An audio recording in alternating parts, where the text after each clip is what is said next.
Gates of Imagination presents Pride and Prejudice by Jane Austen. Read by Olivia Lane. Chapter 1. It is a truth universally acknowledged that a single man in possession of a good fortune must be in want of a wife. However little known the feelings or views of such a man may be on his first entering a neighbourhood, this truth is so well fixed in the minds of the surrounding families that he is considered as the rightful property of someone or other of their daughters. "My dear Mr. Bennet," said his lady to him one day, "have you heard that Netherfield Park is let at last?" Mr. Bennet replied that he had not. "But it is," returned she, "for Mrs. Long has just been here, and she told me all about it." Mr. Bennet made no answer. "Do not you want to know who has taken it?" cried his wife, impatiently. "You want to tell me, and I have no objection to hearing it." This was invitation enough. "Why, my dear, you must know. Mrs. Long says that Netherfield is taken by a young man of large fortune from the north of England. That he came down on Monday in a chaise and four to see the place, and was so much delighted with it that he agreed with Mr. Morris immediately. That he is to take possession before Michaelmas, and some of his servants are to be in the house by the end of next week. What is his name? Bingley. Is he married or single? Oh, single, my dear, to be sure. A single man of large fortune. 4,000 or 5,000 a year. What a fine thing for our girls. How so? How can it affect them? My dear Mr. Bennet, replied his wife, how can you be so tiresome? You must know that I am thinking of his marrying one of them. Is that his design in settling here? Design? Nonsense, how can you talk so? But it is very likely that he may fall in love with one of them, and therefore you must visit him as soon as he comes. I see no occasion for that. You and the girls may go, or you may send them by themselves, which perhaps will be still better, for as you are as handsome as any of them, Mr. Bingley might like you the best of the party. My dear, you flatter me. I certainly have had my share of beauty, but I do not pretend to be anything extraordinary now. When a woman has 5 grown-up daughters, she ought to give over thinking of her own beauty. In such cases, a woman has not often much beauty to think of. But, my dear, you must indeed go and see Mr. Bingley when he comes into the neighbourhood. It is more than I engage for, I assure you. But consider your daughters. Only think what an establishment it would be for one of them. Sir William and Lady Lucas are determined to go, merely on that account. For in general, you know, they visit no newcomers. Indeed, you must go, for it will be impossible for us to visit him if you do not. You are over-scrupulous, surely. I dare say Mr. Bingley will be very glad to see you, and I will send a few lines by you to assure him of my hearty consent to his marrying whichever he chooses of the girls, though I must throw in a good word for my little Lizzie. I desire you will do no such thing. Lizzie is not a bit better than the others, and I am sure she is not half so handsome as Jane, nor half so good-humoured as Lydia. But you are always giving her the preference. They have none of them much to recommend them, replied he. They are all silly and ignorant like other girls, but Lizzie has something more of quickness than her sisters. Mr. Bennet, how can you abuse your own children in such a way? You take delight in vexing me. You have no compassion on my poor nerves. You mistake me, my dear. I have a high respect for your nerves. They are my old friends. I have heard you mention them with consideration these 20 years at least. Ah, you do not know what I suffer. But I hope you will get over it and live to see many young men of 4,000 a year come into the neighbourhood. It will be no use to us if 20 such should come, since you will not visit them. Depend upon it, my dear, that when there are 20, I will visit them all. Mr. Bennet was so odd a mixture of quick parts, sarcastic humour, reserve, and caprice, that the experience of 23 years had been insufficient to make his wife understand his character. Her mind was less difficult to develop. She was a woman of mean understanding, little information, and uncertain temper.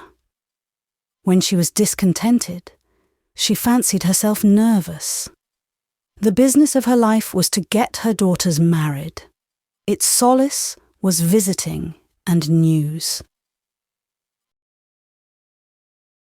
Chapter 2. Mr. Bennet was among the earliest of those who waited on Mr. Bingley. He had always intended to visit him, though to the last always assuring his wife that he should not go.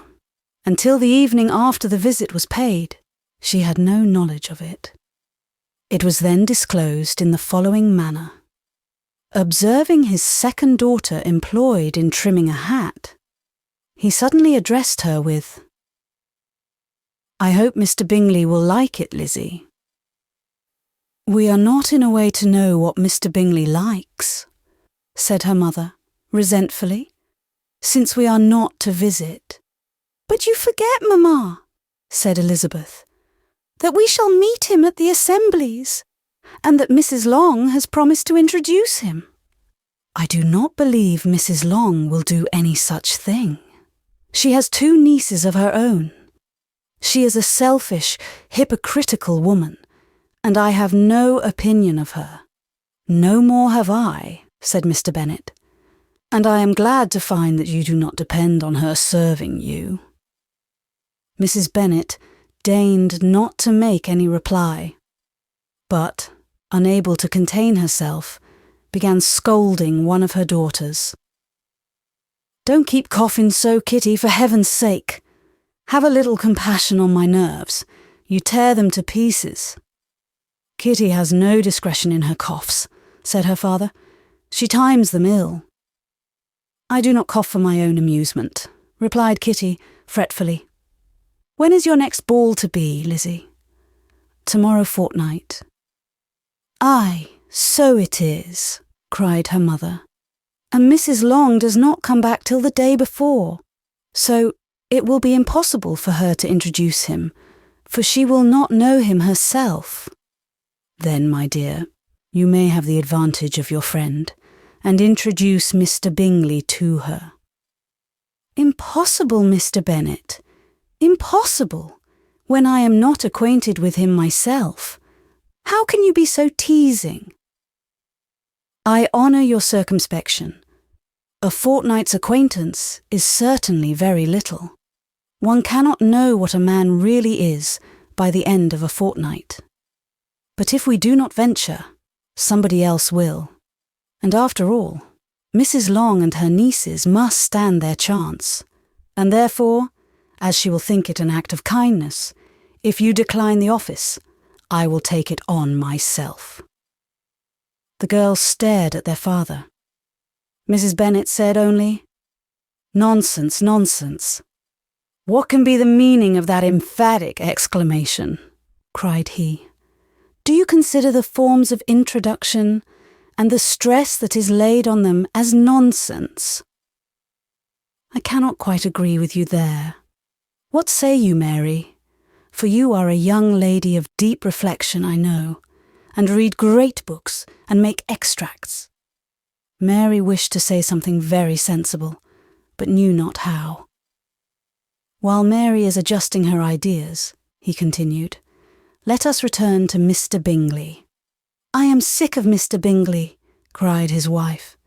I am sorry to hear that. But why did you not tell me so before? If I had known as much this morning, I certainly would not have called on him. It is very unlucky. But as I have actually paid the visit, we cannot escape the acquaintance now." The astonishment of the ladies was just what he wished, that of Mrs. Bennet perhaps surpassing the rest, though when the first tumult of joy was over, she began to declare that it was what she had expected all the while. "How good it was in you, my dear Mr. Bennet. But I knew I should persuade you at last. I was sure you loved your girls too well to neglect such an acquaintance. Well, how pleased I am. And it is such a good joke, too, that you should have gone this morning and never said a word about it till now. Now, Kitty, you may cough as much as you choose," said Mr. Bennet, and as he spoke, he left the room, fatigued with the raptures of his wife. "What an excellent father you have, girls," said she, when the door was shut. "I do not know how you will ever make him amends for his kindness, or me either, for that matter. At our time of life, it is not so pleasant, I can tell you, to be making new acquaintances every day. But for your sakes, we would do anything. Lydia, my love, though you are the youngest, I dare say Mr. Bingley will dance with you at the next ball." "Oh," said Lydia stoutly, "I'm not afraid, for though I am the youngest, I'm the tallest." The rest of the evening was spent in conjecturing how soon he would return Mr. Bennet's visit, and determining when they should ask him to dinner. Chapter 3. Not all that Mrs. Bennet, however, with the assistance of her 5 daughters, could ask on the subject, was sufficient to draw from her husband any satisfactory description of Mr. Bingley.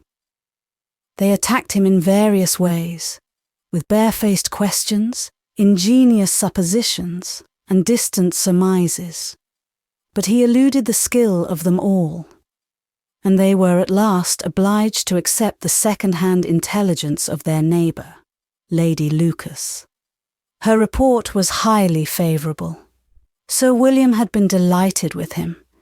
He was quite young, wonderfully handsome, extremely agreeable, and, to crown the whole, he meant to be at the next assembly with a large party. Nothing could be more delightful. To be fond of dancing was a certain step towards falling in love, and very lively hopes of Mr. Bingley's heart were entertained.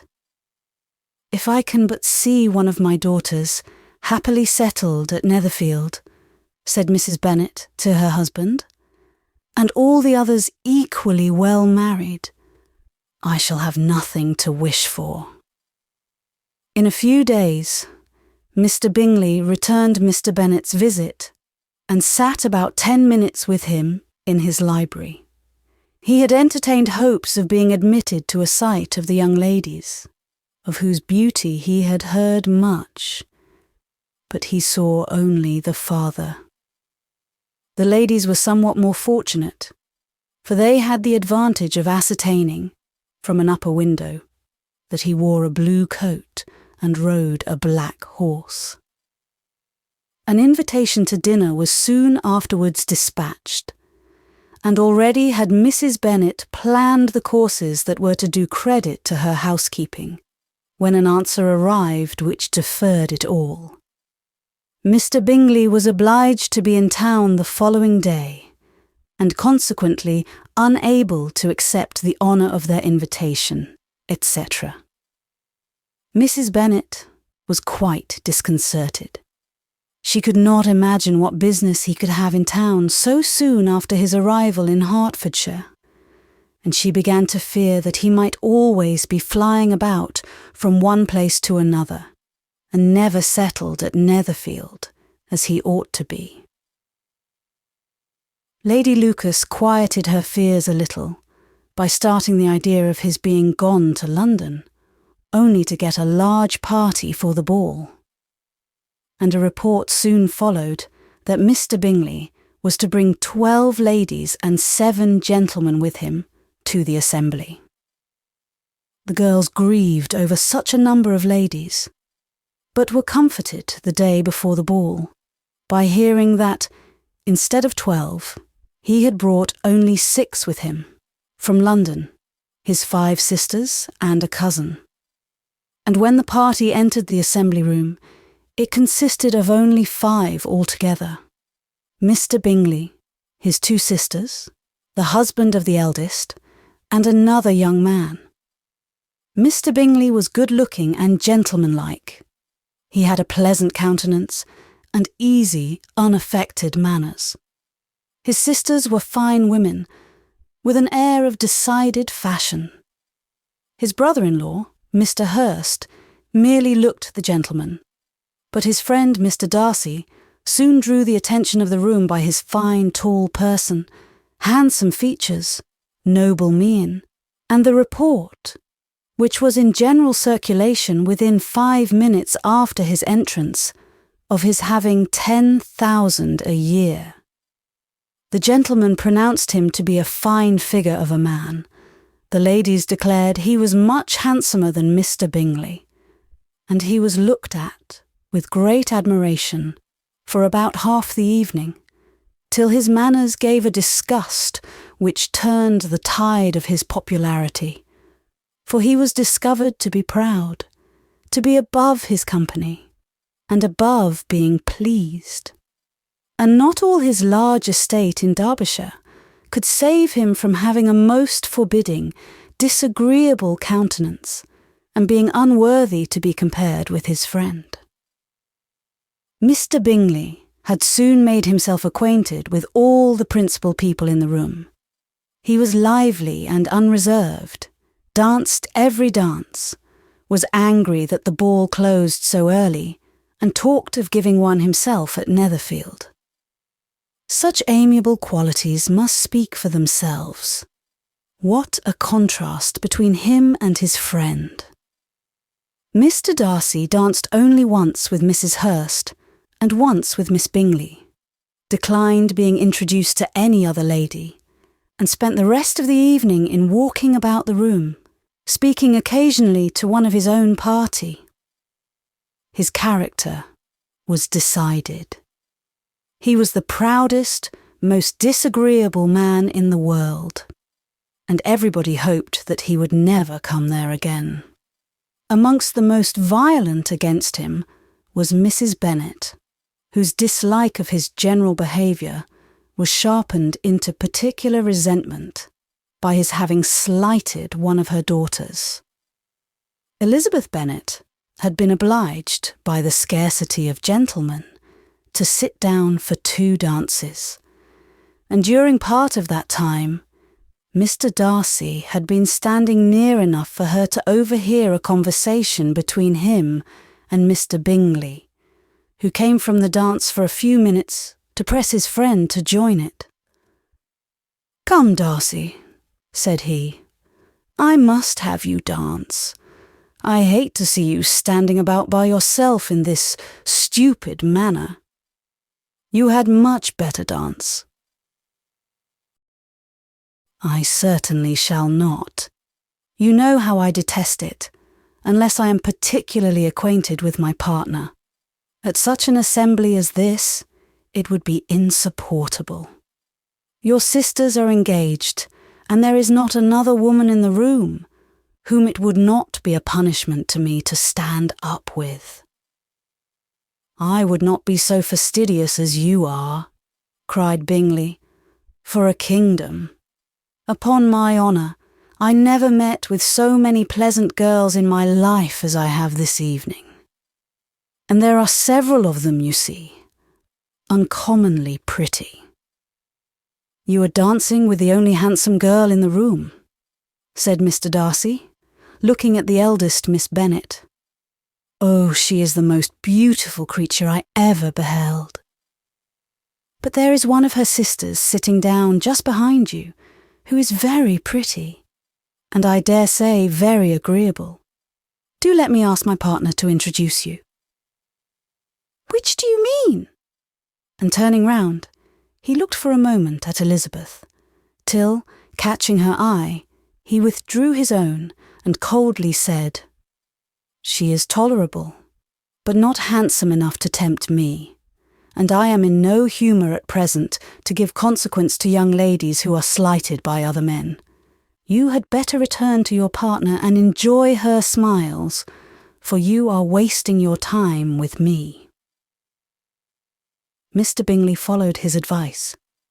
Mr. Darcy walked off, and Elizabeth remained with no very cordial feelings towards him. She told the story, however, with great spirit among her friends, for she had a lively, playful disposition, which delighted in anything ridiculous. The evening altogether passed off pleasantly to the whole family. Mrs. Bennet had seen her eldest daughter much admired by the Netherfield party. Mr. Bingley had danced with her twice, and she had been distinguished by his sisters. Jane was as much gratified by this as her mother could be, though in a quieter way. Elizabeth felt Jane's pleasure. Mary had heard herself mentioned to Miss Bingley as the most accomplished girl in the neighbourhood, and Catherine and Lydia had been fortunate enough to be never without partners, which was all that they had yet learnt to care for at a ball. They returned, therefore, in good spirits to Longbourn, the village where they lived, and of which they were the principal inhabitants. They found Mr. Bennet still up. With a book, he was regardless of time, and on the present occasion he had a good deal of curiosity as to the event of an evening which had raised such splendid expectations.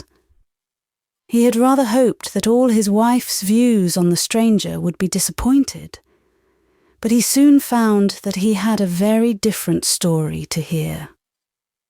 "Oh, my dear Mr. Bennet," as she entered the room, "we have had a most delightful evening, a most excellent ball. I wish you had been there. Jane was so admired, nothing could be like it. Everybody said how well she looked, and Mr. Bingley thought her quite beautiful, and danced with her twice. Only think of that, my dear. He actually danced with her twice, and she was the only creature in the room that he asked a second time. First of all, he asked Miss Lucas. I was so vexed to see him stand up with her, but, however, he did not admire her at all. Indeed, nobody can, you know. And he seemed quite struck with Jane as she was going down the dance. So he inquired who she was, and got introduced, and asked her for the two next. Then, the two third, he danced with Miss King, and the two fourth with Maria Lucas, and the two fifth with Jane again, and the two sixth with Lizzie, and the boulanger. "If he had had any compassion for me," cried her husband impatiently, "he would not have danced half so much. For God's sake, say no more of his partners. Oh, that he had sprained his ankle in the first dance." "Oh, my dear," continued Mrs. Bennet, "I am quite delighted with him. He is so excessively handsome, and his sisters are charming women. I never in my life saw anything more elegant than their dresses. I dare say the lace upon Mrs. Hurst's gown—" Here she was interrupted again. Mr. Bennet protested against any description of finery. She was therefore obliged to seek another branch of the subject, and related, with much bitterness of spirit, and some exaggeration, the shocking rudeness of Mr. Darcy. "But I can assure you," she added, "that Lizzie does not lose much by not suiting his fancy, for he is a most disagreeable, horrid man, not at all worth pleasing. So high and so conceited that there was no enduring him. He walked here and he walked there, fancying himself so very great. not handsome enough to dance with. I wish you had been there, my dear, to have given him one of your set-downs. I quite detest the man. Chapter 4. When Jane and Elizabeth were alone, the former, who had been cautious in her praise of Mr. Bingley before, expressed to her sister how very much she admired him. "He is just what a young man ought to be," said she, "sensible, good-humoured, lively, and I never saw such happy manners, so much ease, with such perfect good breeding." "He is also handsome," replied Elizabeth, "which a young man ought likewise to be, if he possibly can. His character is thereby complete. I was very much flattered by his asking me to dance a second time.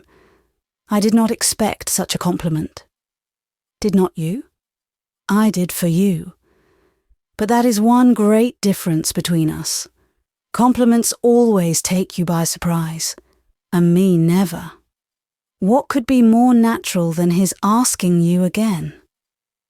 He could not help seeing that you were about 5 times as pretty as every other woman in the room. No thanks to his gallantry for that. Well, he certainly is very agreeable, and I give you leave to like him. You have liked many a stupider person." "Dear Lizzie," "Oh, you are a great deal too apt, you know, to like people in general. You never see a fault in anybody. All the world are good and agreeable in your eyes. I never heard you speak ill of a human being in my life. I would wish not to be hasty in censuring anyone, but I always speak what I think. I know you do, and it is that which makes the wonder. With your good sense, to be so honestly blind to the follies and nonsense of others. Affectation of candour is common enough. One meets with it everywhere. But to be candid without ostentation or design, to take the good of everybody's character and make it still better, and say nothing of the bad, belongs to you alone. And so, you like this man's sisters too, do you? Their manners are not equal to his. Certainly not at first, but they are very pleasing women when you converse with them. Miss Bingley is to live with her brother, and keep his house, and I am much mistaken if we shall not find a very charming neighbour in her." Elizabeth listened in silence, but was not convinced. Their behaviour at the assembly had not been calculated to please in general, and with more quickness of observation and less pliancy of temper than her sister, and with a judgment too unassailed by any attention to herself, she was very little disposed to approve them. They were, in fact, very fine ladies, not deficient in good humour when they were pleased, nor in the power of being agreeable where they chose it, but proud and conceited. They were rather handsome, had been educated in one of the first private seminaries in town, had a fortune of £20,000, were in the habit of spending more than they ought, and of associating with people of rank, and were therefore in every respect entitled to think well of themselves and meanly of others. They were of a respectable family in the north of England, a circumstance more deeply impressed on their memories than that their brother's fortune and their own had been acquired by trade. Mr. Bingley inherited property to the amount of nearly £100,000 from his father, who had intended to purchase an estate, but did not live to do it. Mr. Bingley intended it likewise, and sometimes made choice of his county. But, as he was now provided with a good house and the liberty of a manor, it was doubtful to many of those who best knew the easiness of his temper, whether he might not spend the remainder of his days at Netherfield, and leave the next generation to purchase. His sisters were very anxious for his having an estate of his own. But though he was now established only as a tenant, Miss Bingley was by no means unwilling to preside at his table. Nor was Mrs. Hurst, who had married a man of more fashion than fortune, less disposed to consider his house as her home when it suited her. Mr. Bingley had not been of age 2 years when he was tempted, by an accidental recommendation, to look at Netherfield House. He did look at it, and into it, for half an hour, was pleased with the situation and the principal rooms, satisfied with what the owner said in its praise, and took it immediately. Between him and Darcy there was a very steady friendship, in spite of a great opposition of character. Bingley was endeared to Darcy by the easiness, openness, and ductility of his temper, though no disposition could offer a greater contrast to his own, and though with his own he never appeared dissatisfied.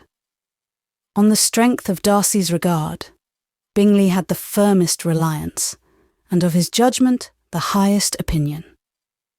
In understanding, Darcy was the superior. Bingley was by no means deficient, but Darcy was clever. He was at the same time haughty, reserved, and fastidious, and his manners, though well-bred, were not inviting. In that respect, his friend had greatly the advantage. Bingley was sure of being liked wherever he appeared. Darcy was continually giving offence. The manner in which they spoke of the Meryton assembly was sufficiently characteristic. Bingley had never met with pleasanter people or prettier girls in his life. Everybody had been most kind and attentive to him. There had been no formality, no stiffness. He had soon felt acquainted with all the room.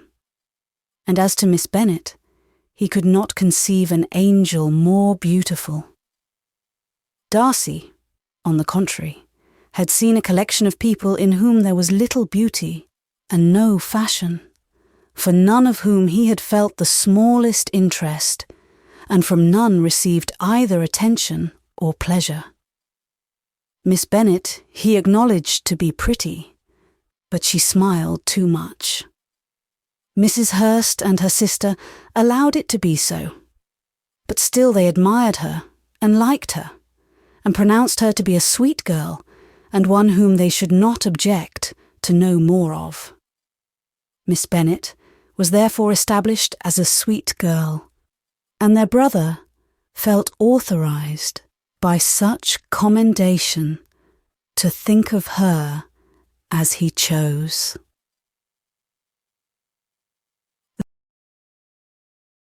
Chapter 5. Within a short walk of Longbourn lived a family with whom the Bennetts were particularly intimate. Sir William Lucas had been formerly in trade in Meryton, where he had made a tolerable fortune, and risen to the honour of knighthood by an address to the king during his mayoralty. The distinction had, perhaps, been felt too strongly. It had given him a disgust to his business and to his residence in a small market town, and, quitting them both, he had removed with his family to a house about a mile from Meryton, denominated from that period Lucas Lodge, where he could think with pleasure of his own importance and, unshackled by business, occupy himself solely in being civil to all the world. For, though elated by his rank, it did not render him supercilious. On the contrary, he was all attention to everybody. By nature inoffensive, friendly, and obliging, his presentation at St. James's had made him courteous.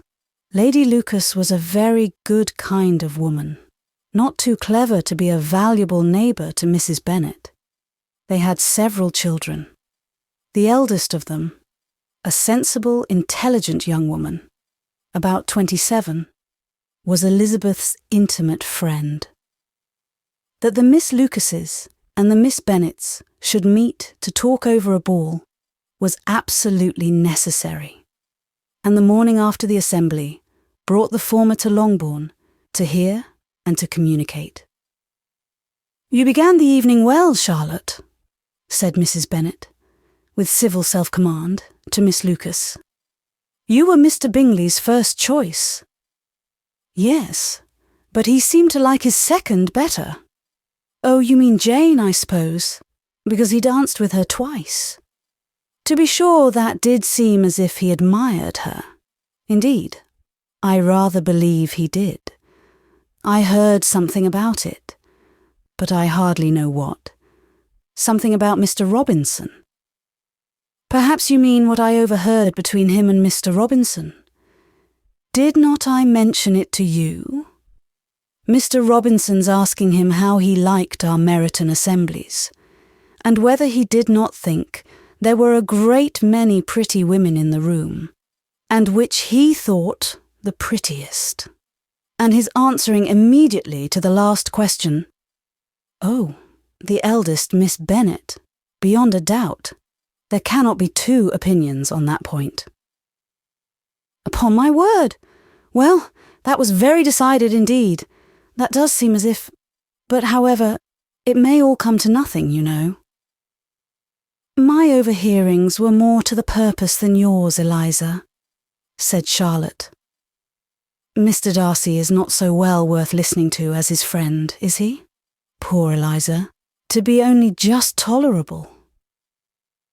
"I beg you will not put it into Lizzie's head to be vexed by his ill treatment, for he is such a disagreeable man that it would be quite a misfortune to be liked by him.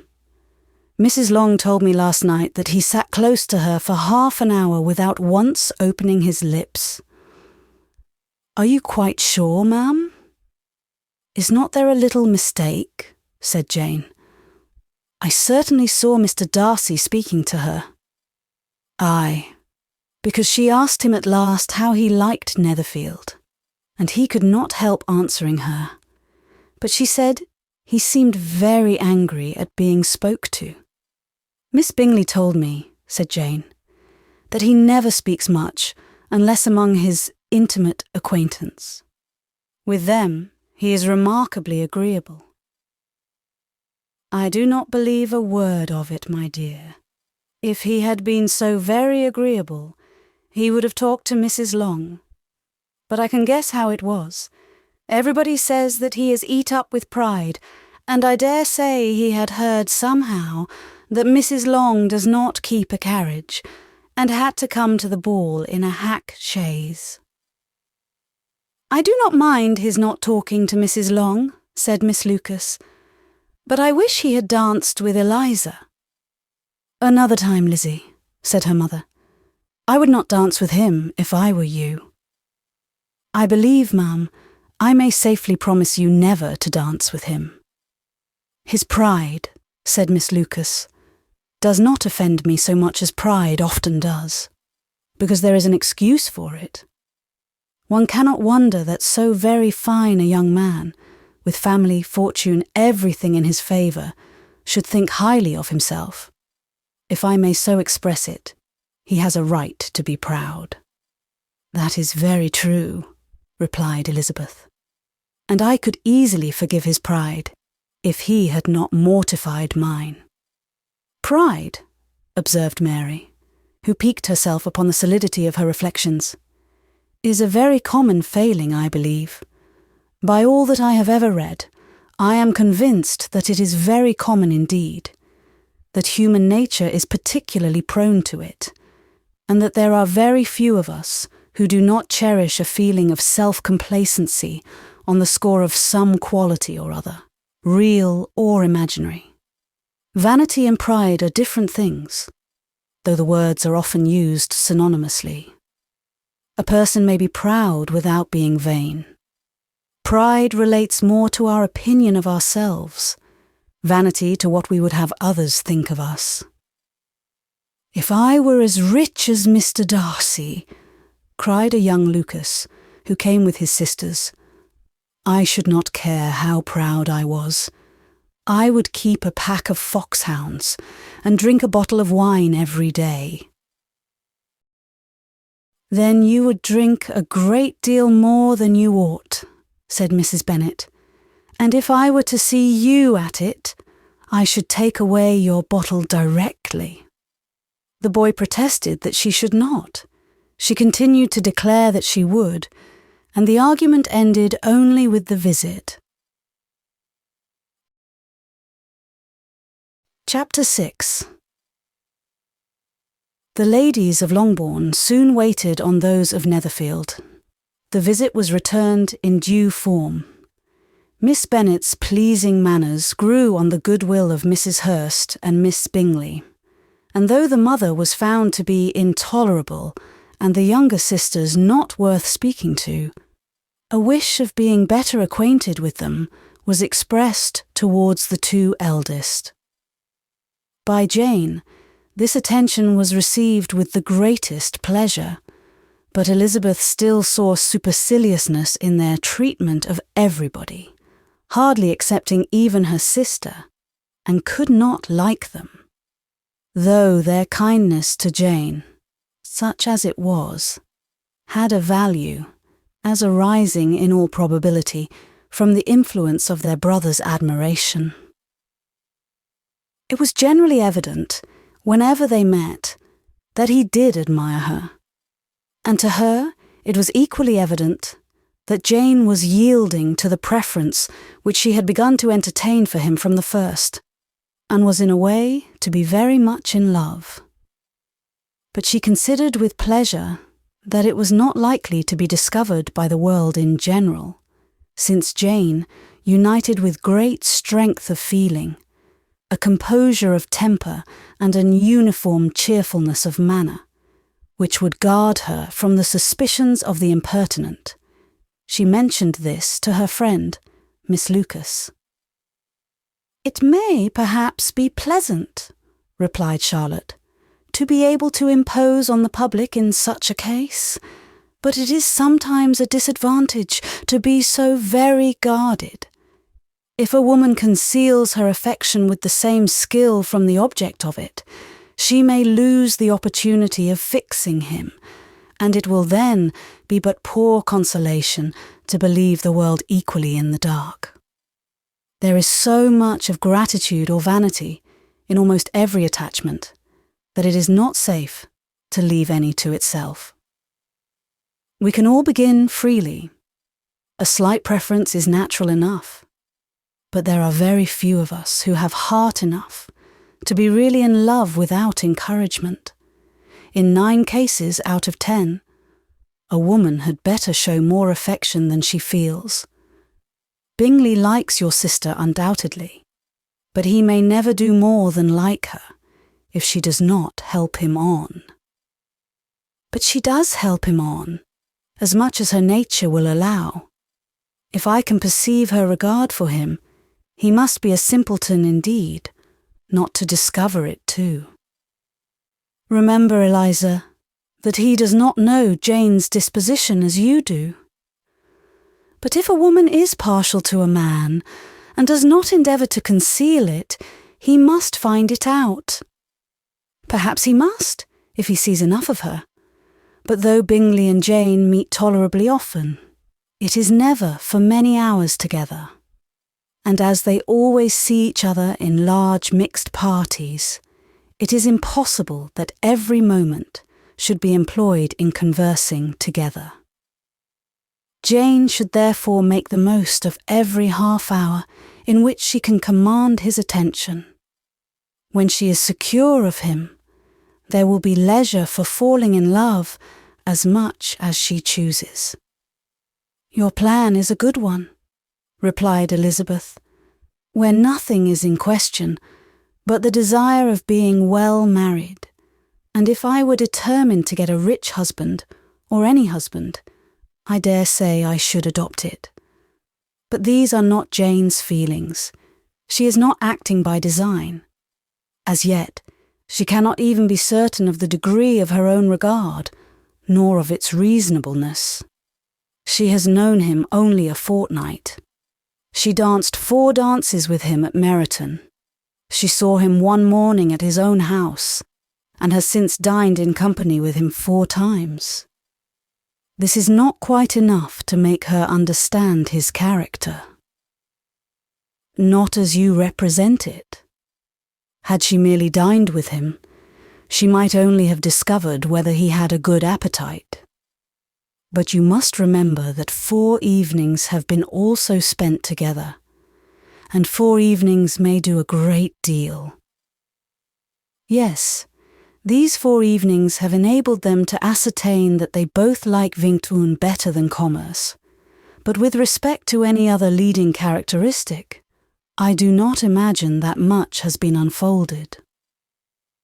Well, said Charlotte, I wish Jane success with all my heart, and if she were married to him tomorrow, I should think she had as good a chance of happiness as if she were to be studying his character for a 12-month. Happiness in marriage is entirely a matter of chance. If the dispositions of the parties are ever so well known to each other, or ever so similar beforehand, it does not advance their felicity in the least. They always continue to grow sufficiently unlike afterwards to have their share of vexation, and it is better to know as little as possible of the defects of the person with whom you are to pass your life. You make me laugh, Charlotte, but it is not sound. You know it is not sound, and that you would never act in this way yourself. Occupied in observing Mr. Bingley's attention to her sister, Elizabeth was far from suspecting that she was herself becoming an object of some interest in the eyes of his friend. Mr. Darcy had at first scarcely allowed her to be pretty. He had looked at her without admiration at the ball, and when they next met, he looked at her only to criticise.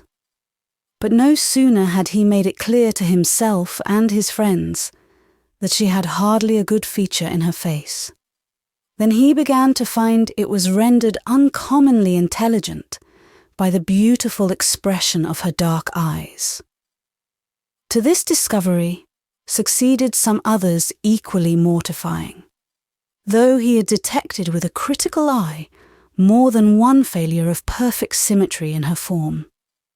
He was forced to acknowledge her figure to be light and pleasing, and in spite of his asserting that her manners were not those of the fashionable world, he was caught by their easy playfulness. Of this she was perfectly unaware.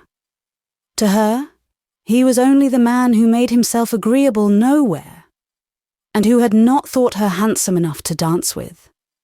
He began to wish to know more of her, and, as a step towards conversing with her himself, attended to her conversation with others. His doing so drew her notice. It was at Sir William Lucas's, where a large party were assembled. "What does Mr. Darcy mean," said she to Charlotte, "by listening to my conversation with Colonel Forster?" "That is a question which Mr. Darcy only can answer. But if he does it any more, I shall certainly let him know that I see what he is about. He has a very satirical eye, and if I do not begin by being impertinent myself, I shall soon grow afraid of him."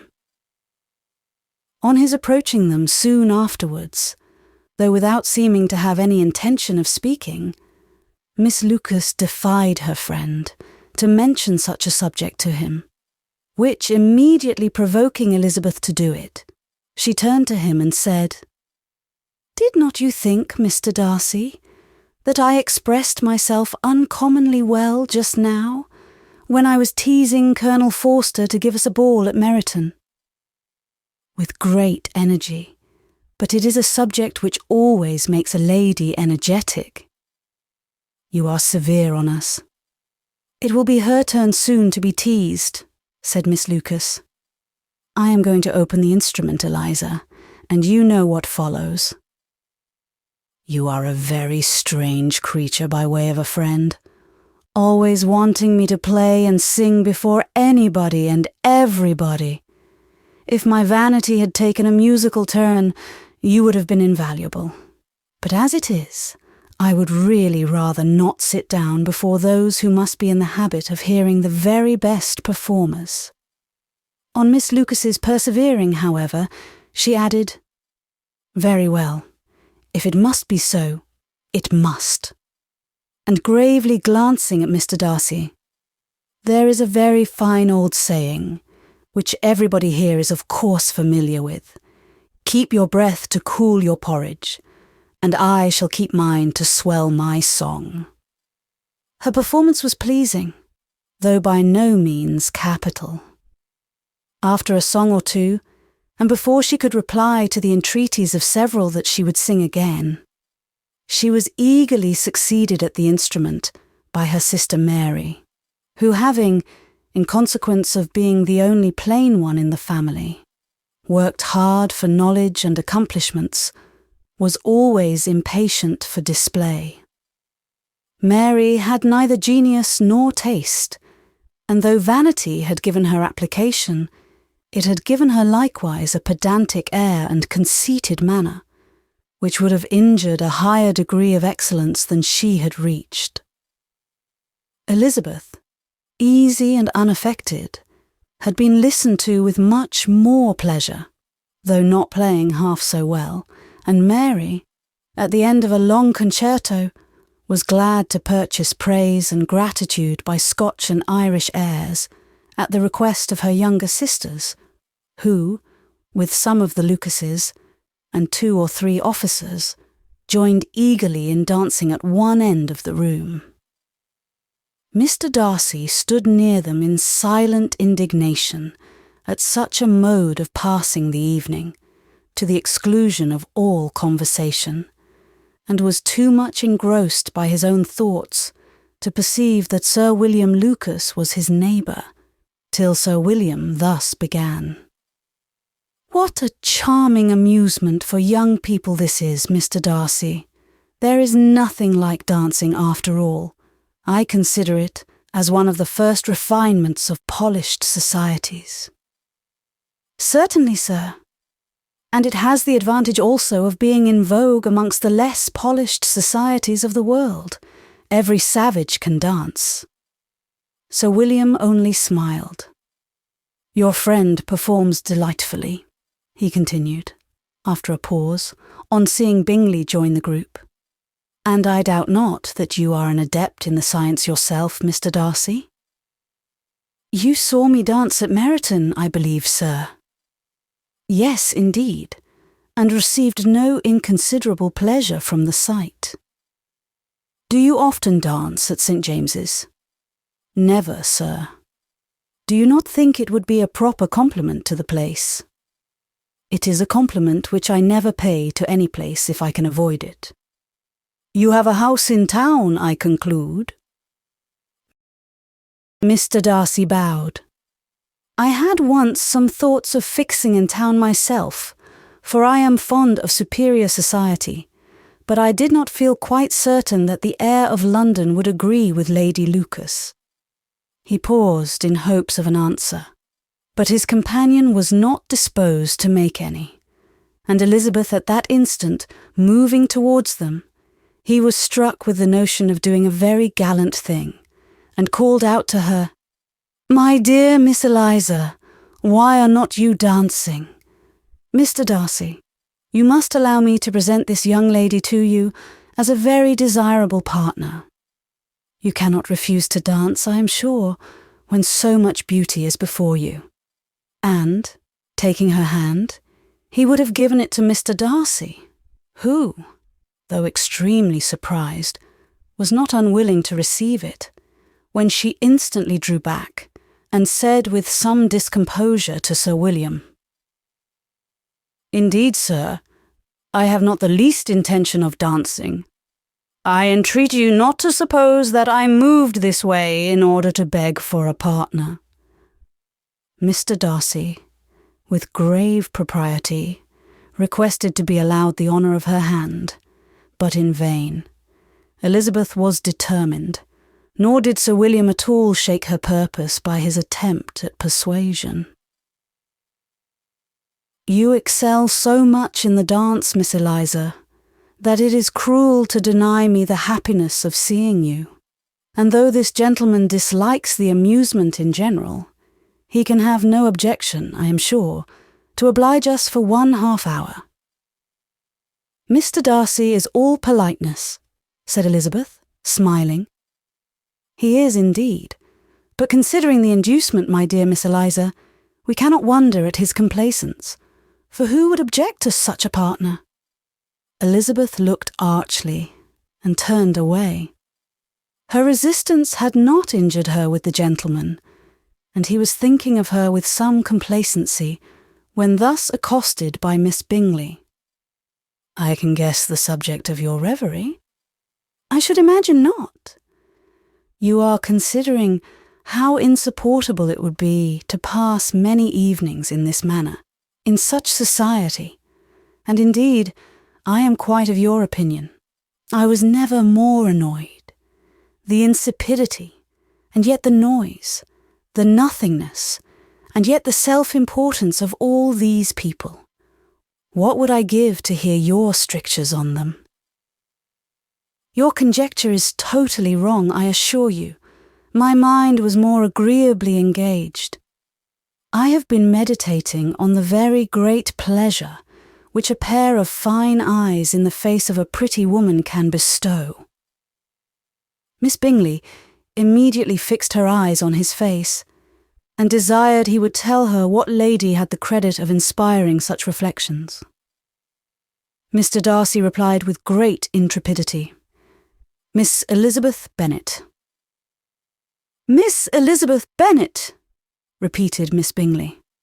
"I am all astonishment. How long has she been such a favourite? And pray, when am I to wish you joy?" "That is exactly the question which I expected you to ask. A lady's imagination is very rapid. It jumps from admiration to love, from love to matrimony in a moment. I knew you would be wishing me joy." "Nay, if you are so serious about it, I shall consider the matter as absolutely settled. You will have a charming mother-in-law indeed, and of course she will be always at Pemberley with you." He listened to her with perfect indifference, while she chose to entertain herself in this manner, and as his composure convinced her that all was safe, her wit flowed along. Chapter 7. Mr. Bennet's property consisted almost entirely in an estate of 2,000 a year, which, unfortunately for his daughters, was entailed, in default of heirs male, on a distant relation, and their mother's fortune, though ample for her situation in life, could but ill supply the deficiency of his. Her father had been an attorney in Meryton, and had left her £4,000. She had a sister married to a Mr. Phillips, who had been a clerk to their father and succeeded him in the business, and a brother settled in London in a respectable line of trade. The village of Longbourn was only 1 mile from Meryton, a most convenient distance for the young ladies, who were usually tempted thither 3 or 4 times a week to pay their duty to their aunt and to a milliner's shop just over the way. The 2 youngest of the family, Catherine and Lydia, were particularly frequent in these attentions. Their minds were more vacant than their sisters', and when nothing better offered, a walk to Meryton was necessary to amuse their morning hours and furnish conversation for the evening. And, however bare of news the country in general might be, they always contrived to learn some from their aunt. At present, indeed, they were well supplied both with news and happiness by the recent arrival of a militia regiment in the neighbourhood. It was to remain the whole winter, and Meryton was the headquarters. Their visits to Mrs. Phillips were now productive of the most interesting intelligence. Every day added something to their knowledge of the officers' names and connections. Their lodgings were not long a secret, and at length they began to know the officers themselves. Mr. Phillips visited them all, and this opened to his nieces a source of felicity unknown before. They could talk of nothing but officers, and Mr. Bingley's large fortune, the mention of which gave animation to their mother, was worthless in their eyes when opposed to the regimentals of an ensign. After listening one morning to their effusions on this subject, Mr. Bennet coolly observed, "From all that I can collect by your manner of talking, you must be two of the silliest girls in the country. I have suspected it some time, but I am now convinced." Catherine was disconcerted and made no answer, but Lydia, with perfect indifference, continued to express her admiration of Captain Carter and her hope of seeing him in the course of the day, as he was going the next morning to London. "I am astonished, my dear," said Mrs. Bennet, "that you should be so ready to think your own children silly. If I wished to think slightingly of anybody's children, it should not be of my own, however. If my children are silly, I must hope to be always sensible of it. Yes, but as it happens, they are all of them very clever. This is the only point, I flatter myself, on which we do not agree. I had hoped that our sentiments coincided in every particular, but I must so far differ from you as to think our two youngest daughters uncommonly foolish. My dear Mr. Bennet, you must not expect such girls to have the sense of their father and mother. When they get to our age, I dare say they will not think about officers any more than we do. I remember the time when I liked a red coat myself very well, and indeed, so I do still at my heart. And if a smart young colonel, with 5,000 or 6,000 a year, should want one of my girls, I shall not say nay to him, and I thought Colonel Forster looked very becoming the other night at Sir William's in his regimentals." "Mamma," cried Lydia, "my aunt says that Colonel Forster and Captain Carter do not go so often to Miss Watson's as they did when they first came. She sees them now very often standing in Clark's library." Mrs. Bennet was prevented replying by the entrance of the footman with a note for Miss Bennet. It came from Netherfield, and the servant waited for an answer. Mrs. Bennet's eyes sparkled with pleasure, and she was eagerly calling out, while her daughter read, "Well, Jane, who is it from? What is it about? What does he say? Well, Jane, make haste and tell us. Make haste, my love." "It is from Miss Bingley," said Jane, and then read it aloud. "My dear friend, if you are not so compassionate as to dine today with Louisa and me, we shall be in danger of hating each other for the rest of our lives. For a whole day's tête-à-tête between two women can never end without a quarrel. Come as soon as you can on the receipt of this. My brother and the gentleman are to dine with the officers. Yours ever, Caroline Bingley." "With the officers?" cried Lydia. "I wonder my aunt did not tell us of that." "Dining out," said Mrs. Bennet. "That is very unlucky." "Can I have the carriage?" said Jane. "No, my dear. You had better go on horseback, because it seems likely to rain, and then you must stay all night." "That would be a good scheme," said Elizabeth, "if you were sure that they would not offer to send her home." "Oh, but the gentleman will have Mr. Bingley's chaise to go to Meryton, and the Hursts have no horses to theirs." "I had much rather go in the coach." "But, my dear, Your father cannot spare the horses, I am sure. They are wanted in the farm, Mr. Bennet, are not they? They are wanted in the farm much oftener than I can get them. But if you have got them today, said Elizabeth, my mother's purpose will be answered. She did at last extort from her father an acknowledgement that the horses were engaged. Jane was therefore obliged to go on horseback, and her mother attended her to the door with many cheerful prognostics of a bad day. Her hopes were answered. Jane had not been gone long before it rained hard. Her sisters were uneasy for her, but her mother was delighted. The rain continued the whole evening without intermission. Jane certainly could not come back. This was a lucky idea of mine indeed, said Mrs. Bennet, more than once, as if the credit of making it rain were all her own. Till the next morning, however, she was not aware of all the felicity of her contrivance. Breakfast was scarcely over when a servant from Netherfield brought the following note for Elizabeth. My dearest Lizzie, I find myself very unwell this morning, which I suppose is to be imputed to my getting wet through yesterday. My kind friends will not hear of my returning home till I am better. They insist also on my seeing Mr. Jones. Therefore, do not be alarmed if you should hear of his having been to me. And, excepting a sore throat and a headache, there is not much the matter with me.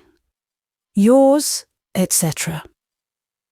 Well, my dear, said Mr. Bennet, when Elizabeth had read the note aloud, if your daughter should have a dangerous fit of illness, if she should die, it would be a comfort to know that it was all in pursuit of Mr. Bingley, and under your orders.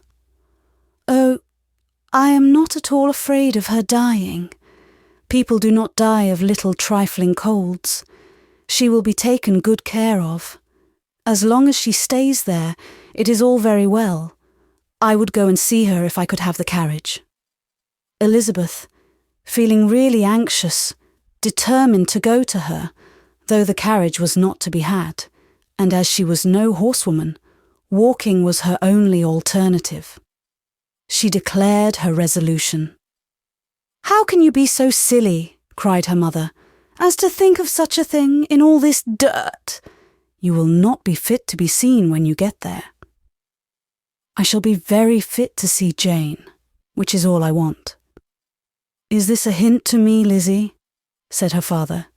To send for the horses? No, indeed. I do not wish to avoid the walk. The distance is nothing when one has a motive, only 3 miles. I shall be back by dinner. I admire the activity of your benevolence, observed Mary. But every impulse of feeling should be guided by reason, and in my opinion, exertion should always be in proportion to what is required. We will go as far as Meryton with you, said Catherine and Lydia. Elizabeth accepted their company, and the 3 young ladies set off together. If we make haste, said Lydia as they walked along, perhaps we may see something of Captain Carter before he goes. In Meryton they parted.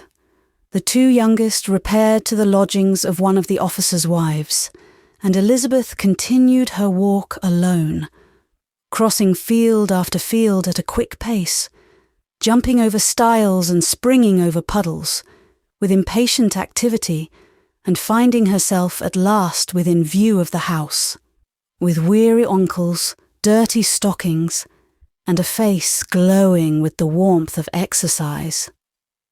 She was shown into the breakfast parlour, where all but Jane were assembled, and where her appearance created a great deal of surprise. That she should have walked 3 miles so early in the day in such dirty weather, and by herself, was almost incredible to Mrs. Hurst and Miss Bingley, and Elizabeth was convinced that they held her in contempt for it. She was received, however, very politely by them, and in their brother's manners there was something better than politeness. There was good humour and kindness. Mr. Darcy said very little, and Mr. Hurst nothing at all. The former was divided between admiration of the brilliancy which exercise had given to her complexion, and doubt as to the occasions justifying her coming so far alone. The latter was thinking only of his breakfast. Her inquiries after her sister were not very favourably answered. Miss Bennet had slept ill, and though up, was very feverish, and not well enough to leave her room. Elizabeth was glad to be taken to her immediately, and Jane, who had only been withheld by the fear of giving alarm or inconvenience, from expressing in her note how much she longed for such a visit, was delighted at her entrance. She was not equal, however, to much conversation, and when Miss Bingley left them together, could attempt little beside expressions of gratitude for the extraordinary kindness she was treated with. Elizabeth silently attended her. When breakfast was over, they were joined by the sisters, and Elizabeth began to like them herself when she saw how much affection and solicitude they showed for Jane. The apothecary came, and having examined his patient, said, as might be supposed, that she had caught a violent cold, and that they must endeavour to get the better of it, advised her to return to bed, and promised her some draughts. The advice was followed readily, for the feverish symptoms increased, and her head ached acutely. Elizabeth did not quit her room for a moment, nor were the other ladies often absent. The gentlemen being out, they had in fact nothing to do elsewhere. When the clock struck 3, Elizabeth felt that she must go, and very unwillingly said so. Miss Bingley offered her the carriage, and she only wanted a little pressing to accept it, when Jane testified such concern at parting with her that Miss Bingley was obliged to convert the offer of the chaise into an invitation to remain at Netherfield for the present. Elizabeth most thankfully consented, and a servant was dispatched to Longbourn to acquaint the family with her stay and bring back a supply of clothes. Chapter 8. At 5 o'clock, the two ladies retired to dress, and at 6:30, Elizabeth was summoned to dinner. To the civil inquiries which then poured in, and amongst which she had the pleasure of distinguishing the much superior solicitude of Mr. Bingley, she could not make a very favourable answer. Jane was by no means better. The sisters, on hearing this, repeated 3 or 4 times how much they were grieved, how shocking it was to have a bad cold, and how excessively they disliked being ill themselves, and then thought no more of the matter, and their indifference towards Jane, when not immediately before them, restored Elizabeth to the enjoyment of all her original dislike. Their brother, indeed, was the only one of the party whom she could regard with any complacency. His anxiety for Jane was evident, and his attentions to herself most pleasing, and they prevented her feeling herself so much an intruder as she believed she was considered by the others. She had very little notice from any but him.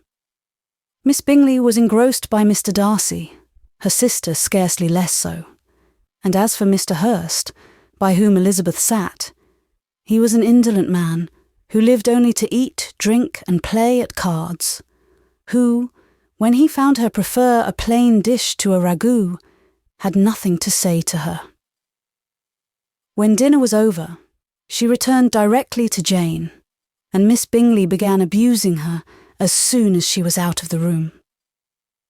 Her manners were pronounced to be very bad indeed, a mixture of pride and impertinence. She had no conversation, no style, no taste, no beauty. Mrs. Hurst thought the same, and added, "She has nothing, in short, to recommend her, but being an excellent walker. I shall never forget her appearance this morning. She really looked almost wild." "She did indeed, Louisa. I could hardly keep my countenance. Very nonsensical to come at all. Why must she be scampering about the country? Because her sister had a cold. Her hair so untidy, so blousy." "Yes, and her petticoat. I hope you saw her petticoat. 6 inches deep in mud, I'm absolutely certain. And the gown which had been let down to hide it, not doing its office. Your picture may be very exact, Louisa," said Bingley, "but this was all lost upon me. I thought Miss Elizabeth Bennet looked remarkably well when she came into the room this morning. Her dirty petticoat quite escaped my notice." "You observed it, Mr. Darcy, I am sure," said Miss Bingley, "and I am inclined to think that you would not wish to see your sister make such an exhibition." "Certainly not. To walk 3 miles or 4 miles or 5 miles or whatever it is, above her ankles in dirt and alone, quite alone. What could she mean by it? It seems to me to show an abominable sort of conceited independence, a most country town indifference to decorum." "It shows an affection for her sister that is very pleasing," said Bingley. "I am afraid, Mr. Darcy," observed Miss Bingley in a half-whisper, "that this adventure has rather affected your admiration of her fine eyes." "Not at all," he replied. "They were brightened by the exercise." A short pause followed this speech, and Mrs. Hurst began again. "I have an excessive regard for Jane Bennet. She is really a very sweet girl, and I wish with all my heart she were well settled. But with such a father and mother and such low connections, I am afraid there is no chance of it." "I think I have heard you say that their uncle is an attorney in Meryton." "Yes, and they have another, who lives somewhere near Cheapside." "That is capital," added her sister, and they both laughed heartily. "If they had uncles enough to fill all Cheapside," cried Bingley, "it would not make them one jot less agreeable." "But it must very materially lessen their chance of marrying men of any consideration in the world," replied Darcy. To this speech, Bingley made no answer, but his sisters gave it their hearty assent, and indulged their mirth for some time at the expense of their dear friend's vulgar relations. With a renewal of tenderness, however, they repaired to her room on leaving the dining-parlour, and sat with her till summoned to coffee. She was still very poorly, and Elizabeth would not quit her at all till late in the evening, when she had the comfort of seeing her asleep, and when it appeared to her rather right than pleasant that she should go downstairs herself. On entering the drawing-room, she found the whole party at loo, and was immediately invited to join them, but suspecting them to be playing high, she declined it, and making her sister the excuse, said she would amuse herself for the short time she could stay below with a book. Mr. Hurst looked at her with astonishment. "Do you prefer reading to cards?" said he. "That is rather singular." "Miss Eliza Bennet," said Miss Bingley, "despises cards. She is a great reader, and has no pleasure in anything else." "I deserve neither such praise nor such censure," cried Elizabeth. "I am not a great reader, and I have pleasure in many things." "In nursing your sister, I am sure you have pleasure," said Bingley, "and I hope it will soon be increased by seeing her quite well." Elizabeth thanked him from her heart, and then walked towards a table where a few books were lying. He immediately offered to fetch her others, all that his library afforded. "And I wish my collection were larger for your benefit, and my own credit.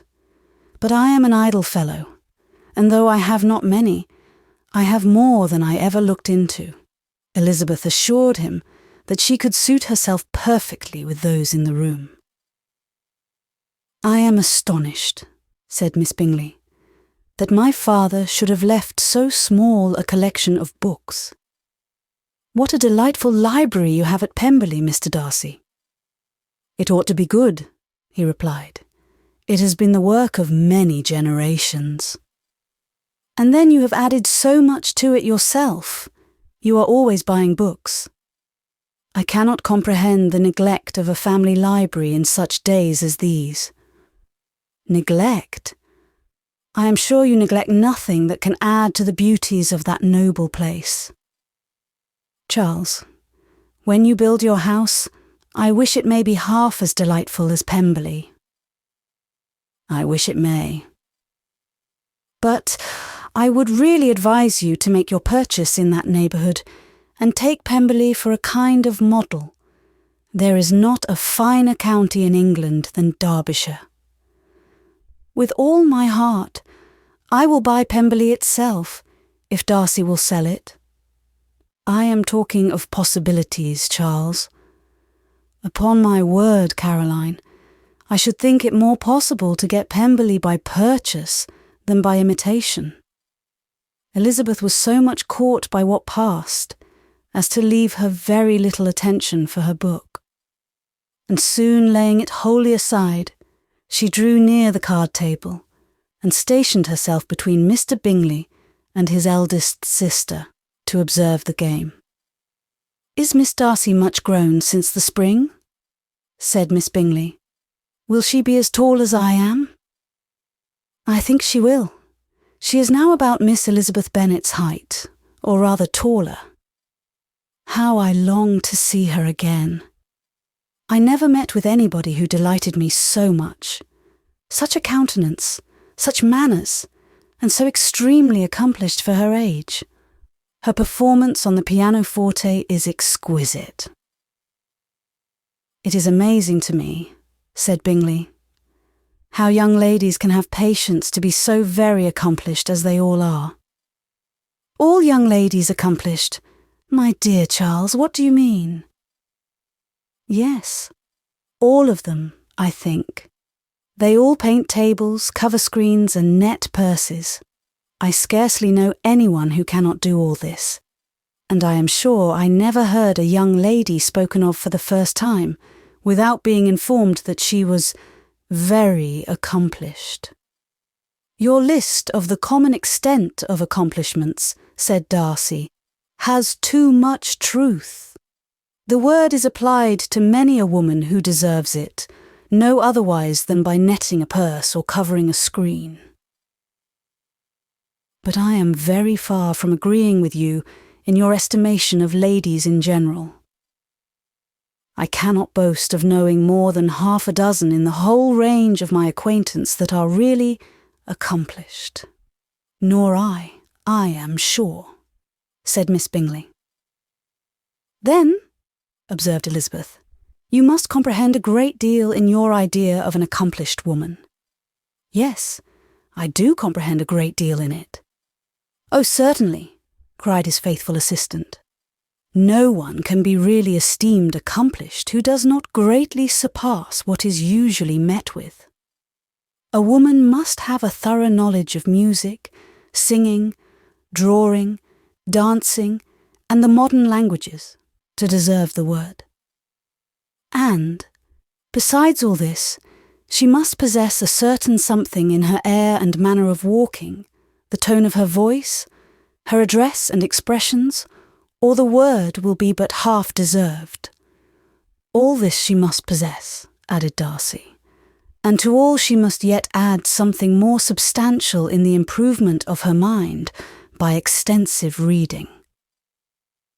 I am no longer surprised at your knowing only 6 accomplished women. I rather wonder now at your knowing any.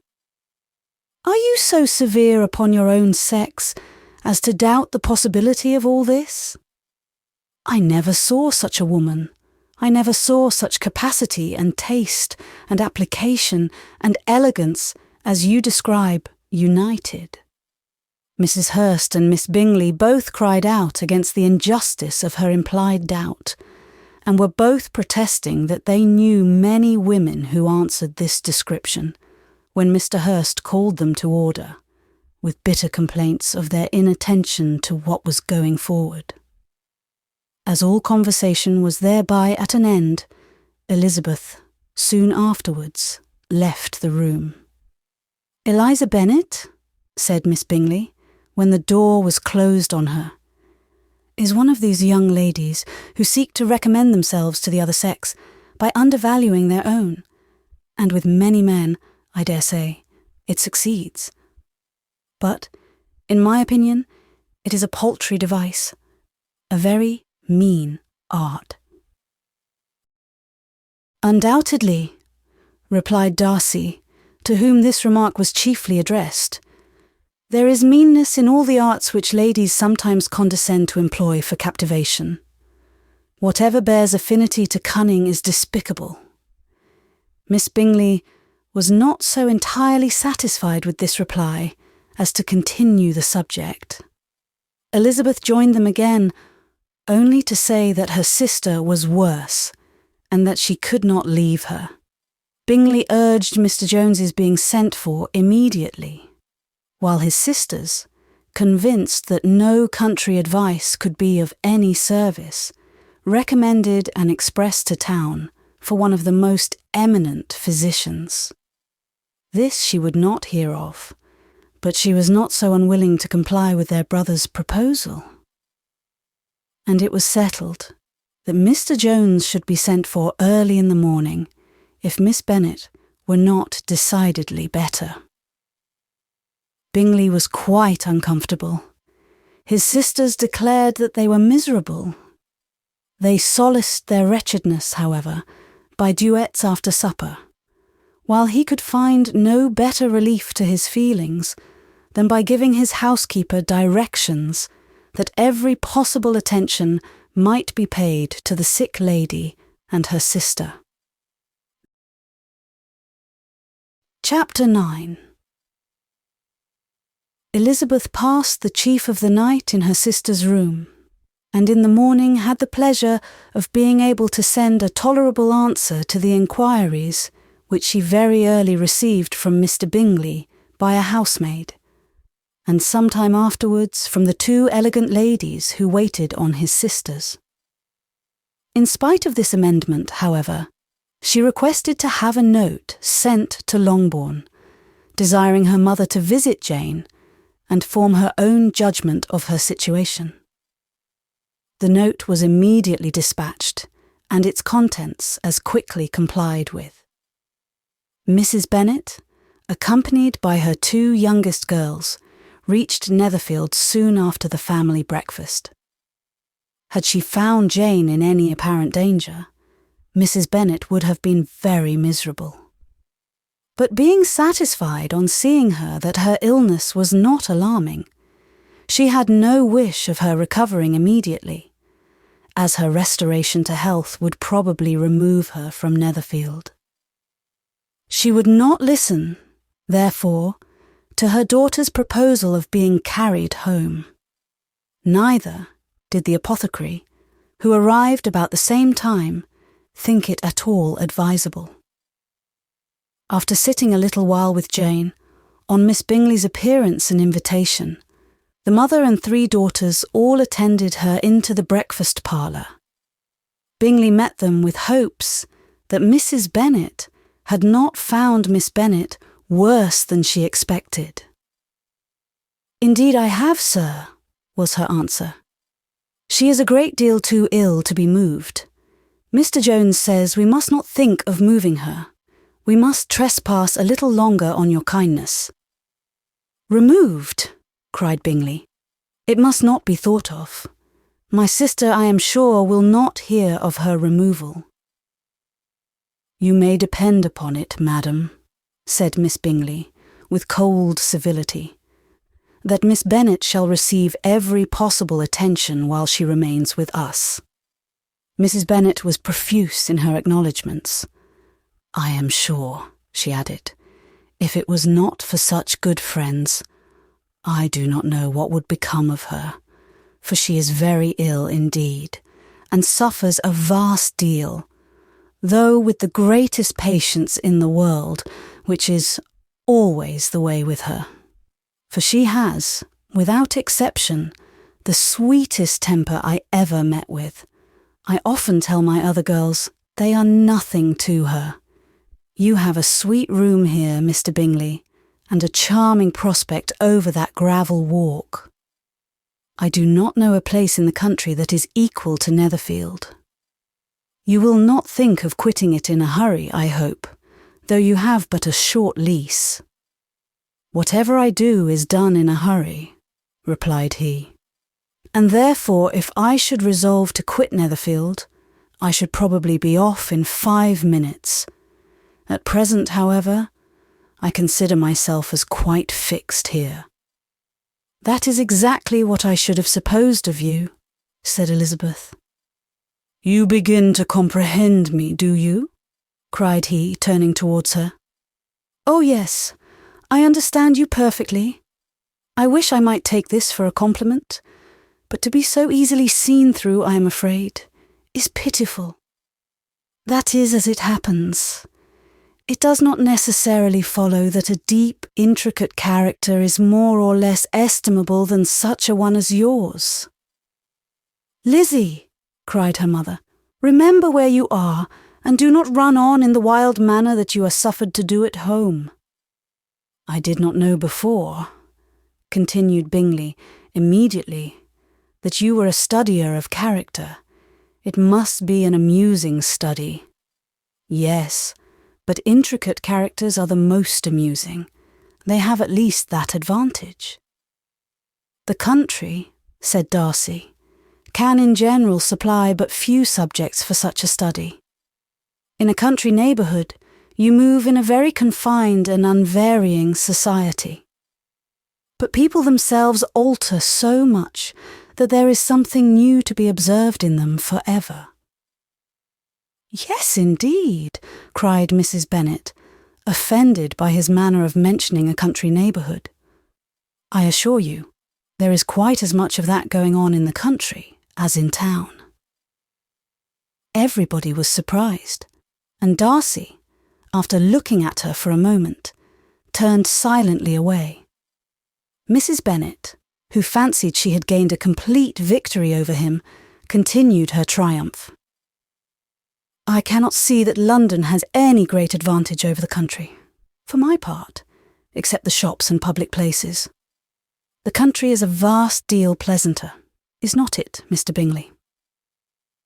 "When I am in the country," he replied, "I never wish to leave it, and when I am in town it is pretty much the same. They have each their advantages, and I can be equally happy in either." "Aye, that is because you have the right disposition." But that gentleman, looking at Darcy, seemed to think the country was nothing at all. "Indeed, mamma, you are mistaken," said Elizabeth, blushing for her mother. "You quite mistook Mr. Darcy. He only meant that there was not such a variety of people to be met with in the country as in town, which you must acknowledge to be true." "Certainly, my dear. Nobody said there were. But as to not meeting with many people in this neighbourhood, I believe there are few neighbourhoods larger. I know we dine with 24 families." Nothing but concern for Elizabeth could enable Bingley to keep his countenance. His sister was less delicate, and directed her eye towards Mr. Darcy, with a very expressive smile. Elizabeth, for the sake of saying something that might turn her mother's thoughts, now asked her if Charlotte Lucas had been at Longbourn since her coming away. Yes, she called yesterday with her father. What an agreeable man Sir William is, Mr. Bingley, is not he? So much the man of fashion, so genteel and so easy. He has always something to say to everybody. That is my idea of good breeding. And those persons who fancy themselves very important and never open their mouths quite mistake the matter. Did Charlotte dine with you? No, she would go home. I fancy she was wanted about the mince pies. For my part, Mr. Bingley, I always keep servants that can do their own work. My daughters are brought up differently. But everybody is to judge for themselves. And the Lucases are a very good sort of girls, I assure you. It is a pity they are not handsome. Not that I think Charlotte so very plain, but then she is our particular friend. She seems a very pleasant young woman, said Bingley. Oh dear, yes, but you must own she is very plain. Lady Lucas herself has often said so, and envied me Jane's beauty. I do not like to boast of my own child, but to be sure, Jane, one does not often see anybody better looking. It is what everybody says. I do not trust my own partiality. When she was only 15, there was a gentleman at my brother Gardiner's in town so much in love with her that my sister-in-law was sure he would make her an offer before we came away. But, however, he did not. Perhaps he thought her too young. However, he wrote some verses on her, and very pretty they were. And so ended his affection, said Elizabeth impatiently. There has been many a one, I fancy, overcome in the same way.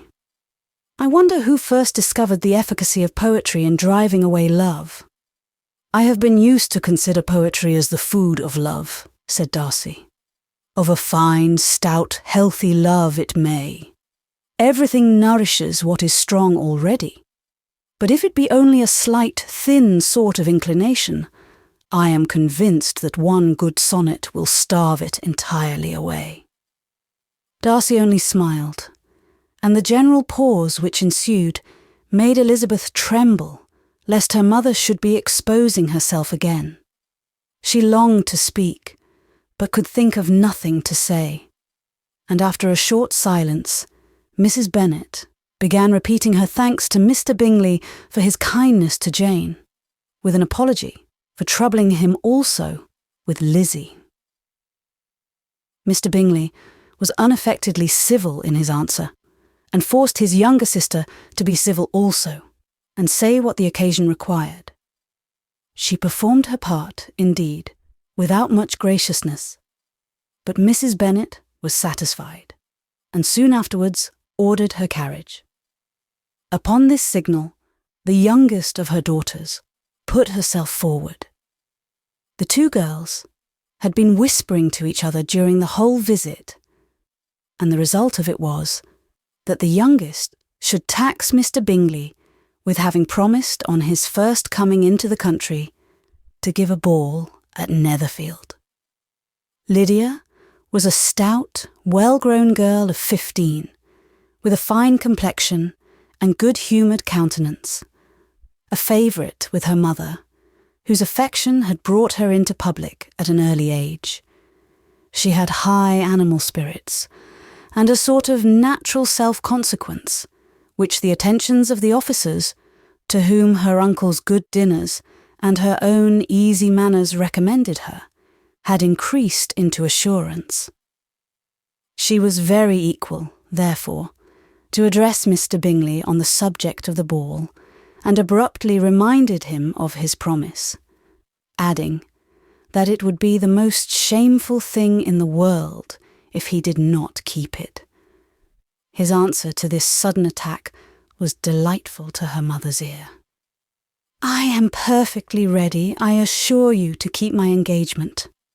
And when your sister is recovered, you shall, if you please, name the very day of the ball. But you would not wish to be dancing while she is ill." Lydia declared herself satisfied.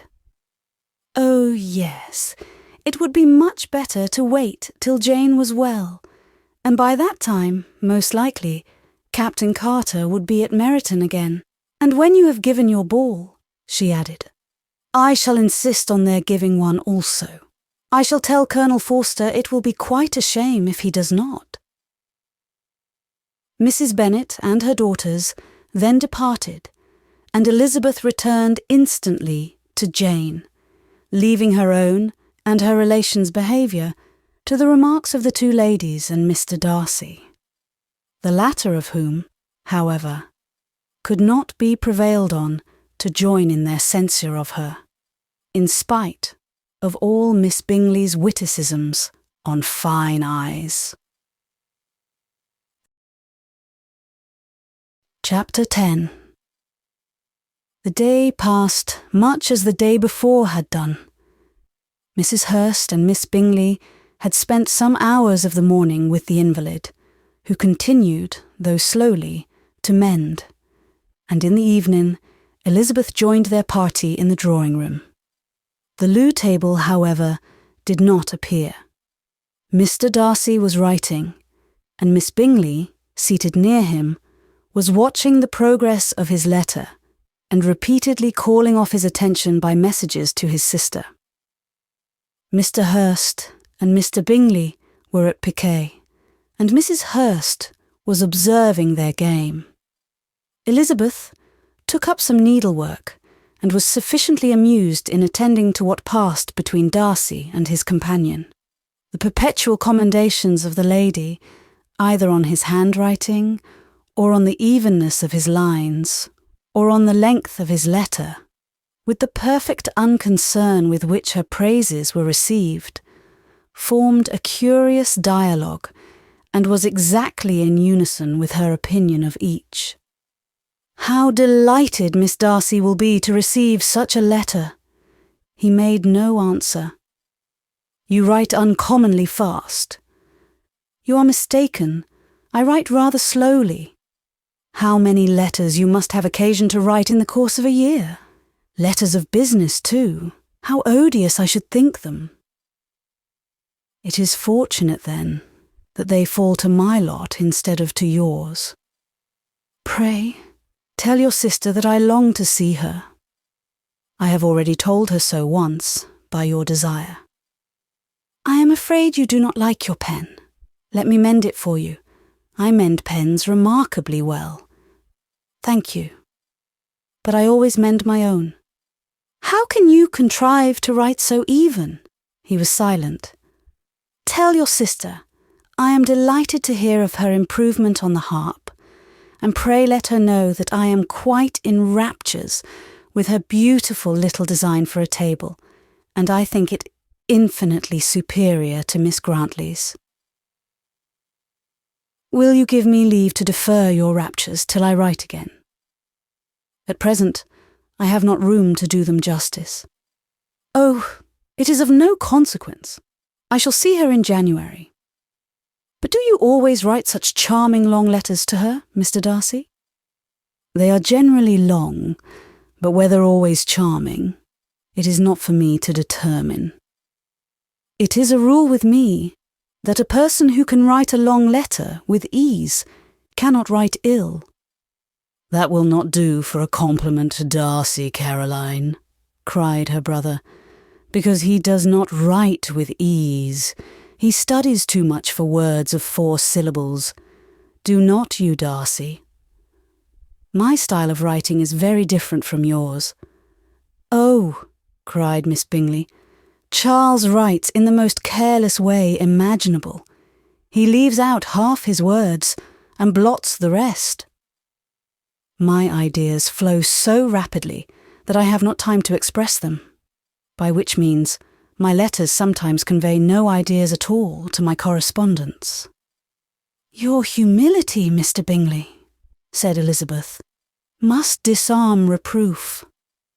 "Nothing is more deceitful," said Darcy, than the appearance of humility. It is often only carelessness of opinion and sometimes an indirect boast. And which of the two do you call my little recent piece of modesty? The indirect boast. For you are really proud of your defects in writing, because you consider them as proceeding from a rapidity of thought and carelessness of execution, which, if not estimable, you think at least highly interesting. The power of doing anything with quickness is always much prized by the possessor, and often without any attention to the imperfection of the performance. When you told Mrs. Bennet this morning that if you ever resolved on quitting Netherfield you should be gone in 5 minutes, you meant it to be a sort of panegyric, of compliment to yourself. And yet, what is there so very laudable in a precipitance which must leave very necessary business undone, and can be of no real advantage to yourself or anyone else? Nay, cried Bingley, this is too much, to remember at night all the foolish things that were said in the morning. And yet, upon my honour, I believed what I said of myself to be true, and I believe it at this moment. At least, therefore, I did not assume the character of needless precipitance merely to show off before the ladies. I dare say you believed it, but I am by no means convinced that you would be gone with such celerity. Your conduct would be quite as dependent on chance as that of any man I know. And if, as you were mounting your horse, a friend were to say, Bingley, you had better stay till next week, you would probably do it. You would probably not go, and, at another word, might stay a month. You have only proved by this, cried Elizabeth, that Mr. Bingley did not do justice to his own disposition. You have shown him off now much more than he did himself. I am exceedingly gratified, said Bingley, by your converting what my friend says into a compliment on the sweetness of my temper. But I am afraid you are giving it a turn which that gentleman did by no means intend, for he would certainly think the better of me, if, under such a circumstance, I were to give a flat denial, and ride off as fast as I could. Would Mr. Darcy then consider the rashness of your original intention as atoned for by your obstinacy in adhering to it? Upon my word, I cannot exactly explain the matter. Darcy must speak for himself. You expect me to account for opinions which you choose to call mine, but which I have never acknowledged. Allowing the case, however, to stand according to your representation, you must remember, Miss Bennet, that the friend who is supposed to desire his return to the house and the delay of his plan has merely desired it, asked it without offering one argument in favour of its propriety. To yield readily, easily, to the persuasion of a friend is no merit with you. To yield without conviction is no compliment to the understanding of either. You appear to me, Mr. Darcy, to allow nothing for the influence of friendship and affection. A regard for the requester would often make one readily yield to a request, without waiting for arguments to reason one into it. I am not particularly speaking of such a case as you have supposed about Mr. Bingley. We may as well wait, perhaps, till the circumstance occurs, before we discuss the discretion of his behaviour thereupon. But in general and ordinary cases, between friend and friend, where one of them is desired by the other to change a resolution of no very great moment, should you think ill of that person for complying with the desire without waiting to be argued into it? Will it not be advisable, before we proceed on this subject, to arrange with rather more precision the degree of importance which is to appertain to this request, as well as the degree of intimacy subsisting between the parties. "By all means," cried Bingley, "let us hear all the particulars, not forgetting their comparative height and size, for that will have more weight in the argument, Miss Bennet, than you may be aware of. I assure you that if Darcy were not such a great tall fellow in comparison with myself, I should not pay him half so much deference. I declare I do not know a more awful object than Darcy on particular occasions and in particular places, at his own house especially, and of a Sunday evening when he has nothing to do." Mr. Darcy smiled, but Elizabeth thought she could perceive that he was rather offended, and therefore checked her laugh. Miss Bingley warmly resented the indignity he had received in an expostulation with her brother for talking such nonsense. "I see your design, Bingley," said his friend. "You dislike an argument, and want to silence this." "Perhaps I do. Arguments are too much like disputes. If you and Miss Bennet will defer yours till I am out of the room, I shall be very thankful, and then you may say whatever you like of me." "What you ask," said Elizabeth, "is no sacrifice on my side, and Mr. Darcy had much better finish his letter." Mr. Darcy took her advice and did finish his letter. When that business was over, he applied to Miss Bingley and Elizabeth for the indulgence of some music. Miss Bingley moved with alacrity to the pianoforte, and after a polite request that Elizabeth would lead the way, which the other as politely and more earnestly negatived, she seated herself. Mrs. Hurst sang with her sister, and while they were thus employed, Elizabeth could not help observing, as she turned over some music books that lay on the instrument, how frequently Mr. Darcy's eyes were fixed on her. She hardly knew how to suppose that she could be an object of admiration to so great a man, and yet that he should look at her because he disliked her was still more strange. She could only imagine, however, at last, that she drew his notice because there was something about her more wrong and reprehensible, according to his ideas of right, than in any other person present. The supposition did not pain her. She liked him too little to care for his approbation. After playing some Italian songs, Miss Bingley varied the charm by a lively Scotch air, and soon afterwards Mr. Darcy, drawing near Elizabeth, said to her, "Do you not feel a great inclination, Miss Bennet, to seize such an opportunity of dancing a reel?" She smiled, but made no answer. He repeated the question with some surprise at her silence. "Oh," said she, "I heard you before, but I could not immediately determine what to say in reply. You wanted me, I know, to say yes, that you might have the pleasure of despising my taste. But I always delight in overthrowing those kind of schemes, and cheating a person of their premeditated contempt. I have, therefore, made up my mind to tell you that I do not want to dance a reel at all, and now despise me if you dare." "Indeed, I do not dare." Elizabeth, having rather expected to affront him, was amazed at his gallantry. But there was a mixture of sweetness and archness in her manner which made it difficult for her to affront anybody, and Darcy had never been so bewitched by any woman as he was by her. He really believed that, were it not for the inferiority of her connections, he should be in some danger.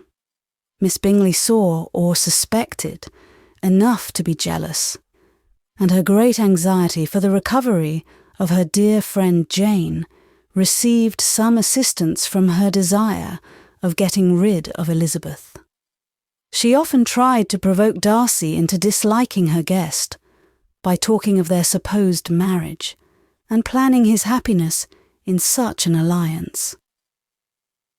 "I hope," said she, as they were walking together in the shrubbery the next day, "you will give your mother-in-law a few hints, when this desirable event takes place, as to the advantage of holding her tongue, and if you can compass it, to cure the younger girls of running after the officers.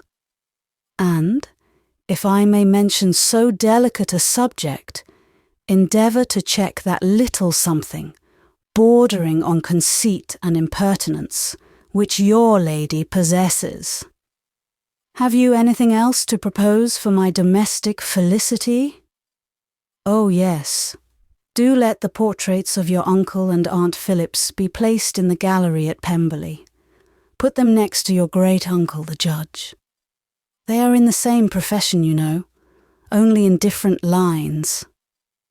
As for your Elizabeth's picture, you must not attempt to have it taken, for what painter could do justice to those beautiful eyes?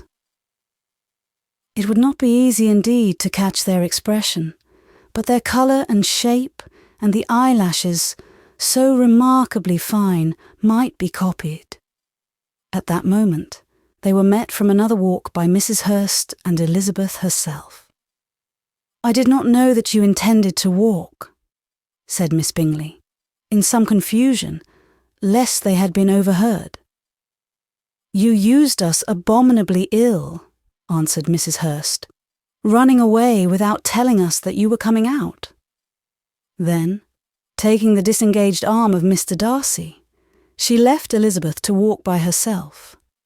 The path just admitted 3. Mr. Darcy felt their rudeness and immediately said, "This walk is not wide enough for our party. We had better go into the avenue."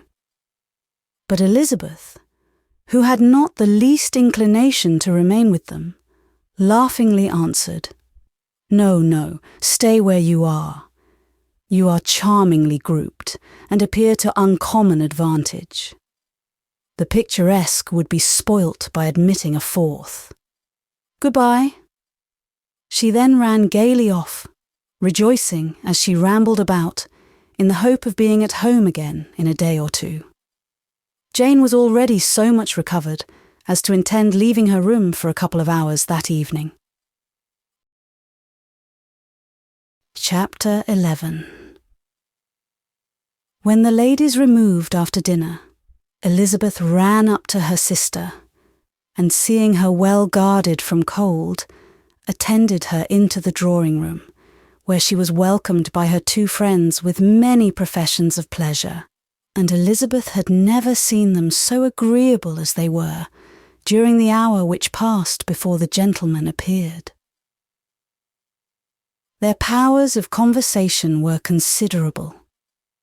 They could describe an entertainment with accuracy, relate an anecdote with humour, and laugh at their acquaintance with spirit. But when the gentleman entered, Jane was no longer the first object.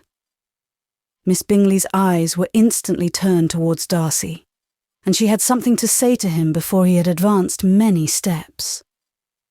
He addressed himself directly to Miss Bennet, with a polite congratulation. Mr. Hurst also made her a slight bow, and said he was very glad. But diffuseness and warmth remained for Bingley's salutation.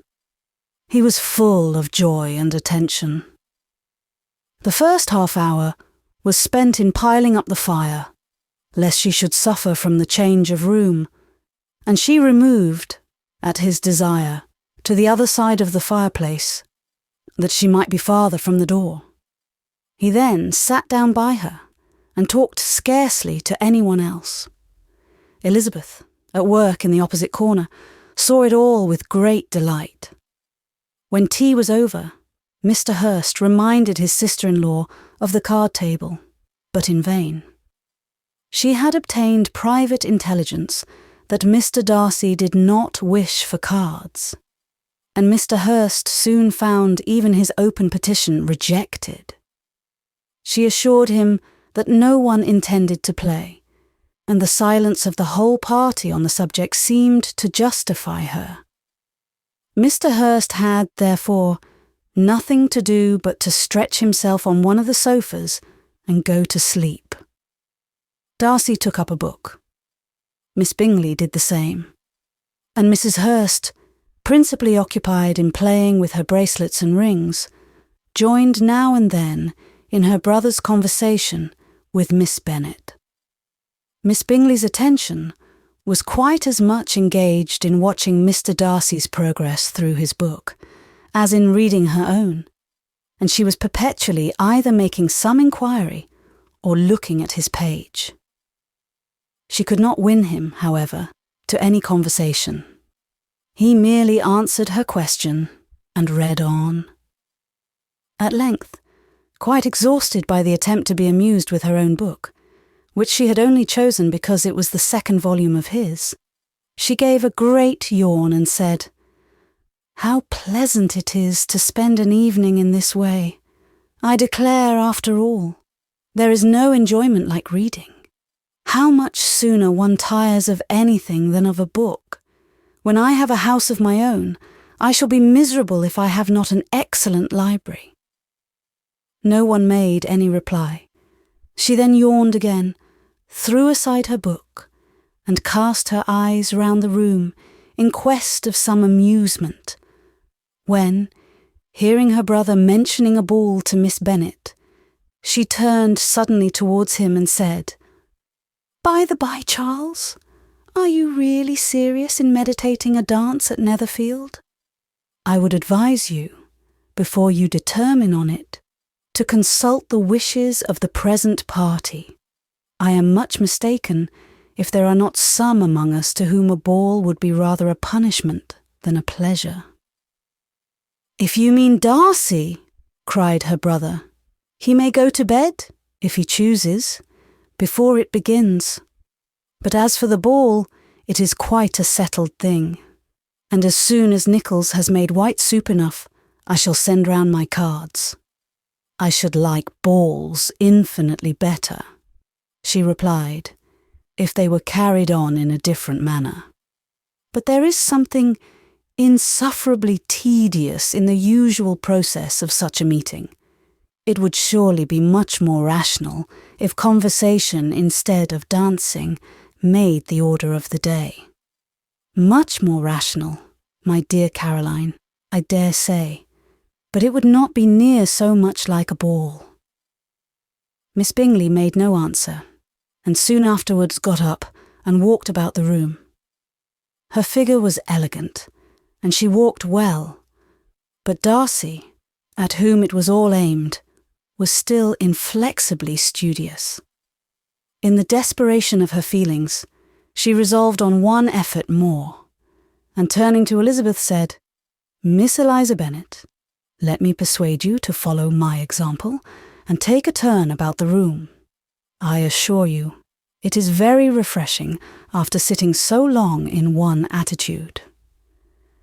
Elizabeth was surprised, but agreed to it immediately.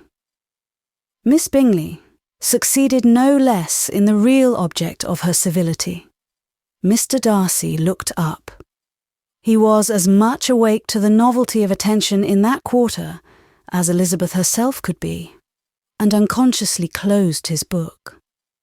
He was directly invited to join their party, but he declined it, observing that he could imagine but two motives for their choosing to walk up and down the room together, with either of which motives his joining them would interfere.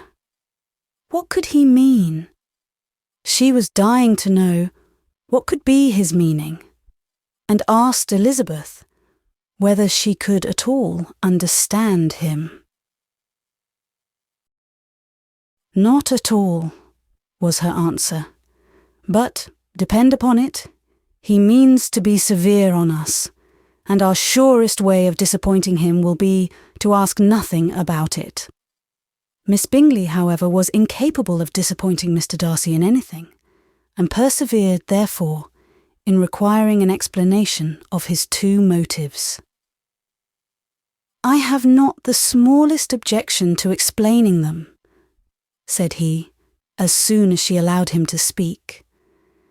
"You either choose this method of passing the evening because you are in each other's confidence and have secret affairs to discuss, or because you are conscious that your figures appear to the greatest advantage in walking. If the first, I should be completely in your way, and if the second, I can admire you much better as I sit by the fire." "Oh, shocking!" cried Miss Bingley. "I never heard anything so abominable. How shall we punish him for such a speech?" "Nothing so easy, if you have but the inclination," said Elizabeth. "We can all plague and punish one another. Tease him, laugh at him. Intimate as you are, you must know how it is to be done. But upon my honour I do not. I do assure you that my intimacy has not yet taught me that. Tease calmness of temper and presence of mind. No, I feel he may defy us there. And as to laughter, we will not expose ourselves, if you please, by attempting to laugh without a subject. Mr. Darcy may hug himself." "Mr. Darcy is not to be laughed at," cried Elizabeth. "That is an uncommon advantage, and uncommon I hope it will continue, for it would be a great loss to me to have many such acquaintance. I dearly love a laugh." "Miss Bingley," said he, "has given me credit for more than can be. The wisest and best of men, nay, the wisest and best of their actions, may be rendered ridiculous by a person whose first object in life is a joke." "Certainly," replied Elizabeth. "There are such people, but I hope I am not one of them. I hope I never ridicule what is wise or good. Follies and nonsense, whims and inconsistencies do divert me, I own, and I laugh at them whenever I can. But these, I suppose, are precisely what you are without. Perhaps that is not possible for anyone. But it has been the study of my life to avoid those weaknesses which often expose a strong understanding to ridicule, such as vanity and pride. Yes, vanity is a weakness indeed, but pride, where there is a real superiority of mind, pride will be always under good regulation." Elizabeth turned away to hide a smile. "Your examination of Mr. Darcy is over, I presume," said Miss Bingley. "And pray, what is the result?" "I am perfectly convinced by it that Mr. Darcy has no defect. He owns it himself without disguise." "No," said Darcy, "I have made no such pretension. I have faults enough, but they are not, I hope, of understanding. My temper I dare not vouch for. It is, I believe, too little yielding, certainly too little for the convenience of the world. I cannot forget the follies and vices of others so soon as I ought, nor their offences against myself. My feelings are not puffed about with every attempt to move them. My temper would perhaps be called resentful. My good opinion once lost is lost forever." "That is a failing indeed," cried Elizabeth. "Implacable resentment is a shade in a character. But you have chosen your fault well. I really cannot laugh at it. You are safe from me. There is, I believe, in every disposition a tendency to some particular evil, a natural defect which not even the best education can overcome. And your defect is a propensity to hate everybody. And yours," he replied with a smile, "is wilfully to misunderstand them." "Do let us have a little music," cried Miss Bingley, tired of a conversation in which she had no share. "Louisa, you will not mind my waking Mr. Hurst." Her sister made not the smallest objection, and the pianoforte was opened, and Darcy, after a few moments' recollection, was not sorry for it. He began to feel the danger of paying Elizabeth too much attention. Chapter 12. in consequence of an agreement between the sisters, Elizabeth wrote the next morning to her mother to beg that the carriage might be sent for them in the course of the day. But Mrs. Bennet, who had calculated on her daughters remaining at Netherfield till the following Tuesday, which would exactly finish Jane's week, could not bring herself to receive them with pleasure before. Her answer, therefore, was not propitious, at least not to Elizabeth's wishes, for she was impatient to get home. Mrs. Bennet sent them word that they could not possibly have the carriage before Tuesday, and in her postscript it was added that if Mr. Bingley and his sister pressed them to stay longer, she could spare them very well. Against staying longer, however, Elizabeth was positively resolved, nor did she much expect it would be asked, and fearful, on the contrary, of being considered as intruding themselves needlessly long, she urged Jane to borrow Mr. Bingley's carriage immediately, and at length it was settled that their original design of leaving Netherfield that morning should be mentioned, and the request made. The communication excited many professions of concern, and enough was said of wishing them to stay at least till the following day to work on Jane. Until the morrow, their going was deferred. Miss Bingley was then sorry that she had proposed the delay, for her jealousy and dislike of one sister much exceeded her affection for the other. The master of the house heard with real sorrow that they were to go so soon, and repeatedly tried to persuade Miss Bennet that it would not be safe for her, that she was not enough recovered. But Jane was firm, where she felt herself to be right. To Mr. Darcy, it was welcome intelligence. Elizabeth had been at Netherfield long enough. She attracted him more than he liked, and Miss Bingley was uncivil to her and more teasing than usual to himself. He wisely resolved to be particularly careful that no sign of admiration should now escape him, nothing that could elevate her with the hope of influencing his felicity. Sensible that, if such an idea had been suggested, his behaviour during the last day must have material weight in confirming or crushing it. Steady to his purpose, he scarcely spoke 10 words to her through the whole of Saturday, and though they were at one time left by themselves for half an hour, he adhered most conscientiously to his book, and would not even look at her. On Sunday, after morning service, the separation, so agreeable to almost all, took place.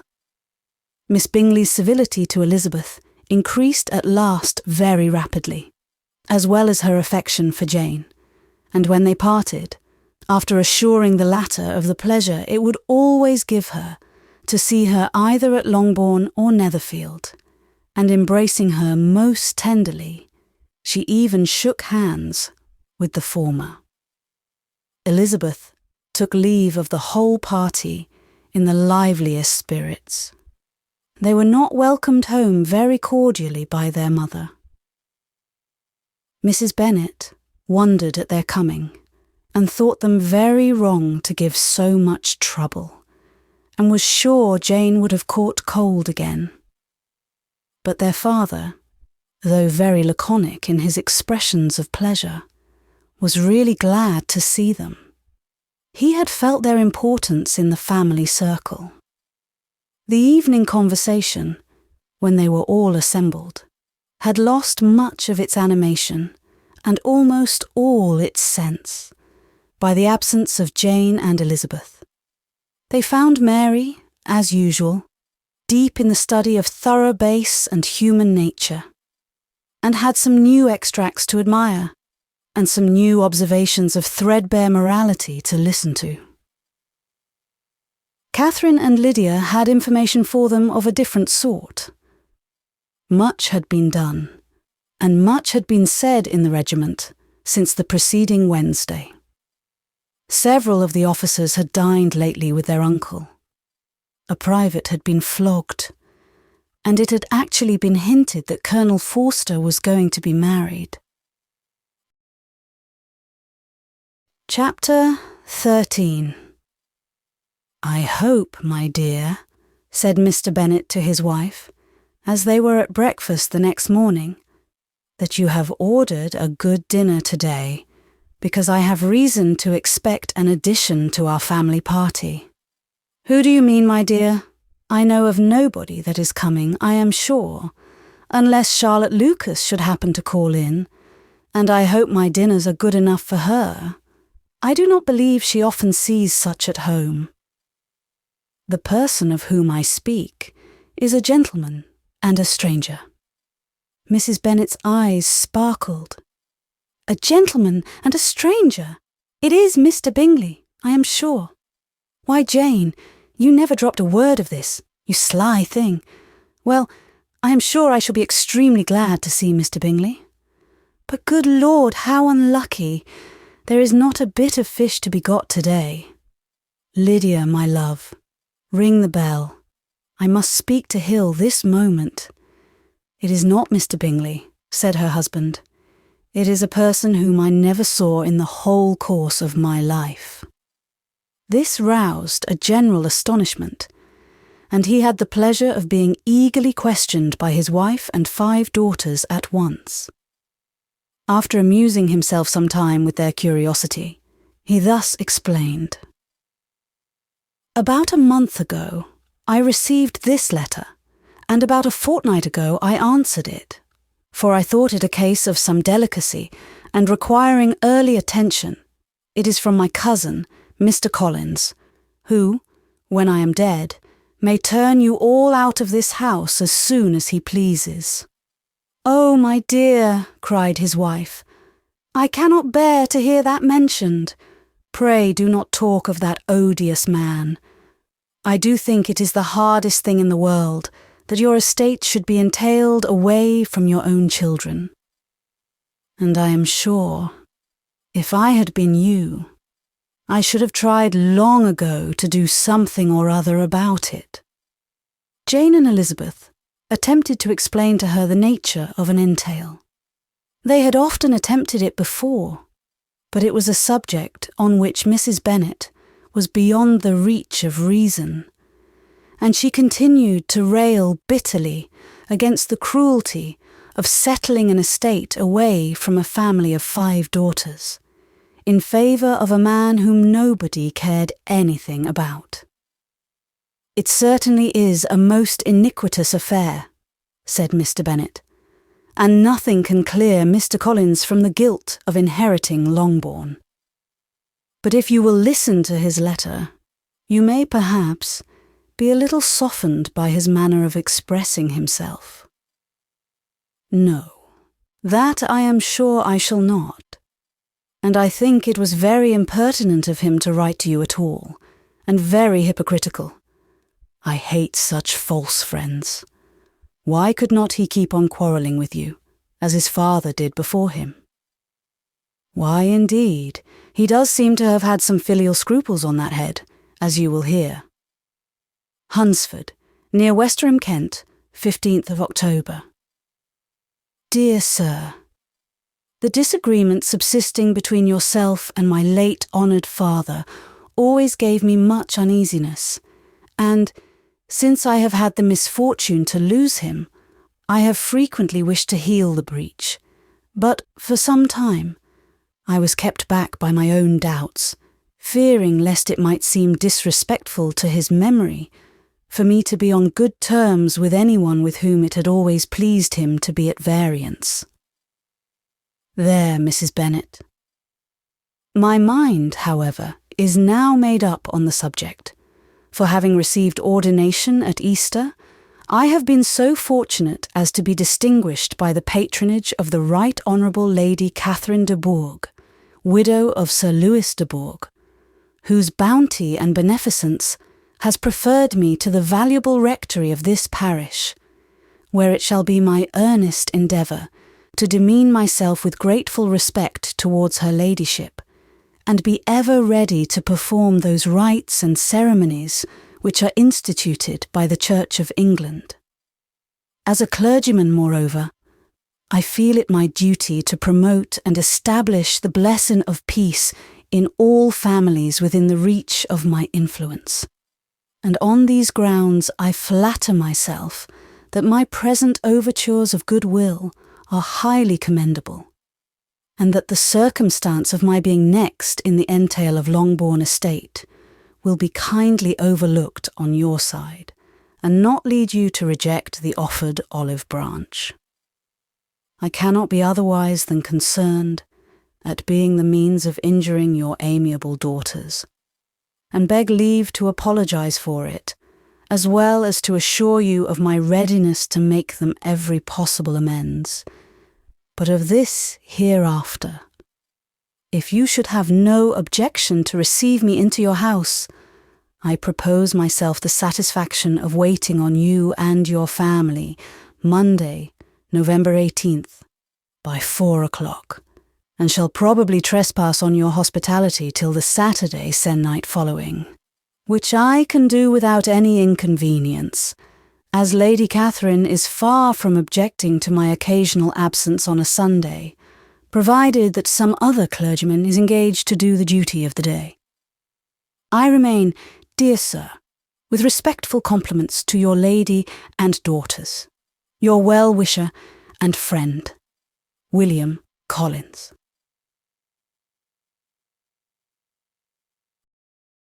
At 4 o'clock, therefore, we may expect this peacemaking gentleman, said Mr. Bennet, as he folded up the letter. He seems to be a most conscientious and polite young man, upon my word, and, I doubt not, will prove a valuable acquaintance, especially if Lady Catherine should be so indulgent as to let him come to us again. There is some sense in what he says about the girls, however, and, if he is disposed to make them any amends, I shall not be the person to discourage him. Though it is difficult, said Jane, to guess in what way he can mean to make us the atonement he thinks our due.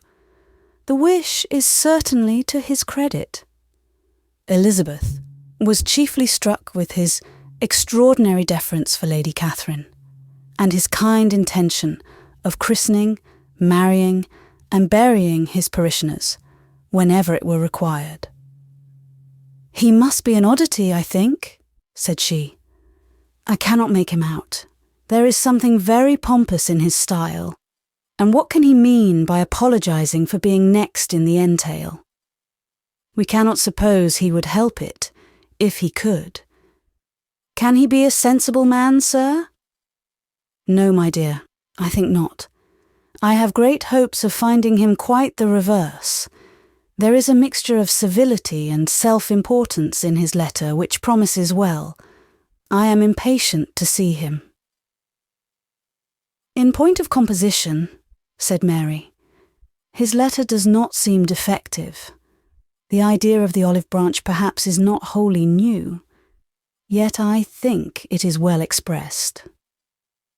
To Catherine and Lydia, neither the letter nor its writer were in any degree interesting. It was next to impossible that their cousin should come in a scarlet coat, and it was now some weeks since they had received pleasure from the society of a man in any other colour.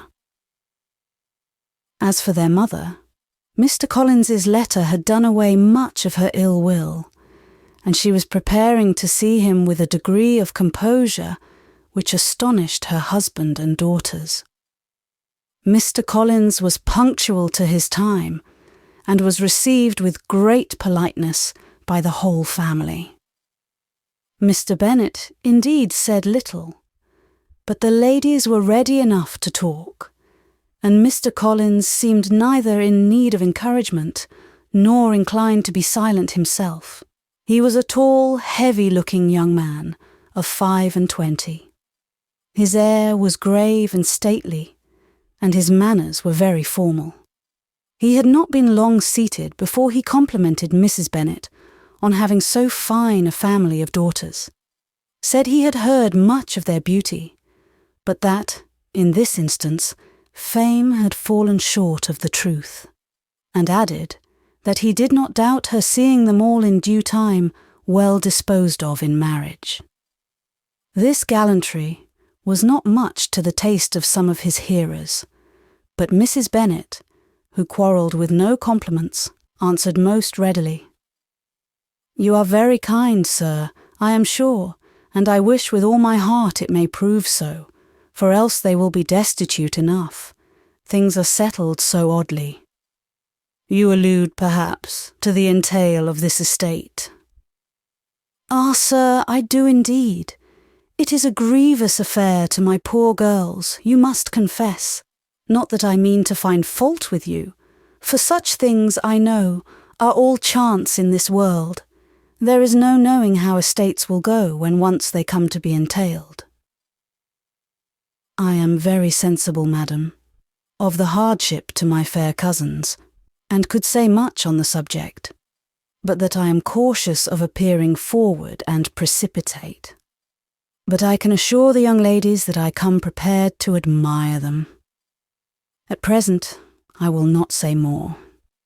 But perhaps, when we are better acquainted—" He was interrupted by a summons to dinner, and the girls smiled on each other. They were not the only objects of Mr. Collins's admiration.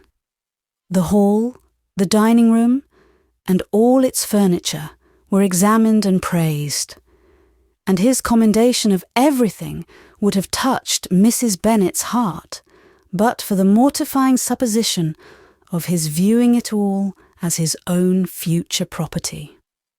The dinner, too, in its turn, was highly admired, and he begged to know to which of his fair cousins the excellence of its cookery was owing.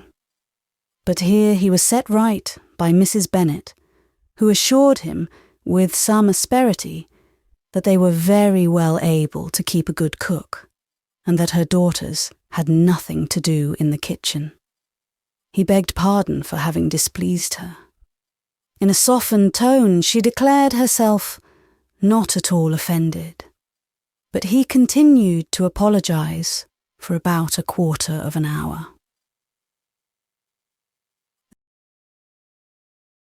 Chapter 14.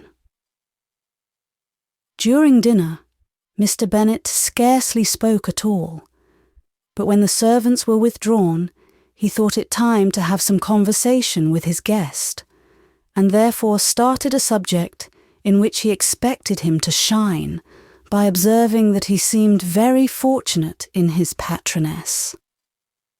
Lady Catherine de Bourgh's attention to his wishes and consideration for his comfort appeared very remarkable. Mr. Bennet could not have chosen better. Mr. Collins was eloquent in her praise.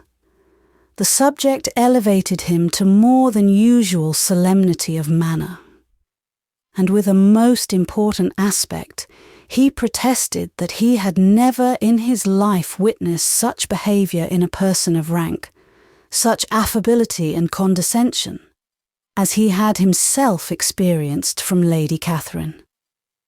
She had been graciously pleased to approve of both the discourses, which he had already had the honour of preaching before her.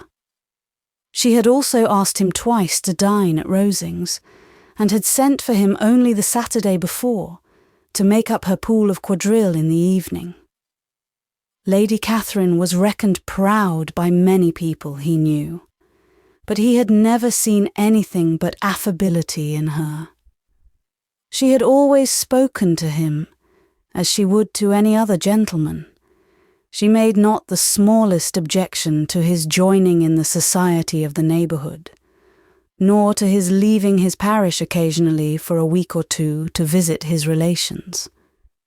She had even condescended to advise him to marry as soon as he could, provided he chose with discretion, and had once paid him a visit in his humble parsonage, where she had perfectly approved all the alterations he had been making, and had even vouchsafed to suggest some herself, some shelves in the closets upstairs.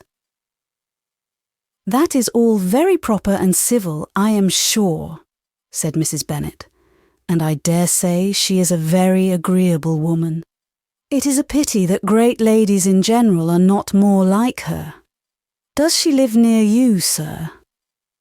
"The garden in which stands my humble abode is separated only by a lane from Rosings Park, her ladyship's residence." "I think you said she was a widow, sir. Has she any family?" "She has one only daughter, the heiress of Rosings, and a very extensive property." "Ah!" cried Mrs. Bennet, shaking her head. "Then she is better off than many girls. And what sort of young lady is she? Is she handsome?" "She is a most charming young lady indeed. Lady Catherine herself says that, in point of true beauty, Mr. Bourg is far superior to the handsomest of her sex, because there is that in her features which marks the young woman of distinguished birth. She is unfortunately of a sickly constitution, which has prevented her making that progress in many accomplishments which she could not otherwise have failed of, as I am informed by the lady who superintended her education, and who still resides with them. But she is perfectly amiable, and often condescends to drive by my humble abode in her little phaeton and ponies." "Has she been presented? I do not remember her name among the ladies at court." "Her indifferent state of health unhappily prevents her being in town, and by that means, as I told Lady Catherine myself one day, has deprived the British court of its brightest ornament."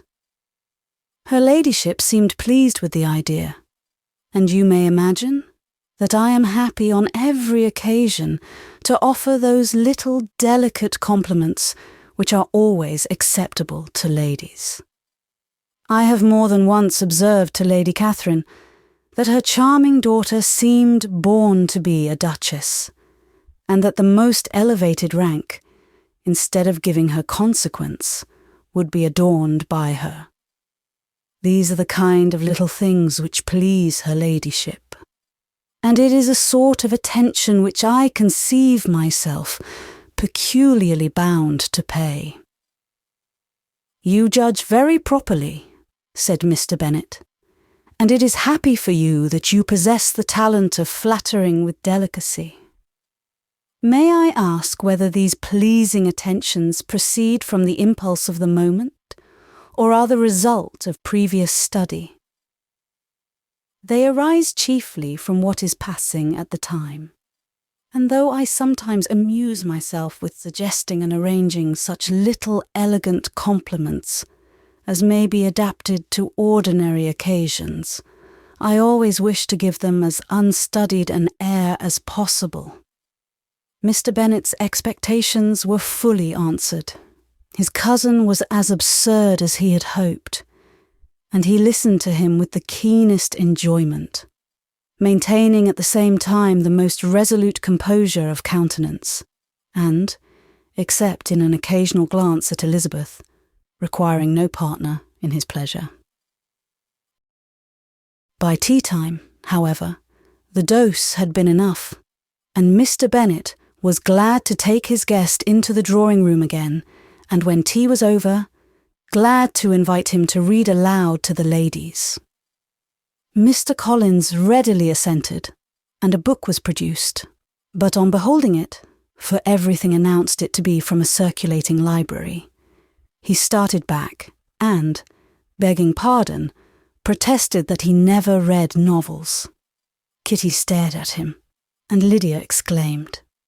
Other books were produced, and after some deliberation he chose Fordyce's Sermons. Lydia gaped as he opened the volume, and before he had, with very monotonous solemnity, read 3 pages, she interrupted him with, "Do you know, Mamma, that my Uncle Phillips talks of turning away Richard, and if he does, Colonel Forster will hire him. My aunt told me so herself on Saturday. I shall walk to Meryton tomorrow to hear more about it, and to ask when Mr. Denny comes back from town." Lydia was bid by her 2 eldest sisters to hold her tongue, but Mr. Collins, much offended, laid aside his book and said, "I have often observed how little young ladies are interested by books of a serious stamp, though written solely for their benefit. It amazes me, I confess, for certainly there can be nothing so advantageous to them as instruction. But I will no longer importune my young cousin." Then, turning to Mr. Bennet, he offered himself as his antagonist at backgammon. Mr. Bennet accepted the challenge, observing that he acted very wisely in leaving the girls to their own trifling amusements. Mrs. Bennet and her daughters apologised most civilly for Lydia's interruption, and promised that it should not occur again if he would resume his book. But Mr. Collins, after assuring them that he bore his young cousin no ill will and should never resent her behaviour as any affront, seated himself at another table with Mr. Bennet and prepared for backgammon.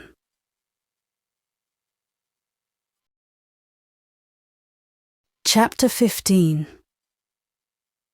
Mr. Collins was not a sensible man, and the deficiency of nature had been but little assisted by education or society, the greatest part of his life having been spent under the guidance of an illiterate and miserly father. And though he belonged to one of the universities, he had merely kept the necessary terms without forming at it any useful acquaintance. The subjection in which his father had brought him up had given him originally great humility of manner, but it was now a good deal counteracted by the self-conceit of a weak head, living in retirement, and the consequential feelings of early and unexpected prosperity. A fortunate chance had recommended him to Lady Catherine de Bourgh, when the living of Hunsford was vacant, and the respect which he felt for her high rank, and his veneration for her as his patroness, mingling with a very good opinion of himself, of his authority as a clergyman, and his right as a rector, made him altogether a mixture of pride and obsequiousness, self-importance and humility. Having now a good house and a very sufficient income, he intended to marry, and in seeking a reconciliation with the Longbourn family he had a wife in view, as he meant to choose one of the daughters, if he found them as handsome and amiable as they were represented by common report. This was his plan of amends, of atonement, for inheriting their father's estate, and he thought it an excellent one, full of eligibility and suitableness, and excessively generous and disinterested on his own part. His plan did not vary on seeing them. Miss Bennet's lovely face confirmed his views, and established all his strictest notions of what was due to seniority, and for the first evening she was his settled choice. The next morning, however, made an alteration, for in a quarter of an hour's tête-à-tête with Mrs. Bennet before breakfast, a conversation beginning with his parsonage house, and leading naturally to the avowal of his hopes, that a mistress for it might be found at Longbourn, produced from her, amid very complacent smiles and general encouragement, a caution against the very Jane he had fixed on. As to her younger daughters, she could not take upon her to say, she could not positively answer, but she did not know of any prepossession. Her eldest daughter she must just mention. She felt it incumbent on her to hint, was likely to be very soon engaged. Mr. Collins had only to change from Jane to Elizabeth, and it was soon done, done while Mrs. Bennet was stirring the fire. Elizabeth, equally next to Jane in birth and beauty, succeeded her, of course. Mrs. Bennet treasured up the hint and trusted that she might soon have 2 daughters married, and the man whom she could not bear to speak of the day before was now high in her good graces. Lydia's intention of walking to Meryton was not forgotten. Every sister except Mary agreed to go with her, and Mr. Collins was to attend them, at the request of Mr. Bennet, who was most anxious to get rid of him and have his library to himself. For thither Mr. Collins had followed him after breakfast, and there he would continue, nominally engaged with one of the largest folios in the collection, but really talking to Mr. Bennet, with little cessation, of his house and garden at Hunsford. Such doings discomposed Mr. Bennet exceedingly. In his library he had been always sure of leisure and tranquillity, and though prepared, as he told Elizabeth, to meet with folly and conceit in every other room in the house, he was used to be free from them there. His civility, therefore, was most prompt in inviting Mr. Collins to join his daughters in their walk, and Mr. Collins, being in fact much better fitted for a walker than a reader, was extremely well pleased to close his large book and go. In pompous nothings on his side, and civil assents on that of his cousins, their time passed till they entered Meryton. The attention of the younger ones was then no longer to be gained by him. Their eyes were immediately wandering up the street in quest of the officers, and nothing less than a very smart bonnet, indeed, or a really new muslin in a shop window, could recall them. But the attention of every lady was soon caught by a young man whom they had never seen before, of most gentlemanlike appearance, walking with an officer on the other side of the way. The officer was the very Mr. Denny concerning whose return from London Lydia came to inquire, and he bowed as they passed. All were struck with the stranger's air. All wondered who he could be, and Kitty and Lydia, determined if possible to find out, led the way across the street, under pretence of wanting something in an opposite shop, and fortunately had just gained the pavement when the 2 gentlemen, turning back, had reached the same spot. Mr. Denny addressed them directly, and entreated permission to introduce his friend, Mr. Wickham, who had returned with him the day before from town, and, he was happy to say, had accepted a commission in their corps. This was exactly as it should be, for the young man wanted only regimentals to make him completely charming. His appearance was greatly in his favour. He had all the best parts of beauty, a fine countenance, a good figure, and very pleasing address. The introduction was followed up on his side by a happy readiness of conversation, a readiness at the same time perfectly correct and unassuming, and the whole party were still standing and talking together very agreeably, when the sound of horses drew their notice, and Darcy and Bingley were seen riding down the street. On distinguishing the ladies of the group, the 2 gentlemen came directly towards them, and began the usual civilities. Bingley was the principal spokesman, and Miss Bennet the principal object.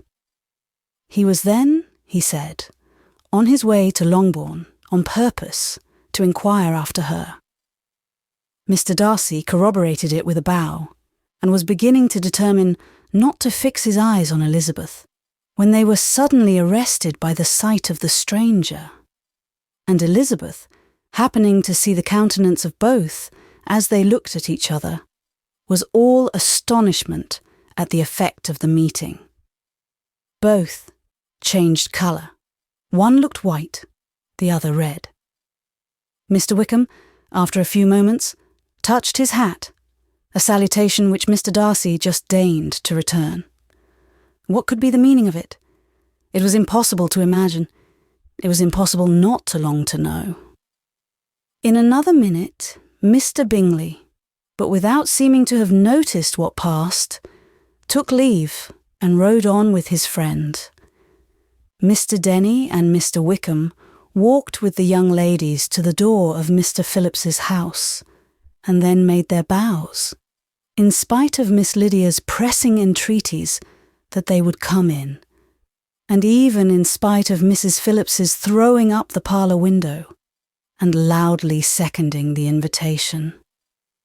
Mrs. Phillips was always glad to see her nieces, and the two eldest, from their recent absence, were particularly welcome, and she was eagerly expressing her surprise at their sudden return home, which, as their own carriage had not fetched them, she should have known nothing about, if she had not happened to see Mr. Jones's shop boy in the street, who had told her that they were not to send any more drafts to Netherfield, because the Miss Bennetts were come away, when her civility was claimed towards Mr. Collins by Jane's introduction of him.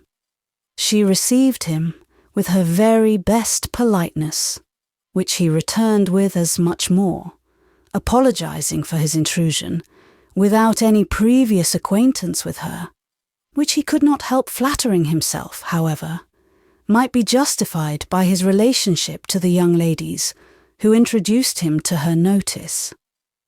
Mrs. Phillips was quite awed by such an excess of good breeding, but her contemplation of one stranger was soon put an end to by exclamations and inquiries about the other, of whom, however, she could only tell her nieces what they already knew, that Mr. Denny had brought him from London, and that he was to have a lieutenant's commission in the shire. She had been watching him the last hour, she said, as he walked up and down the street. And had Mr. Wickham appeared, Kitty and Lydia would certainly have continued the occupation. But unluckily, no one passed the windows now, except a few of the officers, who, in comparison with the stranger, were become stupid, disagreeable fellows. Some of them were to dine with the Phillipses the next day, and their aunt promised to make her husband call on Mr. Wickham and give him an invitation also, if the family from Longbourn would come in the evening. This was agreed to, and Mrs. Phillips protested that they would have a nice, comfortable, noisy game of lottery tickets and a little bit of hot supper afterwards. The prospect of such delights was very cheering, and they parted in mutual good spirits. Mr. Collins repeated his apologies in quitting the room, and was assured, with unwearying civility, that they were perfectly needless. As they walked home, Elizabeth related to Jane what she had seen pass between the two gentlemen. But though Jane would have defended either or both, had they appeared to be wrong, she could no more explain such behaviour than her sister. Mr. Collins, on his return, highly gratified Mrs. Bennet by admiring Mrs. Phillips's manners and politeness. He protested that, except Lady Catherine and her daughter, he had never seen a more elegant woman, for she had not only received him with the utmost civility, but had even pointedly included him in her invitation for the next evening, although utterly unknown to her before. Something, he supposed, might be attributed to his connection with them, but yet he had never met with so much attention in the whole course of his life. Chapter 16. As no objection was made to the young people's engagement with their aunt, and all Mr. Collins's scruples of leaving Mr. and Mrs. Bennet for a single evening during his visit were most steadily resisted. The coach conveyed him and his 5 cousins at a suitable hour to Meryton, and the girls had the pleasure of hearing, as they entered the drawing-room, that Mr. Wickham had accepted their uncle's invitation and was then in the house. When this information was given, and they had all taken their seats, Mr. Collins was at leisure to look around him and admire, and he was so much struck with the size and furniture of the apartment that he declared he might almost have supposed himself in the small summer breakfast parlour at Rosings, a comparison that did not at first convey much gratification. But when Mrs. Phillips understood from him what Rosings was, and who was its proprietor, when she had listened to the description of only one of Lady Catherine's drawing-rooms, and found that the chimney-piece alone had cost £800, she felt all the force of the compliment, and would hardly have resented a comparison with the housekeeper's room. In describing to her all the grandeur of Lady Catherine and her mansion, with occasional digressions in praise of his own humble abode and the improvements it was receiving, he was happily employed until the gentlemen joined them, and he found in Mrs. Phillips a very attentive listener, whose opinion of his consequence increased with what she heard, and who was resolving to retail it all among her neighbours as soon as she could. To the girls, who could not listen to their cousin, and who had nothing to do but to wish for an instrument and examine their own indifferent imitations of china on the mantelpiece, the interval of waiting appeared very long. It was over at last, however. The gentleman did approach, and when Mr. Wickham walked into the room, Elizabeth felt that she had neither been seeing him before nor thinking of him since, with the smallest degree of unreasonable admiration. The officers of the shire were in general a very creditable, gentlemanlike set, and the best of them were of the present party. But Mr. Wickham was as far beyond them all in person, countenance, air, and walk, as they were superior to the broad-faced, stuffy Uncle Phillips, breathing port wine, who followed them into the room. Mr. Wickham was the happy man towards whom almost every female eye was turned, and Elizabeth was the happy woman by whom he finally seated himself, and the agreeable manner in which he immediately fell into conversation, though it was only on its being a wet night, and on the probability of a rainy season, made her feel that the commonest, dullest, most threadbare topic might be rendered interesting by the skill of the speaker. With such rivals for the notice of the fair as Mr. Wickham and the officers, Mr. Collins seemed to sink into insignificance. To the young ladies, he certainly was nothing, but he had still at intervals a kind listener in Mrs. Phillips, and was, by her watchfulness, most abundantly supplied with coffee and muffin.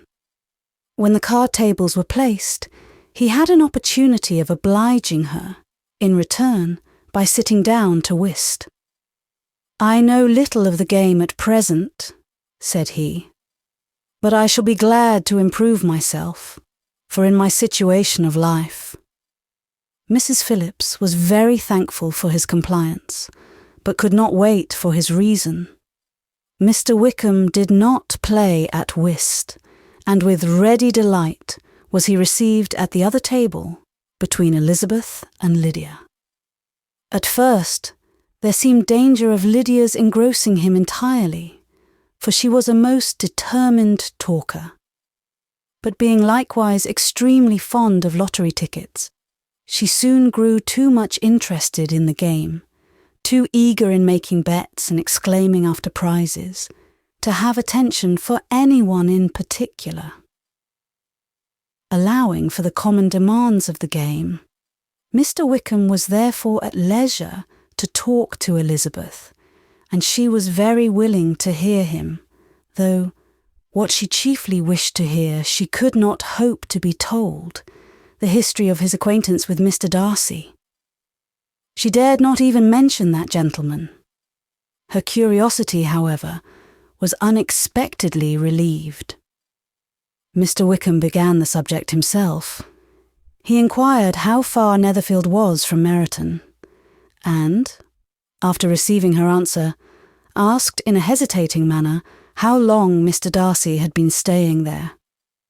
"About a month," said Elizabeth, and then, unwilling to let the subject drop, added, "He is a man of very large property in Derbyshire, I understand."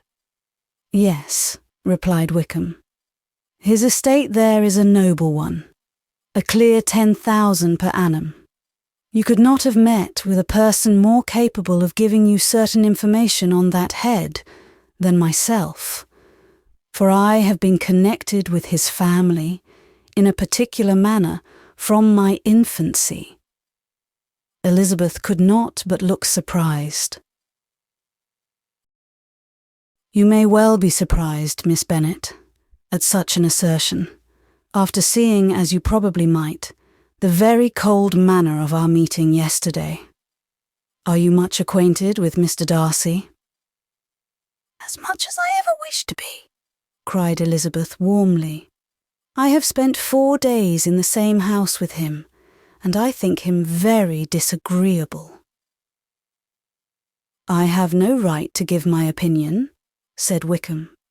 "As to his being agreeable or otherwise, I am not qualified to form one. I have known him too long and too well to be a fair judge.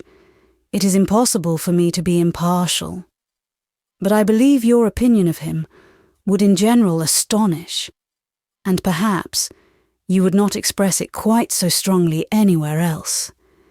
Here you are in your own family.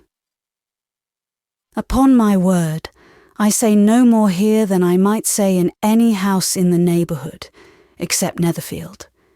He is not at all liked in Hertfordshire. Everybody is disgusted with his pride. You will not find him more favourably spoken of by anyone." "I cannot pretend to be sorry," said Wickham, after a short interruption, "that he or that any man should not be estimated beyond their deserts. But with him I believe it does not often happen.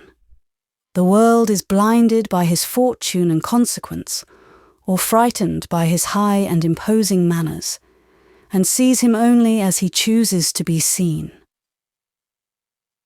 I should take him, even on my slight acquaintance, to be an ill-tempered man." Wickham only shook his head. "I wonder," said he, at the next opportunity of speaking, "whether he is likely to be in this country much longer. I do not at all know, but I heard nothing of his going away when I was at Netherfield. I hope your plans in favour of the Shire will not be affected by his being in the neighbourhood." "Oh no, it is not for me to be driven away by Mr. Darcy. If he wishes to avoid seeing me, he must go. We are not on friendly terms, and it always gives me pain to meet him. But I have no reason for avoiding him, but what I might proclaim to all the world, a sense of very great ill-usage and most painful regrets at his being what he is. His father, Miss Bennet, the late Mr. Darcy, was one of the best men that ever breathed, and the truest friend I ever had, and I can never be in company with this Mr. Darcy without being grieved to the soul by 1,000 tender recollections. His behaviour to myself has been scandalous, but I verily believe I could forgive him anything and everything, rather than his disappointing the hopes and disgracing the memory of his father." Elizabeth found the interest of the subject increase, and listened with all her heart. but the delicacy of it prevented further inquiry. Mr. Wickham began to speak on more general topics: Meryton, the neighbourhood, the society, appearing highly pleased with all that he had yet seen, and speaking of the latter, especially, with gentle but very intelligible gallantry. It was the prospect of constant society, and good society, he added, which was my chief inducement to enter the shire. I know it to be a most respectable, agreeable corps, and my friend Denny tempted me further by his account of their present quarters, and the very great attentions and excellent acquaintance Meryton had procured them.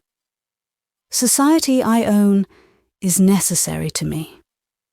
I have been a disappointed man, and my spirits will not bear solitude. I must have employment and society. A military life is not what I was intended for, but circumstances have now made it eligible. The church ought to have been my profession. I was brought up for the church, and I should at this time have been in possession of a most valuable living, had it pleased the gentleman we were speaking of just now. Indeed. Yes. The late Mr. Darcy bequeathed me the next presentation of the best living in his gift. He was my godfather and excessively attached to me. I cannot do justice to his kindness. He meant to provide for me amply, and thought he had done it, but when the living fell, it was given elsewhere. "Good heavens!" cried Elizabeth. "But how could that be? How could his will be disregarded? Why did not you seek legal redress?" There was just such an informality in the terms of the bequest as to give me no hope from law. A man of honour could not have doubted the intention, but Mr. Darcy chose to doubt it, or to treat it as a merely conditional recommendation, and to assert that I had forfeited all claim to it by extravagance, imprudence, in short, anything or nothing. Certain it is that the living became vacant 2 years ago, exactly as I was of an age to hold it, and that it was given to another man. And no less certain is it that I cannot accuse myself of having really done anything to deserve to lose it. I have a warm, unguarded temper, and I may perhaps have sometimes spoken my opinion of him, and to him too freely. I can recall nothing worse. But the fact is that we are very different sort of men, and that he hates me. This is quite shocking. He deserves to be publicly disgraced. Some time or other he will be, but it shall not be by me. Till I can forget his father, I can never defy or expose him. Elizabeth honoured him for such feelings, and thought him handsomer than ever as he expressed them. "But what," said she after a pause, "can have been his motive? What can have induced him to behave so cruelly?" "A thorough, determined dislike of me, a dislike which I cannot but attribute in some measure to jealousy. Had the late Mr. Darcy liked me less, his son might have borne with me better, but his father's uncommon attachment to me irritated him, I believe, very early in life. He had not a temper to bear the sort of competition in which we stood, the sort of preference which was often given me. I had not thought Mr. Darcy so bad as this. Though I have never liked him, I had not thought so very ill of him. I had supposed him to be despising his fellow creatures in general, but did not suspect him of descending to such malicious revenge, such injustice, such inhumanity as this." After a few minutes' reflection, however, she continued, "I do remember his boasting one day, at Netherfield, of the implacability of his resentments, of his having an unforgiving temper. His disposition must be dreadful." "I will not trust myself on the subject," replied Wickham. "I can hardly be just to him. Elizabeth was again deep in thought, and after a time exclaimed, "To treat in such a manner the godson, the friend, the favourite of his father."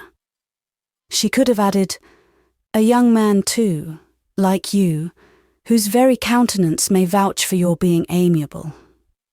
But she contented herself with, "And one, too, who had probably been his own companion from childhood, connected together, as I think you said, in the closest manner.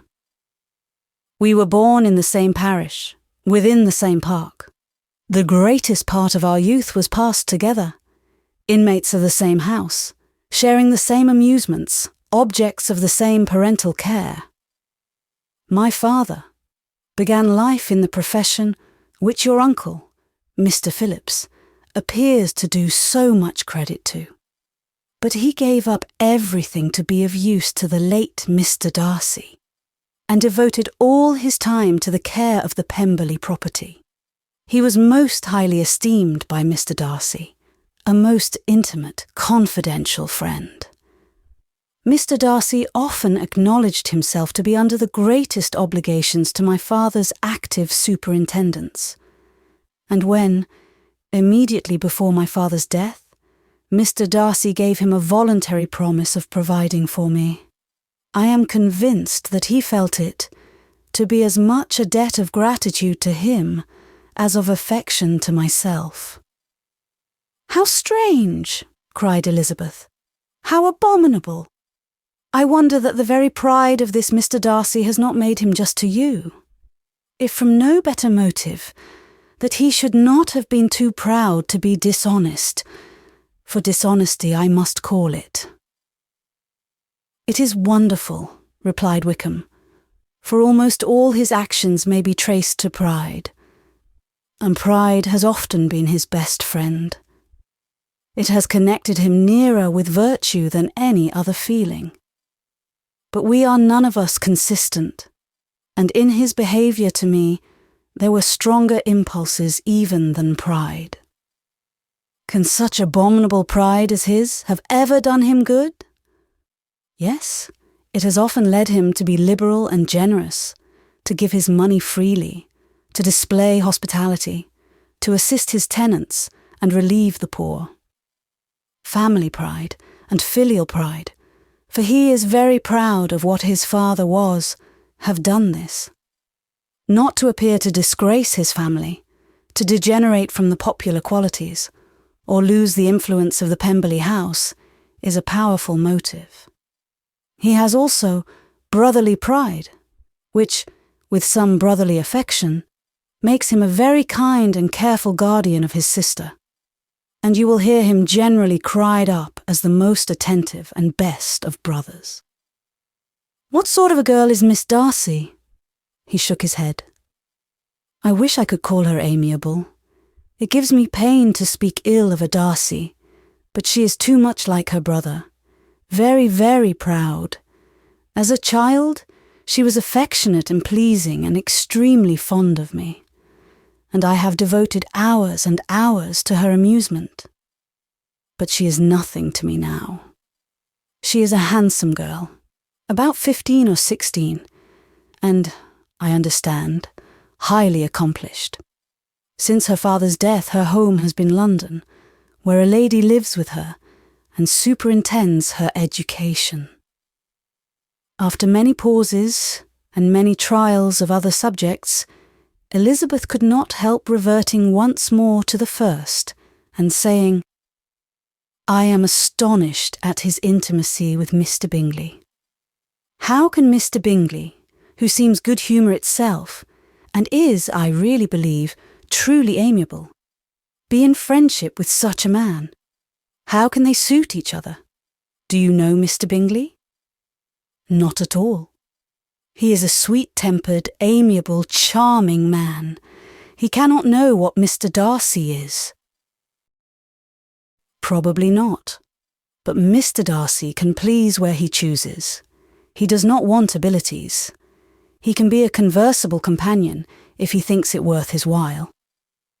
Among those who are at all his equals in consequence, He is a very different man from what he is to the less prosperous. His pride never deserts him, but with the rich he is liberal-minded, just, sincere, rational, honourable, and perhaps agreeable, allowing something for fortune and figure. The whist party, soon afterwards breaking up, the players gathered round the other table, and Mr. Collins took his station between his cousin Elizabeth and Mrs. Phillips. The usual inquiries as to his success were made by the latter. It had not been very great. He had lost every point, but when Mrs. Phillips began to express her concern thereupon, he assured her, with much earnest gravity, that it was not of the least importance, that he considered the money as a mere trifle, and begged she would not make herself uneasy. "I know very well, madam," said he, "that when persons sit down to a card table, they must take their chance of these things. And happily, I am not in such circumstances as to make 5 shillings any object. There are undoubtedly many who could not say the same, but thanks to Lady Catherine de Bourgh, I am removed far beyond the necessity of regarding little matters." Mr. Wickham's attention was caught, and after observing Mr. Collins for a few moments, he asked Elizabeth in a low voice whether her relations were very intimately acquainted with the family of de Bourgh.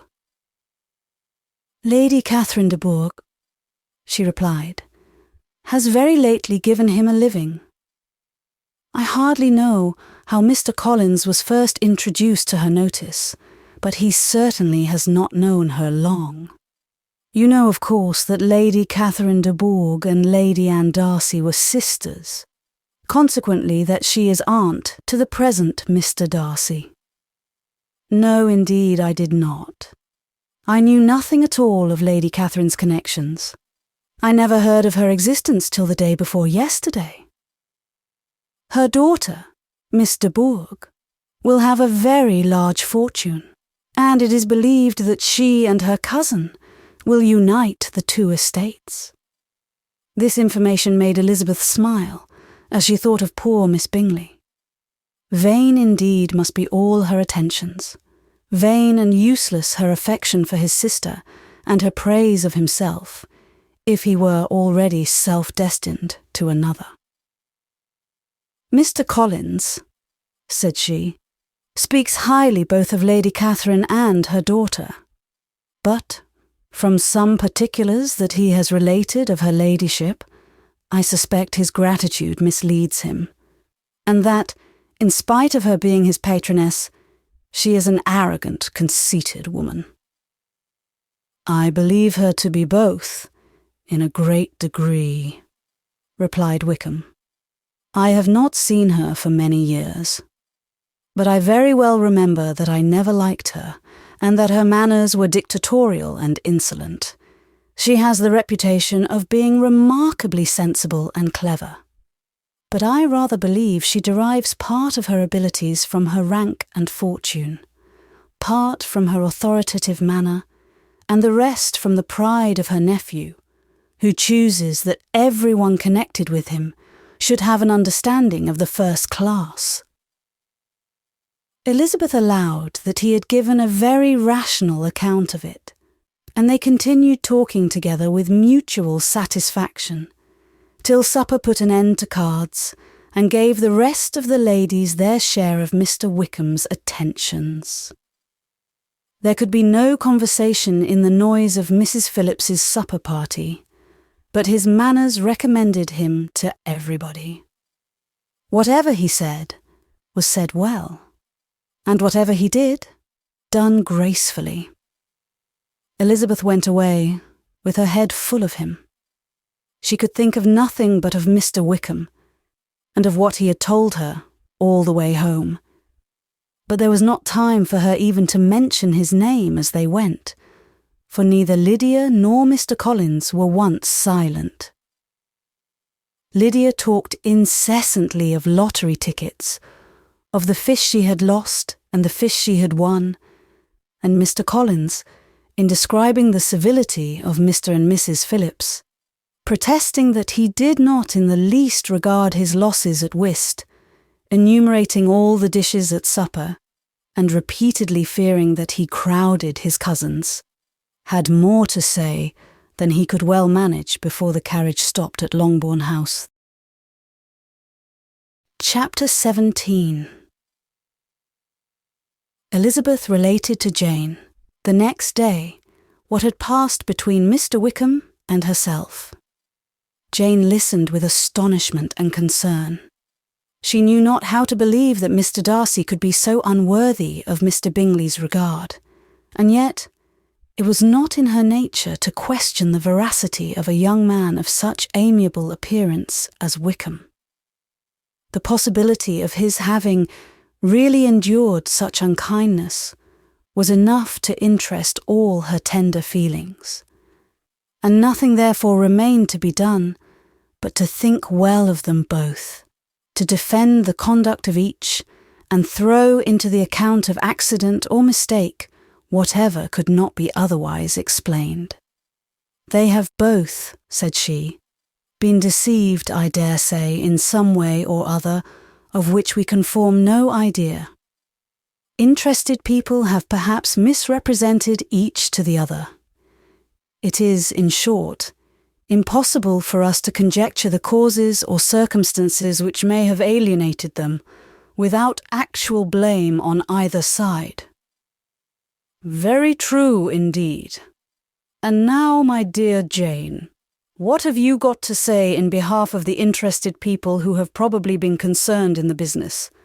Do clear them too, or we shall be obliged to think ill of somebody." "Laugh as much as you choose, but you will not laugh me out of my opinion. My dearest Lizzie, do but consider in what a disgraceful light it places Mr. Darcy to be treating his father's favourite in such a manner, one whom his father had promised to provide for. It is impossible. No man of common humanity, no man who had any value for his character, could be capable of it. Can his most intimate friends be so excessively deceived in him? Oh no. I can much more easily believe Mr. Bingley's being imposed on than that Mr. Wickham should invent such a history of himself as he gave me last night. Names, facts, everything mentioned without ceremony. If it be not so, let Mr. Darcy contradict it. Besides, there was truth in his looks. It is difficult, indeed. It is distressing. One does not know what to think. I beg your pardon. One knows exactly what to think.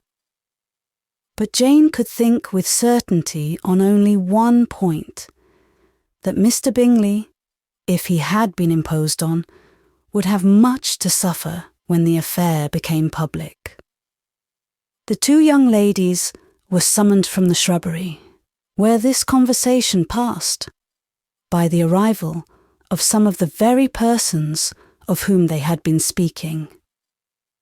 Mr. Bingley and his sisters came to give their personal invitation for the long-expected ball at Netherfield, which was fixed for the following Tuesday. The two ladies were delighted to see their dear friend again, called it an age since they had met, and repeatedly asked what she had been doing with herself since their separation. To the rest of the family they paid little attention, avoiding Mrs. Bennet as much as possible, saying not much to Elizabeth, and nothing at all to the others. They were soon gone again, rising from their seats with an activity which took their brother by surprise, and hurrying off as if eager to escape from Mrs. Bennet's civilities. The prospect of the Netherfield ball was extremely agreeable to every female of the family. Mrs. Bennet chose to consider it as given in compliment to her eldest daughter, and was particularly flattered by receiving the invitation from Mr. Bingley himself, instead of a ceremonious card. Jane pictured to herself a happy evening in the society of her two friends and the attentions of their brother. And Elizabeth thought with pleasure of dancing a great deal with Mr. Wickham, and of seeing a confirmation of everything in Mr. Darcy's look and behaviour. The happiness anticipated by Catherine and Lydia depended less on any single event, or any particular person. For though they each, like Elizabeth, meant to dance half the evening with Mr. Wickham, he was by no means the only partner who could satisfy them, and a ball was, at any rate, a ball. And even Mary could assure her family that she had no disinclination for it. "While I can have my mornings to myself," said she, "it is enough. I think it is no sacrifice to join occasionally in evening engagements. Society has claims on us all, and I profess myself one of those who consider intervals of recreation and amusement as desirable for everybody." Elizabeth's spirits were so high on the occasion that though she did not often speak unnecessarily to Mr. Collins, she could not help asking him whether he intended to accept Mr. Bingley's invitation, and if he did, whether he would think it proper to join in the evening's amusement. And she was rather surprised to find that he entertained no scruple whatever on that head, and was very far from dreading a rebuke, either from the Archbishop or Lady Catherine de Bourgh, by venturing to dance. "I am by no means of opinion, I assure you," said he, "that a ball of this kind, given by a young man of character to respectable people, can have any evil tendency. And I am so far from objecting to dancing myself, that I shall hope to be honoured with the hands of all my fair cousins in the course of the evening. And I take this opportunity of soliciting yours, Miss Elizabeth, for the 2 first dances especially, a preference which I trust my cousin Jane will attribute to the right cause, and not to any disrespect for her." Elizabeth felt herself completely taken in. She had fully proposed being engaged by Wickham for those very dances, and to have Mr. Collins instead. Her liveliness had been never worse timed. There was no help for it, however. Mr. Wickham's happiness, and her own, was perforce delayed a little longer, and Mr. Collins's proposal accepted with as good a grace as she could. She was not the better pleased with his gallantry, from the idea it suggested of something more. It now first struck her that she was selected from among her sisters as worthy of being the mistress of Hunsford Parsonage, and of assisting to form a quadrille table at Rosings, in the absence of more eligible visitors. The idea soon reached to conviction, as she observed his increasing civilities towards herself, and heard his frequent attempt at a compliment on her wit and vivacity. And though more astonished than gratified herself by this effect of her charms, it was not long before her mother gave her to understand that the probability of their marriage was exceedingly agreeable to her. Elizabeth, however, did not choose to take the hint, being well aware that a serious dispute must be the consequence of any reply. Mr. Collins might never make the offer, and, till he did, it was useless to quarrel about him. If there had not been a Netherfield ball to prepare for and talk of, the younger Miss Bennetts would have been in a pitiable state at this time, for, from the day of the invitation to the day of the ball, there was such a succession of rain as prevented their walking to Meryton once. No aunt, no officers, no news could be sought after. The very shoe roses for Netherfield were got by proxy. Even Elizabeth might have found some trial of her patience in weather which totally suspended the improvement of her acquaintance with Mr. Wickham. and nothing less than a dance on Tuesday could have made such a Friday, Saturday, Sunday, and Monday endurable to Kitty and Lydia. Chapter 18.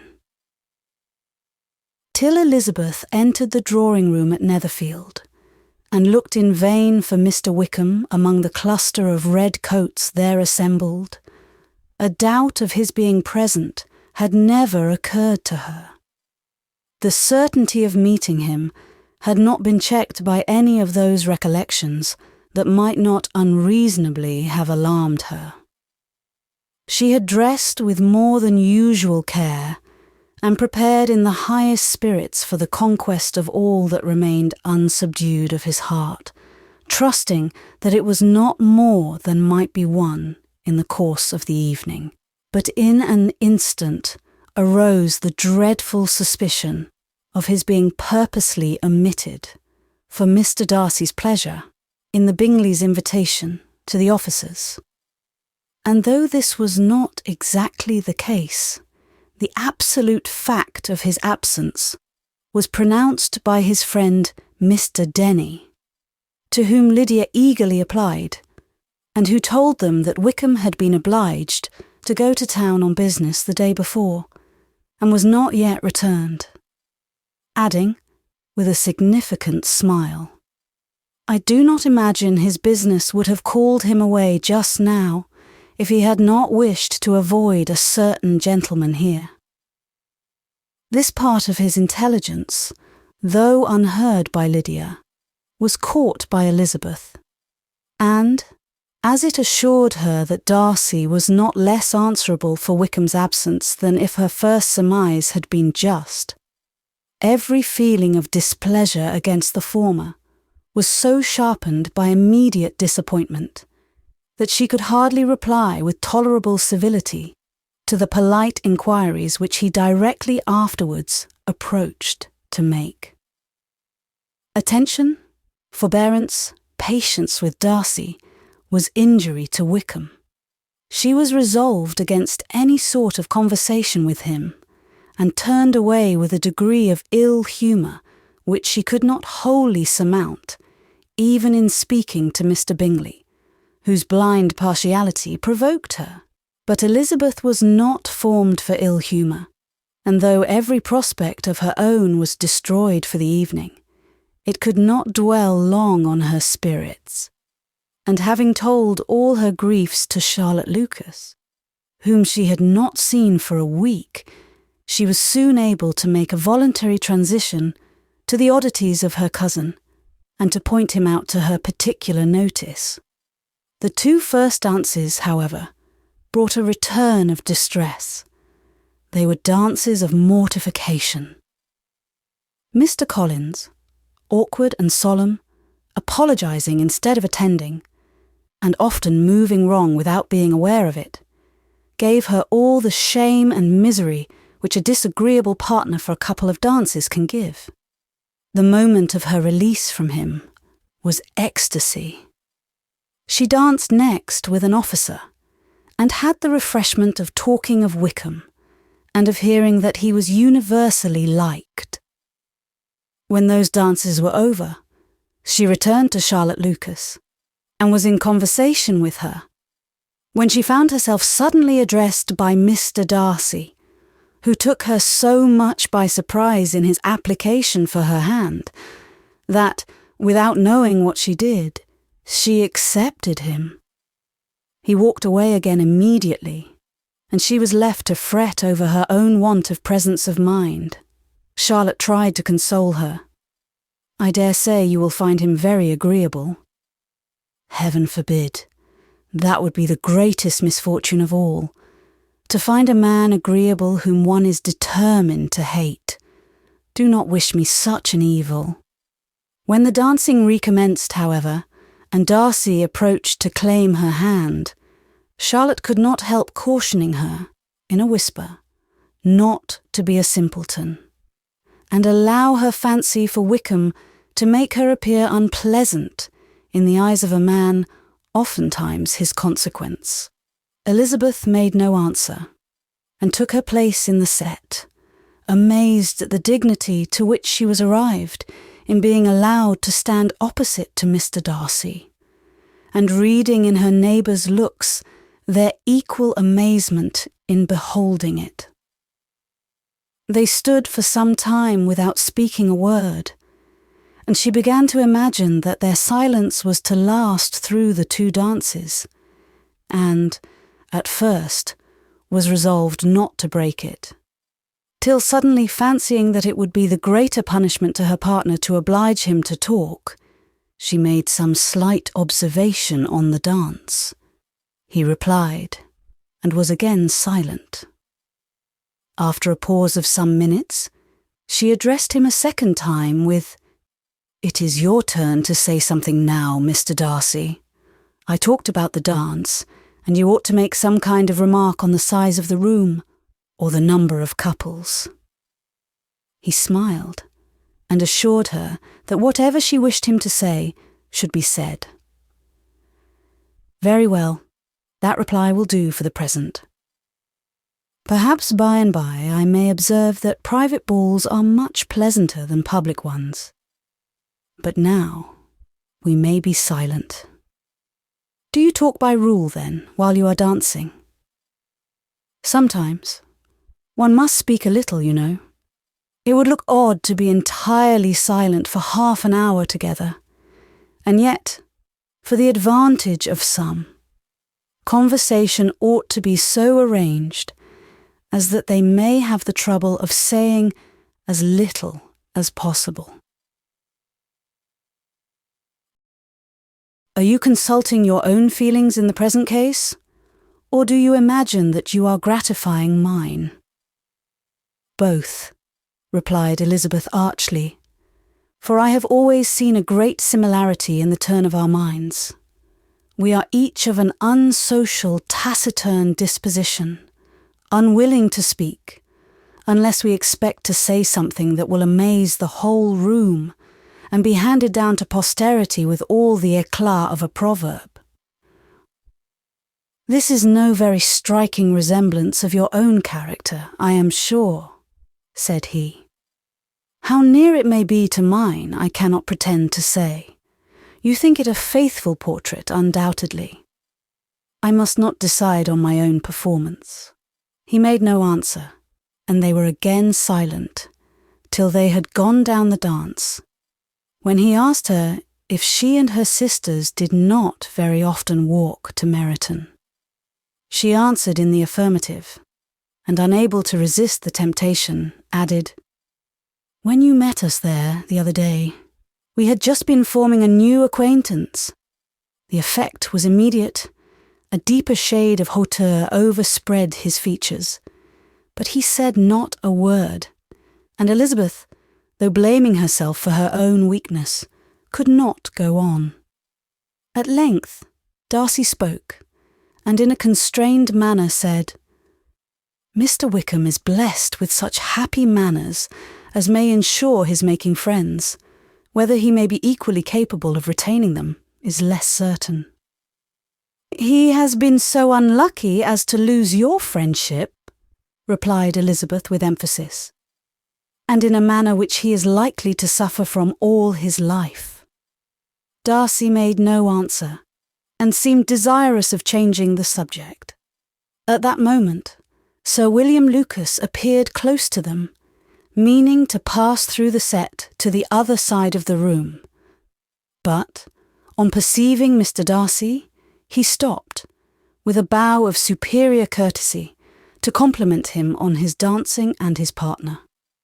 "I have been most highly gratified indeed, my dear sir. Such very superior dancing is not often seen. It is evident that you belong to the first circles. Allow me to say, however, that your fair partner does not disgrace you, and that I must hope to have this pleasure often repeated, especially when a certain desirable event, my dear Miss Eliza," glancing at her sister and Bingley, "shall take place. What congratulations will then flow in! I appeal to Mr. Darcy, but let me not interrupt you, sir. you will not thank me for detaining you from the bewitching converse of that young lady, whose bright eyes are also upbraiding me." The latter part of this address was scarcely heard by Darcy, but Sir William's allusion to his friend seemed to strike him forcibly, and his eyes were directed, with a very serious expression, towards Bingley and Jane, who were dancing together. Recovering himself, however, shortly, he turned to his partner and said, "Sir William's interruption has made me forget what we were talking of. I do not think we were speaking at all. Sir William could not have interrupted any two people in the room who had less to say for themselves. We have tried 2 or 3 subjects already without success, and what we are to talk of next I cannot imagine. What think you of books?" said he, smiling. "Books, oh no, I am sure we never read the same, or not with the same feelings." "I am sorry you think so.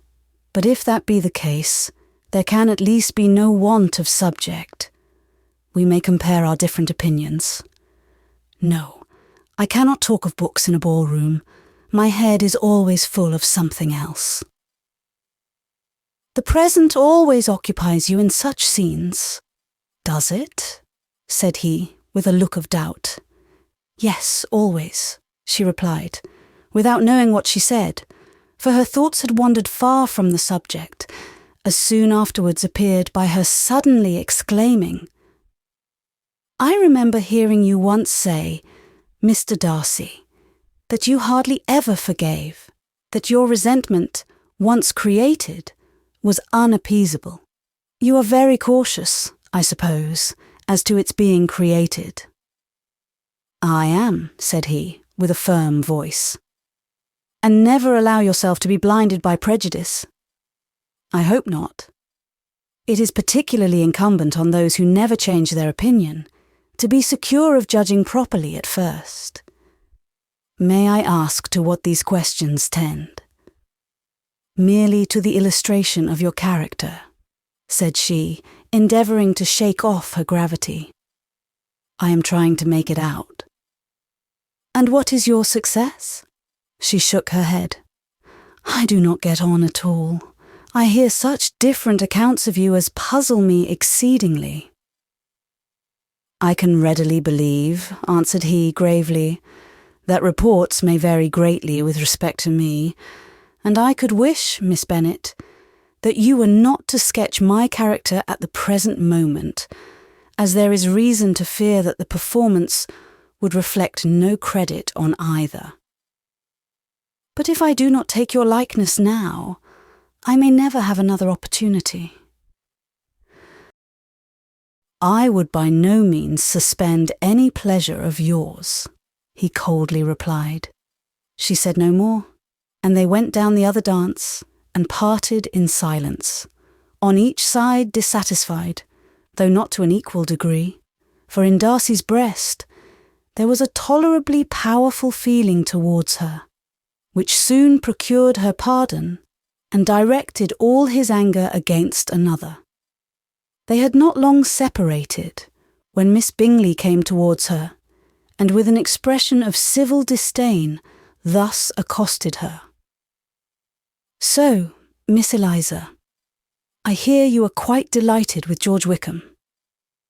Your sister has been talking to me about him, and asking me 1,000 questions, and I find that the young man forgot to tell you, among his other communications, that he was the son of old Wickham, the late Mr. Darcy's steward.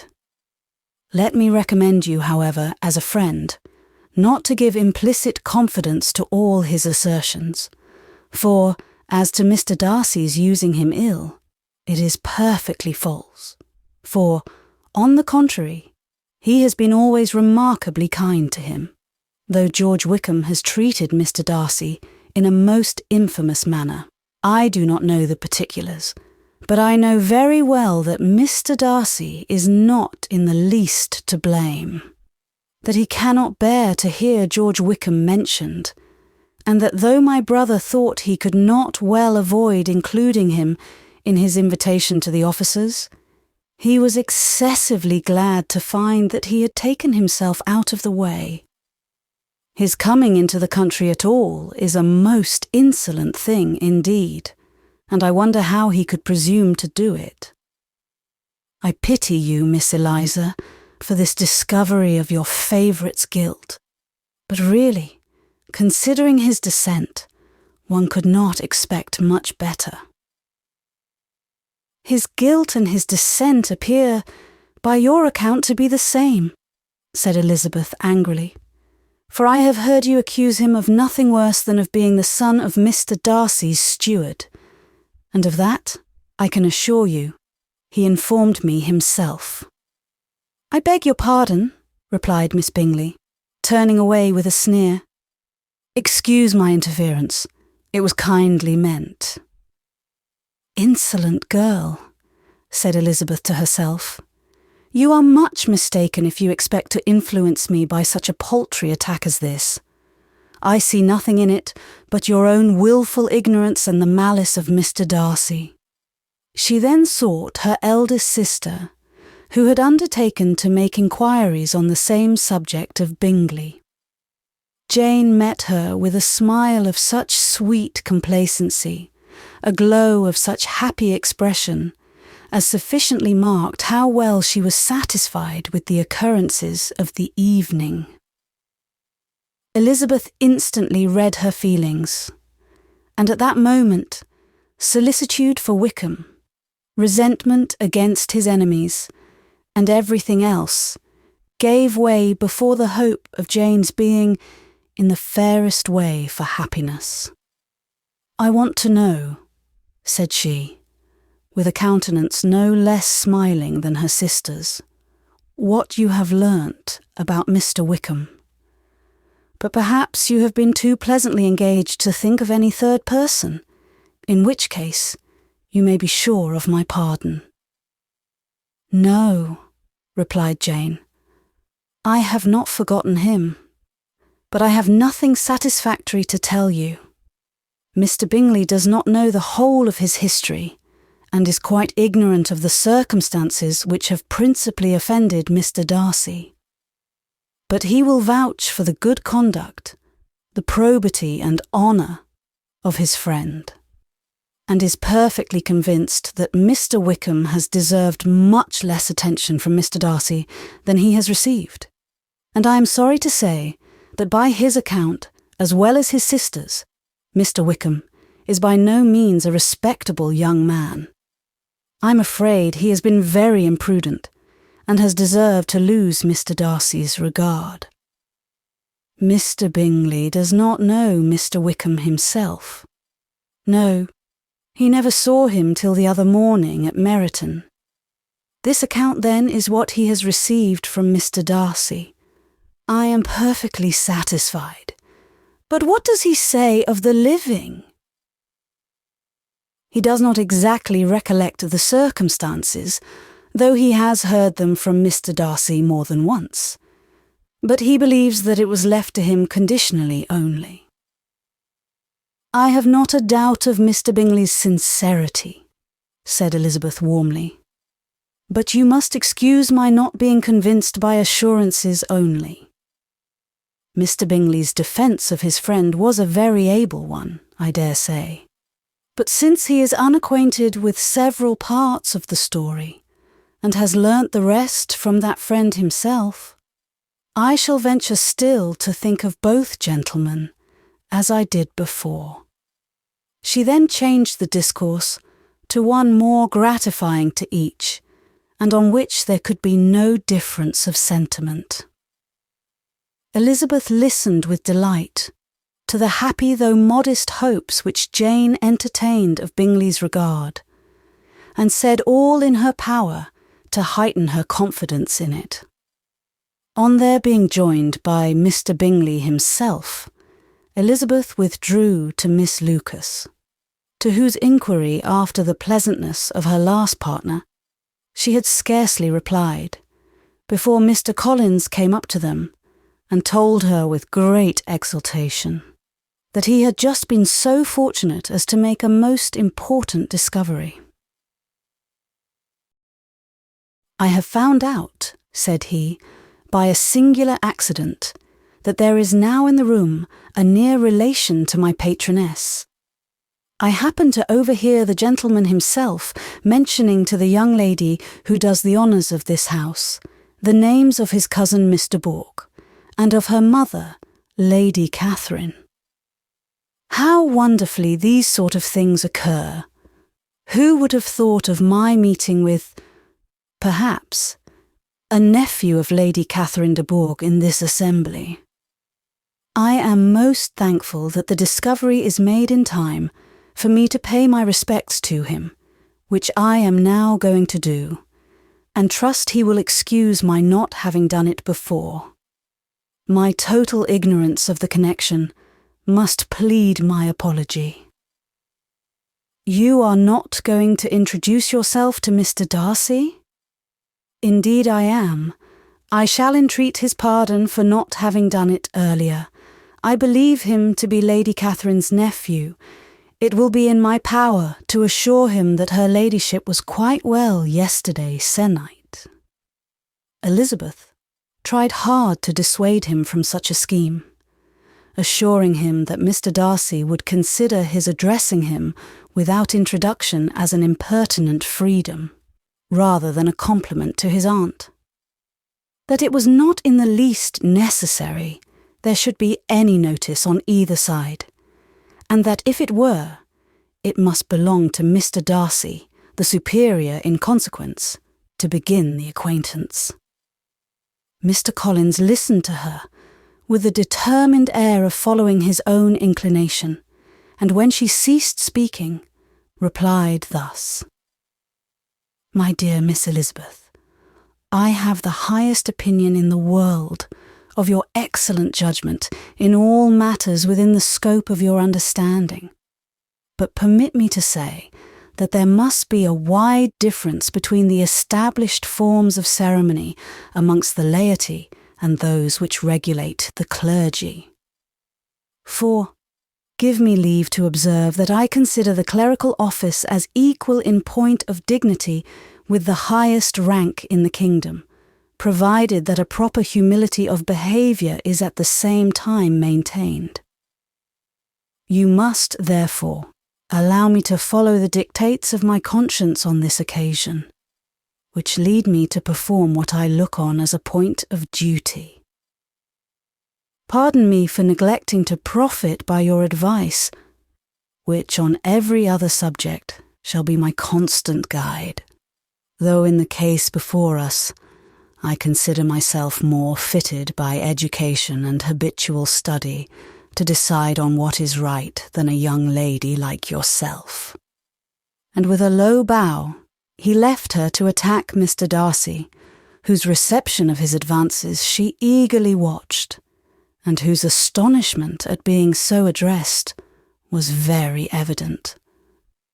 Her cousin prefaced his speech with a solemn bow, and though she could not hear a word of it, she felt as if hearing it all, and saw in the motion of his lips the words apology, Hunsford, and Lady Catherine de Bourgh. It vexed her to see him expose himself to such a man. Mr. Darcy was eyeing him with unrestrained wonder, and when at last Mr. Collins allowed him to speak, replied with an air of distant civility. Mr. Collins, however, was not discouraged from speaking again, and Mr. Darcy's contempt seemed abundantly increasing with the length of his second speech, and at the end of it he only made him a slight bow and moved another way. Mr. Collins then returned to Elizabeth. "I have no reason, I assure you," said he, "to be dissatisfied with my reception. Mr. Darcy seemed much pleased with the attention. He answered me with the utmost civility, and even paid me the compliment of saying that he was so well convinced of Lady Catherine's discernment as to be certain she could never bestow a favour unworthily. It was really a very handsome thought. Upon the whole, I am much pleased with him. As Elizabeth had no longer any interest of her own to pursue, she turned her attention almost entirely on her sister and Mr. Bingley, and the train of agreeable reflections which her observations gave birth to made her perhaps almost as happy as Jane. She saw her in idea settled in that very house, in all the felicity which a marriage of true affection could bestow, and she felt capable, under such circumstances, of endeavouring even to like Bingley's two sisters. Her mother's thoughts she plainly saw were bent the same way, and she determined not to venture near her, lest she might hear too much. When they sat down to supper, therefore, she considered it a most unlucky perverseness which placed them within one of each other, and deeply was she vexed to find that her mother was talking to that one person, Lady Lucas, freely, openly, and of nothing else but of her expectation that Jane would be soon married to Mr. Bingley. It was an animating subject, and Mrs. Bennet seemed incapable of fatigue while enumerating the advantages of the match. His being such a charming young man, and so rich, and living but 3 miles from them, were the first points of self-gratulation. And then it was such a comfort to think how fond the two sisters were of Jane, and to be certain that they must desire the connection as much as she could do. It was, moreover, such a promising thing for her younger daughters, as Jane's marrying so greatly must throw them in the way of other rich men, and lastly, it was so pleasant at her time of life to be able to consign her single daughters to the care of their sister, that she might not be obliged to go into company more than she liked. It was necessary to make this circumstance a matter of pleasure, because on such occasions it is the etiquette, but no one was less likely than Mrs. Bennet to find comfort in staying at home at any period of her life. She concluded, with many good wishes, that Lady Lucas might soon be equally fortunate, though evidently and triumphantly believing there was no chance of it. In vain did Elizabeth endeavour to check the rapidity of her mother's words, or persuade her to describe her felicity in a less audible whisper. For to her inexpressible vexation, she could perceive that the chief of it was overheard by Mr. Darcy, who sat opposite to them. Her mother only scolded her for being nonsensical. "What is Mr. Darcy to me, pray, that I should be afraid of him? I am sure we owe him no such particular civility as to be obliged to say nothing he may not like to hear." "For heaven's sake, madam, speak lower. What advantage can it be to you to offend Mr. Darcy? You will never recommend yourself to his friend by so doing." Nothing that she could say, however, had any influence. Her mother would talk of her views in the same intelligible tone. Elizabeth blushed and blushed again with shame and vexation. She could not help frequently glancing her eye at Mr. Darcy, though every glance convinced her of what she dreaded. For though he was not always looking at her mother, she was convinced that his attention was invariably fixed by her. The expression of his face changed gradually from indignant contempt to a composed and steady gravity. At length, however, Mrs. Bennet had no more to say, and Lady Lucas, who had been long yawning at the repetition of delights which she saw no likelihood of sharing, was left to the comforts of cold ham and chicken. Elizabeth now began to revive. But not long was the interval of tranquillity, for when supper was over, singing was talked of, and she had the mortification of seeing Mary, after very little entreaty, preparing to oblige the company. By many significant looks and silent entreaties did she endeavour to prevent such a proof of complaisance, but in vain. Mary would not understand them. Such an opportunity of exhibiting was delightful to her, and she began her song. Elizabeth's eyes were fixed on her with most painful sensations, and she watched her progress through the several stanzas with an impatience which was very ill rewarded at their close. For Mary, on receiving amongst the thanks of the table the hint of a hope that she might be prevailed on to favour them again, after the pause of half a minute, began another. Mary's powers were by no means fitted for such a display. Her voice was weak, and her manner affected. Elizabeth was in agonies. She looked at Jane to see how she bore it, but Jane was very composedly talking to Bingley. She looked at his two sisters, and saw them making signs of derision at each other, and at Darcy, who continued, however, impenetrably grave.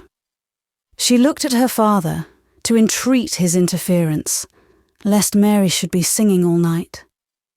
He took the hint, and when Mary had finished her second song, said aloud, "That will do extremely well, child. You have delighted us long enough. Let the other young ladies have time to exhibit." Mary, though pretending not to hear, was somewhat disconcerted, and Elizabeth, sorry for her, and sorry for her father's speech, was afraid her anxiety had done no good. Others of the party were now applied to. "If I," said Mr. Collins, "were so fortunate as to be able to sing, I should have great pleasure, I am sure, in obliging the company with an air, for I consider music as a very innocent diversion, and perfectly compatible with the profession of a clergyman. I do not mean, however, to assert that we can be justified in devoting too much of our time to music, for there are certainly other things to be attended to. The rector of a parish has much to do. In the first place, he must make such an agreement for tithes as may be beneficial to himself and not offensive to his patron. He must write his own sermons, and the time that remains will not be too much for his parish duties, and the care and improvement of his dwelling, which he cannot be excused from making as comfortable as possible. And I do not think it of light importance that he should have attentive and conciliatory manners towards everybody, especially towards those to whom he owes his preferment. I cannot acquit him of that duty, nor could I think well of the man who should omit an occasion of testifying his respect towards anybody connected with the family." And with a bow to Mr. Darcy, he concluded his speech, which had been spoken so loud as to be heard by half the room. Many stared, many smiled, but no one looked more amused than Mr. Bennet himself, while his wife seriously commended Mr. Collins for having spoken so sensibly, and observed, in a half-whisper to Lady Lucas, that he was a remarkably clever, good kind of young man. To Elizabeth it appeared that had her family made an agreement to expose themselves as much as they could during the evening, it would have been impossible for them to play their parts with more spirit or finer success. And happy did she think it, for Bingley and her sister, that some of the exhibition had escaped his notice, and that his feelings were not of a sort to be much distressed by the folly which he must have witnessed. That his two sisters and Mr. Darcy, however, should have such an opportunity of ridiculing her relations was bad enough, and she could not determine whether the silent contempt of the gentlemen or the insolent smiles of the ladies were more intolerable. The rest of the evening brought her little amusement. She was teased by Mr. Collins, who continued most perseveringly by her side, and though he could not prevail with her to dance with him again, put it out of her power to dance with others. In vain did she entreat him to stand up with somebody else, and offered to introduce him to any young lady in the room. He assured her that as to dancing, he was perfectly indifferent to it, that his chief object was, by delicate attentions, to recommend himself to her, and that he should therefore make a point of remaining close to her the whole evening. There was no arguing upon such a project. She owed her greatest relief to her friend Miss Lucas, who often joined them, and good-naturedly engaged Mr. Collins's conversation to herself. She was at least free from the offence of Mr. Darcy's further notice, though often standing within a very short distance of her, quite disengaged. He never came near enough to speak. She felt it to be the probable consequence of her allusions to Mr. Wickham, and rejoiced in it. The Longbourn party were the last of all the company to depart, and by a manoeuvre of Mrs. Bennet had to wait for their carriage a quarter of an hour after everybody else was gone, which gave them time to see how heartily they were wished away by some of the family.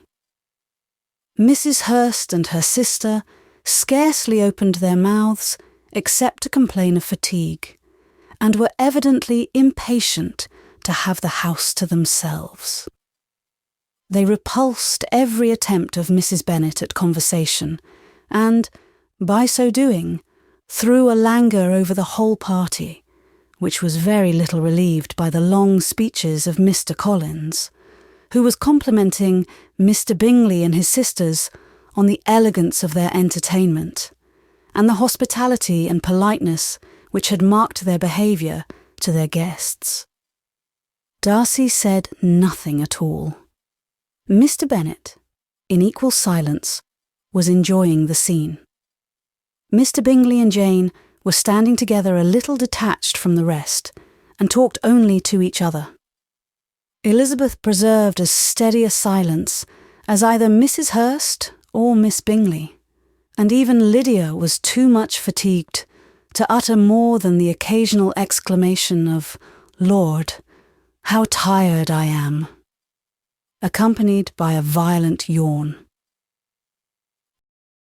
When at length they arose to take leave, Mrs. Bennet was most pressingly civil in her hope of seeing the whole family soon at Longbourn, and addressed herself particularly to Mr. Bingley, to assure him how happy he would make them, by eating a family dinner with them at any time, without the ceremony of a formal invitation.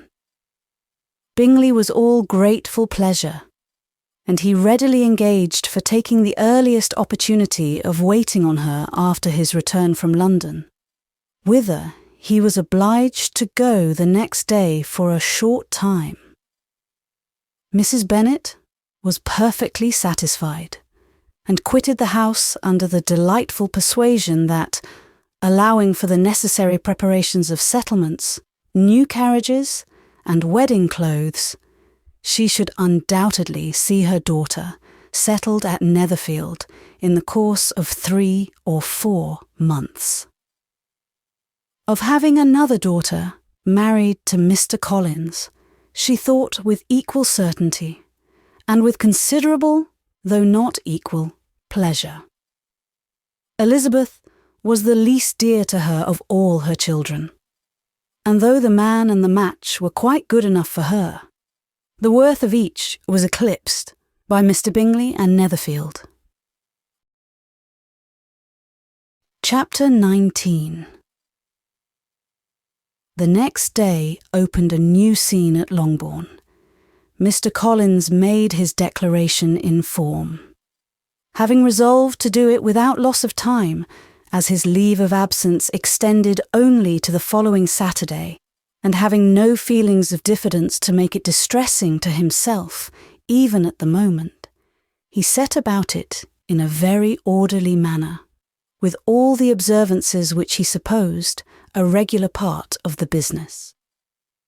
On finding Mrs. Bennet, Elizabeth, and one of the younger girls together, soon after breakfast, he addressed the mother in these words: "May I hope, madam, for your interest with your fair daughter Elizabeth, when I solicit for the honour of a private audience with her in the course of this morning?"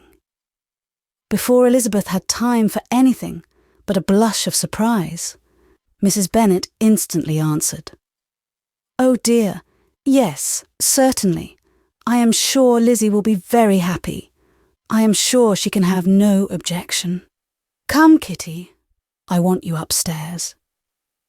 And gathering her work together, she was hastening away, when Elizabeth called out, "Dear ma'am, do not go. I beg you will not go. Mr. Collins must excuse me. He can have nothing to say to me that anybody need not hear. I am going away myself." "No, no, nonsense, Lizzie. I desire you will stay where you are." And upon Elizabeth seeming really, with vexed and embarrassed looks, about to escape, she added, "Lizzie, I insist upon your staying and hearing Mr. Collins." Elizabeth would not oppose such an injunction, and a moment's consideration, making her also sensible that it would be wisest to get it over as soon and as quietly as possible, she sat down again and tried to conceal, by incessant employment, the feelings which were divided between distress and diversion. Mrs. Bennet and Kitty walked off, and as soon as they were gone, Mr. Collins began. "Believe me, my dear Miss Elizabeth, that your modesty, so far from doing you any disservice, rather adds to your other perfections. You would have been less amiable in my eyes had there not been this little unwillingness, but allow me to assure you that I have your respected mother's permission for this address. You can hardly doubt the purport of my discourse, however your natural delicacy may lead you to dissemble. My attentions have been too marked to be mistaken. Almost as soon as I entered the house, I singled you out as the companion of my future life. But before I am run away with by my feelings on this subject, perhaps it will be advisable for me to state my reasons for marrying, and, moreover, for coming into Hertfordshire with the design of selecting a wife, as I certainly did. The idea of Mr. Collins, with all his solemn composure, being run away with by his feelings, made Elizabeth so near laughing that she could not use the short pause he allowed in any attempt to stop him farther, and he continued, "My reasons for marrying are, first, that I think it a right thing for every clergyman in easy circumstances, like myself, to set the example of matrimony in his parish. Secondly, that I am convinced it will add very greatly to my happiness. And thirdly, which perhaps I ought to have mentioned earlier, that it is the particular advice and recommendation of the very noble lady whom I have the honour of calling patroness. Twice has she condescended to give me her opinion, unasked too, on this subject, and it was but the very Saturday night before I left Hunsford, between our pools at quadrille, while Mrs. Jenkinson was arranging Mr. Borg's footstool, that she said, 'Mr. Collins, you must marry. A clergyman like you must marry. Choose properly. Choose a gentlewoman for my sake, and for your own. Let her be an active, useful sort of person, not brought up high, but able to make a small income go a good way. This is my advice. Find such a woman as soon as you can, bring her to Hunsford, and I will visit her. Allow me, by the way, to observe, my fair cousin, that I do not reckon the notice and kindness of Lady Catherine de Bourgh as among the least of the advantages in my power to offer. You will find her manners beyond anything I can describe, and your wit and vivacity, I think, must be acceptable to her, especially when tempered with the silence and respect which her rank will inevitably excite. Thus much for my general intention in favour of matrimony. It remains to be told why my views were directed to Longbourn, instead of my own neighbourhood, where I assure you there are many amiable young women. But the fact is that being, as I am, to inherit this estate after the death of your honoured father, who, however, may live many years longer, I could not satisfy myself without resolving to choose a wife from among his daughters, that the loss to them might be as little as possible when the melancholy event takes place, which, however, as I have already said, may not be for several years. This has been my motive, my fair cousin, and I flatter myself it will not sink me in your esteem. And now nothing remains for me but to assure you in the most animated language of the violence of my affection. To fortune I am perfectly indifferent, and shall make no demand of that nature on your father, since I am well aware that it could not be complied with, and that £1,000 in the 4 per cents, which will not be yours till after your mother's decease, is all that you may ever be entitled to. On that head, therefore, I shall be uniformly silent, and you may assure yourself that no ungenerous reproach shall ever pass my lips when we are married. It was absolutely necessary to interrupt him now. "You are too hasty, sir," she cried. "You forget that I have made no answer. Let me do it without further loss of time. Accept my thanks for the compliment you are paying me.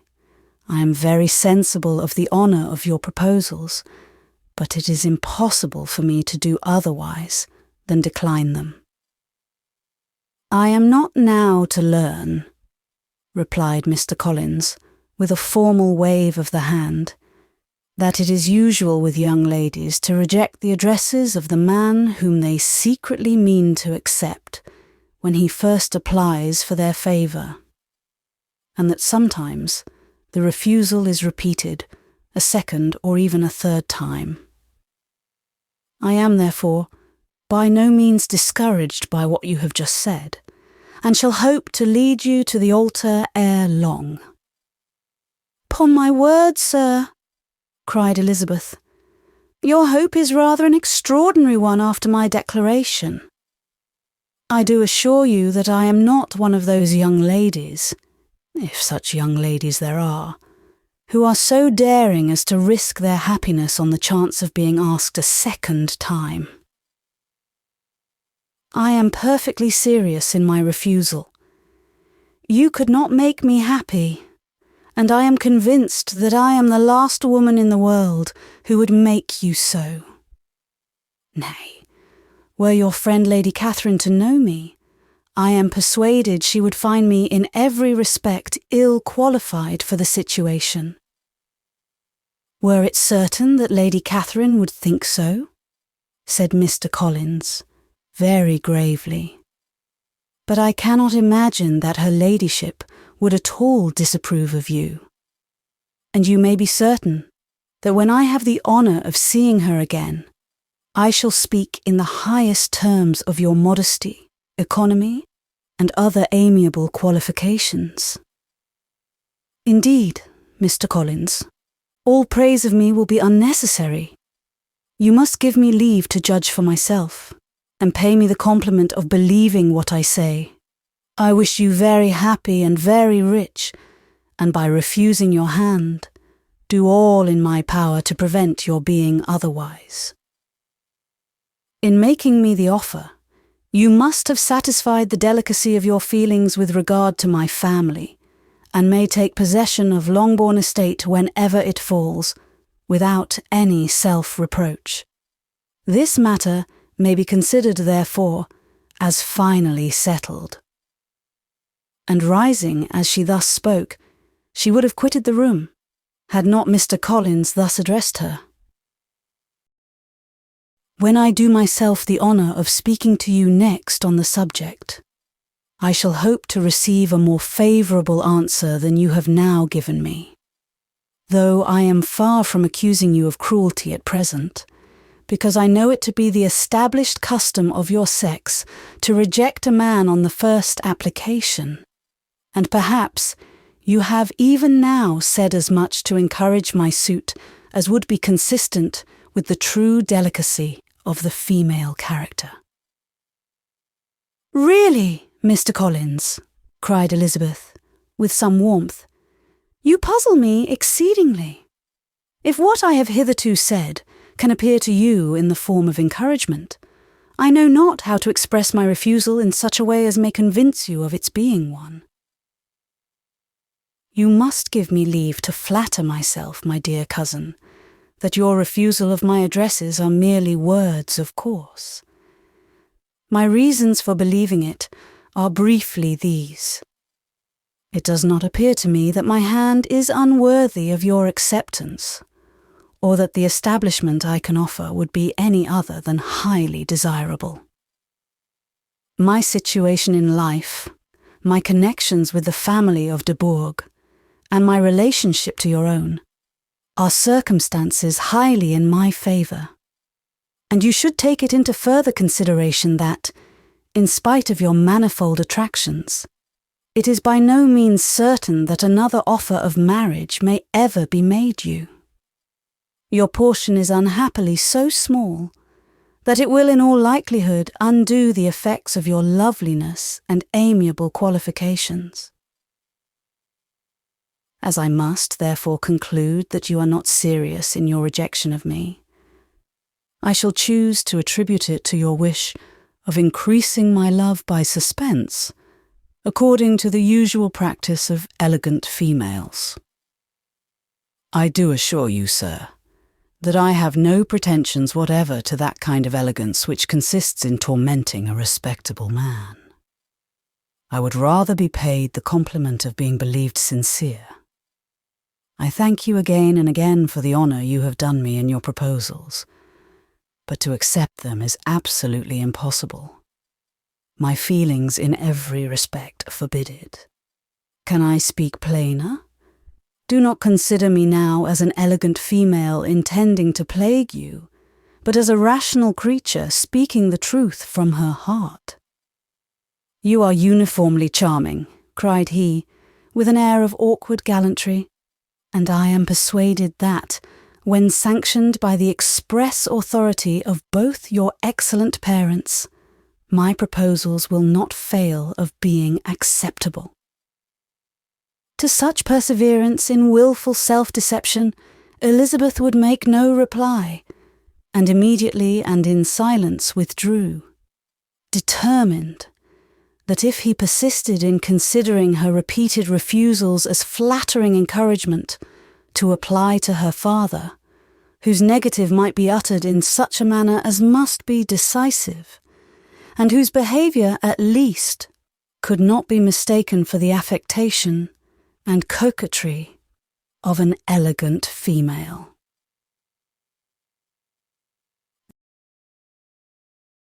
Chapter 20. Mr. Collins was not left long to the silent contemplation of his successful love, for Mrs. Bennet, having dawdled about in the vestibule to watch for the end of the conference, no sooner saw Elizabeth open the door, and with quick step pass her towards the staircase, than she entered the breakfast-room, and congratulated both him and herself in warm terms on the happy prospect of their nearer connection. Mr. Collins received and returned these felicitations with equal pleasure, and then proceeded to relate the particulars of their interview, with the result of which he trusted he had every reason to be satisfied, since the refusal which his cousin had steadfastly given him would naturally flow from her bashful modesty and the genuine delicacy of her character. This information, however, startled Mrs. Bennet. She would have been glad to be equally satisfied that her daughter had meant to encourage him by protesting against his proposals, but she dared not believe it, and could not help saying so. "But depend upon it, Mr. Collins," she added, "that Lizzie shall be brought to reason. I will speak to her about it myself directly. She is a very headstrong, foolish girl, and does not know her own interest, but I will make her know it." "Pardon me for interrupting you, madam," cried Mr. Collins, "but if she is really headstrong and foolish, I know not whether she would altogether be a very desirable wife to a man in my situation, who naturally looks for happiness in the marriage state. If, therefore, she actually persists in rejecting my suit, perhaps it were better not to force her into accepting me, because, if liable to such defects of temper, she could not contribute much to my felicity." "Sir, you quite misunderstand me," said Mrs. Bennet, alarmed. "Lizzie is only headstrong in such matters as these. In everything else she is as good-natured a girl as ever lived. I will go directly to Mr. Bennet, and we shall very soon settle it with her, I am sure." She would not give him time to reply, but hurrying instantly to her husband, called out as she entered the library, "Oh, Mr. Bennet, you are wanted immediately. We are all in an uproar. You must come and make Lizzie marry Mr. Collins, for she vows she will not have him, and if you do not make haste, he will change his mind and not have her." Mr. Bennet raised his eyes from his book as she entered, and fixed them on her face with a calm unconcern, which was not in the least altered by her communication. "I have not the pleasure of understanding you," said he, when she had finished her speech. "Of what are you talking?" "Of Mr. Collins and Lizzie. Lizzie declares she will not have Mr. Collins, and Mr. Collins begins to say that he will not have Lizzie. And what am I to do on the occasion? It seems a hopeless business." "Speak to Lizzie about it yourself. Tell her that you insist upon her marrying him. Let her be called down. She shall hear my opinion." Mrs. Bennet rang the bell, and Miss Elizabeth was summoned to the library. "Come here, child," cried her father as she appeared. "I have sent for you on an affair of importance. I understand that Mr. Collins has made you an offer of marriage. Is it true?" Elizabeth replied that it was. "Very well. And this offer of marriage you have refused?" "I have, sir." "Very well. We now come to the point. Your mother insists upon your accepting it. Is it not so, Mrs. Bennet?" "Yes, or I will never see her again." "An unhappy alternative is before you, Elizabeth. From this day, you must be a stranger to one of your parents. Your mother will never see you again if you do not marry Mr. Collins, and I will never see you again if you do." Elizabeth could not but smile at such a conclusion of such a beginning, but Mrs. Bennet, who had persuaded herself that her husband regarded the affair as she wished, was excessively disappointed. "What do you mean, Mr. Bennet, by talking in this way? You promised me to insist upon her marrying him." "My dear," replied her husband, "I have two small favours to request. First, that you will allow me the free use of my understanding on the present occasion, and secondly, of my room. I shall be glad to have the library to myself as soon as may be." Not yet, however, in spite of her disappointment in her husband, did Mrs. Bennet give up the point. She talked to Elizabeth again and again, coaxed and threatened her by turns, She endeavoured to secure Jane in her interest, but Jane, with all possible mildness, declined interfering, and Elizabeth, sometimes with real earnestness and sometimes with playful gaiety, replied to her attacks. Though her manner varied, however, her determination never did. Mr. Collins, meanwhile, was meditating in solitude on what had passed.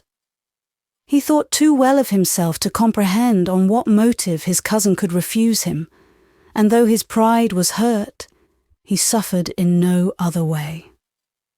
His regard for her was quite imaginary, and the possibility of her deserving her mother's reproach prevented his feeling any regret. While the family were in this confusion, Charlotte Lucas came to spend the day with them. She was met in the vestibule by Lydia, who, flying to her, cried in a half-whisper, "I am glad you are come, for there is such fun here. What do you think has happened this morning? Mr. Collins has made an offer to Lizzie, and she will not have him." Harlot had hardly time to answer before they were joined by Kitty, who came to tell the same news, and no sooner had they entered the breakfast room, where Mrs. Bennet was alone, than she likewise began on the subject, calling on Miss Lucas for her compassion, and entreating her to persuade her friend Lizzie to comply with the wishes of her family. "Pray do, my dear Miss Lucas," she added, in a melancholy tone, "for nobody is on my side. Nobody takes part with me. I am cruelly used. Nobody feels for my poor nerves." Charlotte's reply was spared by the entrance of Jane and Elizabeth. "Aye, there she comes," continued Mrs. Bennet, looking as unconcerned as may be, and caring no more for us than if we were at York, provided she can have her own way. "But I tell you what, Miss Lizzie, if you take it into your head to go on refusing every offer of marriage in this way, you will never get a husband at all, and I am sure I do not know who is to maintain you when your father is dead. I shall not be able to keep you, and so I warn you. I have done with you from this very day. I told you in the library, you know, that I should never speak to you again, and you will find me as good as my word. I have no pleasure in talking to undutiful children. Not that I have much pleasure, indeed, in talking to anybody. People who suffer as I do from nervous complaints can have no great inclination for talking. Nobody can tell what I suffer, but it is always so. Those who do not complain are never pitied." Her daughters listened in silence to this effusion, sensible that any attempt to reason with or soothe her would only increase the irritation. She talked on, therefore, without interruption from any of them, till they were joined by Mr. Collins, who entered with an air more stately than usual, and on perceiving whom, she said to the girls, "Now, I do insist upon it, that you, all of you, hold your tongues, and let Mr. Collins and me have a little conversation together." Elizabeth passed quietly out of the room.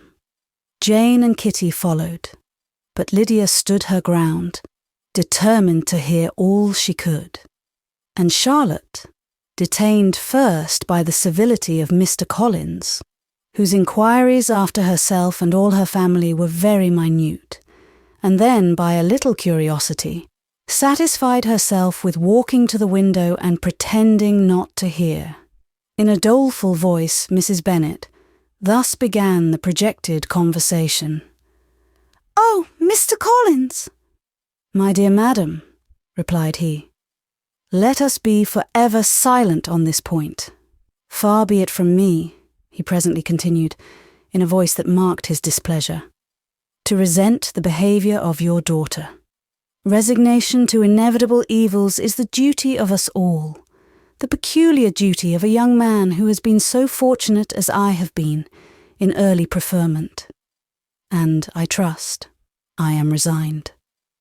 Perhaps not the less so from feeling a doubt of my positive happiness had my fair cousin honoured me with her hand. For I have often observed that resignation is never so perfect as when the blessing denied begins to lose somewhat of its value in our estimation. You will not, I hope, consider me as showing any disrespect to your family, my dear madam, by thus withdrawing my pretensions to your daughter's favour, without having paid yourself and Mr. Bennet the compliment of requesting you to interpose your authority in my behalf. My conduct may, I fear, be objectionable in having accepted my dismission from your daughter's lips instead of your own, but we are all liable to error. I have certainly meant well through the whole affair. My object has been to secure an amiable companion for myself, with due consideration for the advantage of all your family, and if my manner has been at all reprehensible, I here beg leave to apologise. Chapter 21. The discussion of Mr. Collins's offer was now nearly at an end, and Elizabeth had only to suffer from the uncomfortable feelings necessarily attending it, and occasionally from some peevish allusion of her mother. As for the gentleman himself, his feelings were chiefly expressed, not by embarrassment or dejection, or by trying to avoid her, but by stiffness of manner and resentful silence.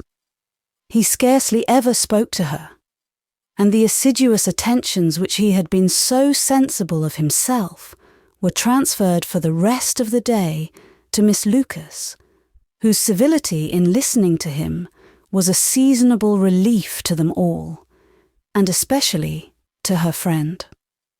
The morrow produced no abatement of Mrs. Bennet's ill humour or ill health. Mr. Collins was also in the same state of angry pride. Elizabeth had hoped that his resentment might shorten his visit, but his plan did not appear in the least affected by it. He was always to have gone on Saturday, and to Saturday he still meant to stay. After breakfast, the girls walked to Meryton to inquire if Mr. Wickham were returned, and to lament over his absence from the Netherfield ball. He joined them on their entering the town, and attended them to their aunt's, where his regret and vexation and the concern of everybody were well talked over. To Elizabeth, however, he voluntarily acknowledged that the necessity of his absence had been self-imposed. "I found," said he, as the time drew near, "that I had better not meet Mr. Darcy, that to be in the same room, the same party with him for so many hours together, might be more than I could bear, and that scenes might arise unpleasant to more than myself." She highly approved his forbearance, and they had leisure for a full discussion of it, and for all the commendations which they civilly bestowed on each other, as Wickham and another officer walked back with them to Longbourn, and during the walk he particularly attended to her. His accompanying them was a double advantage. She felt all the compliment it offered to herself, and it was most acceptable as an occasion of introducing him to her father and mother. Soon after their return, a letter was delivered to Miss Bennet. It came from Netherfield, and was opened immediately. The envelope contained a sheet of elegant, little, hot-pressed paper, well covered with a lady's fair, flowing hand, and Elizabeth saw her sister's countenance change as she read it, and saw her dwelling intently on some particular passages. Jane recollected herself soon, and putting the letter away, tried to join, with her usual cheerfulness, in the general conversation. But Elizabeth felt an anxiety on the subject, which drew off her attention even from Wickham, and no sooner had he and his companion taken leave than a glance from Jane invited her to follow her upstairs.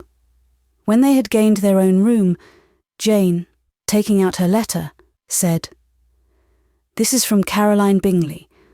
What it contains has surprised me a good deal.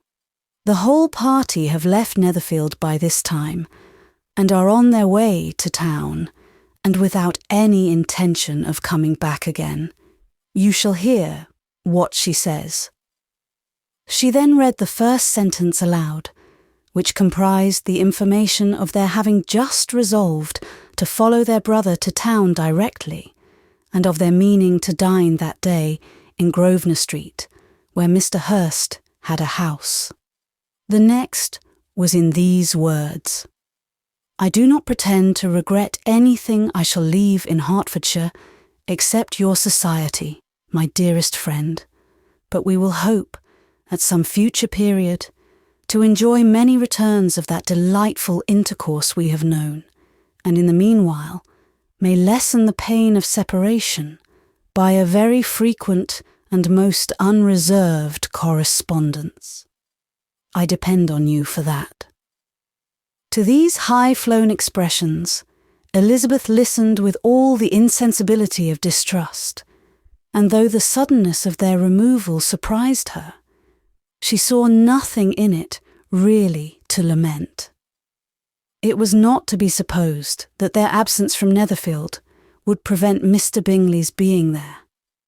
And as to the loss of their society, she was persuaded that Jane must soon cease to regard it in the enjoyment of his. "It is unlucky," said she, after a short pause, "that you should not be able to see your friends before they leave the country. But may we not hope that the period of future happiness, to which Miss Bingley looks forward, may arrive earlier than she is aware, and that the delightful intercourse you have known as friends will be renewed with yet greater satisfaction as sisters? Mr. Bingley will not be detained in London by them." Caroline decidedly says that none of the party will return into Hertfordshire this winter. I will read it to you. "When my brother left us yesterday, he imagined that the business which took him to London might be concluded in 3 or 4 days, but as we are certain it cannot be so, and at the same time convinced that when Charles gets to town, he will be in no hurry to leave it again, we have determined on following him thither, that he may not be obliged to spend his vacant hours in a comfortless hotel. Many of my acquaintance are already there for the winter. I wish I could hear that you, my dearest friend, had any intention of making one in the crowd, but of that I despair. I sincerely hope your Christmas in Hertfordshire may abound in the gaieties which that season generally brings, and that your beaux will be so numerous as to prevent your feeling the loss of the 3 of whom we shall deprive you. It is evident by this," added Jane, "that he comes back no more this winter. It is only evident that Miss Bingley does not mean he should." "Why will you think so? It must be his own doing. He is his own master, but you do not know all. I will read you the passage which particularly hurts me. I will have no reserves from you. Mr. Darcy is impatient to see his sister, and to confess the truth, we are scarcely less eager to meet her again. I really do not think Georgiana Darcy has her equal for beauty, elegance and accomplishments, and the affection she inspires in Louisa and myself is heightened into something still more interesting from the hope we dare to entertain of her being hereafter our sister. I do not know whether I ever before mentioned to you my feelings on this subject, but I will not leave the country without confiding them, and I trust you will not esteem them unreasonable. My brother admires her greatly already.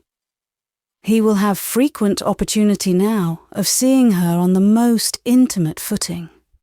Her relations all wish the connection as much as his own, and a sister's partiality is not misleading me, I think, when I call Charles most capable of engaging any woman's heart. With all these circumstances to favour an attachment, and nothing to prevent it, am I wrong, my dearest Jane, in indulging the hope of an event which will secure the happiness of so many? What think you of this sentence, my dear Lizzie? Said Jane, as she finished it. Is it not clear enough? Does it not expressly declare that Caroline neither expects nor wishes me to be her sister? That she is perfectly convinced of her brother's indifference? And that if she suspects the nature of my feelings for him, she means, most kindly, to put me on my guard? Can there be any other opinion on the subject? Yes, there can, for mine is totally different. Will you hear it? Most willingly. You shall have it in a few words. Miss Bingley sees that her brother is in love with you and wants him to marry Miss Darcy. She follows him to town in the hope of keeping him there, and tries to persuade you that he does not care about you. Jane shook her head. Indeed, Jane, you ought to believe me. No one who has ever seen you together can doubt his affection. Miss Bingley, I am sure, cannot. She is not such a simpleton. Could she have seen half as much love in Mr. Darcy for herself, she would have ordered her wedding clothes. But the case is this. We are not rich enough or grand enough for them, and she is the more anxious to get Miss Darcy for her brother, from the notion that when there has been one intermarriage, she may have less trouble in achieving a second, in which there is certainly some ingenuity, and I dare say it would succeed if Miss de Bourgh were out of the way. But my dearest Jane, you cannot seriously imagine that, because Miss Bingley tells you her brother greatly admires Miss Darcy, he is in the smallest degree less sensible of your merit than when he took leave of you on Tuesday, or that it will be in her power to persuade him that, instead of being in love with you, he is very much in love with her friend. If we thought alike of Miss Bingley, replied Jane, your representation of all this might make me quite easy. But I know the foundation is unjust. Caroline is incapable of wilfully deceiving anyone, and all that I can hope in this case is that she is deceived herself. That is right.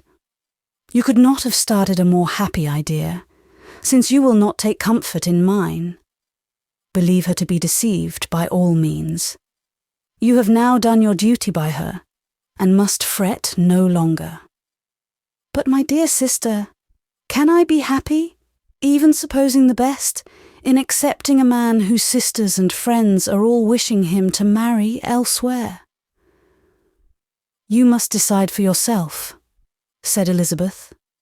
And if, upon mature deliberation, you find that the misery of disobliging his two sisters is more than equivalent to the happiness of being his wife, I advise you, by all means, to refuse him.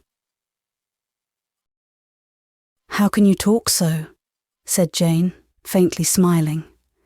You must know that, though I should be exceedingly grieved at their disapprobation, I could not hesitate.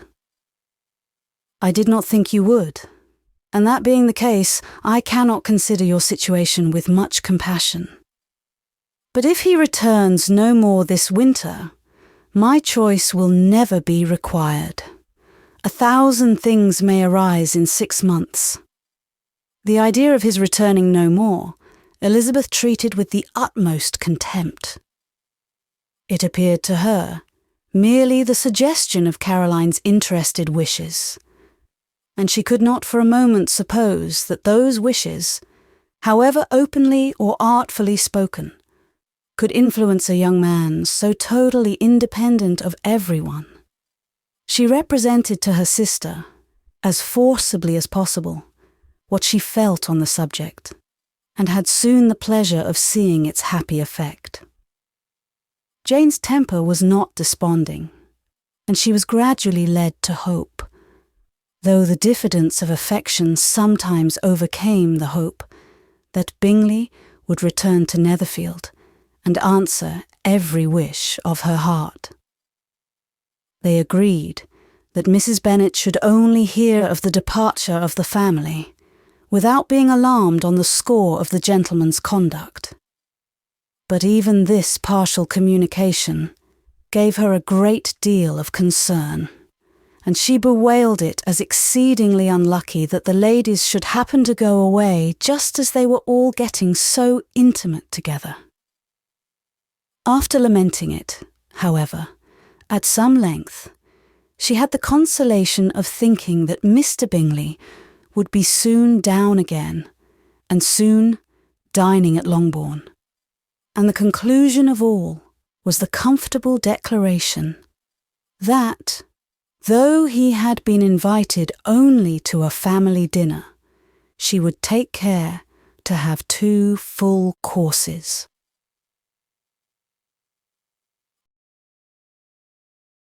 Chapter 22.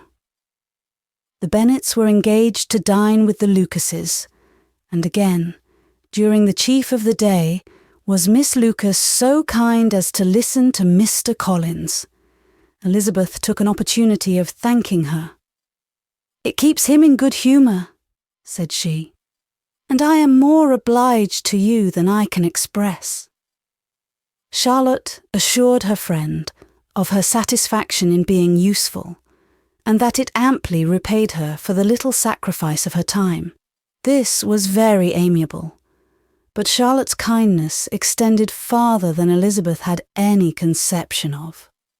Its object was nothing less than to secure her from any return of Mr. Collins's addresses, by engaging them towards herself. Such was Miss Lucas's scheme, and appearances were so favourable that when they parted at night, she would have felt almost sure of success if he had not been to leave Hertfordshire so very soon.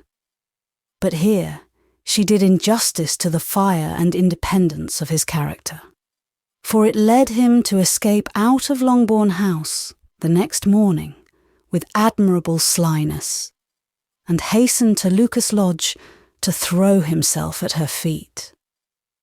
He was anxious to avoid the notice of his cousins, from a conviction that, if they saw him depart, they could not fail to conjecture his design, and he was not willing to have the attempt known till its success could be known likewise. For, though feeling almost secure, and with reason, for Charlotte had been tolerably encouraging, he was comparatively diffident since the adventure of Wednesday. His reception, however, was of the most flattering kind. Miss Lucas perceived him from an upper window as he walked towards the house, and instantly set out to meet him accidentally in the lane. But little had she dared to hope that so much love and eloquence awaited her there. In as short a time as Mr. Collins's long speeches would allow, everything was settled between them to the satisfaction of both. And as they entered the house, he earnestly entreated her to name the day that was to make him the happiest of men. And though such a solicitation must be waived for the present, the lady felt no inclination to trifle with his happiness. The stupidity with which he was favoured by nature must guard his courtship from any charm that could make a woman wish for its continuance. And Miss Lucas, who accepted him solely from the pure and disinterested desire of an establishment, cared not how soon that establishment were gained. Sir William and Lady Lucas were speedily applied to for their consent, and it was bestowed with a most joyful alacrity. Mr. Collins's present circumstances made it a most eligible match for their daughter, to whom they could give little fortune, and his prospects of future wealth were exceedingly fair. Lady Lucas began directly to calculate, with more interest than the matter had ever excited before, how many years longer Mr. Bennet was likely to live. And Sir William gave it as his decided opinion that whenever Mr. Collins should be in possession of the Longbourn estate, it would be highly expedient that both he and his wife should make their appearance at St. James's. The whole family, in short, were properly overjoyed on the occasion. The younger girls formed hopes of coming out a year or two sooner than they might otherwise have done, and the boys were relieved from their apprehension of Charlotte's dying an old maid. Charlotte herself was tolerably composed. She had gained her point, and had time to consider of it. Her reflections were in general satisfactory. Mr. Collins, to be sure, was neither sensible nor agreeable. His society was irksome, and his attachment to her must be imaginary. But still, he would be her husband, without thinking highly either of men or of matrimony. Marriage had always been her object. It was the only honourable provision for well-educated young women of small fortune, and, however uncertain of giving happiness, must be their pleasantest preservative from want. This preservative she had now obtained, and at the age of 27, without having ever been handsome, she felt all the good luck of it.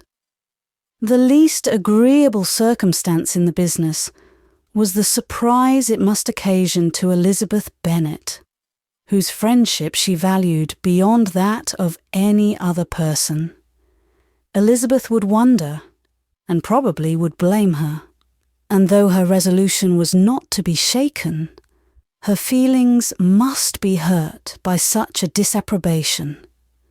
She resolved to give her the information herself, and therefore charged Mr. Collins, when he returned to Longbourn to dinner, to drop no hint of what had passed before any of the family. A promise of secrecy was of course very dutifully given, but it could not be kept without difficulty, for the curiosity excited by his long absence burst forth in such very direct questions on his return, as required some ingenuity to evade. And he was at the same time exercising great self-denial, for he was longing to publish his prosperous love. As he was to begin his journey too early on the morrow to see any of the family, the ceremony of leave-taking was performed when the ladies moved for the night, and Mrs. Bennet, with great politeness and cordiality, said how happy they should be to see him at Longbourn again, whenever his other engagements might allow him to visit them. "My dear madam," he replied, "this invitation is particularly gratifying, because it is what I have been hoping to receive. And you may be very certain that I shall avail myself of it as soon as possible." They were all astonished, and Mr. Bennet, who could by no means wish for so speedy a return, immediately said, "But is there not danger of Lady Catherine's disapprobation here, my good sir? You had better neglect your relations than run the risk of offending your patroness." "My dear sir," replied Mr. Collins, "I am particularly obliged to you for this friendly caution, and you may depend upon my not taking so material a step without her ladyship's concurrence. You cannot be too much on your guard, risk anything rather than her displeasure. And if you find it likely to be raised by your coming to us again, which I should think exceedingly probable, stay quietly at home, and be satisfied that we shall take no offence. Believe me, my dear sir, my gratitude is warmly excited by such affectionate attention, and, depend upon it, you will speedily receive from me a letter of thanks for this, as well as for every other mark of your regard during my stay in Hertfordshire. As for my fair cousins, though my absence may not be long enough to render it necessary, I shall now take the liberty of wishing them health and happiness, not excepting my cousin Elizabeth. With proper civilities, the ladies then withdrew, all of them equally surprised to find that he meditated a quick return. Mrs. Bennet wished to understand by it that he thought of paying his addresses to one of her younger girls, and Mary might have been prevailed on to accept him. She rated his abilities much higher than any of the others. There was a solidity in his reflections which often struck her, and though by no means so clever as herself, she thought that, if encouraged to read and improve himself by such an example as hers, he might become a very agreeable companion. But on the following morning, every hope of this kind was done away. Miss Lucas called soon after breakfast, and in a private conference with Elizabeth related the event of the day before.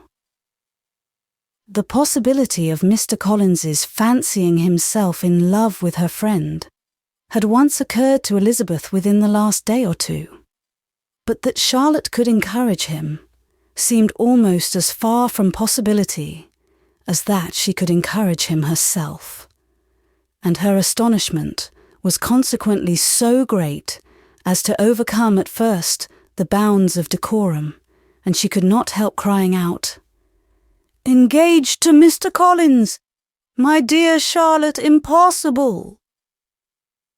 The steady countenance which Miss Lucas had commanded in telling her story gave way to a momentary confusion here on receiving so direct a reproach, though, as it was no more than she expected, she soon regained her composure and calmly replied, "Why should you be surprised, my dear Eliza?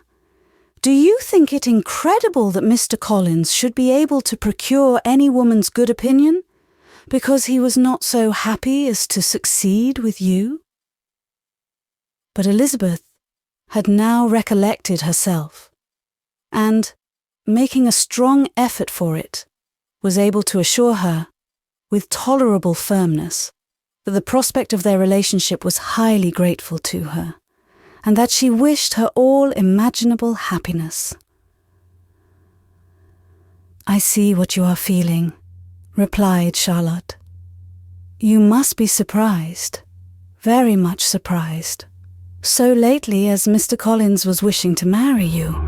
But when you have had time to think it all over, I hope you will be satisfied with what I have done. I am not romantic, you know. I never was. I ask only a comfortable home, and, considering Mr. Collins's character, connections, and situation in life, I am convinced that my chance of happiness with him is as fair as most people can boast on entering the marriage state." Elizabeth quietly answered, "Undoubtedly," and after an awkward pause, they returned to the rest of the family. Charlotte did not stay much longer, and Elizabeth was then left to reflect on what she had heard. It was a long time before she became at all reconciled to the idea of so unsuitable a match. The strangeness of Mr. Collins's making 2 offers of marriage within 3 days was nothing in comparison of his being now accepted. She had always felt that Charlotte's opinion of matrimony was not exactly like her own, but she could not have supposed it possible that when called into action, she would have sacrificed every better feeling to worldly advantage. Charlotte, the wife of Mr. Collins, was a most humiliating picture, and to the pang of a friend disgracing herself and sunk in her esteem was added the distressing conviction that it was impossible for that friend to be tolerably happy in the lot she had chosen. Chapter 23. Elizabeth was sitting with her mother and sisters, reflecting on what she had heard, and doubting whether she was authorised to mention it, when Sir William Lucas himself appeared, sent by his daughter to announce her engagement to the family. With many compliments to them, and much self-gratulation on the prospect of a connection between the houses, he unfolded the matter. To an audience not merely wondering, but incredulous. For Mrs. Bennet, with more perseverance than politeness, protested he must be entirely mistaken, and Lydia, always unguarded and often uncivil, boisterously exclaimed, "Good Lord, Sir William, how can you tell such a story? Do not you know that Mr. Collins wants to marry Lizzie?" Nothing less than the complacence of a courtier could have borne without anger such treatment. But Sir William's good breeding carried him through it all, and though he begged leave to be positive as to the truth of his information, he listened to all their impertinence with the most forbearing courtesy. Elizabeth, feeling it incumbent on her to relieve him from so unpleasant a situation, now put herself forward to confirm his account by mentioning her prior knowledge of it from Charlotte herself, and endeavoured to put a stop to the exclamations of her mother and sisters by the earnestness of her congratulations to Sir William, in which she was readily joined by Jane, and by making a variety of remarks on the happiness that might be expected from the match, the excellent character of Mr. Collins, and the convenient distance of Hunsford from London.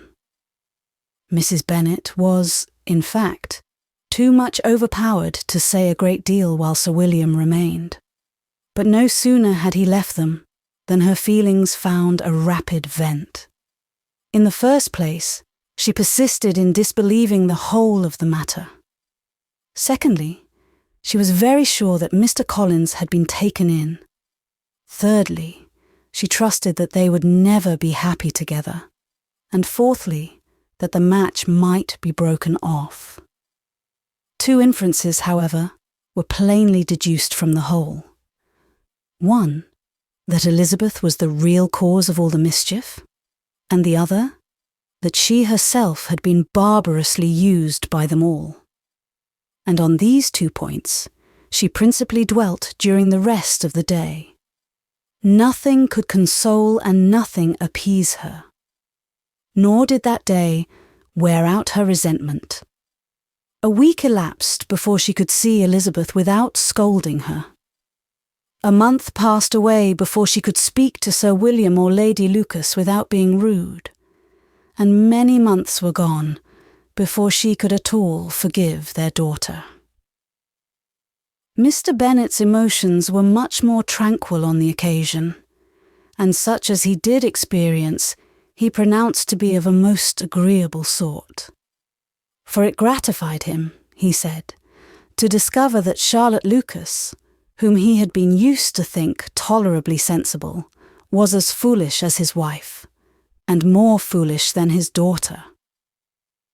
Jane confessed herself a little surprised at the match, but she said less of her astonishment than of her earnest desire for their happiness.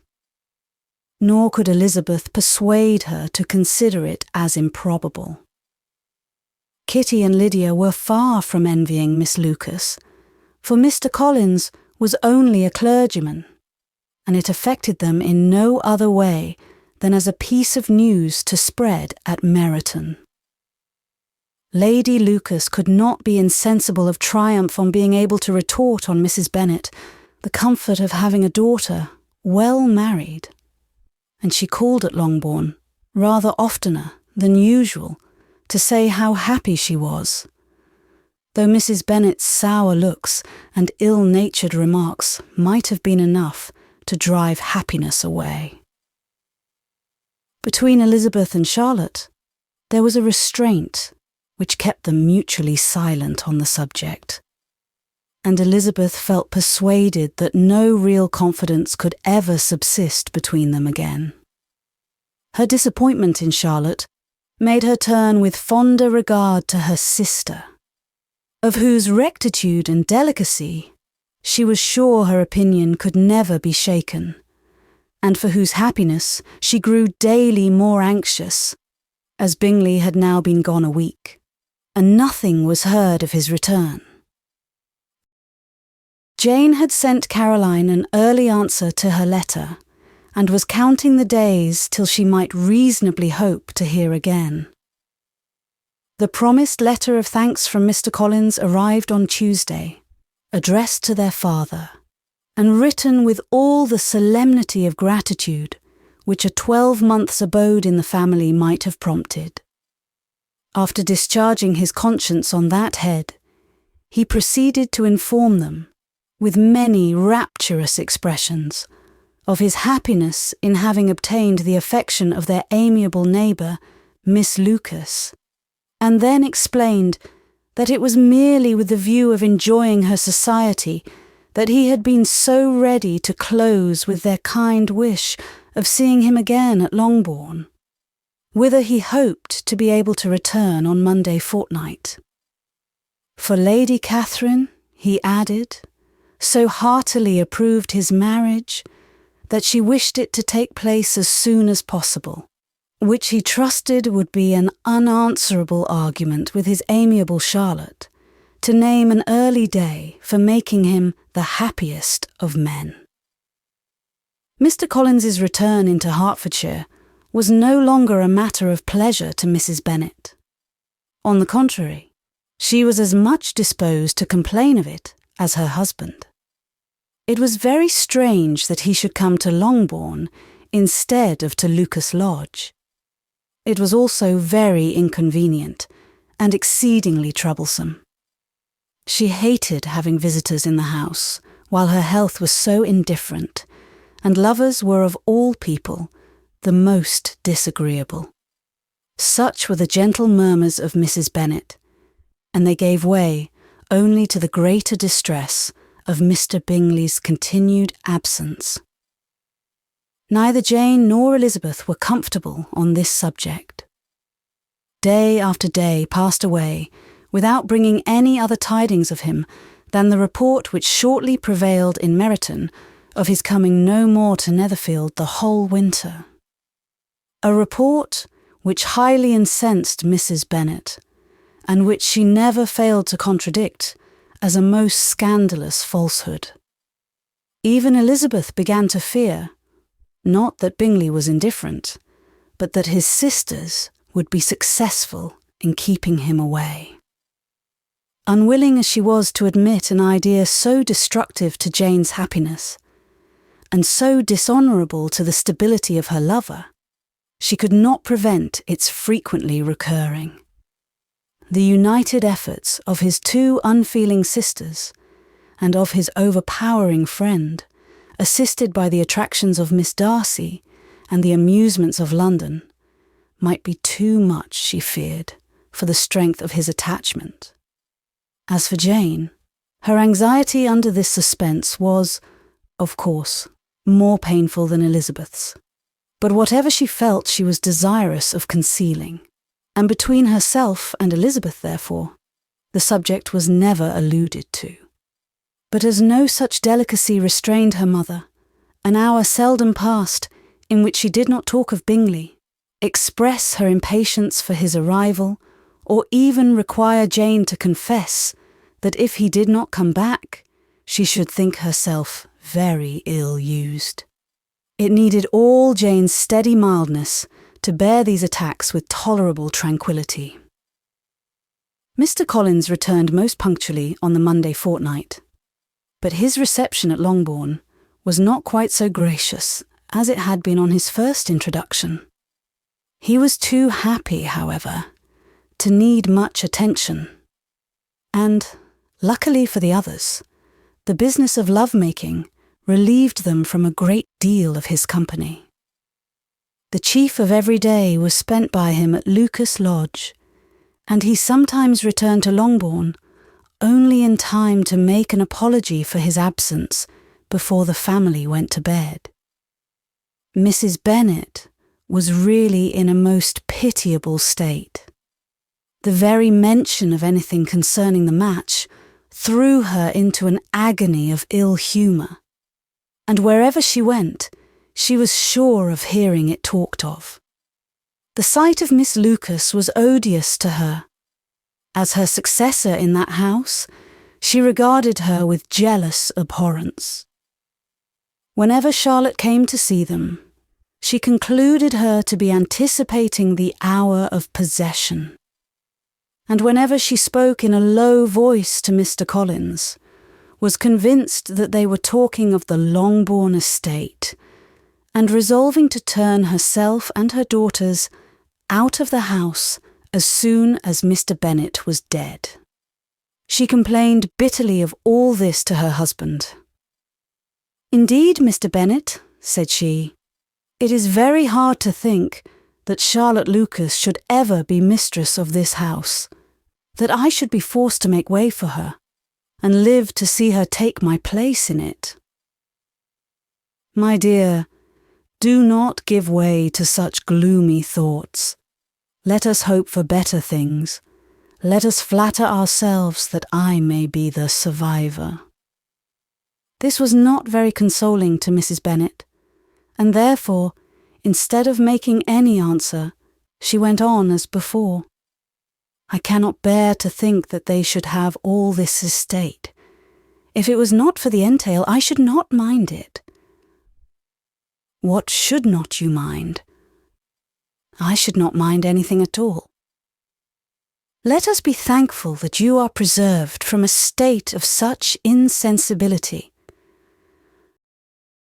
"I never can be thankful, Mr. Bennet, for anything about the entail.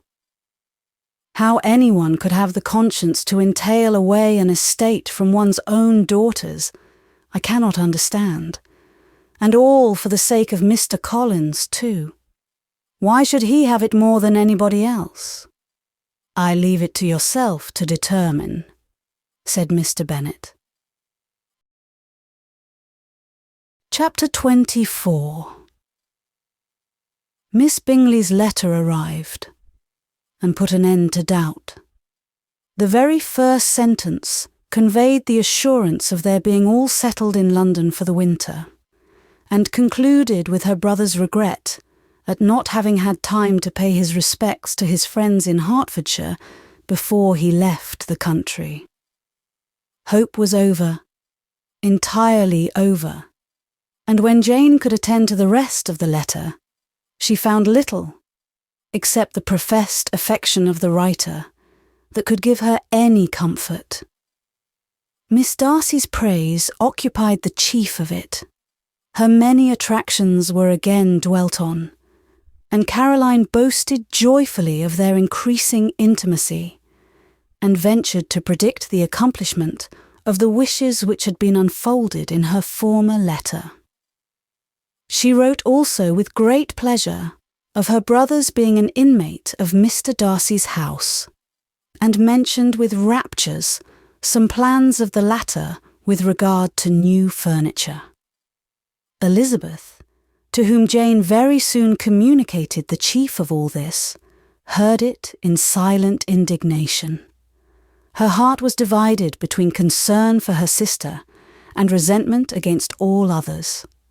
To Caroline's assertion of her brother's being partial to Miss Darcy, she paid no credit.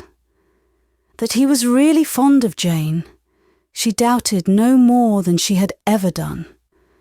And much as she had always been disposed to like him, she could not think without anger, hardly without contempt, on that easiness of temper that want of proper resolution, which now made him the slave of his designing friends, and led him to sacrifice his own happiness to the caprice of their inclinations. Had his own happiness, however, been the only sacrifice, he might have been allowed to sport with it, in whatever manner he thought best. But her sister's was involved in it, as she thought he must be sensible himself. It was a subject, in short, on which reflection would be long indulged, and must be unavailing. She could think of nothing else, and yet, whether Bingley's regard had really died away, or were suppressed by his friend's interference, whether he had been aware of Jane's attachment, or whether it had escaped his observation. Whichever were the case, though her opinion of him must be materially affected by the difference, her sister's situation remained the same, her peace equally wounded. A day or two passed before Jane had courage to speak of her feelings to Elizabeth. But at last, on Mrs. Bennet's leaving them together, after a longer irritation than usual about Netherfield and its master, she could not help saying, "Oh, that my dear mother had more command over herself. She can have no idea of the pain she gives me by her continual reflections on him. But I will not repine. It cannot last long. He will be forgot, and we shall all be as we were before." Elizabeth looked at her sister with incredulous solicitude, but said nothing. "You doubt me?" cried Jane, slightly colouring. "Indeed, you have no reason. He may live in my memory as the most amiable man of my acquaintance, but that is all. I have nothing either to hope or fear, and nothing to reproach him with. Thank God I have not that pain. A little time, therefore. I shall certainly try to get the better." With a stronger voice, she soon added, "I have this comfort immediately, that it has not been more than an error of fancy on my side, and that it has done no harm to anyone but myself." "My dear Jane," exclaimed Elizabeth, "you are too good. Your sweetness and disinterestedness are really angelic. I do not know what to say to you. I feel as if I had never done you justice, or loved you as you deserve." Miss Bennet eagerly disclaimed all extraordinary merit, and threw back the praise on her sister's warm affection. "Nay," said Elizabeth, "this is not fair. You wish to think all the world respectable, and are hurt if I speak ill of anybody. I only want to think you perfect, and you set yourself against it. Do not be afraid of my running into any excess, of my encroaching on your privilege of universal goodwill. You need not. There are few people whom I really love, and still fewer of whom I think well. The more I see of the world, the more am I dissatisfied with it, and every day confirms my belief of the inconsistency of all human characters, and of the little dependence that can be placed on the appearance of either merit or sense. I have met with 2 instances lately. One I will not mention. The other is Charlotte's marriage. It is unaccountable. In every view it is unaccountable." "My dear Lizzie, do not give way to such feelings as these. They will ruin your happiness. You do not make allowance enough for difference of situation and temper. Consider Mr. Collins's respectability, and Charlotte's prudent, steady character. Remember that she is one of a large family. That as to fortune, it is a most eligible match. And be ready to believe, for everybody's sake, that she may feel something like regard and esteem for our cousin. To oblige you, I would try to believe almost anything, but no one else could be benefited by such a belief as this. For were I persuaded that Charlotte had any regard for him, I should only think worse of her understanding than I now do of her heart. My dear Jane, Mr. Collins is a conceited, pompous, narrow-minded, silly man. You know he is, as well as I do. And you must feel, as well as I do, that the woman who marries him cannot have a proper way of thinking. You shall not defend her, though it is Charlotte Lucas. You shall not, for the sake of one individual, change the meaning of principle and integrity, nor endeavour to persuade yourself or me that selfishness is prudence, and insensibility of danger security for happiness. I must think your language too strong in speaking of both, replied Jane, and I hope you will be convinced of it by seeing them happy together. But enough of this. You alluded to something else. You mentioned 2 instances. I cannot misunderstand you, but I entreat you, dear Lizzie, not to pain me by thinking that person to blame, and saying your opinion of him is sunk. We must not be so ready to fancy ourselves intentionally injured. We must not expect a lively young man to be always so guarded and circumspect. It is very often nothing but our own vanity that deceives us. Women fancy admiration means more than it does, and men take care that they should. If it is designedly done, they cannot be justified. But I have no idea of there being so much design in the world as some persons imagine. I am far from attributing any part of Mr. Bingley's conduct to design, said Elizabeth. But, without scheming to do wrong, or to make others unhappy, there may be error and there may be misery. Thoughtlessness, want of attention to other people's feelings, and want of resolution will do the business. And do you impute it to either of those? Yes, to the last. But if I go on, I shall displease you by saying what I think of persons you esteem. Stop me whilst you can. You persist, then, in supposing his sisters influence him? Yes, in conjunction with his friend. I cannot believe it. Why should they try to influence him? They can only wish his happiness, and if he is attached to me, no other woman can secure it. Your first position is false. They may wish many things besides his happiness. They may wish his increase of wealth and consequence. They may wish him to marry a girl who has all the importance of money, great connections, and pride. Beyond a doubt, they do wish him to choose Miss Darcy, replied Jane. But this may be from better feelings than you are supposing. They have known her much longer than they have known me. No wonder if they love her better. But, whatever may be their own wishes, it is very unlikely they should have opposed their brothers. What sister would think herself at liberty to do it, unless there was something very objectionable? If they believed him attached to me, they would not try to part us. If he were so, they could not succeed. By supposing such an affection, you make everybody acting unnaturally and wrong, and me most unhappy. Do not distress me by the idea.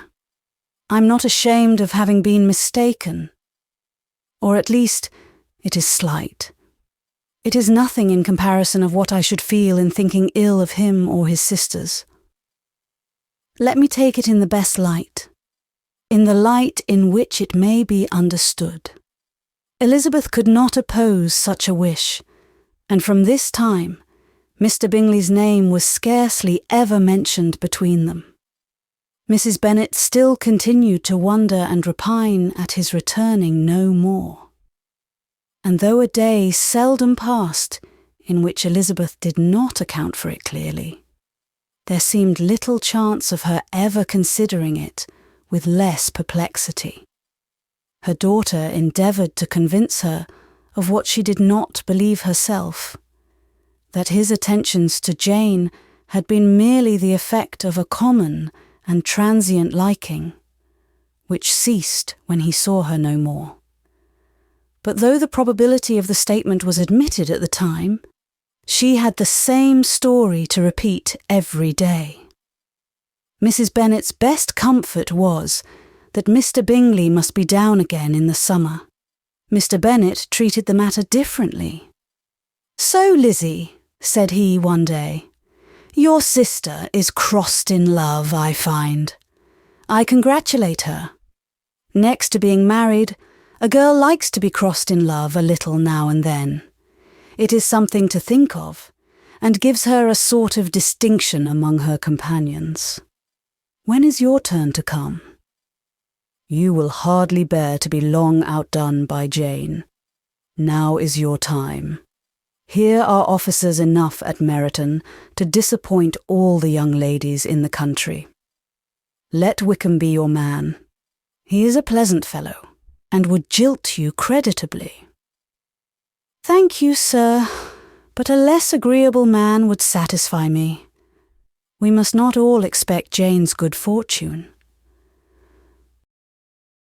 "True," said Mr. Bennet, "but it is a comfort to think that, whatever of that kind may befall you, you have an affectionate mother who will always make the most of it."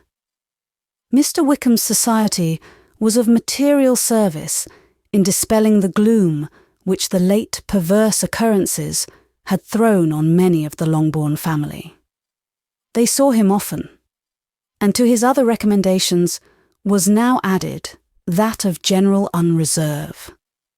The whole of what Elizabeth had already heard, his claims on Mr. Darcy, and all that he had suffered from him, was now openly acknowledged and publicly canvassed, and everybody was pleased to think how much they had always disliked Mr. Darcy before they had known anything of the matter. Miss Bennet was the only creature who could suppose there might be any extenuating circumstances in the case unknown to the society of Hertfordshire. Her mild and steady candour always pleaded for allowances and urged the possibility of mistakes. But by everybody else, Mr. Darcy was condemned as the worst of men. Chapter 25. After a week spent in professions of love and schemes of felicity, Mr. Collins was called from his amiable Charlotte by the arrival of Saturday. The pain of separation, however, might be alleviated on his side by preparations for the reception of his bride, as he had reason to hope that shortly after his next return into Hertfordshire, the day would be fixed that was to make him the happiest of men. He took leave of his relations at Longbourn with as much solemnity as before, wished his fair cousins health and happiness again, and promised their father another letter of thanks. On the following Monday, Mrs. Bennet had the pleasure of receiving her brother and his wife, who came, as usual, to spend the Christmas at Longbourn. Mr. Gardiner was a sensible, gentlemanlike man, greatly superior to his sister, as well by nature as education. The Netherfield ladies would have had difficulty in believing that a man who lived by trade, and within view of his own warehouses, could have been so well bred and agreeable. Mrs. Gardiner, who was several years younger than Mrs. Bennet and Mrs. Phillips, was an amiable, intelligent, elegant woman, and a great favourite with her Longbourn nieces. Between the two eldest, and herself especially, there subsisted a very particular regard. They had frequently been staying with her in town. The first part of Mrs. Gardiner's business, on her arrival, was to distribute her presents and describe the newest fashions. When this was done, she had a less active part to play. It became her turn to listen. Mrs. Bennet, had many grievances to relate, and much to complain of. They had all been very ill-used since she last saw her sister. 2 of her girls had been on the point of marriage, and after all, there was nothing in it. "I do not blame Jane," she continued, "for Jane would have got Mr. Bingley if she could. But Lizzie, oh, sister, it is very hard to think that she might have been Mr. Collins's wife by this time, had not it been for her own perverseness. He made her an offer in this very room, and she refused him. The consequence of it is that Lady Lucas will have a daughter married before I have, and that Longbourn estate is just as much entailed as ever. The Lucases are very artful people indeed, sister. They are all for what they can get. I am sorry to say it of them, but so it is. It makes me very nervous and poorly to be thwarted so in my own family, and to have neighbours who think of themselves before anybody else. However, your coming just at this time is the greatest of comforts, and I am very glad to hear what you tell us of long sleeves." Mrs. Gardiner, to whom the chief of this news had been given before, in the course of Jane and Elizabeth's correspondence with her, made her sister a slight answer, and, in compassion to her nieces, turned the conversation. When alone with Elizabeth afterwards, she spoke more on the subject. "It seems likely to have been a desirable match for Jane," said she. "I am sorry it went off, but these things happen so often. A young man, such as you describe Mr. Bingley, so easily falls in love with a pretty girl for a few weeks, and when accident separates them, so easily forgets her that these sort of inconstancies are very frequent." "An excellent consolation in its way," said Elizabeth, "but it will not do for us. We do not suffer by accident. It does not often happen that the interference of friends will persuade a young man of independent fortune to think no more of a girl whom he was violently in love with only a few days before." "But that expression of violently in love is so hackneyed, so doubtful, so indefinite, that it gives me very little idea. It is as often applied to feelings which arise only from a half-hour's acquaintance, as to a real, strong attachment. Pray, how violent was Mr. Bingley's love? I never saw a more promising inclination. He was growing quite inattentive to other people, and wholly engrossed by her.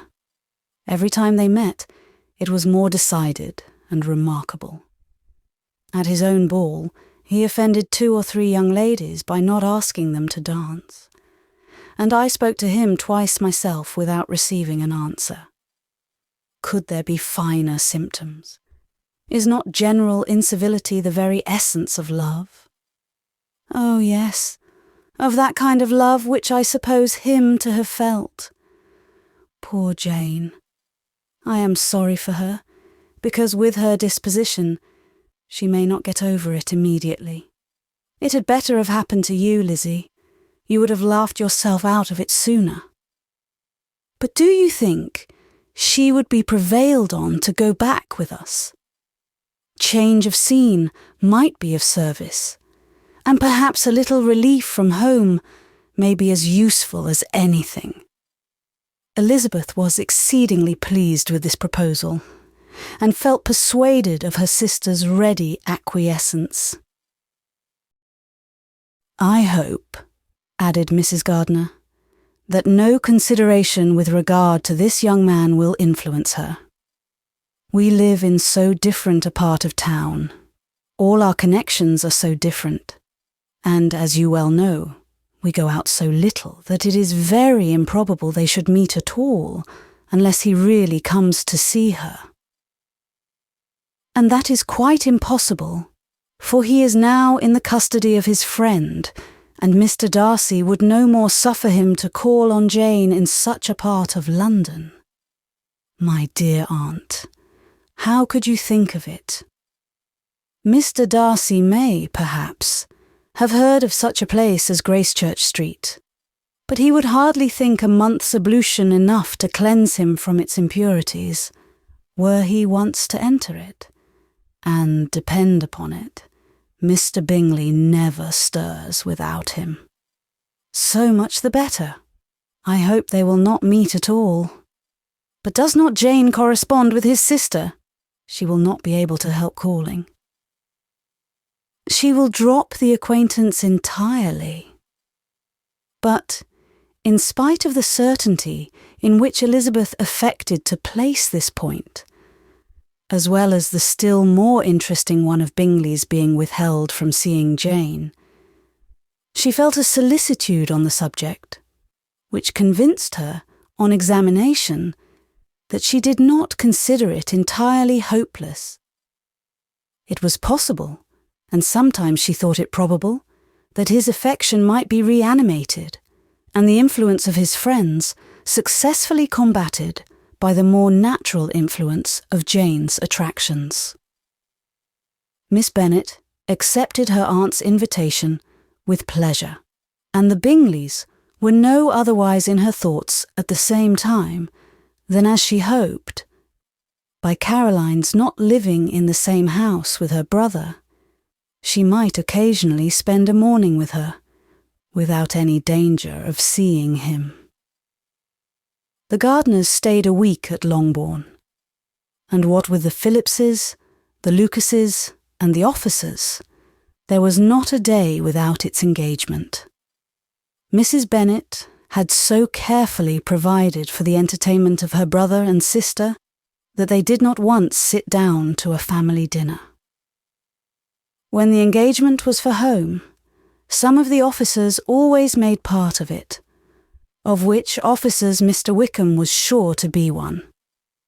And on these occasions, Mrs. Gardiner, rendered suspicious by Elizabeth's warm commendation of him, narrowly observed them both, without supposing them, from what she saw, to be very seriously in love. Their preference of each other was plain enough to make her a little uneasy, and she resolved to speak to Elizabeth on the subject before she left Hertfordshire, and represent to her the imprudence of encouraging such an attachment.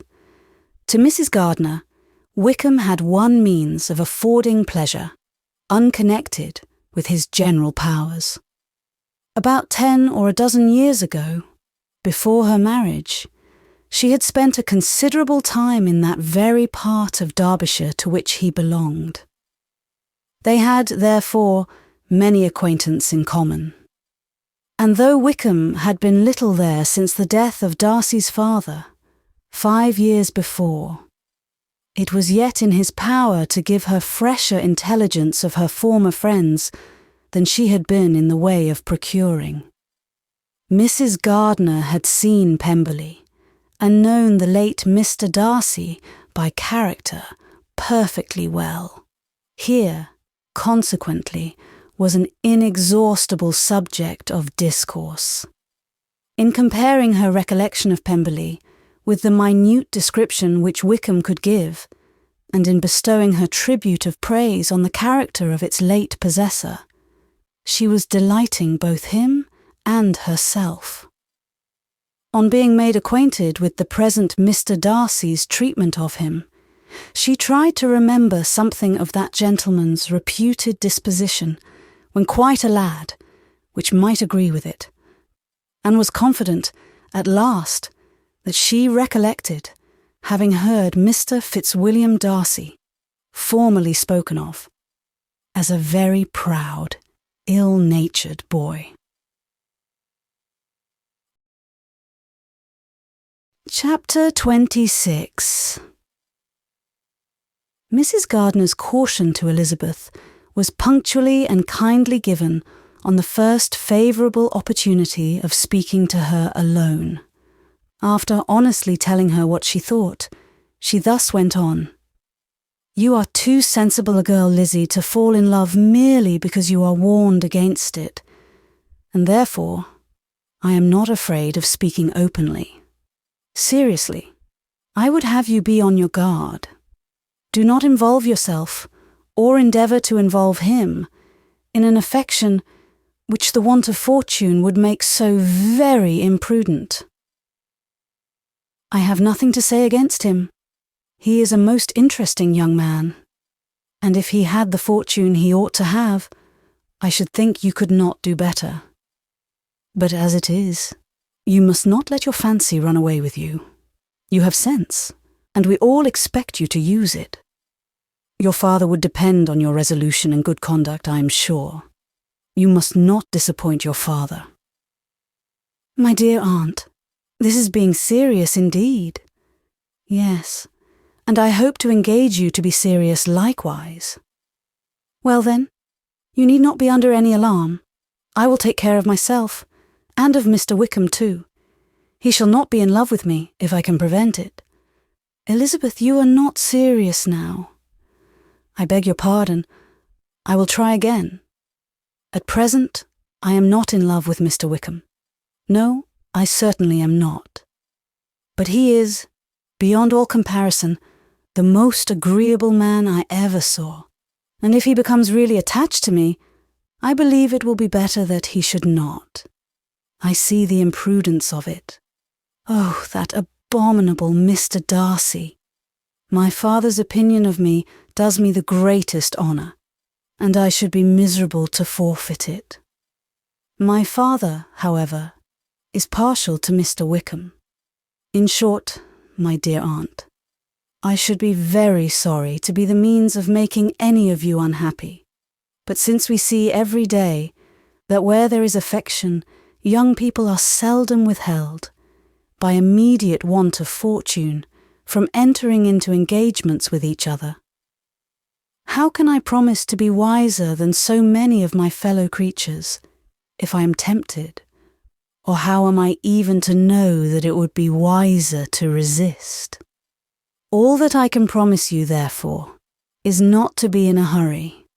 I will not be in a hurry to believe myself his first object. When I am in company with him, I will not be wishing. In short, I will do my best. Perhaps it will be as well if you discourage his coming here so very often. At least you should not remind your mother of inviting him. As I did the other day, said Elizabeth, with a conscious smile. Very true. It will be wise in me to refrain from that. But do not imagine that he is always here so often. It is on your account that he has been so frequently invited this week. You know my mother's ideas as to the necessity of constant company for her friends. But really, and upon my honour, I will try to do what I think to be wisest, and now I hope you are satisfied. Her aunt assured her that she was, and Elizabeth, having thanked her for the kindness of her hints, they parted. A wonderful instance of advice being given on such a point without being resented. Mr. Collins returned into Hertfordshire soon after it had been quitted by the Gardiners and Jane. But, as he took up his abode with the Lucases, his arrival was no great inconvenience to Mrs. Bennet. His marriage was now fast approaching, and she was at length so far resigned as to think it inevitable, and even repeatedly to say, in an ill-natured tone, that she wished they might be happy.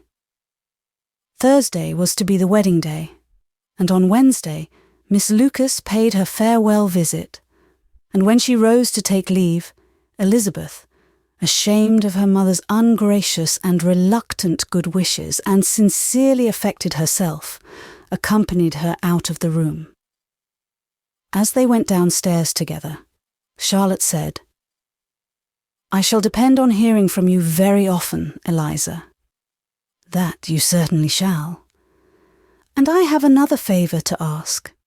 Will you come and see me? We shall often meet, I hope, in Hertfordshire. I am not likely to leave Kent for some time. Promise me, therefore, to come to Hunsford. Elizabeth could not refuse, though she foresaw little pleasure in the visit. "My father and Maria are to come to me in March," added Charlotte, "and I hope you will consent to be of the party. Indeed, Eliza, you will be as welcome to me as either of them." The wedding took place. The bride and bridegroom set off for Kent from the church door, and everybody had as much to say or to hear on the subject as usual. Elizabeth soon heard from her friend, and their correspondence was as regular and frequent as it ever had been. That it should be equally unreserved was impossible. Elizabeth could never address her without feeling that all the comfort of intimacy was over. And though determined not to slacken as a correspondent, it was for the sake of what had been rather than what was. Charlotte's first letters were received with a good deal of eagerness. There could not but be curiosity to know how she would speak of her new home, how she would like Lady Catherine, and how happy she would dare pronounce herself to be. Though, when the letters were read, Elizabeth felt that Charlotte expressed herself on every point exactly as she might have foreseen. She wrote cheerfully, seemed surrounded with comforts, and mentioned nothing which she could not praise. The house, furniture, neighbourhood, and roads were all to her taste, and Lady Catherine's behaviour was most friendly and obliging. It was Mr. Collins's picture of Hunsford, and Rosings rationally softened, and Elizabeth perceived that she must wait for her own visit there to know the rest. Jane had already written a few lines to her sister to announce their safe arrival in London, and when she wrote again, Elizabeth hoped it would be in her power to say something of the Bingleys. Her impatience for this second letter was as well rewarded as impatience generally is. Jane had been a week in town, without either seeing or hearing from Caroline. She accounted for it, however, by supposing that her last letter to her friend from Longbourn had by some accident been lost. "My aunt," she continued, "is going tomorrow into that part of the town, and I shall take the opportunity of calling in Grosvenor Street."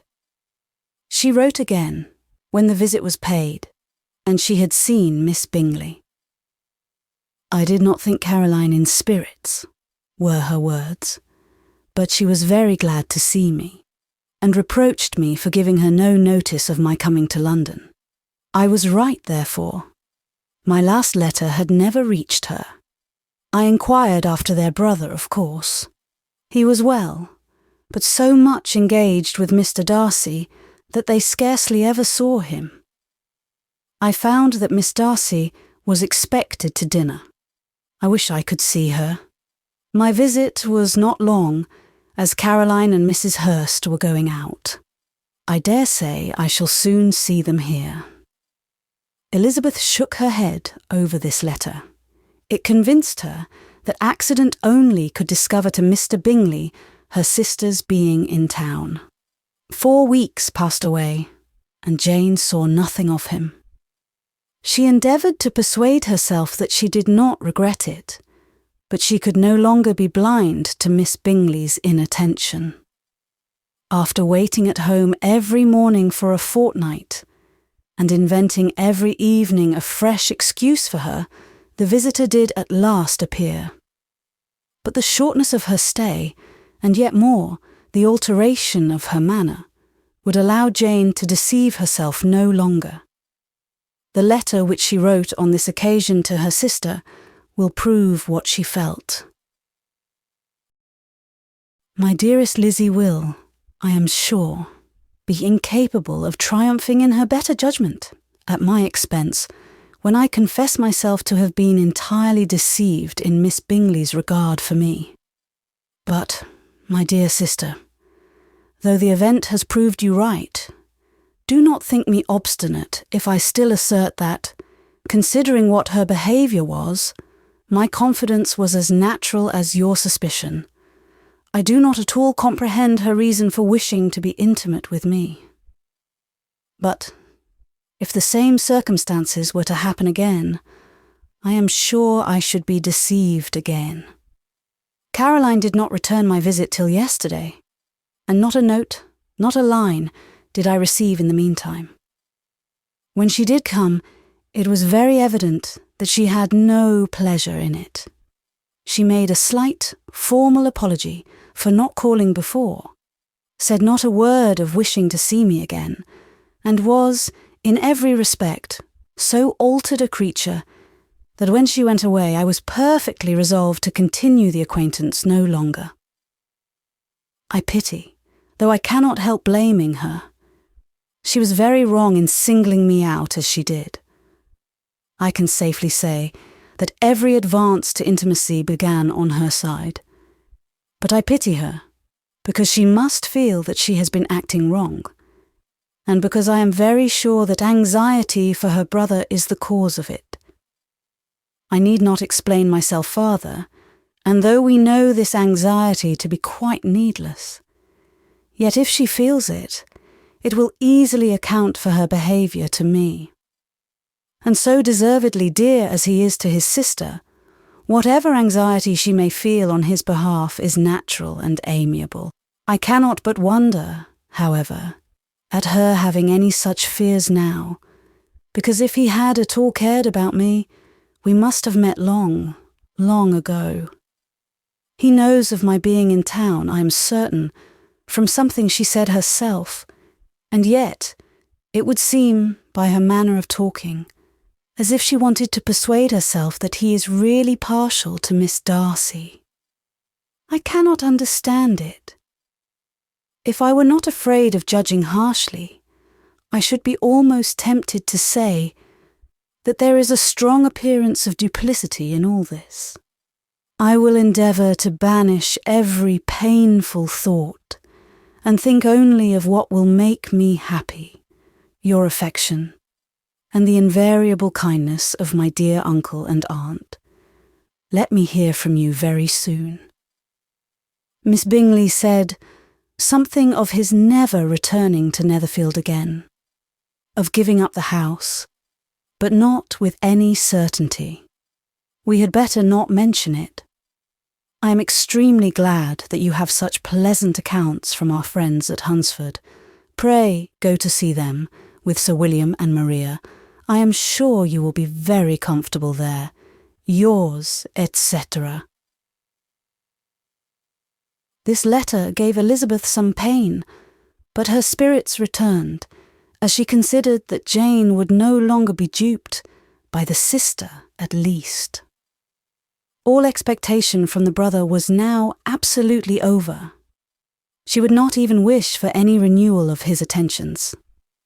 His character sunk on every review of it, and, as a punishment for him, as well as a possible advantage to Jane, she seriously hoped he might really soon marry Mr. Darcy's sister, as, by Wickham's account, she would make him abundantly regret what he had thrown away.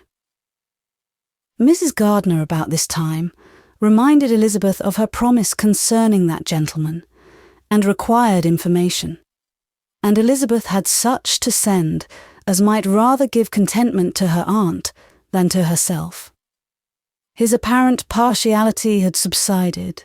His attentions were over. He was the admirer of someone else. Elizabeth was watchful enough to see it all, but she could see it and write of it without material pain. Her heart had been but slightly touched, and her vanity was satisfied with believing that she would have been his only choice, had fortune permitted it. The sudden acquisition of £10,000 was the most remarkable charm of the young lady to whom he was now rendering himself agreeable. But Elizabeth, less clear-sighted perhaps in this case than in Charlotte's, did not quarrel with him for his wish of independence. Nothing, on the contrary, could be more natural, and, while able to suppose that it cost him a few struggles to relinquish her, she was ready to allow it a wise and desirable measure for both, and could very sincerely wish him happy. All this was acknowledged to Mrs. Gardiner, and, after relating the circumstances, she thus went on. "I am now convinced, my dear aunt, that I have never been much in love, for had I really experienced that pure and elevating passion, I should at present detest his very name, and wish him all manner of evil. But my feelings are not only cordial towards him, they are even impartial towards Miss King. I cannot find out that I hate her at all, or that I am in the least unwilling to think her a very good sort of girl. There can be no love in all this. My watchfulness has been effectual, and though I should certainly be a more interesting object to all my acquaintance, were I distractedly in love with him, I cannot say that I regret my comparative insignificance. Importance may sometimes be purchased too dearly. Kitty and Lydia take his defection much more to heart than I do. They are young in the ways of the world, and not yet open to the mortifying conviction that handsome young men must have something to live on as well as the plain." Chapter 27. With no greater events than these in the Longbourn family, and otherwise diversified by little beyond the walks to Meryton, sometimes dirty and sometimes cold, did January and February pass away. March was to take Elizabeth to Hunsford. She had not at first thought very seriously of going thither, but Charlotte, she soon found, was depending on the plan, and she gradually learned to consider it herself with greater pleasure as well as greater certainty. Absence had increased her desire of seeing Charlotte again, and weakened her disgust of Mr. Collins. There was novelty in the scheme, and as, with such a mother and such uncompanionable sisters, home could not be faultless, a little change was not unwelcome for its own sake. The journey would, moreover, give her a peep at Jane, and in short, as the time drew near, she would have been very sorry for any delay. Everything, however, went on smoothly, and was finally settled according to Charlotte's first sketch. She was to accompany Sir William and his second daughter. The improvement of spending a night in London was added in time, and the plan became as perfect as plan could be. The only pain was in leaving her father, who would certainly miss her, and who, when it came to the point, so little liked her going, that he told her to write to him, and almost promised to answer her letter. The farewell between herself and Mr. Wickham was perfectly friendly, on his side even more. His present pursuit could not make him forget that Elizabeth had been the first to excite and to deserve his attention, the first to listen and to pity, the first to be admired. And in his manner of bidding her adieu, wishing her every enjoyment, reminding her of what she was to expect in Lady Catherine de Bourgh, and trusting their opinion of her, their opinion of everybody, would always coincide. There was a solicitude, an interest, which she felt must ever attach her to him, with a most sincere regard. And she parted from him convinced that, whether married or single, he must always be her model of the amiable and pleasing. Her fellow travellers the next day were not of a kind to make her think him less agreeable. Sir William Lucas and his daughter Maria, a good-humoured girl, but as empty-headed as himself, had nothing to say that could be worth hearing, and were listened to with about as much delight as the rattle of the chaise. Elizabeth loved absurdities, but she had known Sir William's too long. He could tell her nothing new of the wonders of his presentation and knighthood, and his civilities were worn out, like his information. It was a journey of only 24 miles, and they began it so early as to be in Gracechurch Street by noon. As they drove to Mr. Gardiner's door, Jane was at a drawing-room window watching their arrival. When they entered the passage, she was there to welcome them, and Elizabeth, looking earnestly in her face, was pleased to see it healthful and lovely as ever.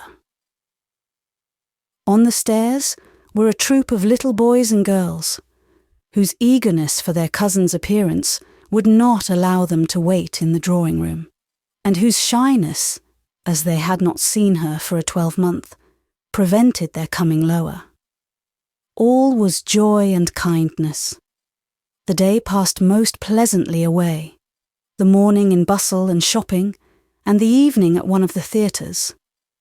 Elizabeth then contrived to sit by her aunt.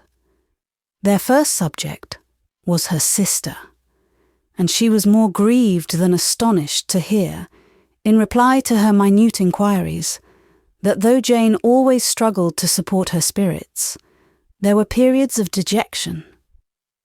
It was reasonable, however, to hope that they would not continue long. Mrs. Gardiner gave her the particulars also of Miss Bingley's visit in Gracechurch Street, and repeated conversations occurring at different times between Jane and herself, which proved that the former had, from her heart, given up the acquaintance. Mrs. Gardiner then rallied her niece on Wickham's desertion, and complimented her on bearing it so well. "But, my dear Elizabeth," she added, "what sort of girl is Miss King? I should be sorry to think our friend mercenary."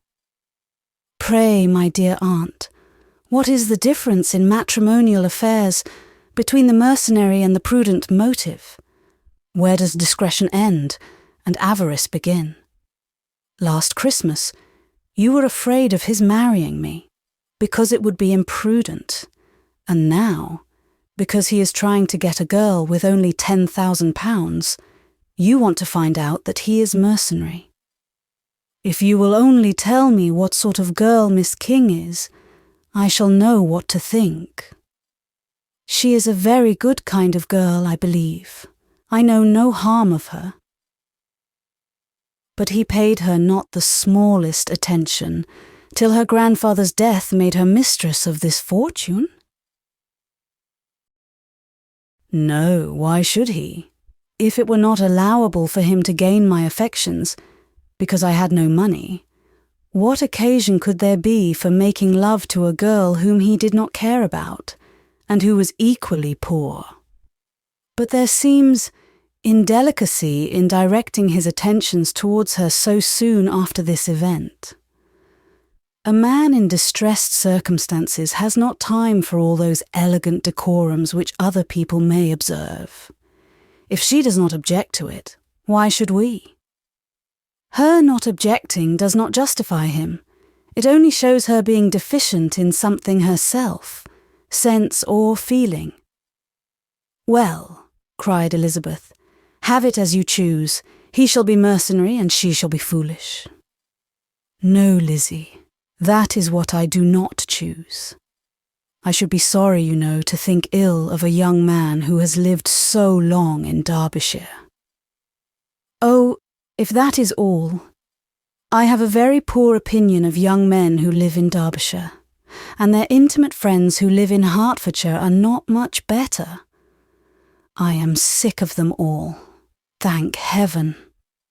I am going tomorrow where I shall find a man who has not one agreeable quality, who has neither manners nor sense to recommend him. Stupid men are the only ones worth knowing, after all." "Take care, Lizzie. That speech savours strongly of disappointment." Before they were separated by the conclusion of the play, she had the unexpected happiness of an invitation to accompany her uncle and aunt in a tour of pleasure which they proposed taking in the summer.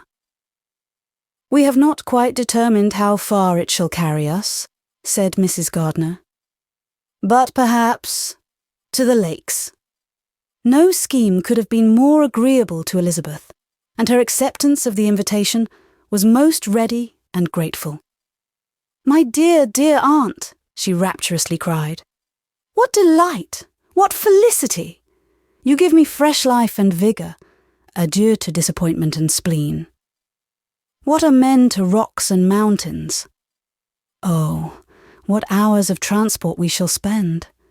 And when we do return, it shall not be like other travellers, without being able to give one accurate idea of anything. We will know where we have gone. We will recollect what we have seen. Lakes, mountains, and rivers shall not be jumbled together in our imaginations, nor, when we attempt to describe any particular scene, will we begin quarrelling about its relative situation. Let our first effusions be less insupportable than those of the generality of travellers.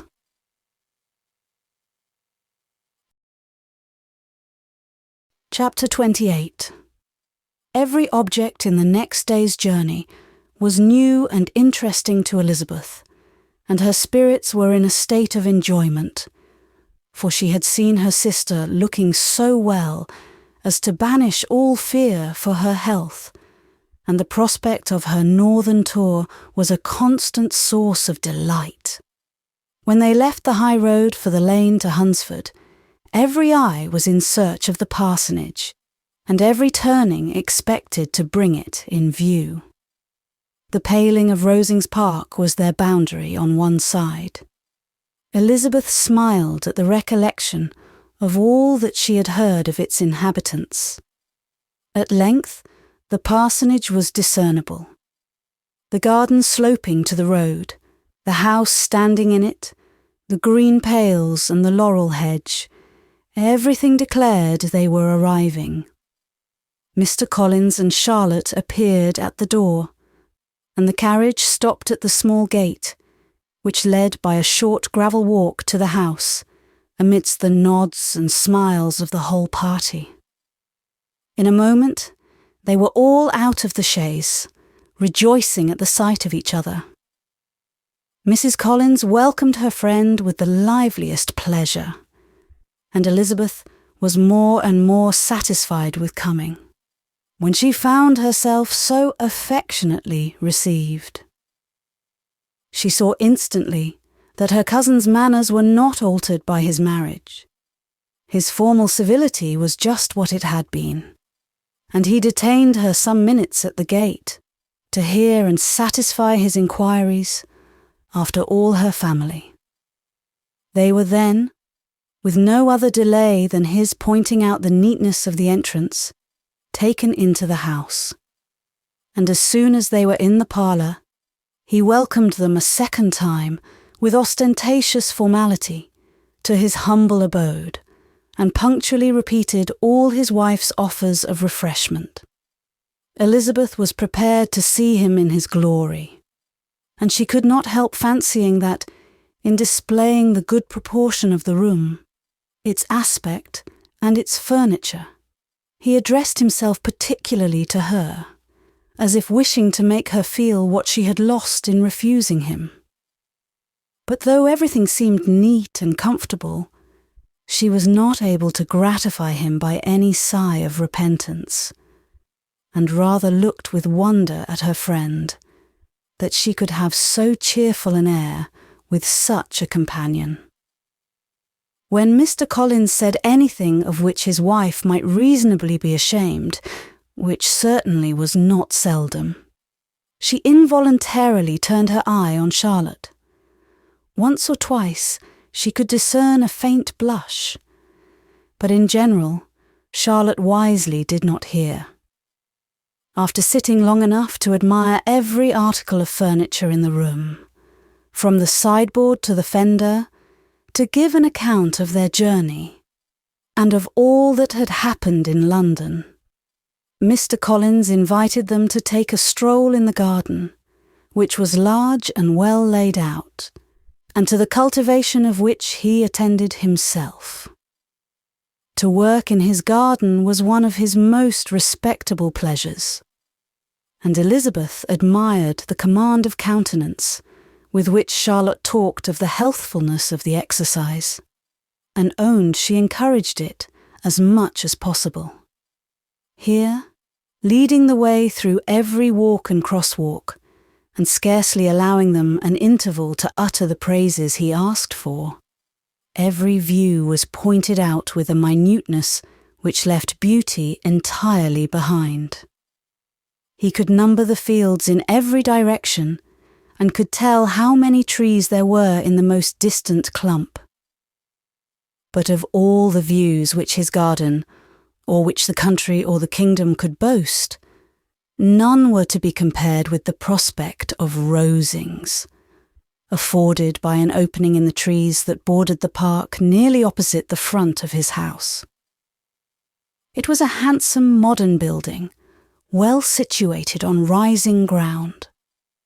From his garden, Mr. Collins would have led them round his 2 meadows, but the ladies, not having shoes to encounter the remains of a white frost, turned back, and while Sir William accompanied him, Charlotte took her sister and friend over the house, extremely well pleased, probably, to have the opportunity of showing it without her husband's help. It was rather small, but well built and convenient, and everything was fitted up and arranged with a neatness and consistency, of which Elizabeth gave Charlotte all the credit. When Mr. Collins could be forgotten, there was really a great air of comfort throughout, and by Charlotte's evident enjoyment of it, Elizabeth supposed he must be often forgotten. She had already learned that Lady Catherine was still in the country. It was spoken of again while they were at dinner, when Mr. Collins, joining in, observed, "Yes, Miss Elizabeth, you will have the honour of seeing Lady Catherine de Bourgh on the ensuing Sunday at church, and I need not say you will be delighted with her. She is all affability and condescension, and I doubt not, but you will be honoured with some portion of her notice when service is over. I have scarcely any hesitation in saying that she will include you and my sister Maria in every invitation with which she honours us during your stay here. Her behaviour to my dear Charlotte is charming.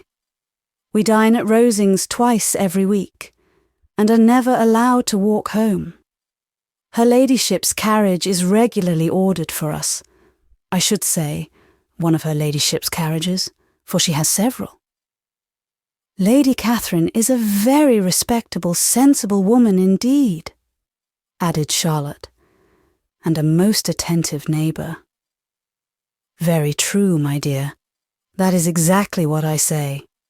She is the sort of woman whom one cannot regard with too much deference." The evening was spent chiefly in talking over Hertfordshire news, and telling again what had been already written.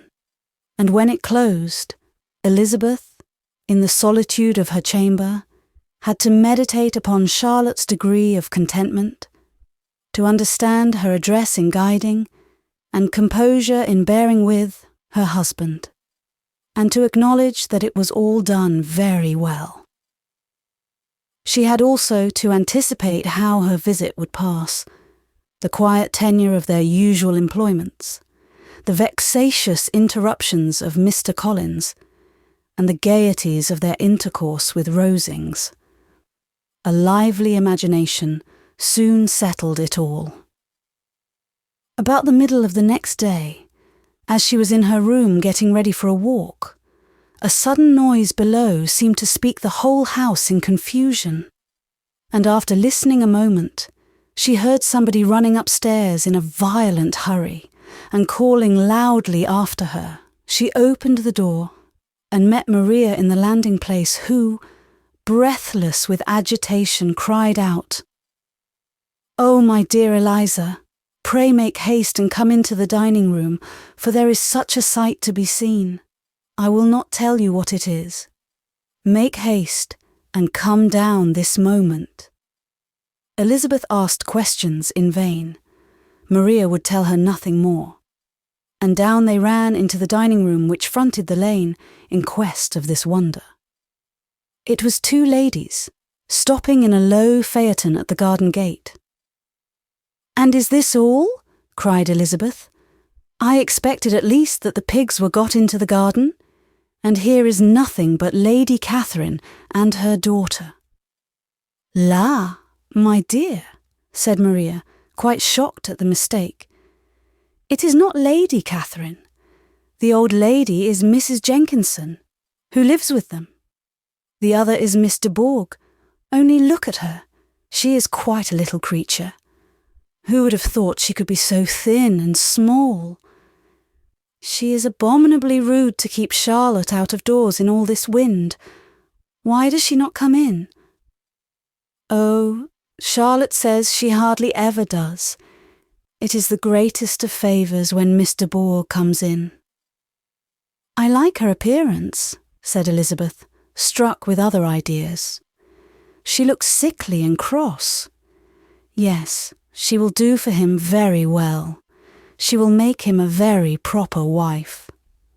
Mr. Collins and Charlotte were both standing at the gate in conversation with the ladies, and Sir William, to Elizabeth's high diversion, was stationed in the doorway, in earnest contemplation of the greatness before him, and constantly bowing whenever Miss de Bourgh looked that way. At length there was nothing more to be said. The ladies drove on, and the others returned into the house. Mr. Collins no sooner saw the two girls than he began to congratulate them on their good fortune, which Charlotte explained by letting them know that the whole party was asked to dine at Rosings the next day. Chapter 29. Mr. Collins's triumph, in consequence of this invitation, was complete. The power of displaying, the grandeur of his patroness to his wondering visitors, and of letting them see her civility towards himself and his wife, was exactly what he had wished for. And that an opportunity of doing it should be given so soon was such an instance of Lady Catherine's condescension as he knew not how to admire enough. "I confess," said he, "that I should not have been at all surprised by her ladyship's asking us on Sunday to drink tea and spend the evening at Rosings. I rather expected, from my knowledge of her affability, that it would happen. But who could have foreseen such an attention as this? Who could have imagined that we should receive an invitation to dine there? An invitation, moreover, including the whole party, so immediately after your arrival." "I am the less surprised at what has happened," replied Sir William, "from that knowledge of what the manners of the great really are, which my situation in life has allowed me to acquire.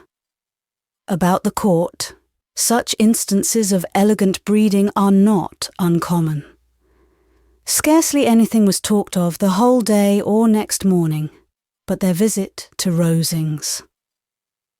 Mr. Collins was carefully instructing them in what they were to expect, that the sight of such rooms, so many servants, and so splendid a dinner might not wholly overpower them. When the ladies were separating for the toilette, he said to Elizabeth, "Do not make yourself uneasy, my dear cousin, about your apparel. Lady Catherine is far from requiring that elegance of dress, in us, which becomes herself and daughter. I would advise you merely to put on whatever of your clothes is superior to the rest. There is no occasion for anything more. Lady Catherine will not think the worse of you for being simply dressed. She likes to have the distinction of rank preserved." While they were dressing, he came 2 or 3 times to their different doors to recommend their being quick, as Lady Catherine very much objected to be kept waiting for her dinner. Such formidable accounts of her ladyship and her manner of living quite frightened Maria Lucas, who had been little used to company, and she looked forward to her introduction at Rosings with as much apprehension as her father had done to his presentation at St. James's. As the weather was fine, they had a pleasant walk of about half a mile across the park. Every park has its beauty and its prospects, and Elizabeth saw much to be pleased with, though she could not be in such raptures as Mr. Collins expected the scene to inspire, and was but slightly affected by his enumeration of the windows in front of the house, and his relation of what the glazing altogether had originally cost Sir Louis de Bourgh. When they ascended the steps to the hall, Maria's alarm was every moment increasing, and even Sir William did not look perfectly calm. Elizabeth's courage did not fail her. She had heard nothing of Lady Catherine that spoke her awful from any extraordinary talents or miraculous virtue, and the mere stateliness of money and rank she thought she could witness without trepidation. From the entrance hall, of which Mr. Collins pointed out, with a rapturous air, the fine proportion and finished ornaments, they followed the servants through an antechamber, to the room where Lady Catherine, her daughter, and Mrs. Jenkinson were sitting. Her ladyship, with great condescension, arose to receive them, and as Mrs. Collins had settled it with her husband that the office of introduction should be hers, it was performed in a proper manner, without any of those apologies and thanks which he would have thought necessary. In spite of having been at St. James's, Sir William was so completely awed by the grandeur surrounding him that he had but just courage enough to make a very low bow and take his seat without saying a word, and his daughter, frightened almost out of her senses, sat on the edge of her chair, not knowing which way to look. Elizabeth found herself quite equal to the scene, and could observe the 3 ladies before her composedly. Lady Catherine was a tall, large woman, with strongly marked features, which might once have been handsome. Her air was not conciliating, nor was her manner of receiving them such as to make her visitors forget their inferior rank. She was not rendered formidable by silence, but whatever she said was spoken in so authoritative a tone as marked her self-importance, and brought Mr. Wickham immediately to Elizabeth's mind. And, from the observation of the day altogether, she believed Lady Catherine to be exactly what he had represented. When, after examining the mother, in whose countenance and deportment she soon found some resemblance of Mr. Darcy, she turned her eyes on the daughter, she could almost have joined in Maria's astonishment at her being so thin and so small. There was neither in figure nor face any likeness between the ladies. Miss de Bourgh was pale and sickly. Her features, though not plain, were insignificant, and she spoke very little, except in a low voice, to Mrs. Jenkinson, in whose appearance there was nothing remarkable, and who was entirely engaged in listening to what she said, and placing a screen in the proper direction before her eyes. After sitting a few minutes, they were all sent to one of the windows to admire the view, Mr. Collins attending them to point out its beauties, and Lady Catherine kindly informing them that it was much better worth looking at in the summer. The dinner was exceedingly handsome, and there were all the servants, and all the articles of plate which Mr. Collins had promised. And, as he had likewise foretold, he took his seat at the bottom of the table, by her ladyship's desire, and looked as if he felt that life could furnish nothing greater. He carved and ate and praised with delighted alacrity, and every dish was commended first by him and then by Sir William, who was now enough recovered to echo whatever his son-in-law said, in a manner which Elizabeth wondered Lady Catherine could bear. But Lady Catherine seemed gratified by their excessive admiration, and gave most gracious smiles, especially when any dish on the table proved a novelty to them. The party did not supply much conversation. Elizabeth was ready to speak whenever there was an opening, but she was seated between Charlotte and Miss de Bourgh, the former of whom was engaged in listening to Lady Catherine, and the latter said not a word to her all the dinner time. Mrs. Jenkinson was chiefly employed in watching how little Miss de Bourgh ate, pressing her to try some other dish and fearing she was indisposed. Maria thought speaking out of the question, and the gentlemen did nothing but eat and admire. When the ladies returned to the drawing-room, there was little to be done but to hear Lady Catherine talk, which she did without any intermission, till coffee came in, delivering her opinion on every subject in so decisive a manner as proved that she was not used to have her judgment controverted. She inquired into Charlotte's domestic concerns familiarly and minutely, and gave her a great deal of advice as to the management of them all. Told her how everything ought to be regulated in so small a family as hers, and instructed her as to the care of her cows and her poultry. Elizabeth found that nothing was beneath this great lady's attention which could furnish her with an occasion for dictating to others. In the intervals of her discourse with Mrs. Collins, she addressed a variety of questions to Maria and Elizabeth, but especially to the latter, of whose connections she knew the least, and who, she observed to Mrs. Collins, was a very genteel, pretty kind of girl.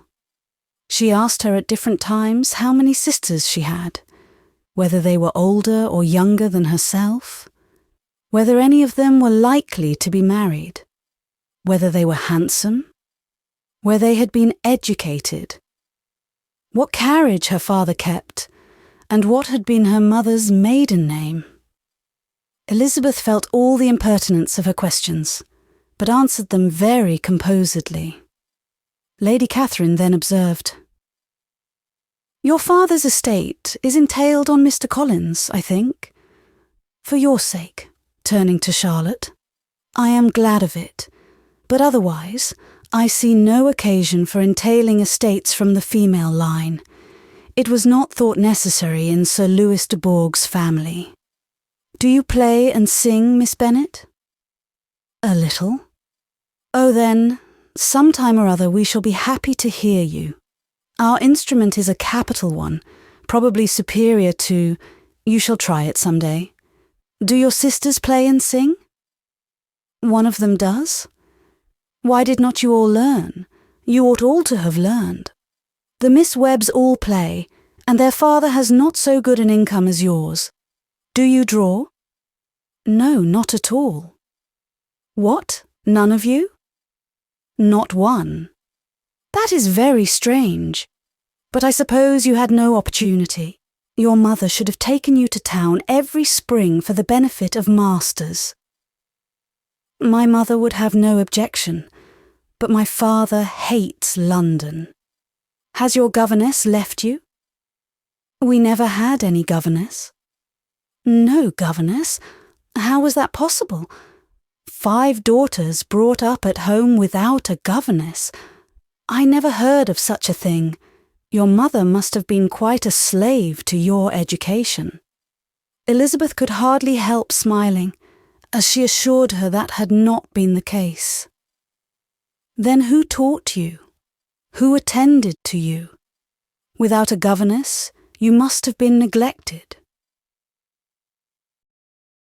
Compared with some families, I believe we were.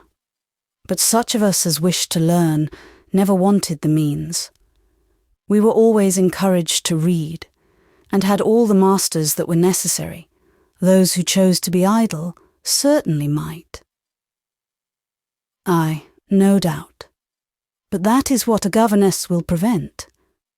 And if I had known your mother, I should have advised her most strenuously to engage one. I always say that nothing is to be done in education without steady and regular instruction, and nobody but a governess can give it. It is wonderful how many families I have been the means of supplying in that way. I am always glad to get a young person well placed out. 4 nieces of Mrs. Jenkinson are most delightfully situated through my means, and it was but the other day that I recommended another young person, who was merely accidentally mentioned to me, and the family are quite delighted with her. Mrs. Collins, did I tell you of Lady Metcalfe's calling yesterday to thank me? She finds Miss Pope a treasure. "Lady Catherine," said she, "you have given me a treasure." "Are any of your younger sisters out, Miss Bennet?" "Yes, ma'am, all." "All? What, all 5 out at once? Very odd. And you only the second.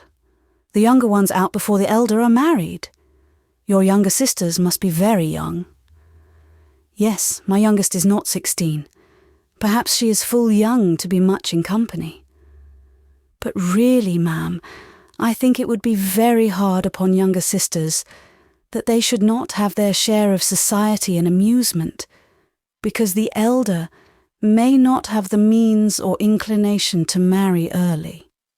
The last born has as good a right to the pleasures of youth as the first, and to be kept back on such a motive, I think it would not be very likely to promote sisterly affection or delicacy of mind." "Upon my word," said her ladyship, "you give your opinion very decidedly for so young a person. Pray, what is your age?" "With 3 younger sisters grown up," replied Elizabeth, smiling, "your ladyship can hardly expect me to own it." Lady Catherine seemed quite astonished at not receiving a direct answer. And Elizabeth suspected herself to be the first creature who had ever dared to trifle with so much dignified impertinence. "You cannot be more than 20, I am sure. Therefore you need not conceal your age." "I am not 21. When the gentlemen had joined them, and tea was over, the card tables were placed. Lady Catherine, Sir William, and Mr. and Mrs. Collins sat down to quadrille, and as Miss de Bourgh chose to play at casino, the 2 girls had the honour of assisting Mrs. Jenkinson to make up her party. Their table was superlatively stupid. Scarcely a syllable was uttered that did not relate to the game, except when Mrs. Jenkinson expressed her fears of Miss de Bourgh's being too hot or too cold, or having too much or too little light. A great deal more passed at the other table. Lady Catherine was, generally speaking, stating the mistakes of the 3 others, or relating some anecdote of herself. Mr. Collins was employed in agreeing to everything her ladyship said, thanking her for every fish he won, and apologising if he thought he won too many. Sir William did not say much. He was storing his memory with anecdotes and noble names. When Lady Catherine and her daughter had played as long as they chose, the tables were broken up, the carriage was offered to Mrs. Collins, gratefully accepted, and immediately ordered. The party then gathered round the fire to hear Lady Catherine determine what weather they were to have on the morrow. From these instructions, they were summoned by the arrival of the coach, and with many speeches of thankfulness on Mr. Collins's side, and as many bows on Sir William's, they departed. As soon as they had driven from the door, Elizabeth was called on by her cousin to give her opinion of all that she had seen at Rosings, which, for Charlotte's sake, she made more favourable than it really was. But her commendation, though costing her some trouble, could by no means satisfy Mr. Collins, and he was very soon obliged to take her ladyship's praise into his own hands.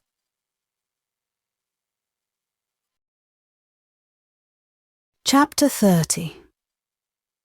Sir William stayed only a week at Hunsford, but his visit was long enough to convince him of his daughter's being most comfortably settled, and of her possessing such a husband and such a neighbour as were not often met with.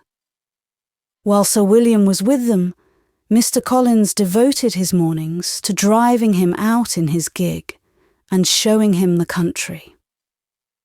But when he went away, the whole family returned to their usual employments, and Elizabeth was thankful to find that they did not see more of her cousin by the alteration. For the chief of the time between breakfast and dinner was now passed by him either at work in the garden or in reading and writing, and looking out of window in his own book-room, which fronted the road. The room in which the ladies sat was backwards. Elizabeth at first had rather wondered that Charlotte should not prefer the dining parlour for common use.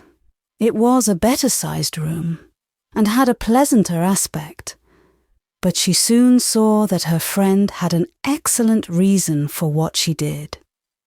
For Mr. Collins would undoubtedly have been much less in his own apartment had they sat in one equally lively, and she gave Charlotte credit for the arrangement. From the drawing-room, they could distinguish nothing in the lane, and were indebted to Mr. Collins for the knowledge of what carriages went along, and how often especially Miss de Bourgh drove by in her phaeton, which he never failed coming to inform them of, though it happened almost every day. She not unfrequently stopped at the parsonage, and had a few minutes' conversation with Charlotte, but was scarcely ever prevailed on to get out. Very few days passed in which Mr. Collins did not walk to Rosings, and not many in which his wife did not think it necessary to go likewise, until Elizabeth recollected that there might be other family livings to be disposed of. She could not understand the sacrifice of so many hours. Now and then they were honoured with a call from her ladyship, and nothing escaped her observation that was passing in the room during these visits. She examined into their employments, looked at their work, and advised them to do it differently, found fault with the arrangement of the furniture, or detected the housemaid in negligence, and if she accepted any refreshment, seemed to do it only for the sake of finding out that Mrs. Collins's joints of meat were too large for her family. Elizabeth soon perceived that though this great lady was not in the commission of the peace for the county, she was a most active magistrate in her own parish, the minutest concerns of which were carried to her by Mr. Collins.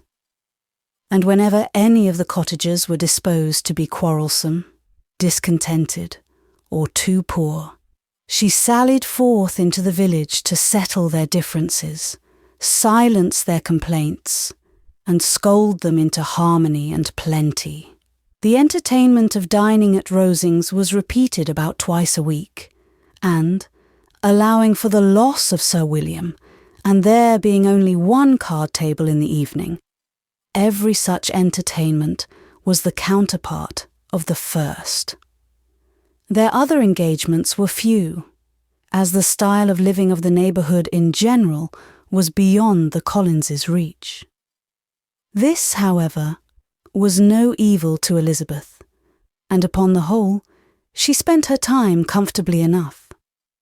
There were half-hours of pleasant conversation with Charlotte, and the weather was so fine for the time of year that she had often great enjoyment out of doors.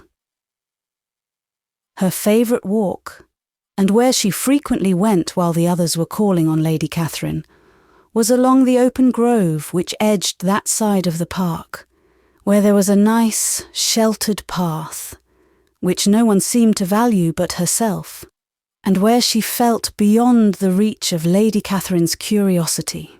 In this quiet way, the first fortnight of her visit soon passed away. Easter was approaching, and the week preceding it was to bring an addition to the family at Rosings, which in so small a circle must be important. Elizabeth had heard, soon after her arrival, that Mr. Darcy was expected there in the course of a few weeks, and though there were not many of her acquaintance whom she did not prefer, his coming would furnish one comparatively new to look at in their Rosings parties, and she might be amused in seeing how hopeless Miss Bingley's designs on him were, by his behaviour to his cousin, for whom he was evidently destined by Lady Catherine, who talked of his coming with the greatest satisfaction, spoke of him in terms of the highest admiration, and seemed almost angry to find that he had already been frequently seen by Miss Lucas and herself. His arrival was soon known at the parsonage, for Mr. Collins was walking the whole morning within view of the lodges opening into Hunsford Lane in order to have the earliest assurance of it, and after making his bow as the carriage turned into the park, hurried home with the great intelligence. On the following morning, he hastened to Rosings to pay his respects. There were 2 nephews of Lady Catherine to require them, for Mr. Darcy had brought with him a Colonel Fitzwilliam, the younger son of his uncle, a lord, and, to the great surprise of all the party, when Mr. Collins returned, the gentleman accompanied him. Charlotte had seen them from her husband's room, crossing the road, and immediately running into the other, told the girls what an honour they might expect, adding, "I may thank you, Eliza, for this piece of civility. Mr. Darcy would never have come so soon to wait upon me." Elizabeth had scarcely time to disclaim all right to the compliment before their approach was announced by the doorbell, and shortly afterwards the 3 gentlemen entered the room. Colonel Fitzwilliam, who led the way, was about 30, not handsome, but in person and address most truly the gentleman. Mr. Darcy looked just as he had been used to look in Hertfordshire, paid his compliments with his usual reserve to Mrs. Collins, and whatever might be his feelings towards her friend, met her with every appearance of composure. Elizabeth merely courtesied to him without saying a word. Colonel Fitzwilliam entered into conversation directly, with the readiness and ease of a well-bred man, and talked very pleasantly, but his cousin, after having addressed a slight observation on the house and garden to Mrs. Collins, sat for some time without speaking to anybody. At length, however, his civility was so far awakened as to inquire of Elizabeth after the health of her family.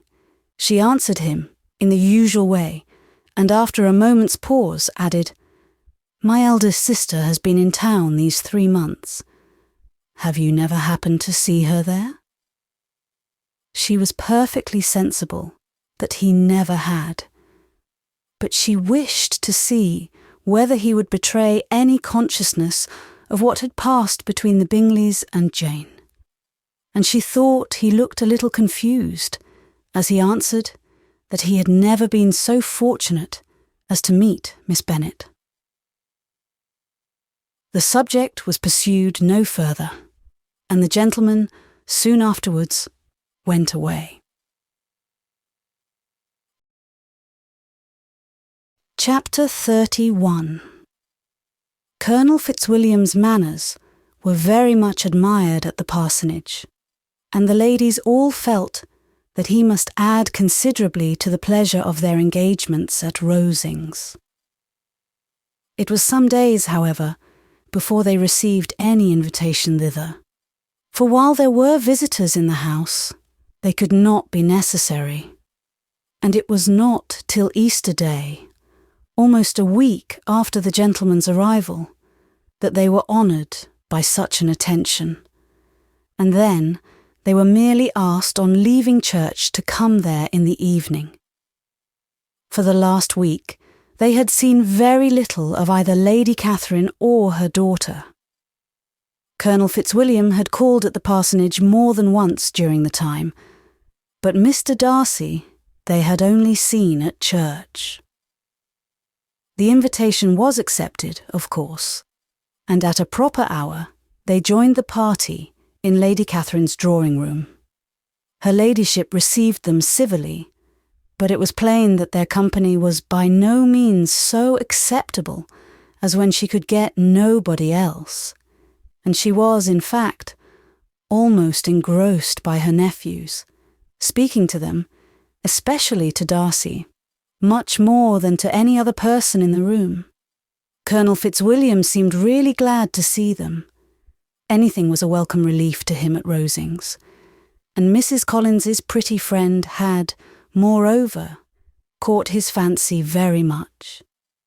He now seated himself by her, and talked so agreeably of Kent and Hertfordshire, of travelling and staying at home, of new books and music, that Elizabeth had never been half so well entertained in that room before, and they conversed with so much spirit and flow as to draw the attention of Lady Catherine herself, as well as of Mr. Darcy.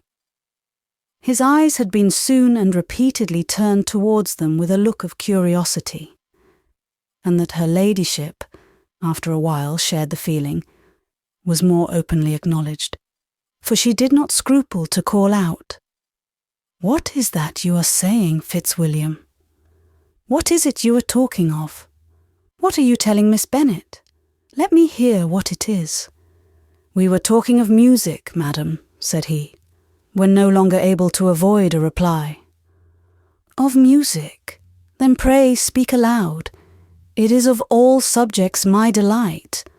I must have my share in the conversation, if you are speaking of music. There are few people in England, I suppose, who have more true enjoyment of music than myself, or a better natural taste. If I had ever learnt, I should have been a great proficient, and so would Anne, if her health had allowed her to apply. I am confident that she would have performed delightfully. How does Georgiana get on, Darcy?" Mr. Darcy spoke with affectionate praise of his sister's proficiency. "I am very glad to hear such a good account of her," said Lady Catherine. "And pray tell her from me that she cannot expect to excel if she does not practice a great deal."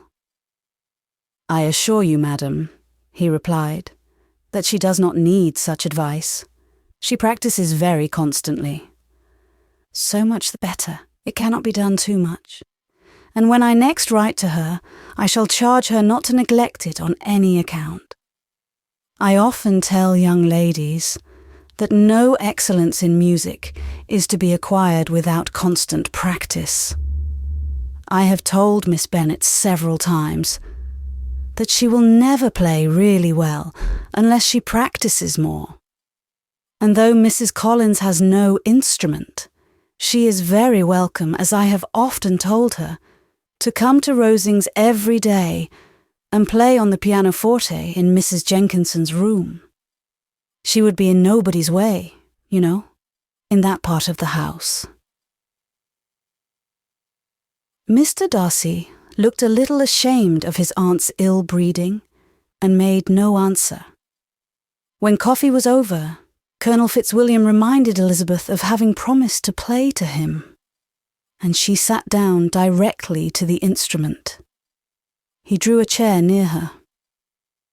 Lady Catherine listened to half a song, and then talked, as before, to her other nephew, till the latter walked away from her, and moving with his usual deliberation towards the pianoforte, stationed himself so as to command a full view of the fair performer's countenance.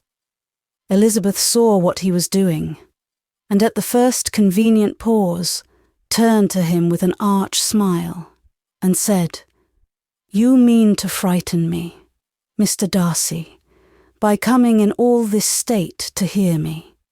But I will not be alarmed, though your sister does play so well. There is a stubbornness about me that never can bear to be frightened at the will of others. My courage always rises with every attempt to intimidate me." "I shall not say that you are mistaken," he replied, "because you could not really believe me to entertain any design of alarming you. And I have had the pleasure of your acquaintance long enough to know that you find great enjoyment in occasionally professing opinions which, in fact, are not your own." Elizabeth laughed heartily at this picture of herself, and said to Colonel Fitzwilliam, "Your cousin will give you a very pretty notion of me, and teach you not to believe a word I say. I am particularly unlucky in meeting with a person so well able to expose my real character, in a part of the world where I had hoped to pass myself off with some degree of credit. Indeed, Mr. Darcy, it is very ungenerous in you to mention all that you knew to my disadvantage in Hertfordshire, and give me leave to say, very impolitic too, for it is provoking me to retaliate, and such things may come out as will shock your relations to hear." "I am not afraid of you," said he, smilingly. "Pray let me hear what you have to accuse him of," cried Colonel Fitzwilliam. "I should like to know how he behaves among strangers." "You shall hear then, but prepare for something very dreadful. The first time of my ever seeing him in Hertfordshire, you must know, was at a ball, and at this ball, what do you think he did? He danced only 4 dances. I am sorry to pain you, but so it was. He danced only 4 dances, though gentlemen were scarce, and, to my certain knowledge, more than one young lady was sitting down in want of a partner. Mr. Darcy, you cannot deny the fact. I had not at that time the honour of knowing any lady in the assembly beyond my own party. True, and nobody can ever be introduced in a ballroom. Well, Colonel Fitzwilliam, what do I play next? My fingers wait your orders." "Perhaps," said Darcy, "I should have judged better had I sought an introduction, but I am ill qualified to recommend myself to strangers." "Shall we ask your cousin the reason of this?" said Elizabeth, still addressing Colonel Fitzwilliam. "Shall we ask him why a man of sense and education, and who has lived in the world, is ill qualified to recommend himself to strangers?" "I can answer your question," said Fitzwilliam, "without applying to him. It is because he will not give himself the trouble." "I certainly have not the talent, which some people possess," said Darcy, "of conversing easily with those I have never seen before. I cannot catch their tone of conversation or appear interested in their concerns, as I often see done. My fingers, said Elizabeth, do not move over this instrument in the masterly manner which I see so many women's do. They have not the same force or rapidity, and do not produce the same expression. But then, I have always supposed it to be my own fault, because I would not take the trouble of practicing. It is not that I do not believe my fingers as capable as any other woman's of superior execution. Darcy smiled and said, You are perfectly right. You have employed your time much better. No one admitted to the privilege of hearing you can think anything wanting. We neither of us perform to strangers. Here they were interrupted by Lady Catherine, who called out to know what they were talking of. Elizabeth immediately began playing again. Lady Catherine approached and, after listening for a few minutes, said to Darcy, Miss Bennet would not play at all amiss if she practised more, and could have the advantage of a London master. She has a very good notion of fingering, though her taste is not equal to Anne's. Anne would have been a delightful performer, had her health allowed her to learn. Elizabeth looked at Darcy, to see how cordially he assented to his cousin's praise, but neither at that moment nor at any other could she discern any symptom of love, and from the whole of his behaviour to Miss de Bourgh she derived this comfort for Miss Bingley, that he might have been just as likely to marry her had she been his relation. Lady Catherine continued her remarks on Elizabeth's performance, mixing with them many instructions on execution and taste. Elizabeth received them with all the forbearance of civility, and at the request of the gentleman remained at the instrument till her ladyship's carriage was ready to take them all home. Chapter 32. Elizabeth was sitting by herself the next morning, and writing to Jane, while Mrs. Collins and Maria were gone on business into the village, when she was startled by a ring at the door, the certain signal of a visitor. As she had heard no carriage, she thought it not unlikely to be Lady Catherine, and under that apprehension was putting away her half-finished letter, that she might escape all impertinent questions, when the door opened, and to her very great surprise, Mr. Darcy, and Mr. Darcy only, entered the room. He seemed astonished too on finding her alone, and apologised for his intrusion, by letting her know that he had understood all the ladies to be within. They then sat down, and when her inquiries after Rosings were made, seemed in danger of sinking into total silence. It was absolutely necessary, therefore, to think of something. And in this emergency, recollecting when she had seen him last in Hertfordshire, and feeling curious to know what he would say on the subject of their hasty departure, she observed, "How very suddenly you all quitted Netherfield last November, Mr. Darcy. It must have been a most agreeable surprise to Mr. Bingley to see you all after him so soon, for, if I recollect right, he went but the day before. He and his sisters were well, I hope, when you left London." "Perfectly so, I thank you."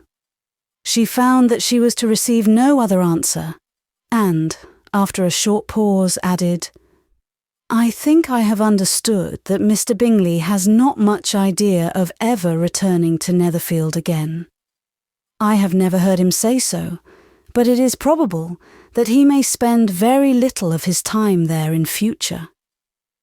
He has many friends, and he is at a time of life when friends and engagements are continually increasing. If he means to be but little at Netherfield, It would be better for the neighbourhood that he should give up the place entirely, for then we might possibly get a settled family there. But perhaps Mr. Bingley did not take the house so much for the convenience of the neighbourhood as for his own, and we must expect him to keep or quit it on the same principle. "I should not be surprised," said Darcy, "if he were to give it up as soon as any eligible purchase offers." Elizabeth made no answer. She was afraid of talking longer of his friend, and, having nothing else to say, was now determined to leave the trouble of finding a subject to him. He took the hint and soon began with, "This seems a very comfortable house. Lady Catherine, I believe, did a great deal to it when Mr. Collins first came to Hunsford." "I believe she did, and I am sure she could not have bestowed her kindness on a more grateful object." "Mr. Collins appears very fortunate in his choice of a wife." "Yes, indeed. His friends may well rejoice in his having met with one of the very few sensible women who would have accepted him, or have made him happy if they had. My friend has an excellent understanding, though I am not certain that I consider her marrying Mr. Collins as the wisest thing she ever did. She seems perfectly happy, however, and, in a prudential light, it is certainly a very good match for her. It must be very agreeable to her to be settled within so easy a distance of her own family and friends." "An easy distance, do you call it? It is nearly 50 miles. And what is 50 miles of good road? Little more than half a day's journey. Yes, I call it a very easy distance." "I should never have considered the distance as one of the advantages of the match," cried Elizabeth. "I should never have said Mrs. Collins was settled near her family." "It is a proof of your own attachment to Hertfordshire. Anything beyond the very neighbourhood of Longbourn, I suppose, would appear far."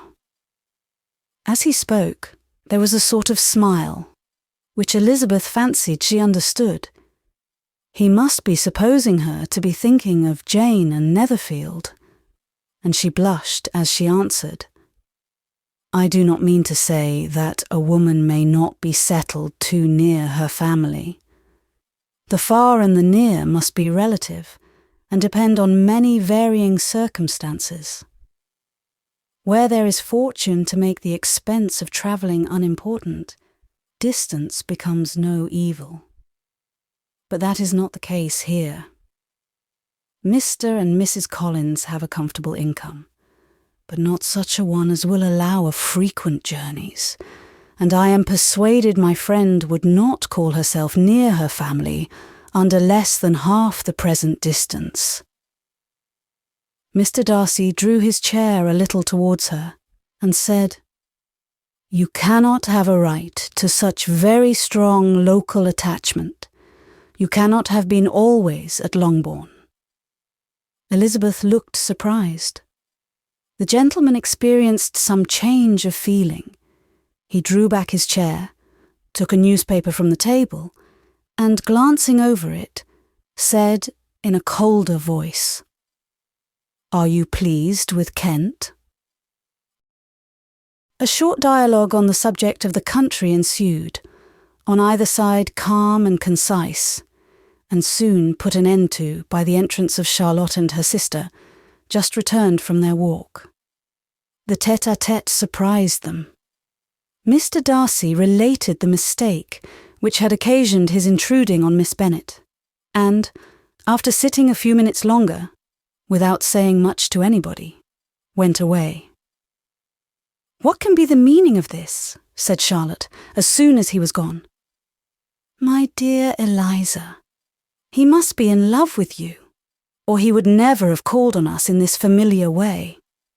But when Elizabeth told of his silence, it did not seem very likely, even to Charlotte's wishes, to be the case, and, after various conjectures, they could at last only suppose his visit to proceed from the difficulty of finding anything to do, which was the more probable from the time of year.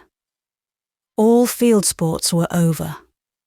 Within doors there was Lady Catherine, books, and a billiard table, but gentlemen cannot be always within doors, and in the nearness of the parsonage, or the pleasantness of the walk to it, or of the people who lived in it, the two cousins found a temptation from this period of walking thither almost every day. They called at various times of the morning, sometimes separately, sometimes together, and now and then accompanied by their aunt. It was plain to them all that Colonel Fitzwilliam came because he had pleasure in their society, a persuasion which of course recommended him still more, and Elizabeth was reminded by her own satisfaction in being with him, as well as by his evident admiration, of her former favourite, George Wickham. And though, in comparing them, she saw there was less captivating softness in Colonel Fitzwilliam's manners, she believed he might have the best informed mind. But why Mr. Darcy came so often to the parsonage, it was more difficult to understand. It could not be for society, as he frequently sat there 10 minutes together without opening his lips, and when he did speak, it seemed the effect of necessity rather than of choice, a sacrifice to propriety, not a pleasure to himself. He seldom appeared really animated. Mrs. Collins knew not what to make of him. Colonel Fitzwilliam's occasionally laughing at his stupidity proved that he was generally different, which her own knowledge of him could not have told her.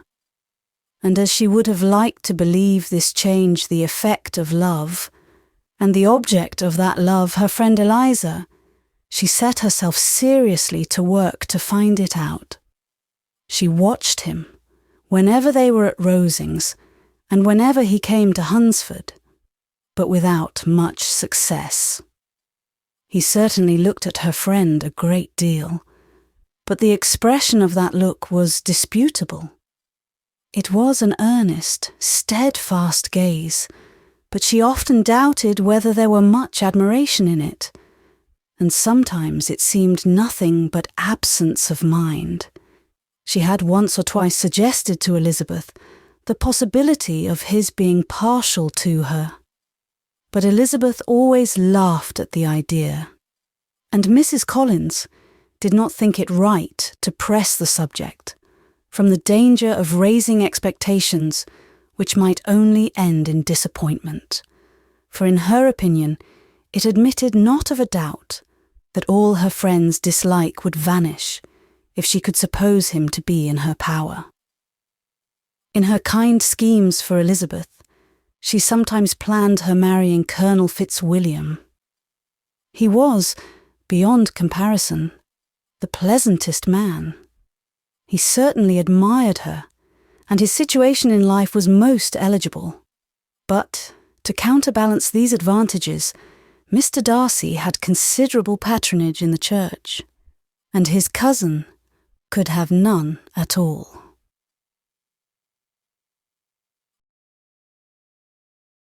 Chapter 33. More than once did Elizabeth, in her ramble within the park, unexpectedly meet Mr. Darcy. She felt all the perverseness of the mischance that should bring him where no one else was brought, and to prevent its ever happening again, took care to inform him, at first, that it was a favourite haunt of hers. How it could occur a second time, therefore, was very odd. Yet it did, and even the third.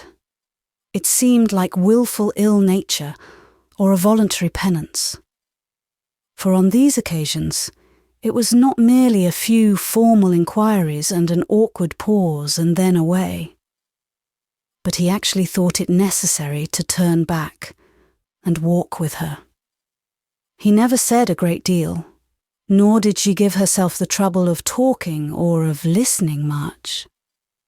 but it struck her in the course of their third encounter that he was asking some odd, unconnected questions about her pleasure in being at Hunsford, her love of solitary walks, and her opinion of Mr. and Mrs. Collins's happiness, and that, in speaking of Rosings, and her not perfectly understanding the house, he seemed to expect that whenever she came into Kent again, she would be staying there too.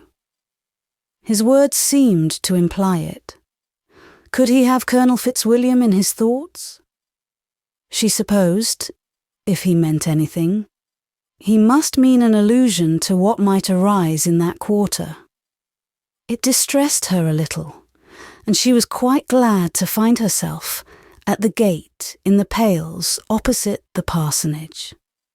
She was engaged one day, as she walked, in reperusing Jane's last letter, and dwelling on some passages which proved that Jane had not written in spirits, when, instead of being again surprised by Mr. Darcy, she saw, on looking up, that Colonel Fitzwilliam was meeting her. Putting away the letter immediately, and forcing a smile, she said, "I did not know before that you ever walked this way." "I have been making the tour of the park," he replied, "as I generally do every year, and intended to close it with a call at the parsonage. Are you going much farther?" "No, I should have turned in a moment." And accordingly, she did turn, and they walked towards the parsonage together. "Do you certainly leave Kent on Saturday?" said she. "Yes, if Darcy does not put it off again, but I am at his disposal. He arranges the business just as he pleases." And if not able to please himself in the arrangement, he has at least great pleasure in the power of choice. I do not know anybody who seems more to enjoy the power of doing what he likes than Mr. Darcy.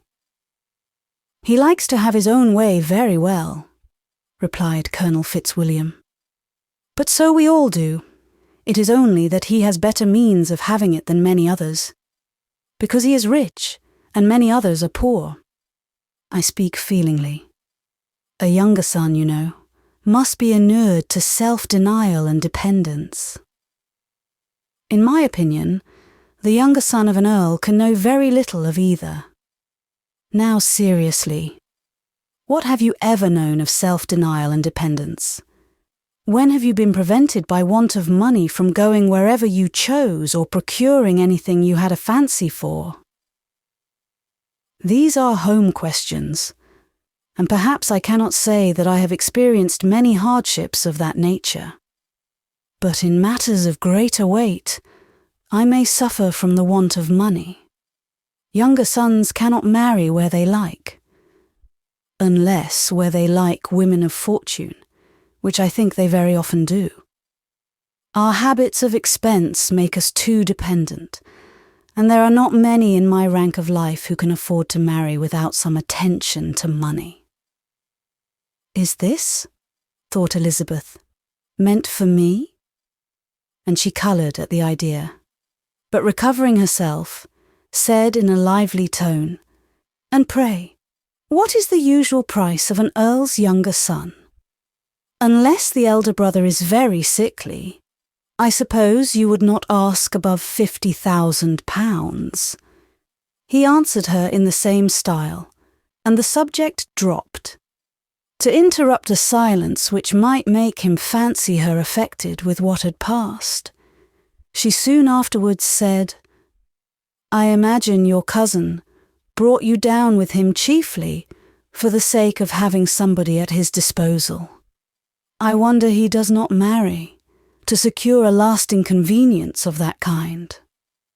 But, perhaps, his sister does as well for the present, and, as she is under his sole care, he may do what he likes with her." "No," said Colonel Fitzwilliam, "that is an advantage which he must divide with me. I am joined with him in the guardianship of Miss Darcy." "Are you, indeed? And pray what sort of a guardian do you make? Does your charge give you much trouble? Young ladies of her age are sometimes a little difficult to manage. And if she has the true Darcy spirit, she may like to have her own way." As she spoke, she observed him looking at her earnestly, and the manner in which he immediately asked her why she supposed Miss Darcy likely to give them any uneasiness, convinced her that she had somehow or other got pretty near the truth. She directly replied, "You need not be frightened. I never heard any harm of her, and I dare say she is one of the most tractable creatures in the world. She is a very great favourite with some ladies of my acquaintance, Mrs. Hurst and Miss Bingley. I think I have heard you say that you know them." "I know them a little. Their brother is a pleasant gentlemanlike man. He is a great friend of Darcy's." "Oh yes," said Elizabeth dryly. "Mr. Darcy is uncommonly kind to Mr. Bingley, and takes a prodigious deal of care of him." "Care of him?" "Yes, I really believe Darcy does take care of him in those points where he most wants care. From something that he told me in our journey hither, I have reason to think Bingley very much indebted to him. But I ought to beg his pardon, for I have no right to suppose that Bingley was the person meant. It was all conjecture." "What is it you mean?" "It is a circumstance which Darcy, of course, could not wish to be generally known, because if it were to get round to the lady's family, it would be an unpleasant thing. You may depend upon my not mentioning it, and remember that I have not much reason for supposing it to be Bingley.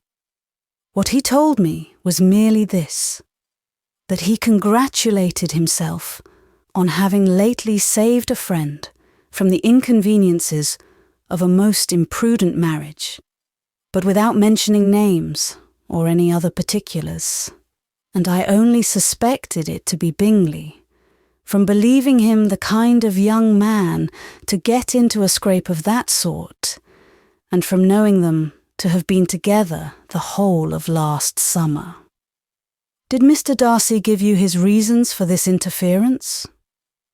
"I understood that there were some very strong objections against the lady." "And what arts did he use to separate them?" "He did not talk to me of his own arts," said Fitzwilliam, smiling. "He only told me what I have now told you." Elizabeth made no answer, and walked on, her heart swelling with indignation. After watching her a little, Fitzwilliam asked her why she was so thoughtful. "I am thinking of what you have been telling me," said she. "Your cousin's conduct does not suit my feelings. Why was he to be the judge?" "You are rather disposed to call his interference officious." "I do not see what right Mr. Darcy had to decide on the propriety of his friend's inclination, or why, upon his own judgment alone, he was to determine and direct in what manner that friend was to be happy. But," she continued, recollecting herself, "as we know none of the particulars, it is not fair to condemn him. It is not to be supposed that there was much affection in the case." "That is not an unnatural surmise," said Fitzwilliam, "but it is lessening the honour of my cousin's triumph very sadly." This was spoken jestingly, but it appeared to her so just a picture of Mr. Darcy that she would not trust herself with an answer, and therefore, abruptly changing the conversation, talked on indifferent matters till they reached the parsonage. There, shut into her own room, as soon as their visitor left them, she could think without interruption of all that she had heard. It was not to be supposed that any other people could be meant than those with whom she was connected. There could not exist in the world two men over whom Mr. Darcy could have such boundless influence. That he had been concerned in the measures taken to separate Mr. Bingley and Jane, she had never doubted. But she had always attributed to Miss Bingley the principal design and arrangement of them. If his own vanity, however, did not mislead him, he was the cause, his pride and caprice were the cause, of all that Jane had suffered, and still continued to suffer. He had ruined for a while every hope of happiness for the most affectionate, generous heart in the world, and no one could say how lasting an evil he might have inflicted. There were some very strong objections against the lady, were Colonel Fitzwilliam's words, and these strong objections probably were her having one uncle who was a country attorney, and another who was in business in London. "To Jane herself," she exclaimed, "there could be no possibility of objection. All loveliness and goodness as she is. Her understanding excellent, her mind improved, and her manners captivating. Neither could anything be urged against my father, who, though with some peculiarities, has abilities which Mr. Darcy himself need not disdain, and respectability which he will probably never reach." When she thought of her mother, indeed, her confidence gave way a little, but she would not allow that any objections there had material weight with Mr. Darcy, whose pride, she was convinced, would receive a deeper wound from the want of importance in his friends' connections than from their want of sense. And she was quite decided, at last, that he had been partly governed by this worst kind of pride, and partly by the wish of retaining Mr. Bingley for his sister. The agitation and tears which the subject occasioned brought on a headache, and it grew so much worse towards the evening that, added to her unwillingness to see Mr. Darcy, it determined her not to attend her cousins to Rosings, where they were engaged to drink tea. Mrs. Collins, seeing that she was really unwell, did not press her to go, and as much as possible prevented her husband from pressing her. But Mr. Collins could not conceal his apprehension of Lady Catherine's being rather displeased by her staying at home. Chapter 34. When they were gone, Elizabeth, as if intending to exasperate herself as much as possible against Mr. Darcy, chose for her employment the examination of all the letters which Jane had written to her since her being in Kent. They contained no actual complaint, nor was there any revival of past occurrences, or any communication of present suffering, but in all, and in almost every line of each, there was a want of that cheerfulness which had been used to characterize her style, and which, proceeding from the serenity of a mind at ease with itself, and kindly disposed towards everyone, had been scarcely ever clouded. Elizabeth noticed every sentence conveying the idea of uneasiness, with an attention which it had hardly received on the first perusal. Mr. Darcy's shameful boast of what misery he had been able to inflict gave her a keener sense of her sister's sufferings. It was some consolation to think that his visit to Rosings was to end on the day after the next, and a still greater that in less than a fortnight she should herself be with Jane again, and enabled to contribute to the recovery of her spirits by all that affection could do. She could not think of Darcy's leaving Kent without remembering that his cousin was to go with him. But Colonel Fitzwilliam had made it clear that he had no intentions at all, and, agreeable as he was, she did not mean to be unhappy about him. While settling this point, she was suddenly roused by the sound of the doorbell. and her spirits were a little fluttered by the idea of its being Colonel Fitzwilliam himself, who had once before called late in the evening, and might now come to inquire particularly after her. But this idea was soon banished, and her spirits were very differently affected when, to her utter amazement, she saw Mr. Darcy walk into the room. In a hurried manner, he immediately began an inquiry after her health, imputing his visit to a wish of hearing that she were better. She answered him with cold civility. He sat down for a few moments, and then getting up, walked about the room. Elizabeth was surprised, but said not a word. After a silence of several minutes, he came towards her in an agitated manner and thus began. "In vain have I struggled. It will not do. My feelings will not be repressed. You must allow me to tell you how ardently I admire and love you." Elizabeth's astonishment was beyond expression. She stared, coloured, doubted, and was silent. This he considered sufficient encouragement, and the avowal of all that he felt, and had long felt for her, immediately followed. He spoke well, but there were feelings besides those of the heart to be detailed, and he was not more eloquent on the subject of tenderness than of pride. His sense of her inferiority, of its being a degradation, of the family obstacles which judgment had always opposed to inclination, were dwelt on with a warmth which seemed due to the consequence he was wounding, but was very unlikely to recommend his suit.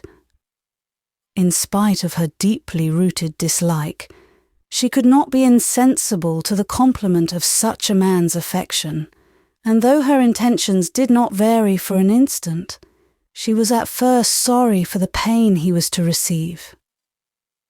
Till roused to resentment by his subsequent language, she lost all compassion in anger.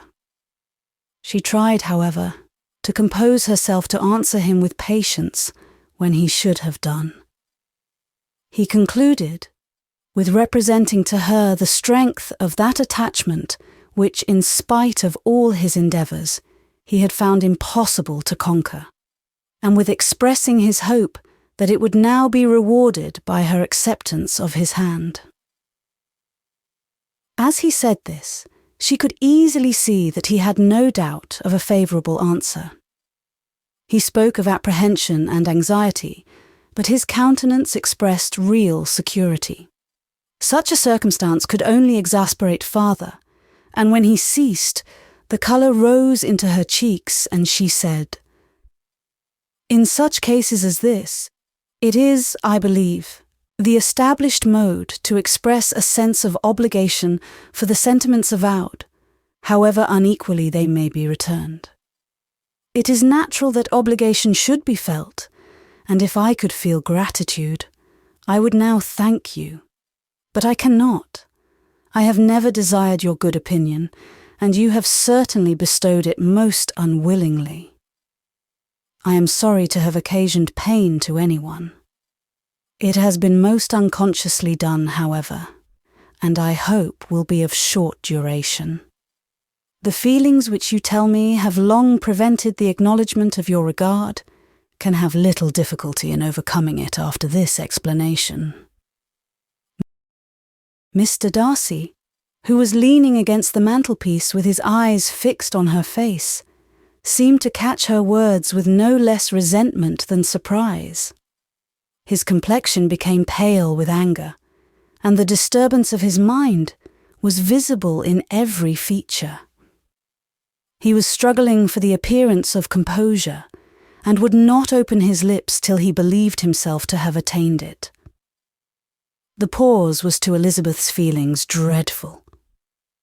At length, in a voice of forced calmness, he said, "And this is all the reply which I am to have the honour of expecting? I might, perhaps, wish to be informed why, with so little endeavour at civility, I am thus rejected, but it is of small importance." I might as well inquire, replied she. Why, with so evident a design of offending and insulting me, you chose to tell me that you liked me against your will, against your reason, and even against your character? Was not this some excuse for incivility, if I was uncivil? But I have other provocations. You know I have. Had not my own feelings decided against you? Had they been indifferent, or had they even been favourable? Do you think that any consideration would tempt me to accept the man who has been the means of ruining, perhaps forever, the happiness of a most beloved sister? As she pronounced these words, Mr. Darcy changed colour, but the emotion was short, and he listened without attempting to interrupt her while she continued. I have every reason in the world to think ill of you. No motive can excuse the unjust and ungenerous part you acted there. You dare not, you cannot deny that you have been the principal, if not the only means of dividing them from each other, of exposing one to the censure of the world for caprice and instability, the other to its derision for disappointed hopes, and involving them both in misery of the acutest kind. She paused, and saw with no slight indignation that he was listening with an air which proved him wholly unmoved by any feeling of remorse. He even looked at her with a smile of affected incredulity. "Can you deny that you have done it?" she repeated. With assumed tranquillity, he then replied, "I have no wish of denying that I did everything in my power to separate my friend from your sister, or that I rejoice in my success. Towards him, I have been kinder than towards myself." Elizabeth disdained the appearance of noticing this civil reflection, but its meaning did not escape, nor was it likely to conciliate her. "But it is not merely this affair," she continued, "on which my dislike is founded. Long before it had taken place, my opinion of you was decided. Your character was unfolded in the recital which I received many months ago from Mr. Wickham. On this subject, what can you have to say? In what imaginary act of friendship can you here defend yourself? Or, under what misrepresentation can you here impose upon others?" "You take an eager interest in that gentleman's concerns," said Darcy, in a less tranquil tone, and with a heightened colour.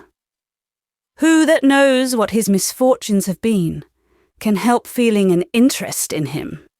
"His misfortunes," repeated Darcy, contemptuously. "Yes, his misfortunes have been great indeed." "And of your infliction," cried Elizabeth with energy. "You have reduced him to his present state of poverty, comparative poverty. You have withheld the advantages which you must know to have been designed for him. You have deprived the best years of his life of that independence, which was no less his due than his desert. You have done all this, and yet you can treat the mention of his misfortunes with contempt and ridicule." "And this," cried Darcy, as he walked with quick steps across the room, "is your opinion of me? This is the estimation in which you hold me. I thank you for explaining it so fully. My faults, according to this calculation, are heavy indeed. But perhaps," added he, stopping in his walk and turning towards her, "these offences might have been overlooked, had not your pride been hurt by my honest confession of the scruples that had long prevented my forming any serious design. These bitter accusations might have been suppressed, had I, with greater policy, concealed my struggles, and flattered you into the belief of my being impelled by unqualified, unalloyed inclination, by reason, by reflection, by everything. but disguise of every sort is my abhorrence. Nor am I ashamed of the feelings I related. They were natural and just. Could you expect me to rejoice in the inferiority of your connections? To congratulate myself on the hope of relations whose condition in life is so decidedly beneath my own? Elizabeth felt herself growing more angry every moment, yet she tried to the utmost to speak with composure when she said, "You are mistaken, Mr. Darcy, if you suppose that the mode of your declaration affected me in any other way than as it spared me the concern which I might have felt in refusing you, had you behaved in a more gentlemanlike manner." She saw him start at this, but he said nothing, and she continued, "You could not have made me the offer of your hand in any possible way that would have tempted me to accept it." Again, his astonishment was obvious, and he looked at her with an expression of mingled incredulity and mortification. She went on, "From the very beginning, from the first moment, I may almost say, of my acquaintance with you, your manners impressing me with the fullest belief of your arrogance, your conceit, and your selfish disdain of the feelings of others, were such as to form that groundwork of disapprobation, on which succeeding events have built so immovable a dislike. And I had not known you a month before. I felt that you were the last man in the world whom I could ever be prevailed on to marry. You have said quite enough, madam. I perfectly comprehend your feelings, and have now only to be ashamed of what my own have been. Forgive me for having taken up so much of your time, and accept my best wishes for your health and happiness." And with these words, he hastily left the room, and Elizabeth heard him the next moment open the front door and quit the house. The tumult of her mind was now painfully great. She knew not how to support herself, and from actual weakness sat down and cried for half an hour. Her astonishment, as she reflected on what had passed, was increased by every review of it. That she should receive an offer of marriage from Mr. Darcy. That he should have been in love with her for so many months. So much in love as to wish to marry her in spite of all the objections which had made him prevent his friends marrying her sister, and which must appear at least with equal force in his own case, was almost incredible. It was gratifying to have inspired unconsciously so strong an affection. But his pride, his abominable pride, his shameless avowal of what he had done with respect to Jane, his unpardonable assurance in acknowledging, though he could not justify it, and the unfeeling manner which he had mentioned Mr. Wickham, his cruelty towards whom he had not attempted to deny, soon overcame the pity which the consideration of his attachment had for a moment excited. She continued in very agitating reflections, till the sound of Lady Catherine's carriage made her feel how unequal she was to encounter Charlotte's observation, and hurried her away to her room. Chapter 35. Elizabeth awoke the next morning to the same thoughts and meditations which had at length closed her eyes. She could not yet recover from the surprise of what had happened. It was impossible to think of anything else, and, totally indisposed for employment, she resolved soon after breakfast to indulge herself in air and exercise. She was proceeding directly to her favourite walk, when the recollection of Mr. Darcy's sometimes coming there stopped her, and instead of entering the park, she turned up the lane which led her farther from the turnpike road. The park paling was still the boundary on one side, and she soon passed one of the gates into the ground. After walking 2 or 3 times along that part of the lane, she was tempted, by the pleasantness of the morning, to stop at the gates and look into the park. The 5 weeks which she had now passed in Kent had made a great difference in the country, and every day was adding to the verdure of the early trees. She was on the point of continuing her walk, when she caught a glimpse of a gentleman within the sort of grove which edged the park. He was moving that way, and fearful of its being Mr. Darcy, she was directly retreating.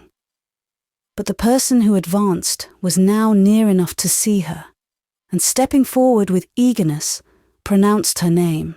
She had turned away, but on hearing herself called, though in a voice which proved it to be Mr. Darcy, she moved again towards the gate.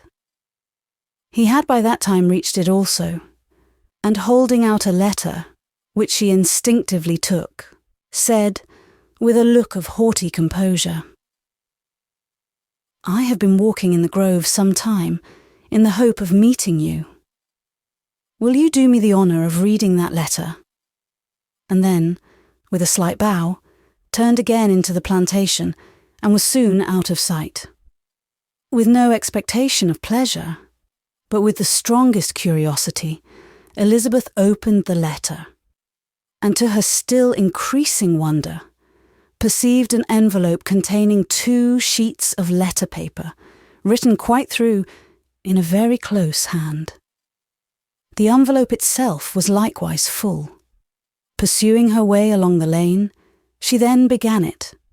It was dated from Rosings at 8 o'clock in the morning, and was as follows: "Be not alarmed, madam, on receiving this letter, by the apprehension of its containing any repetition of those sentiments, or renewal of those offers, which were last night so disgusting to you.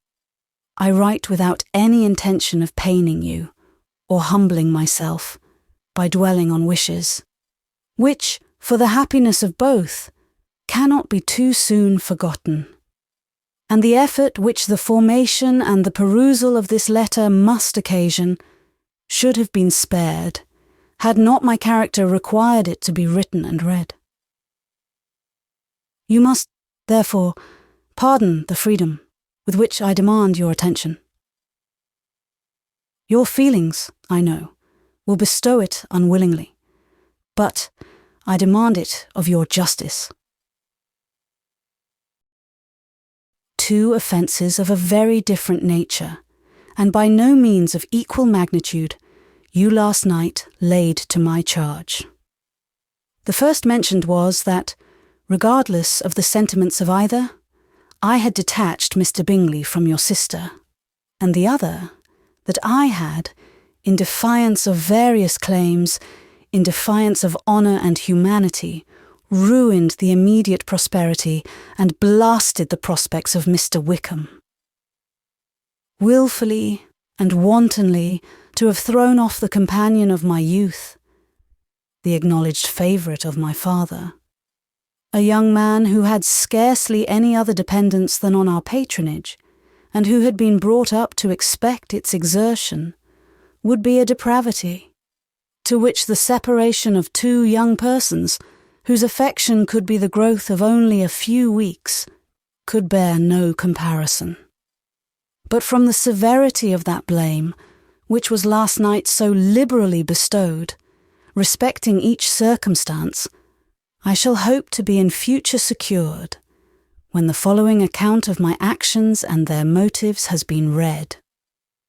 If, in the explanation of them which is due to myself, I am under the necessity of relating feelings which may be offensive to yours, I can only say that I am sorry. The necessity must be obeyed, and further apology would be absurd. I had not been long in Hertfordshire before I saw, in common with others, that Bingley preferred your elder sister to any other young woman in the country. But it was not till the evening of the dance at Netherfield that I had any apprehension of his feeling a serious attachment. I had often seen him in love before. At that ball, while I had the honour of dancing with you, I was first made acquainted by Sir William Lucas's accidental information that Bingley's attentions to your sister had given rise to a general expectation of their marriage. He spoke of it as a certain event, of which the time alone could be undecided. From that moment, I observed my friend's behaviour attentively, and I could then perceive that his partiality for Miss Bennet was beyond what I had ever witnessed in him. Your sister I also watched.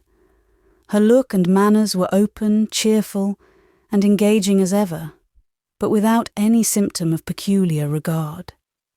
And I remained convinced, from the evening's scrutiny, that though she received his attentions with pleasure, she did not invite them by any participation of sentiment. If you have not been mistaken here, I must have been in an error. Your superior knowledge of your sister must make the latter probable. If it be so, if I have been misled by such error to inflict pain on her, your resentment has not been unreasonable. But I shall not scruple to assert that the serenity of your sister's countenance and air was such as might have given the most acute observer a conviction that, however amiable her temper, her heart was not likely to be easily touched. That I was desirous of believing her indifferent is certain, but I will venture to say that my investigations and decisions are not usually influenced by my hopes or fears. I did not believe her to be indifferent because I wished it. I believed it on impartial conviction, as truly as I wished it in reason. My objections to the marriage were not merely those which I last night acknowledged to have required the utmost force of passion to put aside in my own case. The want of connection could not be so great an evil to my friend as to me. But there were other causes of repugnance, causes which, though still existing, and existing to an equal degree in both instances, I had myself endeavoured to forget, because they were not immediately before me. These causes must be stated, though briefly. The situation of your mother's family, though objectionable, was nothing in comparison of that total want of propriety so frequently, so almost uniformly betrayed by herself, by your 3 younger sisters, and occasionally even by your father. Pardon me, it pains me to offend you. But amidst your concern for the defects of your nearest relations, and your displeasure at this representation of them, let it give you consolation to consider that to have conducted yourselves so as to avoid any share of the like censure is praise no less generally bestowed on you and your eldest sister than it is honourable to the sense and disposition of both. I will only say, farther, that from what passed that evening, my opinion of all parties was confirmed, and every inducement heightened, which could have led me before to preserve my friend from what I esteemed a most unhappy connection. He left Netherfield for London on the day following, as you, I am certain, remember, with the design of soon returning. The part which I acted is now to be explained. His sister's uneasiness had been equally excited with my own. Our coincidence of feeling was soon discovered, and alike sensible that no time was to be lost in detaching their brother, we shortly resolved on joining him directly in London. We accordingly went, and there I readily engaged in the office of pointing out to my friend the certain evils of such a choice. I described and enforced them earnestly. But however this remonstrance might have staggered or delayed his determination, I do not suppose that it would ultimately have prevented the marriage, had it not been seconded by the assurance, which I hesitated not in giving, of your sister's indifference. He had before believed her to return his affection with sincere, if not with equal, regard. But Bingley has great natural modesty, with a stronger dependence on my judgment than on his own. To convince him, therefore, that he had deceived himself was no very difficult point. To persuade him against returning into Hertfordshire, when that conviction had been given, was scarcely the work of a moment. I cannot blame myself for having done thus much. There is but one part of my conduct, in the whole affair, on which I do not reflect with satisfaction. It is that I condescended to adopt the measures of art, so far as to conceal from him your sister's being in town. I knew it myself, as it was known to Miss Bingley, but her brother is even yet ignorant of it. That they might have met without ill consequence is, perhaps, probable. But his regard did not appear to me enough extinguished for him to see her without some danger. Perhaps this concealment, this disguise, was beneath me. It is done, however, and it was done for the best.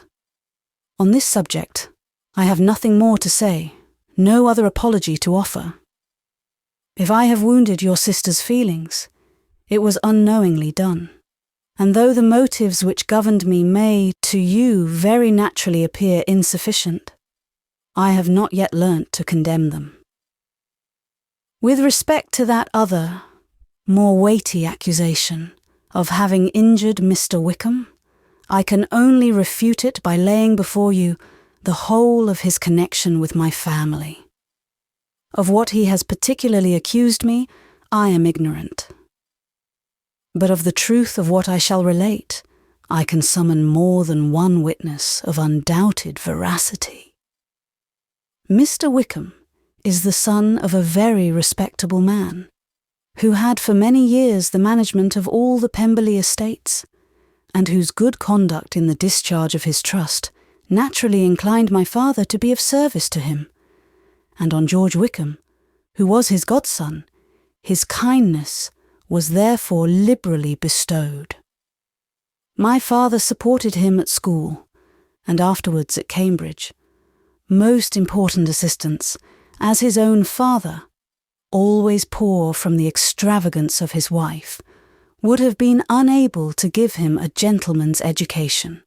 My father was not only fond of this young man's society, whose manners were always engaging. He had also the highest opinion of him, and hoping the church would be his profession, intended to provide for him in it. As for myself, it is many, many years since I first began to think of him in a very different manner. The vicious propensities, the want of principle, which he was careful to guard from the knowledge of his best friend, could not escape the observation of a young man of nearly the same age with himself, and who had opportunities of seeing him in unguarded moments, which Mr. Darcy could not have. Here again I shall give you pain, to what degree you only can tell. But whatever may be the sentiments which Mr. Wickham has created, a suspicion of their nature shall not prevent me from unfolding his real character. It adds even another motive. My excellent father died about 5 years ago, and his attachment to Mr. Wickham was to the last so steady that in his will he particularly recommended it to me to promote his advancement in the best manner that his profession might allow, and if he took orders, desired that a valuable family living might be his as soon as it became vacant. There was also a legacy of £1,000. His own father did not long survive mine, and within half a year from these events, Mr. Wickham wrote to inform me that, having finally resolved against taking orders. He hoped I should not think it unreasonable for him to expect some more immediate pecuniary advantage in lieu of the preferment by which he could not be benefited. He had some intention, he added, of studying the law, and I must be aware that the interest of £1,000 would be a very insufficient support therein. I rather wished than believed him to be sincere, but, at any rate, was perfectly ready to accede to his proposal. I knew that Mr. Wickham ought not to be a clergyman. The business was therefore soon settled. He resigned all claim to assistance in the church, were it possible that he could ever be in a situation to receive it, and accepted in return £3,000. All connection between us seemed now dissolved. I thought too ill of him to invite him to Pemberley, or admit his society in town. In town, I believe, he chiefly lived, but his studying the law was a mere pretence, and being now free from all restraint, his life was a life of idleness and dissipation. For about 3 years I heard little of him, but on the decease of the incumbent of the living which had been designed for him, he applied to me again by letter for the presentation. His circumstances, he assured me, and I had no difficulty in believing it, were exceedingly bad. He had found the law a most unprofitable study, and was now absolutely resolved on being ordained, if I would present him to the living in question, of which he trusted there could be little doubt, as he was well assured that I had no other person to provide for, and I could not have forgotten my revered father's intentions. You will hardly blame me for refusing to comply with this entreaty, or for resisting every repetition of it. His resentment was in proportion to the distress of his circumstances, and he was doubtless as violent in his abuse of me to others as in his reproaches to myself. After this period, every appearance of acquaintance was dropped. How he lived, I know not.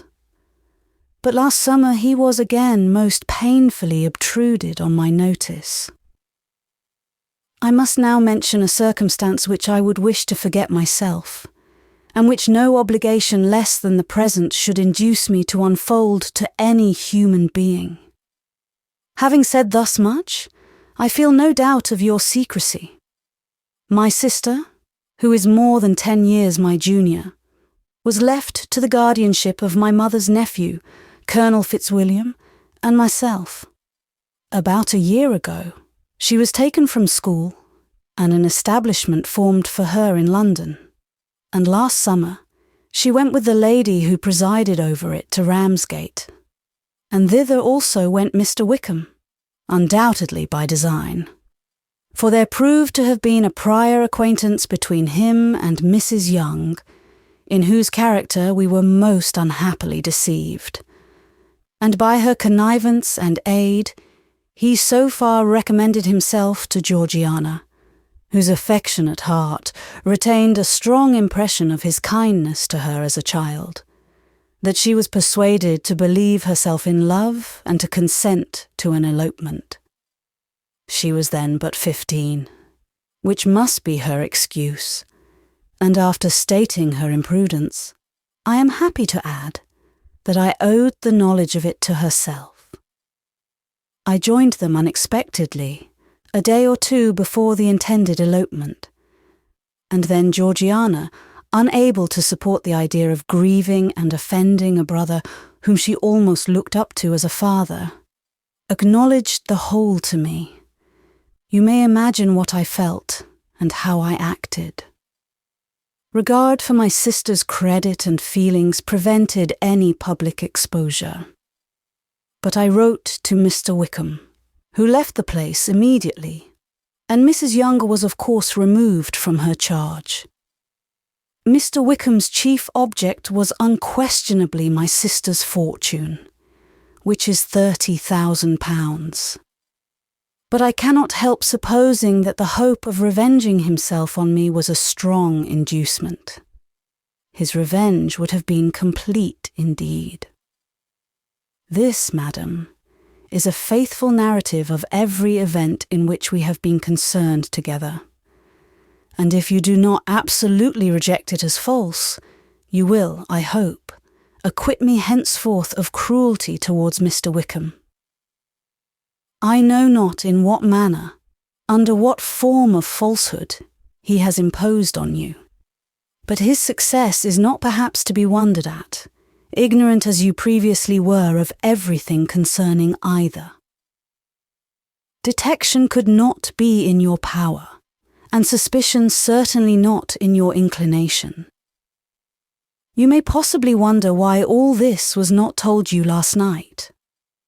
But I was not then master enough of myself to know what could or ought to be revealed. For the truth of everything here related, I can appeal more particularly to the testimony of Colonel Fitzwilliam, who, from our near relationship and constant intimacy, and still more as one of the executors of my father's will, has been unavoidably acquainted with every particular of these transactions. If your abhorrence of me should make my assertions valueless, you cannot be prevented by the same cause from confiding in my cousin, and that there may be the possibility of consulting him. I shall endeavour to find some opportunity of putting this letter in your hands in the course of the morning. I will only add, God bless you. Fitzwilliam Darcy. Chapter 36. Elizabeth, when Mr. Darcy gave her the letter, did not expect it to contain a renewal of his offers. She had formed no expectation at all of its contents, but such as they were, it may be well supposed how eagerly she went through them, and what a contrariety of emotion they excited. Her feelings as she read were scarcely to be defined. With amazement did she first understand that he believed any apology to be in his power, and steadfastly was she persuaded that he could have no explanation to give, which a just sense of shame would not conceal. With a strong prejudice against everything he might say, she began his account of what had happened at Netherfield. She read with an eagerness which hardly left her power of comprehension, and from impatience of knowing what the next sentence might bring, was incapable of attending to the sense of the one before her eyes. His belief of her sister's insensibility she instantly resolved to be false, and his account of the real, the worst objections to the match, made her too angry to have any wish of doing him justice. He expressed no regret for what he had done which satisfied her. His style was not penitent, but haughty. It was all pride and insolence. But when this subject was succeeded by his account of Mr. Wickham, when she read, with somewhat clearer attention, a relation of events which, if true, must overthrow every cherished opinion of his worth, and which bore so alarming an affinity to his own history of himself, her feelings were yet more acutely painful and more difficult of definition. Astonishment, apprehension, and even horror oppressed her. She wished to discredit it entirely, repeatedly exclaiming, "This must be false! This cannot be! This must be the grossest falsehood!" And when she had gone through the whole letter, though scarcely knowing anything of the last page or two, put it hastily away, protesting that she would not regard it, that she would never look in it again. In this perturbed state of mind, with thoughts that could rest on nothing, she walked on. But it would not do. In half a minute, the letter was unfolded again, and collecting herself as well as she could, she again began the mortifying perusal of all that related to Wickham, and commanded herself so far as to examine the meaning of every sentence. The account of his connection with the Pemberley family was exactly what he had related himself, and the kindness of the late Mr. Darcy, though she had not before known its extent, agreed equally well with his own words. So far, each recital confirmed the other, but when she came to the will, the difference was great.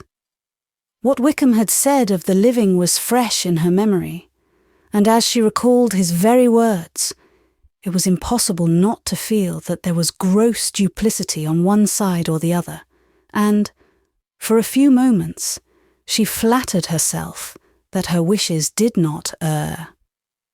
But when she read and reread, with the closest attention, the particulars immediately following of Wickham's resigning all pretensions to the living, of his receiving in lieu so considerable a sum as £3,000, again was she forced to hesitate.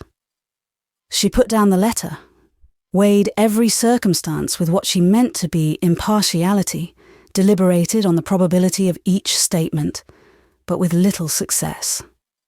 On both sides, it was only assertion. Again, she read on. But every line proved more clearly that the affair, which she had believed it impossible that any contrivance could so represent as to render Mr. Darcy's conduct in it less than infamous, was capable of a turn which must make him entirely blameless throughout the whole. The extravagance and general profligacy which he scrupled not to lay to Mr. Wickham's charge exceedingly shocked her, the more so as she could bring no proof of its injustice. She had never heard of him before his entrance into the Shire militia, in which he had engaged at the persuasion of the young man, who, on meeting him accidentally in town, had there renewed a slight acquaintance.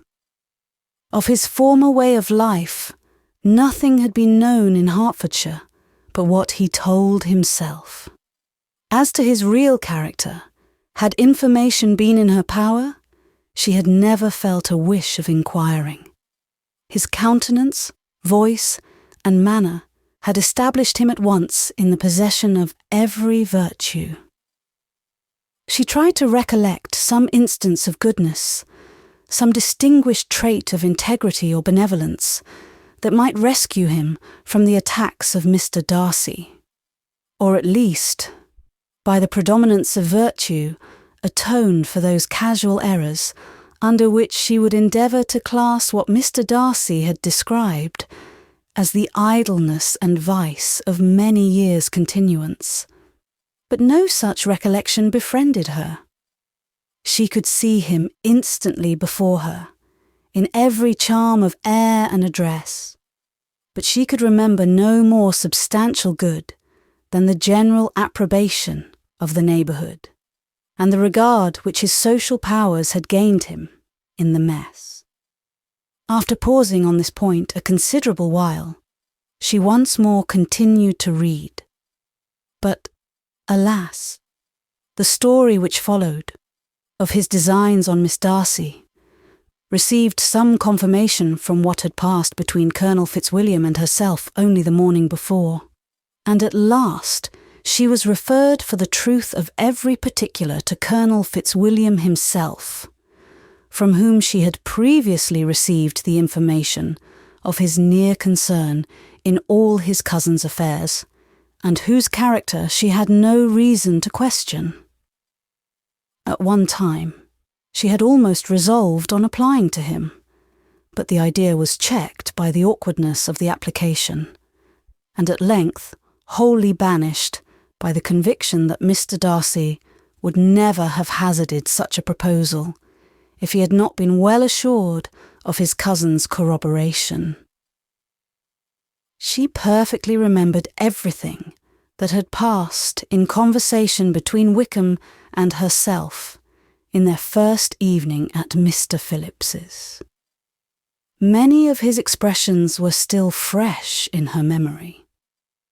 She was now struck with the impropriety of such communications to a stranger, and wondered it had escaped her before.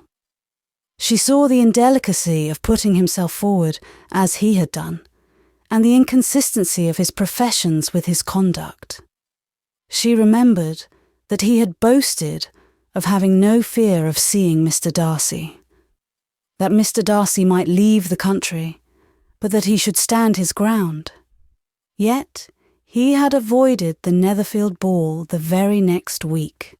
She remembered also that till the Netherfield family had quitted the country, he had told his story to no one but herself, but that after their removal, it had been everywhere discussed, that he had then no reserves, no scruples in sinking Mr. Darcy's character, though he had assured her that respect for the father would always prevent his exposing the son. How differently did everything now appear in which he was concerned. His attentions to Miss King were now the consequence of views solely and hatefully mercenary, and the mediocrity of her fortune proved no longer the moderation of his wishes, but his eagerness to grasp at anything. His behaviour to herself could now have had no tolerable motive.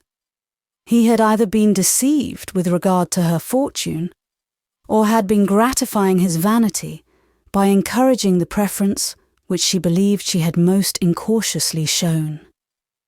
Every lingering struggle in his favour grew fainter and fainter, and in further justification of Mr. Darcy, she could not but allow that Mr. Bingley, when questioned by Jane, had long ago asserted his blamelessness in the affair.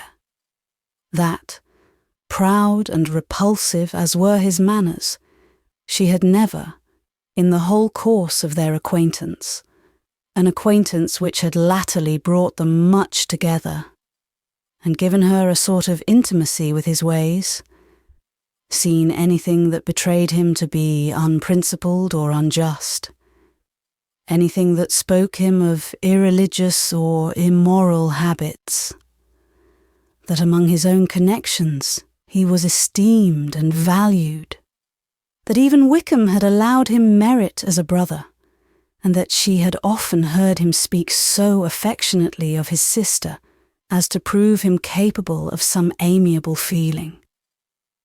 That had his actions been what Wickham represented them, so gross a violation of everything right could hardly have been concealed from the world, and that friendship between a person capable of it and such an amiable man as Mr. Bingley was incomprehensible. She grew absolutely ashamed of herself. Of neither Darcy nor Wickham could she think, without feeling that she had been blind, partial, prejudiced, absurd. "How despicably have I acted," she cried. "I who have prided myself on my discernment, I who have valued myself on my abilities, who have often disdained the generous candour of my sister, and gratified my vanity in useless or blameless distrust. How humiliating is this discovery! Yet, how just a humiliation! Had I been in love, I could not have been more wretchedly blind. But vanity, not love, has been my folly. Pleased with the preference of one, and offended by the neglect of the other, on the very beginning of our acquaintance, I have courted prepossession and ignorance, and driven reason away where either were concerned. Till this moment, I never knew myself." From herself to Jane, from Jane to Bingley, her thoughts were in a line which soon brought to her recollection that Mr. Darcy's explanation there had appeared very insufficient, and she read it again.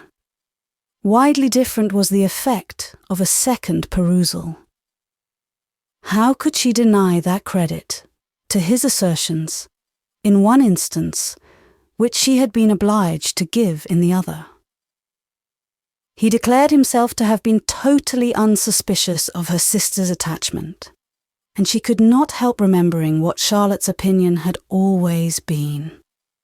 Neither could she deny the justice of his description of Jane. She felt that Jane's feelings, though fervent, were little displayed, and that there was a constant complacency in her air and manner, not often united with great sensibility. When she came to that part of the letter in which her family were mentioned in tones of such mortifying yet merited reproach, her sense of shame was severe.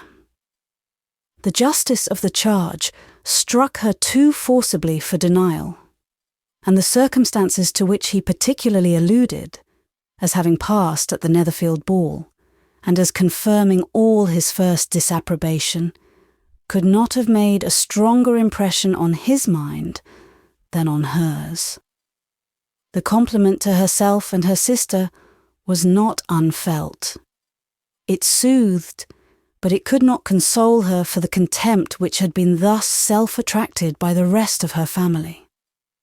And as she considered that Jane's disappointment had, in fact, been the work of her nearest relations, and reflected how materially the credit of both must be hurt by such impropriety of conduct, she felt depressed beyond anything she had ever known before. After wandering along the lane for 2 hours, giving way to every variety of thought, reconsidering events, determining probabilities, and reconciling herself as well as she could to a change so sudden and so important, fatigue and a recollection of her long absence made her at length return home, and she entered the house with the wish of appearing cheerful as usual, and the resolution of repressing such reflections as must make her unfit for conversation. She was immediately told that the 2 gentlemen from Rosings had each called during her absence, Mr. Darcy, only for a few minutes, to take leave, but that Colonel Fitzwilliam had been sitting with them at least an hour, hoping for her return, and almost resolving to walk after her till she could be found. Elizabeth could but just affect concern in missing him. She really rejoiced at it. Colonel Fitzwilliam was no longer an object. She could think only of her letter. Chapter 37. The 2 gentlemen left Rosings the next morning, and Mr. Collins, having been in waiting near the lodges to make them his parting obeisance, was able to bring home the pleasing intelligence of their appearing in very good health, and in as tolerable spirits as could be expected, after the melancholy scene so lately gone through at Rosings. To Rosings he then hastened to console Lady Catherine and her daughter, and on his return brought back, with great satisfaction, a message from her ladyship, importing that she felt herself so dull as to make her very desirous of having them all to dine with her. Elizabeth could not see Lady Catherine without recollecting that, had she chosen it, she might by this time have been presented to her as her future niece. Nor could she think, without a smile, of what her ladyship's indignation would have been. What would she have said? How would she have behaved? Were the questions with which she amused herself. Their first subject was the diminution of the Rosings party. "I assure you, I feel it exceedingly," said Lady Catherine. "I believe nobody feels the loss of friends so much as I do.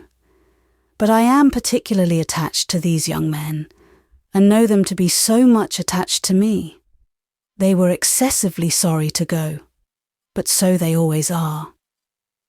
The dear Colonel rallied his spirits tolerably till just at last. but Darcy seemed to feel it most acutely. More, I think, than last year. His attachment to Rosings certainly increases. Mr. Collins had a compliment and an allusion to throw in here, which were kindly smiled on by the mother and daughter. Lady Catherine observed, after dinner, that Miss Bennet seemed out of spirits, and immediately accounting for it herself, by supposing that she did not like to go home again so soon, she added, "But if that is the case, you must write to your mother to beg that you may stay a little longer. Mrs. Collins will be very glad of your company, I am sure." "I am much obliged to your ladyship for your kind invitation," replied Elizabeth, "but it is not in my power to accept it. I must be in town next Saturday." "Why, at that rate, you will have been here only 6 weeks. I expected you to stay 2 months. I told Mrs. Collins so before you came. There can be no occasion for your going so soon. Mrs. Bennet could certainly spare you for another fortnight." "But my father cannot. He wrote last week to hurry my return." "Oh, your father, of course, may spare you if your mother can. Daughters are never of so much consequence to a father, and if you will stay another month complete, it will be in my power to take one of you as far as London, for I am going there early in June for a week, and as Dawson does not object to the barouche box, there will be very good room for one of you. And indeed, if the weather should happen to be cool, I should not object to taking you both, as you are neither of you large."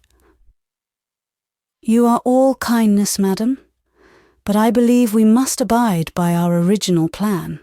Lady Catherine seemed resigned. "Mrs. Collins, you must send a servant with them. You know I always speak my mind, and I cannot bear the idea of 2 young women travelling post by themselves. It is highly improper. You must contrive to send somebody. I have the greatest dislike in the world to that sort of thing. Young women should always be properly guarded and attended, according to their situation in life. When my niece Georgiana went to Ramsgate last summer, I made a point of her having 2 men servants go with her. Miss Darcy, the daughter of Mr. Darcy of Pemberley, and Lady Anne, could not have appeared with propriety in a different manner. I am excessively attentive to all those things. You must send John with the young ladies, Mrs. Collins. I am glad it occurred to me to mention it, for it would really be discreditable to you to let them go alone. My uncle is to send a servant for us." "Oh, your uncle? He keeps a manservant, does he? I am very glad you have somebody who thinks of those things. Where shall you change horses? Oh, Bromley, of course. If you mention my name at the bell, you will be attended to." Lady Catherine had many other questions to ask respecting their journey, and as she did not answer them all herself, attention was necessary, which Elizabeth believed to be lucky for her. Or, with a mind so occupied, she might have forgotten where she was. Reflection must be reserved for solitary hours. Whenever she was alone, she gave way to it as the greatest relief, and not a day went by without a solitary walk, in which she might indulge in all the delight of unpleasant recollections. Mr. Darcy's letter she was in a fair way of soon knowing by heart. She studied every sentence, and her feelings towards its writer were at times widely different.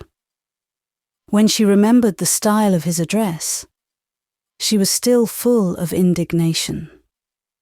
But when she considered how unjustly she had condemned and upbraided him, her anger was turned against herself. and his disappointed feelings became the object of compassion. His attachment excited gratitude, his general character respect, but she could not approve him, nor could she for a moment repent her refusal or feel the slightest inclination ever to see him again. In her own past behaviour, there was a constant source of vexation and regret, and in the unhappy defects of her family, a subject of yet heavier chagrin. They were hopeless of remedy. Her father, contented with laughing at them, would never exert himself to restrain the wild giddiness of his youngest daughters. And her mother, with manners so far from right herself, was entirely insensible of the evil. Elizabeth had frequently united with Jane in an endeavour to check the imprudence of Catherine and Lydia. But while they were supported by their mother's indulgence, what chance could there be of improvement? Catherine, weak-spirited, irritable, and completely under Lydia's guidance, had been always affronted by their advice. And Lydia, self-willed and careless, would scarcely give them a hearing. They were ignorant, idle, and vain. While there was an officer in Meryton, they would flirt with him, and while Meryton was within a walk of Longbourn, they would be going there forever. Anxiety on Jane's behalf was another prevailing concern, and Mr. Darcy's explanation, by restoring Bingley to all her former good opinion, heightened the sense of what Jane had lost. His affection was proved to have been sincere, and his conduct cleared of all blame, unless any could attach to the implicitness of his confidence in his friend. How grievous, then, was the thought that, of a situation so desirable in every respect, so replete with advantage, so promising for happiness, Jane had been deprived by the folly and indecorum of her own family. When to these recollections was added the development of Wickham's character, it may be easily believed that the happy spirits, which had seldom been depressed before, were now so much affected as to make it almost impossible for her to appear tolerably cheerful. Their engagements at Rosings were as frequent during the last week of her stay as they had been at first. The very last evening was spent there, and her ladyship again inquired minutely into the particulars of their journey, gave them directions as to the best method of packing, and was so urgent on the necessity of placing gowns in the only right way, that Maria thought herself obliged, on her return, to undo all the work of the morning and pack her trunk afresh. When they parted, Lady Catherine, with great condescension, wished them a good journey and invited them to come to Hunsford again next year. And Mr. Bourg exerted herself so far as to courtesy and hold out her hand to both. Chapter 38. On Saturday morning, Elizabeth and Mr. Collins met for breakfast a few minutes before the others appeared, and he took the opportunity of paying the parting civilities which he deemed indispensably necessary.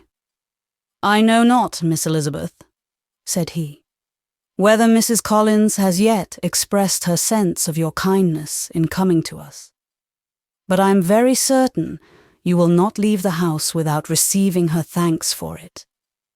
The favour of your company has been much felt, I assure you. We know how little there is to tempt anyone to our humble abode. Our plain manner of living, our small rooms and few domestics, and the little we see of the world, must make Hunsford extremely dull to a young lady like yourself.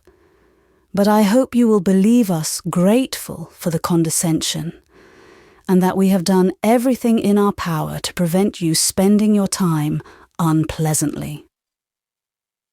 Elizabeth was eager with her thanks and assurances of happiness. She had spent 6 weeks with great enjoyment, and the pleasure of being with Charlotte, and the kind attention she had received, must make her feel the obliged. Mr. Collins was gratified, and with a more smiling solemnity replied, "It gives me the greatest pleasure to hear that you have passed your time not disagreeably. We have certainly done our best, and most fortunately having it in our power to introduce you to very superior society, and from our connection with Rosings, the frequent means of varying the humble home scene, I think we may flatter ourselves that your Hunsford visit cannot have been entirely irksome. Our situation with regard to Lady Catherine's family is, indeed, the sort of extraordinary advantage and blessing which few can boast. You see on what a footing we are. You see how continually we are engaged there. In truth, I must acknowledge that with all the disadvantages of this humble parsonage, I should not think anyone abiding in it an object of compassion, while they are sharers of our intimacy at Rosings." Words were insufficient for the elevation of his feelings, and he was obliged to walk about the room, while Elizabeth tried to unite civility and truth in a few short sentences. "You may, in fact, carry a very favourable report of us into Hertfordshire, my dear cousin. I flatter myself, at least, that you will be able to do so. Lady Catherine's great attentions to Mrs. Collins you have been a daily witness of, and altogether I trust it does not appear that your friend has drawn an unfortunate. But on this point it will be as well to be silent. Only let me assure you, my dear Miss Elizabeth, that I can from my heart most cordially wish you equal felicity in marriage. My dear Charlotte and I have but one mind and one way of thinking. There is in everything a most remarkable resemblance of character and ideas between us. We seem to have been designed for each other. Elizabeth could safely say that it was a great happiness where that was the case, and with equal sincerity could add that she firmly believed and rejoiced in his domestic comforts. She was not sorry, however, to have the recital of them interrupted by the entrance of the lady from whom they sprang. Poor Charlotte! It was melancholy to leave her to such society, but she had chosen it, with her eyes open, and though evidently regretting that her visitors were to go, she did not seem to ask for compassion. Her home and her housekeeping, her parish and her poultry, and all their dependent concerns, had not yet lost their charms. At length the chaise arrived, the trunks were fastened on, the parcels placed within, and it was pronounced to be ready. After an affectionate parting between the friends, Elizabeth was attended to the carriage by Mr. Collins, and as they walked down the garden, he was commissioning her with his best respects to all her family, not forgetting his thanks for the kindness he had received at Longbourn in the winter, and his compliments to Mr. and Mrs. Gardiner, though unknown. He then handed her in, Maria followed, and the door was on the point of being closed, when he suddenly reminded them, with some consternation, that they had hitherto forgotten to leave any message for the ladies of Rosings. "But," he added, "you will of course wish to have your humble respects delivered to them, with your grateful thanks for their kindness to you while you have been here." Elizabeth made no objection. The door was then allowed to be shut, and the carriage drove off. "Good gracious!" cried Maria, after a few minutes' silence. "It seems but a day or two since we first came. And yet, How many things have happened?" "A great many indeed," said her companion with a sigh. "We have dined 9 times at Rosings, besides drinking tea there twice. How much I shall have to tell." Elizabeth privately added, "And how much I shall have to conceal." Their journey was performed without much conversation or any alarm, and within 4 hours of their leaving Hunsford, they reached Mr. Gardiner's house, where they were to remain a few days. Jane looked well, and Elizabeth had little opportunity of studying her spirits, amidst the various engagements which the kindness of her aunt had reserved for them. But Jane was to go home with her, and at Longbourn there would be leisure enough for observation. It was not without an effort, meanwhile, that she could wait even for Longbourn before she told her sister of Mr. Darcy's proposals.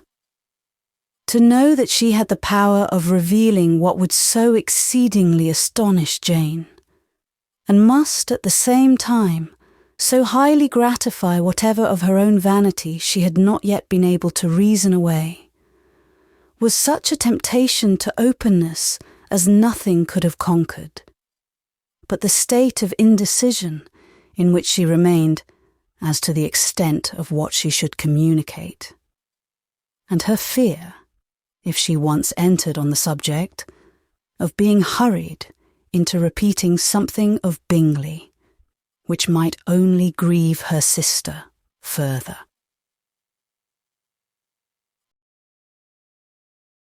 Chapter 39. It was the 2nd week in May, in which the 3 young ladies set out together from Gracechurch Street for Hertfordshire, and, as they drew near the appointed inn where Mr. Bennet's carriage was to meet them, they quickly perceived, in token of the coachman's punctuality, both Kitty and Lydia looking out of a dining-room upstairs.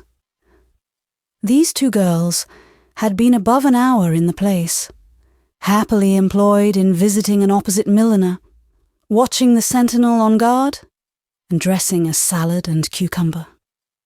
After welcoming their sisters, they triumphantly displayed a table set out with such cold meat as an inn larder usually affords, exclaiming, "Is not this nice? Is not this an agreeable surprise?" "And we mean to treat you all," added Lydia. "But you must lend us the money, for we have just spent hours at the shop out there." Then showing her purchases, "Look here, I have bought this bonnet. I do not think it is very pretty, but I thought I might as well buy it as not.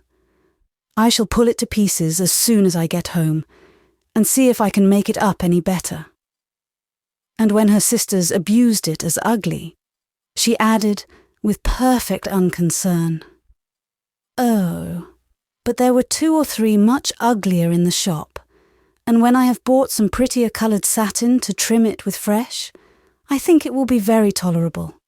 Besides, it will not much signify what one wears this summer, after the Shire have left Meryton, and they are going in a fortnight." "Are they indeed?" cried Elizabeth, with the greatest satisfaction. "They are going to be encamped near Brighton, and I do so want Papa to take us all there for the summer. It would be such a delicious scheme, and I dare say would hardly cost anything at all. Mamma would like to go too, of all things.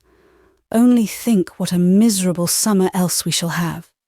"Yes," thought Elizabeth, "that would be a delightful scheme indeed, and completely do for us at once. Good heaven! Brighton, and a whole camp full of soldiers to us, who have been overset already by one poor regiment of militia, and the monthly balls of Meryton. Now, I have got some news for you," said Lydia, as they sat down to table. "What do you think? It is excellent news, capital news, and about a certain person that we all like." Jane and Elizabeth looked at each other, and the waiter was told that he need not stay. Lydia laughed and said, "Aye, that is just like your formality and discretion. You thought the waiter must not hear, as if he cared. I dare say he often hears worse things said than I am going to say. But he is an ugly fellow. I am glad he is gone. I never saw such a long chin in my life. Well, but now for my news. It is about dear Wickham. Too good for the waiter, is not it? There is no danger of Wickham's marrying Mary King. There's for you. She has gone down to her uncle at Liverpool, gone to stay. Wickham is safe." "And Mary King is safe," added Elizabeth, "safe from a connection imprudent as to fortune. She is a great fool for going away, if she liked him." "But I hope there is no strong attachment on either side," said Jane. "I am sure there is not on his. I will answer for it. He never cared 3 straws about her. Who could about such a nasty little freckled thing?" Elizabeth was shocked to think that, however incapable of such coarseness of expression herself, the coarseness of the sentiment was little other than her own breast had formerly harboured and fancied liberal. As soon as all had ate, and the elder ones paid, the carriage was ordered, and, after some contrivance, the whole party, with all their boxes, work-bags and parcels, and the unwelcome addition of Kitty's and Lydia's purchases, were seated in it. "How nicely we are crammed in!" cried Lydia. "I am glad I brought my bonnet, if it is only for the fun of having another bandbox. Well, now, let us be quite comfortable and snug, and talk and laugh all the way home. And in the first place, let us hear what has happened to you all since you went away. Have you seen any pleasant men? Have you had any flirting? I was in great hopes that one of you would have got a husband before you came back. Jane will be quite an old maid soon, I declare. She is almost 23. Lord, how ashamed I should be of not being married before 23. My Aunt Phillips wants you so to get husbands you can't think. She says Lizzie had better have taken Mr. Collins, but I do not think there would have been any fun in it. Lord, how I should like to be married before any of you, and then I would chaperone you about to all the balls. Dear me, we had such a good piece of fun the other day at Colonel Forster's. Kitty and me were to spend the day there, and Mrs. Forster promised to have a little dance in the evening. By the by, Mrs. Forster and me are such friends. And so she asked the 2 Harringtons to come, but Harriet was ill, and so Pen was forced to come by herself. And then, what do you think we did? We dressed up Chamberlain in woman's clothes on purpose to pass for a lady. Only think what fun. Not a soul knew of it, but Colonel and Mrs. Forster and Kitty and me, except my aunt, for we were forced to borrow one of her gowns, and you cannot imagine how well he looked. When Denny and Wickham and Pratt and 2 or 3 more of the men came in, they did not know him in the least. Lord, how I laughed, and so did Mrs. Forster. I thought I should have died, and that made the men suspect something, and then they soon found out what was the matter. With such kind of histories of their parties and good jokes, did Lydia, assisted by Kitty's hints and additions, endeavour to amuse her companions all the way to Longbourn. Elizabeth listened as little as she could, but there was no escaping the frequent mention of Wickham's name. Their reception at home was most kind. Mrs. Bennet rejoiced to see Jane in undiminished beauty, and more than once during dinner did Mr. Bennet say voluntarily to Elizabeth, "I am glad you are come back, Lizzie." Their party in the dining room was large, for almost all the Lucases came to meet Maria and hear the news, and various were the subjects which occupied them. Lady Lucas was inquiring of Maria across the table, after the welfare and poultry of her eldest daughter. Mrs. Bennet was doubly engaged, on one hand collecting an account of the present fashions from Jane, who sat some way below her, and on the other, retailing them all to the younger Miss Lucases. And Lydia, in a voice rather louder than any other person's, was enumerating the various pleasures of the morning to anybody who would hear her. "Oh, Mary," said she, "I wish you had gone with us, for we had such fun." As we went along, Kitty and me drew up all the blinds and pretended there was nobody in the coach, and I should have gone so all the way, if Kitty had not been sick. And when we got to the George, I do think we behaved very handsomely, for we treated the other three with the nicest cold luncheon in the world. And if you would have gone, we would have treated you too. And then when we came away, it was such fun. I thought we never should have got into the coach. I was ready to die of laughter. And then we were so merry all the way home. We talked and laughed so loud that anybody might have heard us 10 miles off. To this, Mary very gravely replied, "Far be it from me, my dear sister, to depreciate such pleasures. They would doubtless be congenial with the generality of female minds, but I confess they would have no charms for me. I should infinitely prefer a book." But of this answer, Lydia heard not a word. She seldom listened to anybody for more than half a minute, and never attended to Mary at all. In the afternoon, Lydia was urgent with the rest of the girls to walk to Meryton and see how everybody went on, but Elizabeth steadily opposed the scheme. It should not be said that the Miss Bennetts could not be at home half a day before they were in pursuit of the officers. There was another reason, too, for her opposition.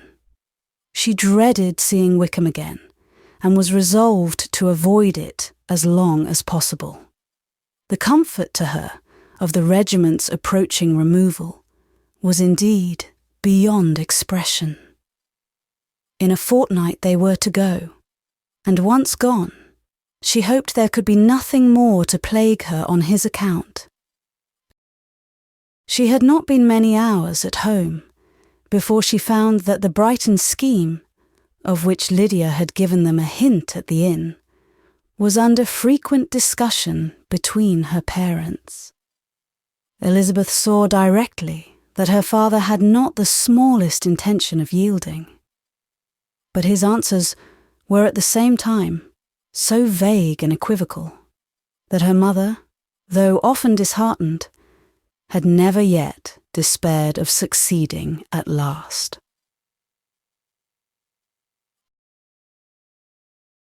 Chapter 40. Elizabeth's impatience to acquaint Jane with what had happened could no longer be overcome, and at length, resolving to suppress every particular in which her sister was concerned, and preparing her to be surprised, she related to her the next morning the chief of the scene between Mr. Darcy and herself. Miss Bennet's astonishment was soon lessened by the strong sisterly partiality which made any admiration of Elizabeth appear perfectly natural, and all surprise was shortly lost in other feelings. She was sorry that Mr. Darcy should have delivered his sentiments in a manner so little suited to recommend them, but still more was she grieved for the unhappiness which her sister's refusal must have given him. "His being so sure of succeeding was wrong," said she, "and certainly ought not to have appeared, but consider how much it must increase his disappointment." "Indeed," replied Elizabeth, "I am heartily sorry for him, but he has other feelings which will probably soon drive away his regard for me.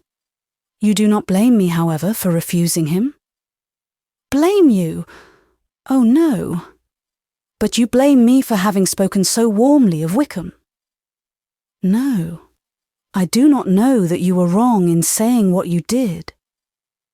But you will know it when I have told you what happened the very next day. She then spoke of the letter, repeating the whole of its contents as far as they concerned George Wickham.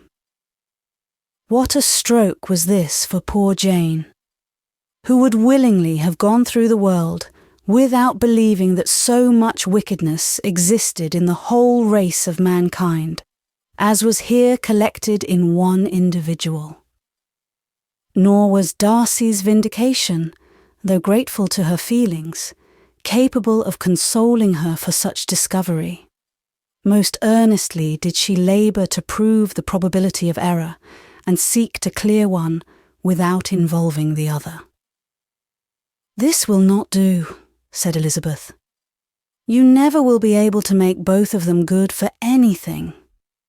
Take your choice, but you must be satisfied with only one. There is but such a quantity of merit between them, just enough to make one good sort of man, and of late it has been shifting about pretty much. For my part, I am inclined to believe it all Mr. Darcy's, but you shall do as you choose." It was some time, however, before a smile could be extorted from Jane. "I do not know when I have been more shocked," said she.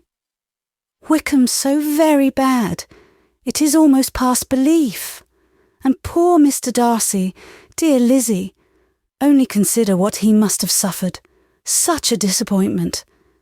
And with the knowledge of your ill opinion too, and having to relate such a thing of his sister. It is really too distressing. I am sure you must feel it so." "Oh no, my regret and compassion are all done away by seeing you so full of both. I know you will do him such ample justice that I am growing every moment more unconcerned and indifferent. Your profusion makes me saving, and if you lament over him much longer, my heart will be as light as a feather. Poor Wickham! There is such an expression of goodness in his countenance, such an openness and gentleness in his manner. There certainly was some great mismanagement in the education of those two young men. One has got all the goodness, and the other all the appearance of it. I never thought Mr. Darcy so deficient in the appearance of it as you used to do. And yet I meant to be uncommonly clever in taking so decided a dislike to him, without any reason. It is such a spur to one's genius, such an opening for wit, to have a dislike of that kind. One may be continually abusive without saying anything just, but one cannot be always laughing at a man without now and then stumbling on something witty. Lizzie, when you first read that letter, I am sure you could not treat the matter as you do now. Indeed, I could not. I was uncomfortable enough. I was very uncomfortable, I may say unhappy, and with no one to speak to of what I felt, no Jane to comfort me, and say that I had not been so very weak and vain and nonsensical as I knew I had. Oh, how I wanted you! How unfortunate that you should have used such very strong expressions in speaking of Wickham to Mr. Darcy. For now they do appear wholly undeserved. Certainly. But the misfortune of speaking with bitterness is a most natural consequence of the prejudices I had been encouraging. There is one point on which I want your advice. I want to be told whether I ought or ought not to make our acquaintance in general understand Wickham's character. Miss Bennet paused a little and then replied, "Surely there can be no occasion for exposing him so dreadfully. What is your own opinion?" that it ought not to be attempted. Mr. Darcy has not authorized me to make his communication public. On the contrary, every particular relative to his sister was meant to be kept as much as possible to myself. And if I endeavour to undeceive people as to the rest of his conduct, who will believe me? The general prejudice against Mr. Darcy is so violent that it would be the death of half the good people in Meryton to attempt to place him in an amiable light. I am not equal to it. Wickham will soon be gone, and therefore it will not signify to anybody here what he really is. Some time hence it will be all found out, and then we may laugh at their stupidity in not knowing it before. At present, I will say nothing about it. You are quite right. To have his errors made public might ruin him forever. He is now, perhaps, sorry for what he has done, and anxious to re-establish a character. We must not make him desperate. The tumult of Elizabeth's mind was allayed by this conversation.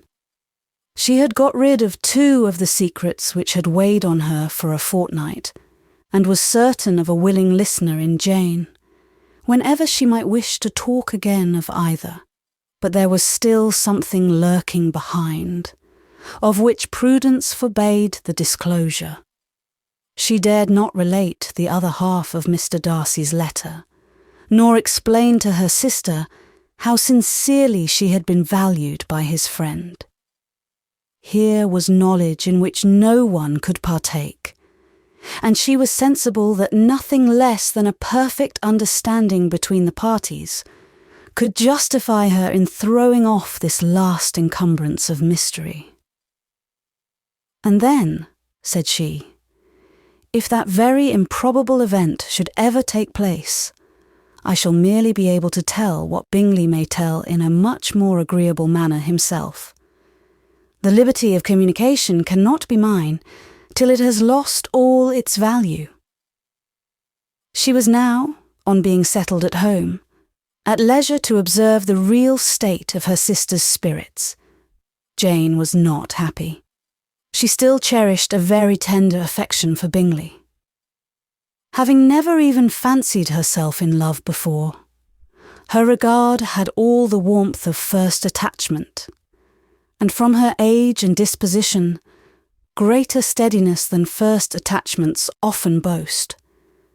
And so fervently did she value his remembrance and prefer him to every other man, that all her good sense and all her attention to the feelings of her friends were requisite to check the indulgence of those regrets which must have been injurious to her own health and their tranquillity. "Well, Lizzie," said Mrs. Bennet one day, "what is your opinion now of this sad business of Jane's? For my part, I am determined never to speak of it again to anybody. I told my sister Phillips so the other day. But I cannot find out that Jane saw anything of him in London. Well, he is a very undeserving young man, and I do not suppose there is the least chance in the world of her ever getting him now. There is no talk of his coming to Netherfield again in the summer, and I have inquired of everybody too who is likely to know. I do not believe that he will ever live at Netherfield any more. Oh well, it is just as he chooses. Nobody wants him to come, though I shall always say that he used my daughter extremely ill, and if I was her, I would not have put up with it. Well, my comfort is, I am sure Jane will die of a broken heart, and then he will be sorry for what he has done." But as Elizabeth could not receive comfort from any such expectation, she made no answer. "Well, Lizzie," continued her mother soon afterwards, "and so the Collinses live very comfortable, do they?" "Well, well, I only hope it will last. And what sort of table do they keep? Charlotte is an excellent manager, I dare say. If she is half as sharp as her mother, she is saving enough. There is nothing extravagant in their housekeeping, I dare say. No, nothing at all. A great deal of good management, depend upon it. Yes, yes. They will take care not to outrun their income. They will never be distressed for money. Well, much good may it do them. And so, I suppose, they often talk of having Longbourn when your father is dead. They look upon it quite as their own, I dare say, whenever that happens. It was a subject which they could not mention before me. No, it would have been strange if they had. But I make no doubt they often talk of it between themselves. Well, if they can be easy with an estate that is not lawfully their own, so much the better. I should be ashamed of having one that was only entailed on me. Chapter 41. The first week of their return was soon gone. The second began. It was the last of the regiment's stay in Meryton, and all the young ladies in the neighbourhood were drooping apace. The dejection was almost universal. The elder Miss Bennetts alone were still able to eat, drink and sleep, and pursue the usual course of their employments. Very frequently were they reproached for this insensibility by Kitty and Lydia, whose own misery was extreme, and who could not comprehend such hard-heartedness in any of the family. "Good heaven! What is to become of us? What are we to do?" would they often exclaim in the bitterness of woe. "How can you be smiling so, Lizzie?" Their affectionate mother shared all their grief. She remembered what she had herself endured on a similar occasion 25 years ago. "I am sure," said she, "I cried for 2 days together when Colonel Miller's regiment went away. I thought I should have broke my heart." "I am sure I shall break mine," said Lydia. "If one could but go to Brighton," observed Mrs. Bennet. "Oh yes, if one could but go to Brighton. But Papa is so disagreeable. A little sea bathing would set me up forever. And my Aunt Phillips is sure it would do me a great deal of good," added Kitty. Such were the kind of lamentations resounding perpetually through Longbourn House. Elizabeth tried to be diverted by them, but all sense of pleasure was lost in shame. She felt anew the justice of Mr. Darcy's objections, and never had she before been so much disposed to pardon his interference in the views of his friend. But the gloom of Lydia's prospect was shortly cleared away, for she received an invitation from Mrs. Forster, the wife of the colonel of the regiment, to accompany her to Brighton. This invaluable friend was a very young woman, and very lately married. A resemblance in good humour and good spirits had recommended her and Lydia to each other, and out of their 3 months' acquaintance they had been intimate too. The rapture of Lydia on this occasion, her adoration of Mrs. Forster, the delight of Mrs. Bennet, and the mortification of Kitty are scarcely to be described. Wholly inattentive to her sister's feelings, Lydia flew about the house in restless ecstasy, calling for everyone's congratulations, and laughing and talking with more violence than ever, whilst the luckless Kitty continued in the parlour, repining at her fate in terms as unreasonable as her accent was peevish. "I cannot see why Mrs. Forster should not ask me as well as Lydia," said she, "though I am not her particular friend. I have just as much right to be asked as she has, and more too, for I am 2 years older." In vain did Elizabeth attempt to make her reasonable, and Jane to make her resigned. As for Elizabeth herself, this invitation was so far from exciting in her the same feelings as in her mother and Lydia, that she considered it as the death warrant of all possibility of common sense for the latter.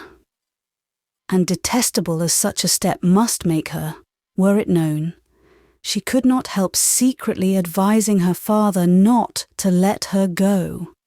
She represented to him all the improprieties of Lydia's general behaviour, the little advantage she could derive from the friendship of such a woman as Mrs. Forster, and the probability of her being yet more imprudent with such a companion at Brighton, where the temptations must be greater than at home.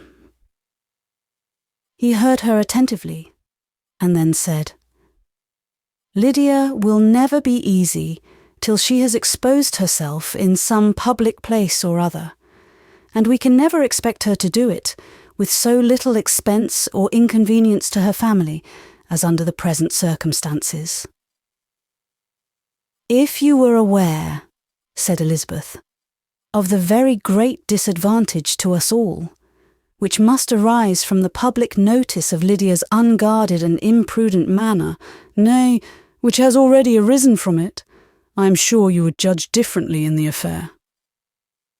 "Already arisen," repeated Mr. Bennet. "What? Has she frightened away some of your lovers? Poor little Lizzie. But do not be cast down. Such squeamish youths as cannot bear to be connected with a little absurdity are not worth a regret. Come, let me see the list of the pitiful fellows who have been kept aloof by Lydia's folly." "Indeed, you are mistaken.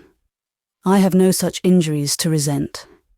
It is not of peculiar but of general evils which I am now complaining. Our importance, our respectability in the world, must be affected by the wild volatility, the assurance and disdain of all restraint which mark Lydia's character. Excuse me, for I must speak plainly. If you, my dear father, will not take the trouble of checking her exuberant spirits, and of teaching her that her present pursuits are not to be the business of her life, she will soon be beyond the reach of amendment. Her character will be fixed, and she will, at 16, be the most determined flirt that ever made herself and her family ridiculous. A flirt, too, in the worst and meanest degree of flirtation, without any attraction beyond youth and a tolerable person, and, from the ignorance and emptiness of her mind, wholly unable to ward off any portion of that universal contempt which her rage for admiration will excite. In this danger, Kitty is also comprehended. She will follow wherever Lydia leads, vain, ignorant, idle, and absolutely uncontrolled. Oh, my dear father, can you suppose it possible that they will not be censured and despised wherever they are known, and that their sisters will not be often involved in the disgrace?" Mr. Bennet saw that her whole heart was in the subject, and, affectionately taking her hand, said in reply, "Do not make yourself uneasy, my love. Wherever you and Jane are known, you must be respected and valued, and you will not appear to less advantage for having a couple of, or I may say, 3 very silly sisters. We shall have no peace at Longbourn if Lydia does not go to Brighton. Let her go then. Colonel Forster is a sensible man, and will keep her out of any real mischief, and she is luckily too poor to be an object of prey to anybody. At Brighton, she will be of less importance even as a common flirt than she has been here. The officers will find women better worth their notice. Let us hope, therefore, that her being there may teach her her own insignificance. At any rate, she cannot grow many degrees worse without authorizing us to lock her up for the rest of her life." With this answer, Elizabeth was forced to be content, but her own opinion continued the same, and she left him disappointed and sorry. It was not in her nature, however, to increase her vexations by dwelling on them. She was confident of having performed her duty, and to fret over unavoidable evils, or augment them by anxiety, was no part of her disposition. Had Lydia and her mother known the substance of her conference with her father, their indignation would hardly have found expression in their united volubility. In Lydia's imagination, a visit to Brighton comprised every possibility of earthly happiness. She saw, with the creative eye of fancy, the streets of that gay bathing place covered with officers. She saw herself the object of attention to tens and to scores of them at present unknown. She saw all the glories of the camp, its tents stretched forth in beauteous uniformity of lines, crowded with the young and the gay, and dazzling with scarlet. And to complete the view, she saw herself seated beneath a tent, tenderly flirting with at least 6 officers at once. Had she known that her sister sought to tear her from such prospects and such realities as these, what would have been her sensations? They could have been understood only by her mother, who might have felt nearly the same. Lydia's going to Brighton was all that consoled her, for the melancholy conviction of her husband's never intending to go there himself. But they were entirely ignorant of what had passed, and their raptures continued, with little intermission, to the very day of Lydia's leaving home. Elizabeth was now to see Mr. Wickham for the last time. Having been frequently in company with him since her return, agitation was pretty well over. The agitations of former partiality entirely so. She had even learnt to detect, in the very gentleness which had first delighted her, an affectation and a sameness to disgust and weary. In his present behaviour to herself, moreover, she had a fresh source of displeasure. For the inclination he soon testified of renewing those attentions which had marked the early part of their acquaintance could only serve, after what had since passed, to provoke her. She lost all concern for him in finding herself thus selected as the object of such idle and frivolous gallantry, and while she steadily repressed it, could not but feel the reproof contained in his believing that however long, and for whatever cause, his attentions had been withdrawn, her vanity would be gratified, and her preference secured, at any time, by their renewal. On the very last day of the regiment's remaining in Meryton, he dined, with others of the officers, at Longbourn. And so little was Elizabeth disposed to part from him in good humour, that, on his making some inquiry as to the manner in which her time had passed at Hunsford, she mentioned Colonel Fitzwilliam's and Mr. Darcy's, having both spent 3 weeks at Rosings, and asked him if he were acquainted with the former. He looked surprised, displeased, alarmed, but, with a moment's recollection, and a returning smile, replied that he had formerly seen him often, and after observing that he was a very gentlemanlike man, asked her how she had liked him. Her answer was warmly in his favour. With an air of indifference, he soon afterwards added, "How long did you say that he was at Rosings?" "Nearly 3 weeks." "And you saw him frequently?" "Yes, almost every day." "His manners are very different from his cousin's." "Yes, very different, but I think Mr. Darcy improves on acquaintance." "Indeed," cried Wickham, with a look which did not escape her. "And pray, may I ask," but checking himself, he added in a gayer tone, "is it in address that he improves? Has he deigned to add aught of civility to his ordinary style? For I dare not hope," he continued, in a lower and more serious tone, that he is improved in essentials. "Oh no," said Elizabeth. "In essentials, I believe, he is very much what he ever was." While she spoke, Wickham looked as if scarcely knowing whether to rejoice over her words or to distrust their meaning. There was a something in her countenance which made him listen with an apprehensive and anxious attention, while she added, "When I said that he improved on acquaintance, I did not mean that either his mind or manners were in a state of improvement, but that, from knowing him better, his disposition was better understood." Wickham's alarm now appeared in a heightened complexion and agitated look.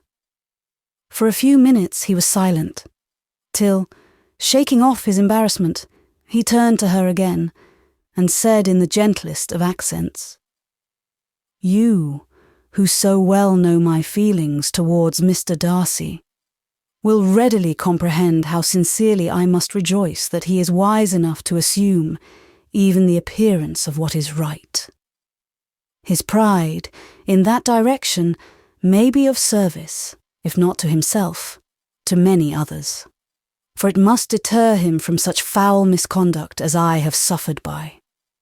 I only fear that the sort of cautiousness to which you, I imagine, have been alluding, is merely adopted on his visits to his aunt, of whose good opinion and judgment he stands much in awe. His fear of her has always operated, I know, when they were together, and a good deal is to be imputed to his wish of forwarding the match with Mr. Bourke, which I am certain he has very much at heart."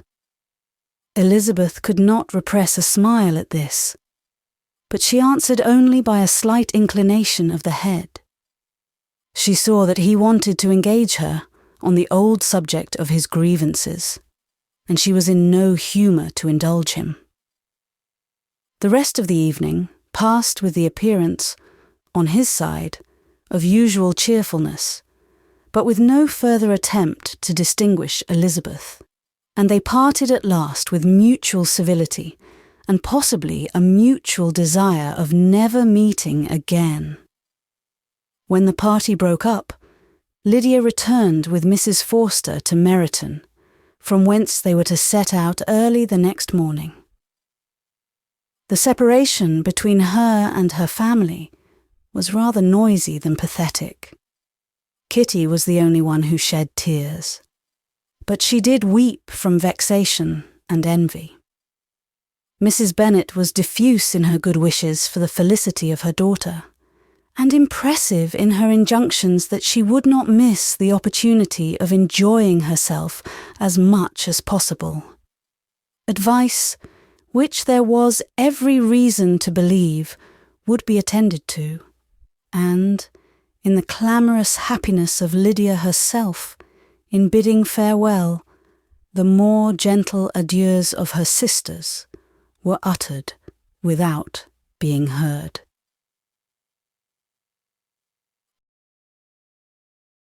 Chapter 42. Had Elizabeth's opinion been all drawn from her own family, she could not have formed a very pleasing picture of conjugal felicity or domestic comfort. Her father, captivated by youth and beauty, and that appearance of good humour which youth and beauty generally give, had married a woman whose weak understanding and illiberal mind had very early in their marriage put an end to all real affection for her. Respect, esteem, and confidence had vanished forever, and all his views of domestic happiness were overthrown. But Mr. Bennet was not of a disposition to seek comfort for the disappointment which his own imprudence had brought on in any of those pleasures which too often console the unfortunate for their folly or their vice. He was fond of the country and of books, and from these tastes had arisen his principal enjoyments. To his wife he was very little otherwise indebted than as her ignorance and folly had contributed to his amusement. This is not the sort of happiness which a man would in general wish to owe to his wife. But where other powers of entertainment are wanting, the true philosopher will derive benefit from such as are given. Elizabeth, however, had never been blind to the impropriety of her father's behaviour as a husband. She had always seen it with pain. But respecting his abilities, and grateful for his affectionate treatment of herself, she endeavoured to forget what she could not overlook, and to banish from her thoughts that continual breach of conjugal obligation and decorum which, in exposing his wife to the contempt of her own children, was so highly reprehensible.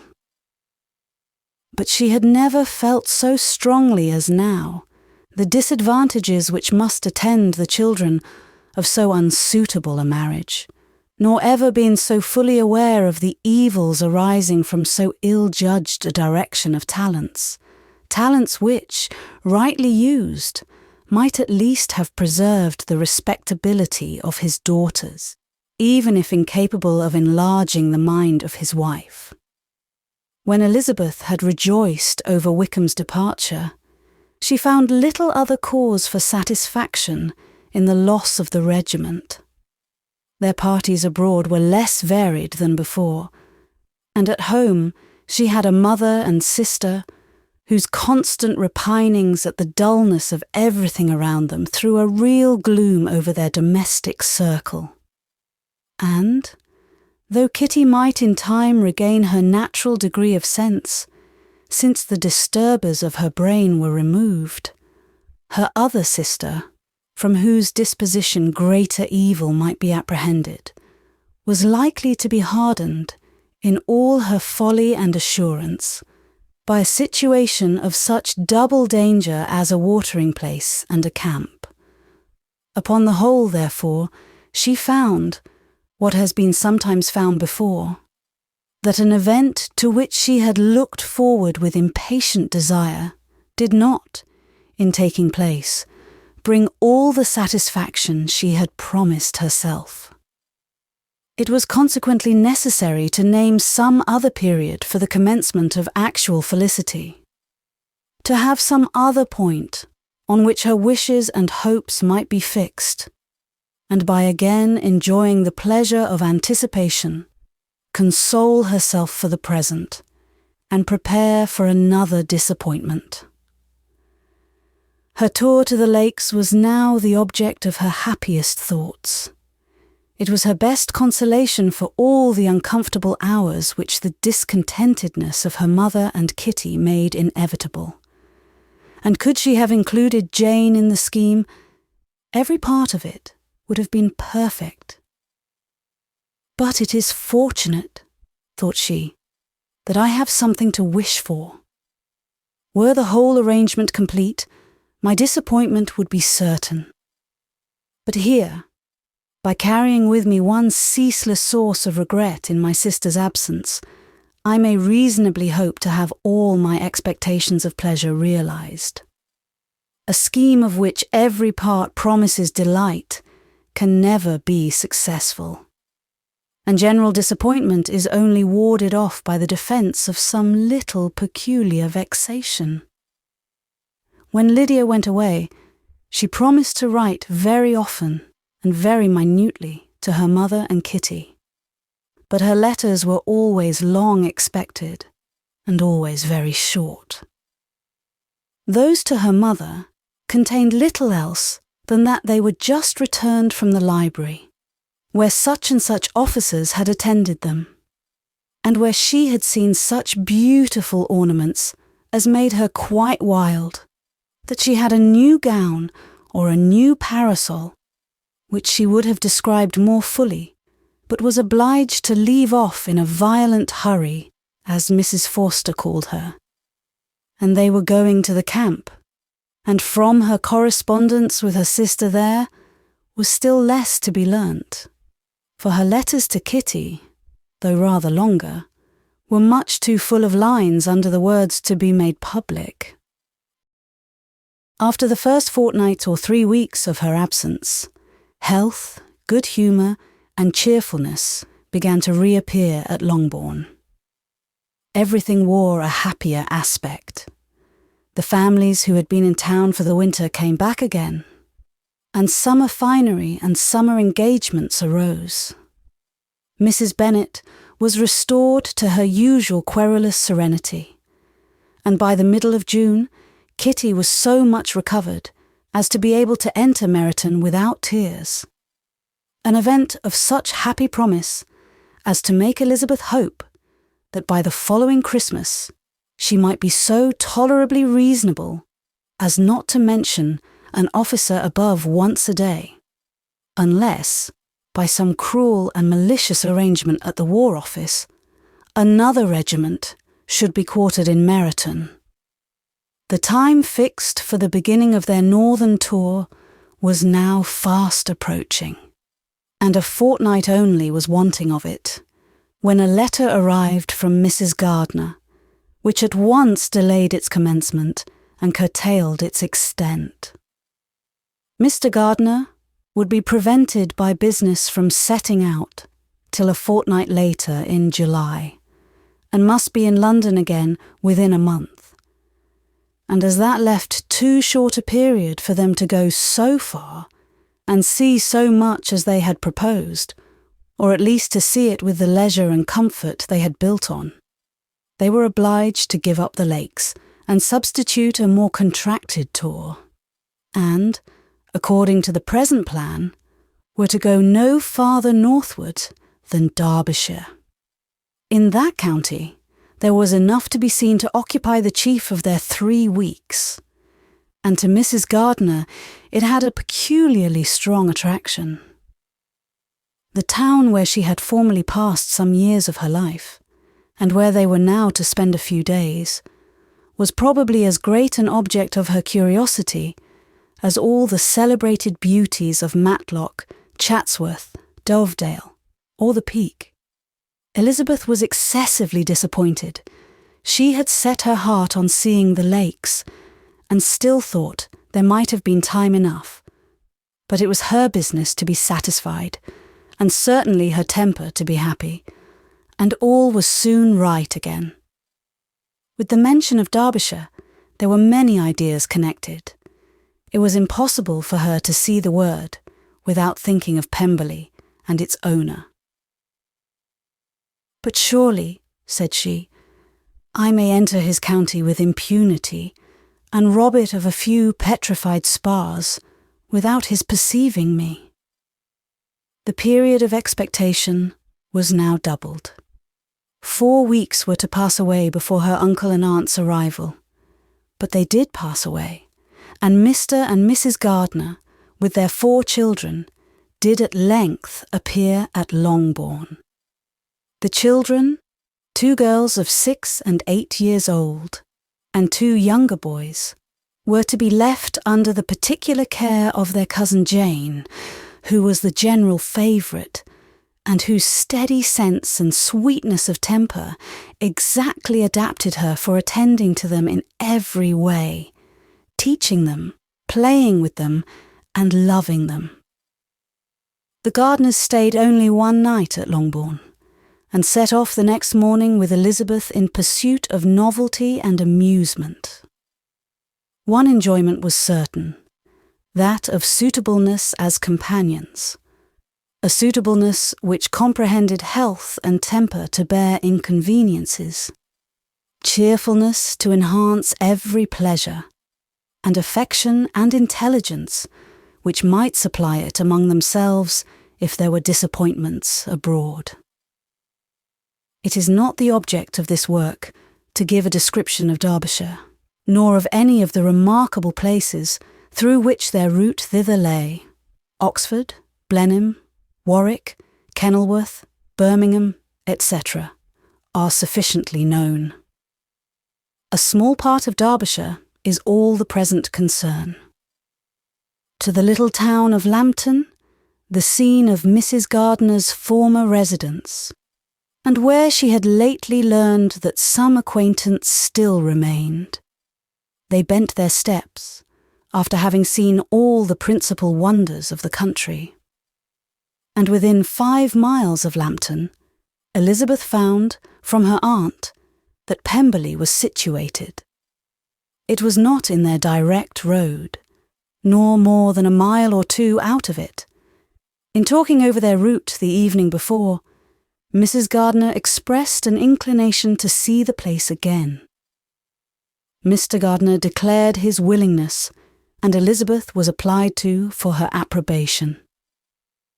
"My love, should not you like to see a place of which you have heard so much?" said her aunt. "A place, too, with which so many of your acquaintance are connected. Wickham passed all his youth there, you know." Elizabeth was distressed. She felt that she had no business at Pemberley, and was obliged to assume a disinclination for seeing it. She must own that she was tired of great houses. After going over so many, she really had no pleasure in fine carpets or satin curtains. Mrs. Gardiner abused her stupidity. "If it were merely a fine house richly furnished," said she, "I should not care about it myself. But the grounds are delightful. They have some of the finest woods in the country." Elizabeth said no more, but her mind could not acquiesce. The possibility of meeting Mr. Darcy, while viewing the place, instantly occurred. It would be dreadful. She blushed at the very idea, and thought it would be better to speak openly to her aunt than to run such a risk. But against this there were objections, and she finally resolved that it could be the last resource, if her private inquiries as to the absence of the family were unfavourably answered. Accordingly, when she retired at night, she asked the chambermaid whether Pemberley were not a very fine place, what was the name of its proprietor, and, with no little alarm, whether the family were down for the summer.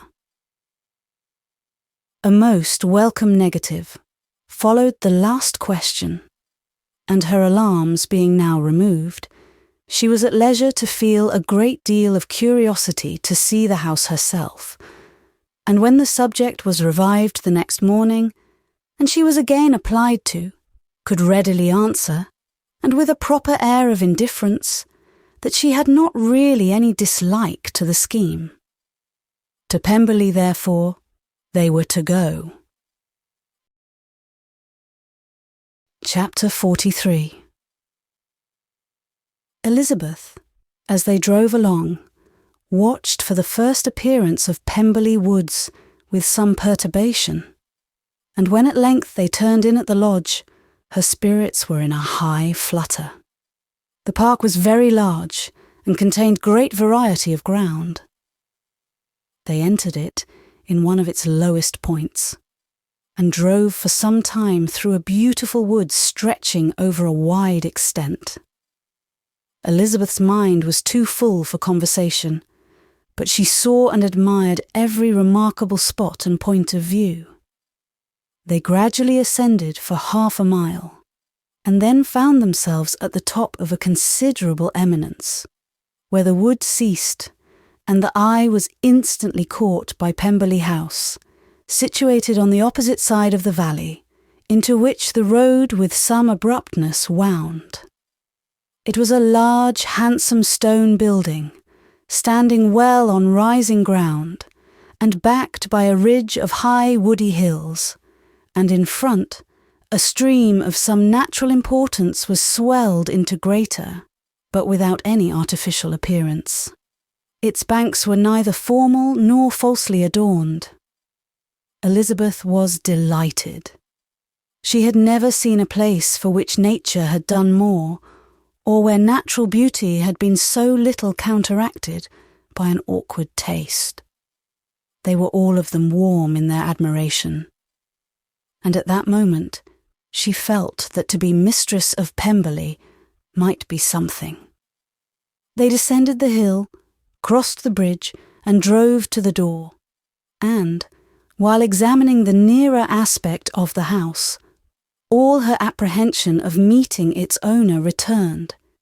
She dreaded lest the chambermaid had been mistaken. On applying to see the place, they were admitted into the hall, and Elizabeth, as they waited for the housekeeper, had leisure to wonder at her being where she was. The housekeeper came, a respectable-looking elderly woman, much less fine and more civil than she had any notion of finding her. They followed her into the dining parlour. It was a large, well-proportioned room, handsomely fitted up. Elizabeth, after slightly surveying it, went to a window to enjoy its prospect. The hill crowned with wood, from which they had descended, receiving increased abruptness from the distance, was a beautiful object. Every disposition of the ground was good, and she looked on the whole scene, the river, the trees scattered on its banks, and the winding of the valley, as far as she could trace it, with delight. As they passed into other rooms, these objects were taking different positions, but from every window there were beauties to be seen. The rooms were lofty and handsome, and their furniture suitable to the fortune of their proprietor. But Elizabeth saw, with admiration of his taste, that it was neither gaudy nor uselessly fine, with less of splendour and more real elegance than the furniture of Rosings. And of this place, thought she, I might have been mistress. With these rooms, I might have now been familiarly acquainted. Instead of viewing them as a stranger, I might have rejoiced in them as my own, and welcomed to them as visitors my uncle and aunt. But no, recollecting herself, that could never be. My uncle and aunt would have been lost to me. I should not have been allowed to invite them. This was a lucky recollection. It saved her from something like regret. She longed to inquire of the housekeeper whether her master were really absent, but had not courage for it. At length, however, the question was asked by her uncle, and she turned away with alarm, while Mrs. Reynolds replied that he was, adding, "But we expect him tomorrow, with a large party of friends." How rejoiced was Elizabeth that their own journey had not by any circumstance been delayed a day. Her aunt now called her to look at a picture. She approached and saw the likeness of Mr. Wickham, suspended, amongst several other miniatures, over the mantelpiece. Her aunt asked her, smilingly, how she liked it. The housekeeper came forward and told them it was the picture of a young gentleman, the son of her late master's steward, who had been brought up by him at his own expense. "He is now gone into the army," she added, "but I am afraid he has turned out very wild." Mrs. Gardiner looked at her niece with a smile, but Elizabeth could not return it. "And that," said Mrs. Reynolds, pointing to another of the miniatures, "is my master, and very like him. It was drawn at the same time as the other, about 8 years ago." "I have heard much of your master's fine person," said Mrs. Gardiner, looking at the picture. "It is a handsome face. But Lizzie, you can tell us whether it is like or not." Mrs. Reynolds' respect for Elizabeth seemed to increase on this intimation of her knowing her master. "Does that young lady know Mr. Darcy?" Elizabeth coloured and said, "A little." "And do not you think him a very handsome gentleman, ma'am?" "Yes, very handsome." "I am sure I know none so handsome, but in the gallery upstairs you will see a finer, larger picture of him than this. This room was my late master's favourite room, and these miniatures are just as they used to be then. He was very fond of them." This accounted to Elizabeth for Mr. Wickham's being among them. Mrs. Reynolds then directed their attention to one of Miss Darcy, drawn when she was only 8 years old. "And is Miss Darcy as handsome as her brother?" said Mr. Gardiner. "Oh, yes, the handsomest young lady that ever was seen, and so accomplished. She plays and sings all day long.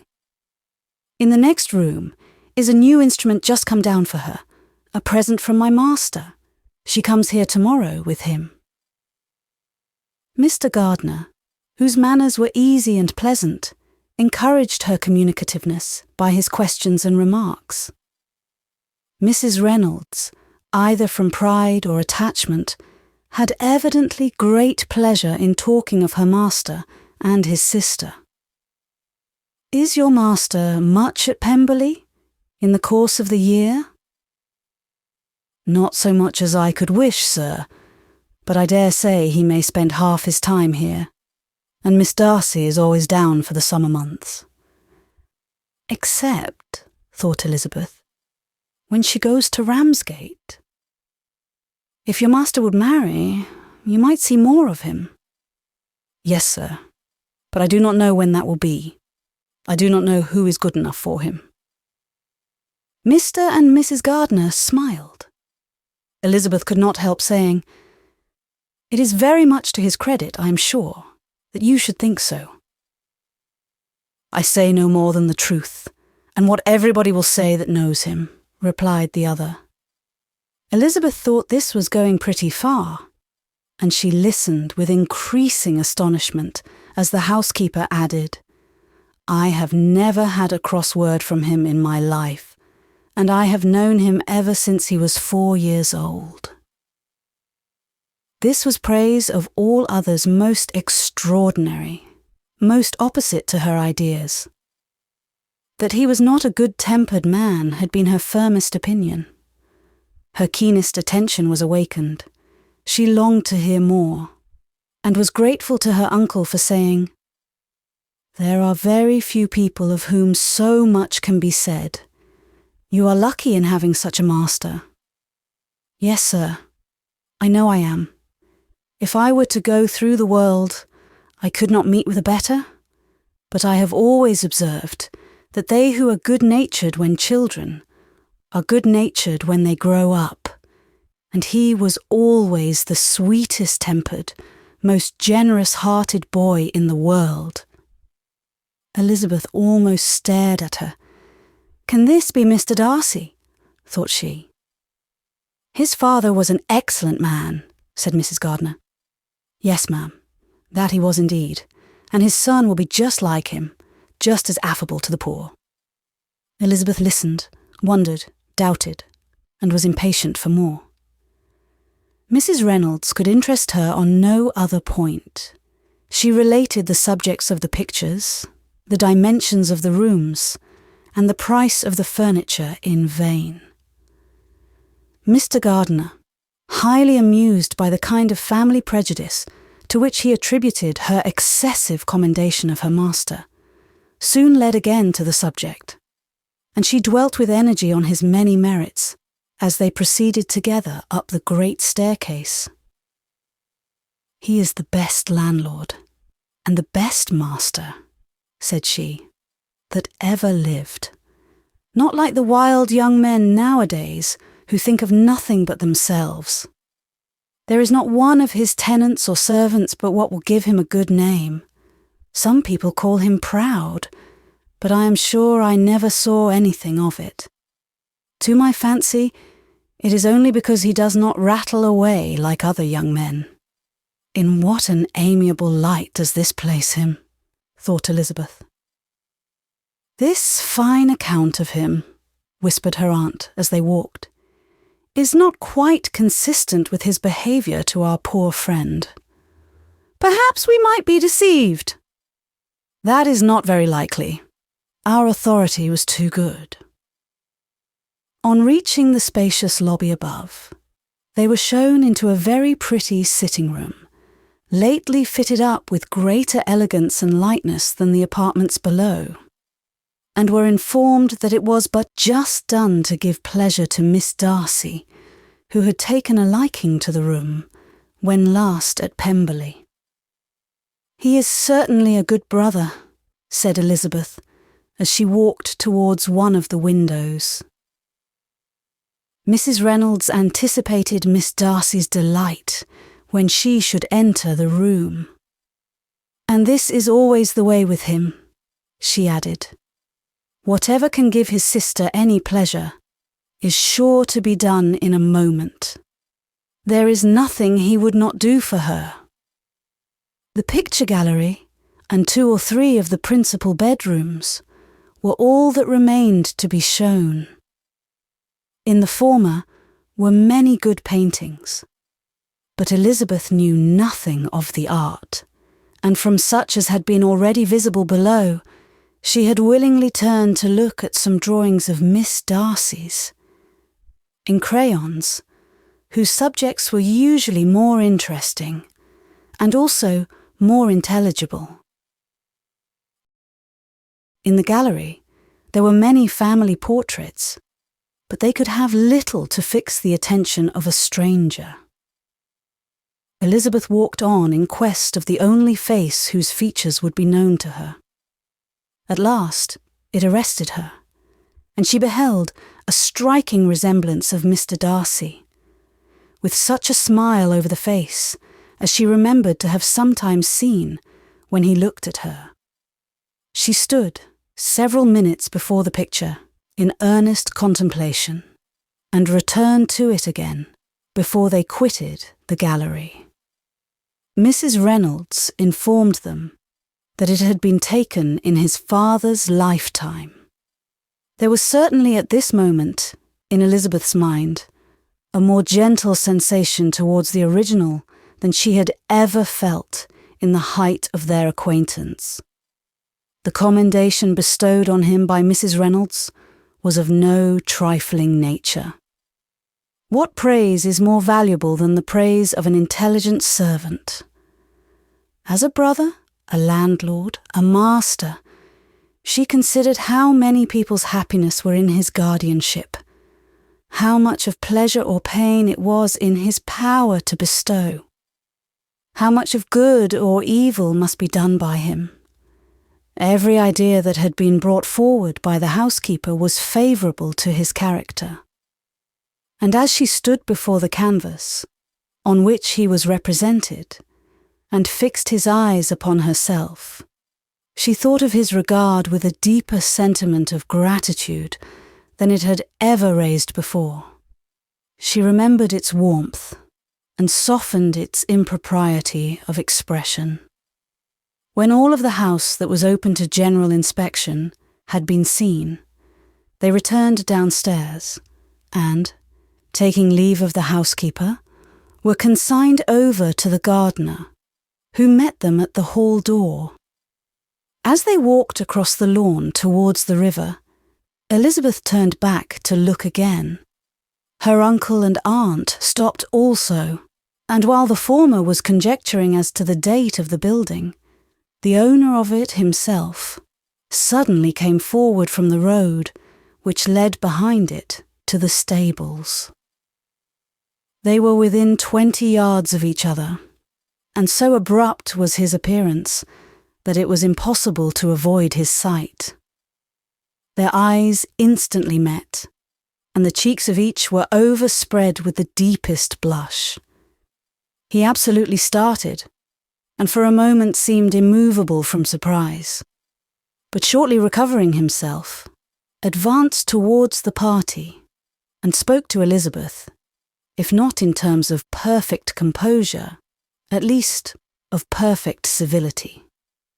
She had instinctively turned away, but stopping on his approach, received his compliments with an embarrassment impossible to be overcome. Had his first appearance, or his resemblance to the picture they had just been examining, been insufficient to assure the other two that they now saw Mr. Darcy, the gardener's expression of surprise, on beholding his master, must immediately have told it. They stood a little aloof while he was talking to their niece, who, astonished and confused, scarcely dared lift her eyes to his face, and knew not what answer she returned to his civil inquiries after her family. Amazed at the alteration of his manner since they last parted, every sentence that he uttered was increasing her embarrassment, and every idea of the impropriety of her being found there recurring to her mind. The few minutes in which they continued together were some of the most uncomfortable of her life. Nor did he seem much more at ease. When he spoke, his accent had none of its usual sedateness, and he repeated his inquiries as to the time of her having left Longbourn, and of her stay in Derbyshire so often and in so hurried a way as plainly spoke the distraction of his thoughts.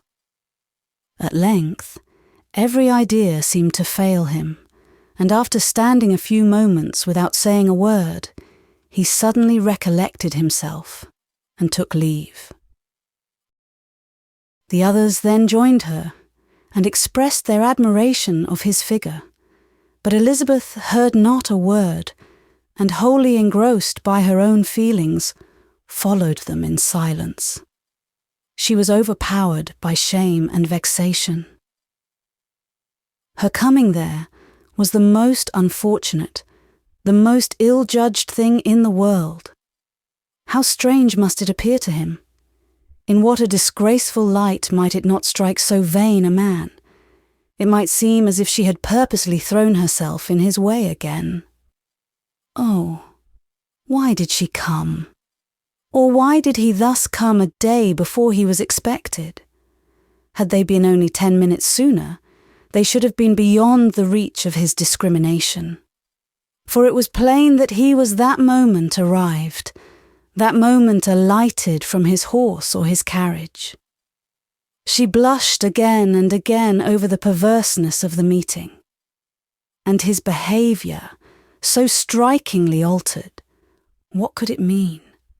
That he should even speak to her was amazing, but to speak with such civility, to inquire after her family, never in her life had she seen his manners so little dignified, never had he spoken with such gentleness as on this unexpected meeting. What a contrast did it offer to his last address in Rosings Park, when he put his letter into her hand. She knew not what to think, or how to account for it.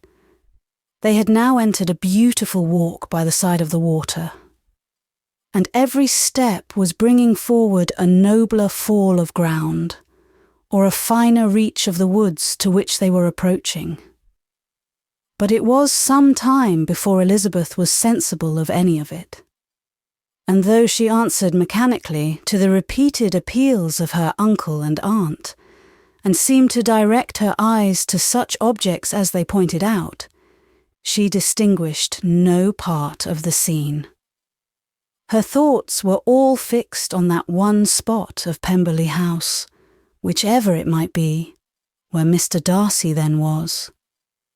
She longed to know what at that moment was passing in his mind, in what manner he thought of her, and whether, in defiance of everything, she was still dear to him. Perhaps he had been civil only because he felt himself at ease.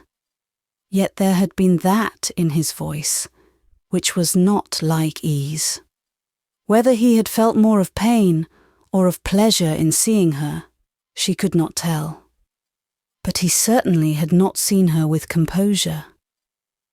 At length, however, the remarks of her companions on her absence of mind roused her, and she felt the necessity of appearing more like herself. They entered the woods, and, bidding adieu to the river for a while, ascended some of the higher grounds, whence, in spots where the opening of the trees gave the eye power to wander, were many charming views of the valley, the opposite hills, with the long range of woods overspreading many, and occasionally part of the stream. Mr. Gardiner expressed a wish of going round the whole park, but feared it might be beyond a walk.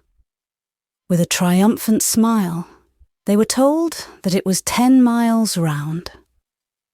It settled the matter, and they pursued the accustomed circuit, which brought them again, after some time, in a descent among hanging woods, to the edge of the water, and one of its narrowest parts. They crossed it by a simple bridge, in character with the general air of the scene. It was a spot less adorned than any they had yet visited, and the valley, here contracted into a glen, allowed room only for the stream, and a narrow walk amidst the rough coppice wood which bordered it. Elizabeth longed to explore its windings, but when they had crossed the bridge and perceived their distance from the house, Mrs. Gardiner, who was not a great walker, could go no farther, and thought only of returning to the carriage as quickly as possible. Her niece was, therefore, obliged to submit, and they took their way towards the house on the opposite side of the river, in the nearest direction. But their progress was slow, for Mr. Gardiner, though seldom able to indulge the taste, was very fond of fishing, and was so much engaged in watching the occasional appearance of some trout in the water, and talking to the man about them, that he advanced but little. Whilst wandering on in this slow manner, they were again surprised, and Elizabeth's astonishment was quite equal to what it had been at first, by the sight of Mr. Darcy approaching them, and at no great distance. The walk being here less sheltered than on the other side, allowed them to see him before they met. Elizabeth, however astonished, was at least more prepared for an interview than before, and resolved to appear and to speak with calmness, if he really intended to meet them. For a few moments indeed, she felt that he would probably strike into some other path. The idea lasted while a turning in the walk concealed him from their view. The turning past, he was immediately before them. With a glance, she saw that he had lost none of his recent civility, and to imitate his politeness, she began as they met to admire the beauty of the place. But she had not got beyond the words delightful and charming, when some unlucky recollections obtruded, and she fancied that praise of Pemberley from her might be mischievously construed. Her colour changed, and she said no more. Mrs. Gardiner was standing a little behind, and on her pausing, he asked her if she would do him the honour of introducing him to her friends. This was a stroke of civility, for which she was quite unprepared, and she could hardly suppress a smile at his being now seeking the acquaintance of some of those very people, against whom his pride had revolted in his offer to herself. What will be his surprise, thought she, when he knows who they are? He takes them now for people of fashion. The introduction, however, was immediately made, and as she named their relationship to herself, she stole a sly look at him to see how he bore it, and was not without the expectation of his decamping as fast as he could from such disgraceful companions. That he was surprised by the connection was evident. He sustained it, however, with fortitude, and so far from going away, turned back with them, and entered into conversation with Mr. Gardiner. Elizabeth could not but be pleased, could not but triumph. It was consoling that he should know she had some relations for whom there was no need to blush. She listened most attentively to all that passed between them, and gloried in every expression, every sentence of her uncle, which marked his intelligence, his taste, or his good manners. The conversation soon turned upon fishing, and she heard Mr. Darcy invite him with the greatest civility to fish there as often as he chose, while he continued in the neighbourhood, offering at the same time to supply him with fishing tackle and pointing out those parts of the stream where there was usually most sport. Mrs. Gardiner, who was walking arm in arm with Elizabeth, gave her a look expressive of her wonder. Elizabeth said nothing, but it gratified her exceedingly. The compliment must be all for herself. Her astonishment, however, was extreme, and continually was she repeating, "Why is he so altered? From what can it proceed? It cannot be for me. It cannot be for my sake that his manners are thus softened. My reproofs at Hunsford could not work such a change as this. It is impossible that he should still love me." After walking some time in this way, the two ladies in front, the two gentlemen behind, on resuming their places, after descending to the brink of the river for the better inspection of some curious water plant, there chanced to be a little alteration. It originated in Mrs. Gardiner, who, fatigued by the exercise of the morning, found Elizabeth's arm inadequate to her support, and consequently preferred her husband's. Mr. Darcy took her place by her niece, and they walked on together. After a short silence, the lady first spoke. She wished him to know that she had been assured of his absence before she came to the place, and accordingly began by observing that his arrival had been very unexpected. "For your housekeeper," she added, "informed us that you would certainly not be here till tomorrow, and indeed, before we left Bakewell, we understood that you was not immediately expected in the country." He acknowledged the truth of it all, and said that business with his steward had occasioned his coming forward a few hours before the rest of the party with whom he had been travelling. "They will join me early tomorrow," he continued, "and among them are some who will claim an acquaintance with you, Mr. Bingley and his sisters." Elizabeth answered only by a slight bow. Her thoughts were instantly driven back to the time when Mr. Bingley's name had been last mentioned between them. And if she might judge from his complexion, his mind was not very differently engaged. "There is also one other person in the party," he continued after a pause, "who more particularly wishes to be known to you. Will you allow me, or do I ask too much, to introduce my sister to your acquaintance during your stay at Lambton?" The surprise of such an application was great indeed. It was too great for her to know in what manner she acceded to it. She immediately felt that whatever desire Miss Darcy might have of being acquainted with her must be the work of her brother, and without looking farther, it was satisfactory. It was gratifying to know that his resentment had not made him think really ill of her. They now walked on in silence, each of them deep in thought. Elizabeth was not comfortable. That was impossible. But she was flattered and pleased. His wish of introducing his sister to her was a compliment of the highest kind. They soon outstripped the others, and when they had reached the carriage, Mr. and Mrs. Gardiner were half a quarter of a mile behind. He then asked her to walk into the house, but she declared herself not tired, and they stood together on the lawn. At such a time, much might have been said, and silence was very awkward.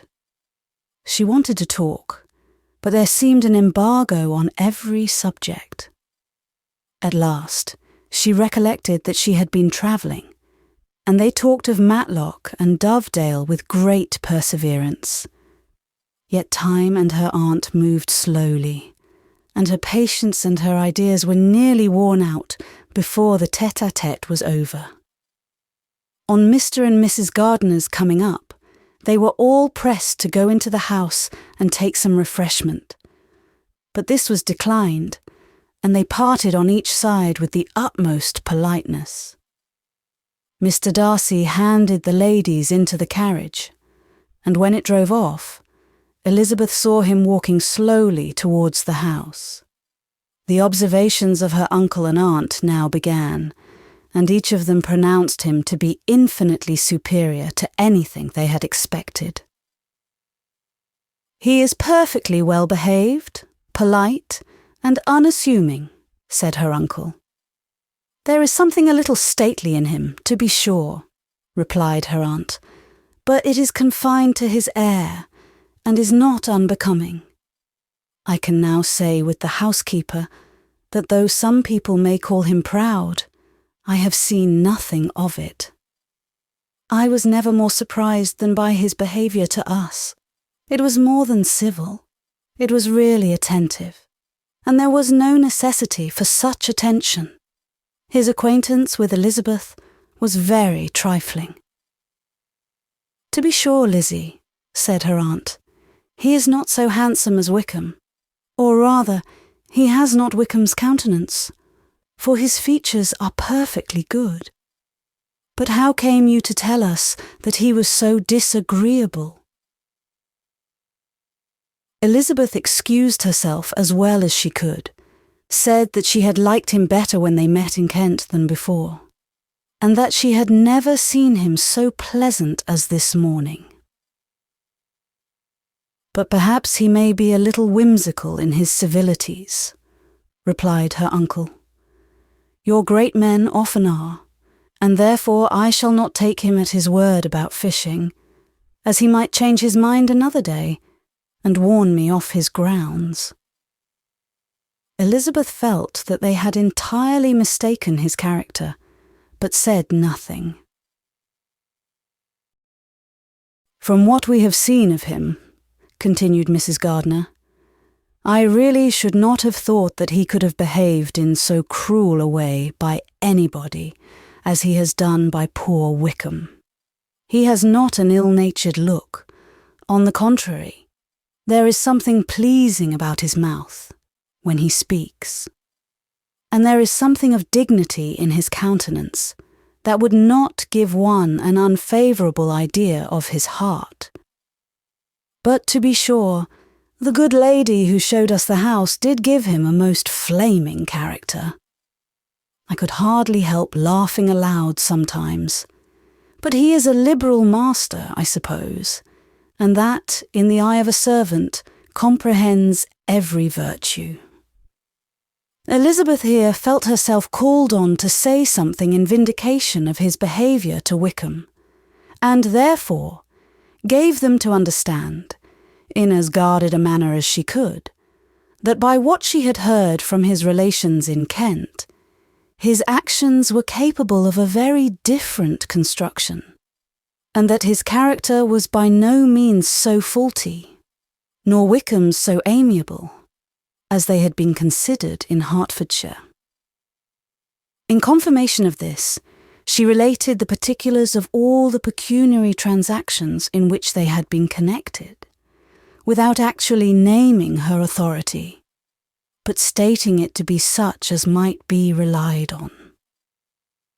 Mrs. Gardiner was surprised and concerned, but as they were now approaching the scene of her former pleasures, every idea gave way to the charm of recollection, and she was too much engaged in pointing out to her husband all the interesting spots in its environs to think of anything else.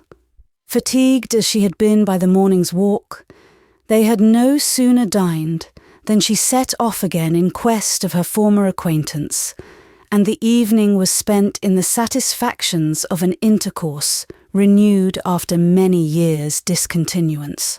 The occurrences of the day were too full of interest to leave Elizabeth much attention for any of these new friends, and she could do nothing but think, and think with wonder, of Mr. Darcy's civility, and above all, of his wishing her to be acquainted with his sister.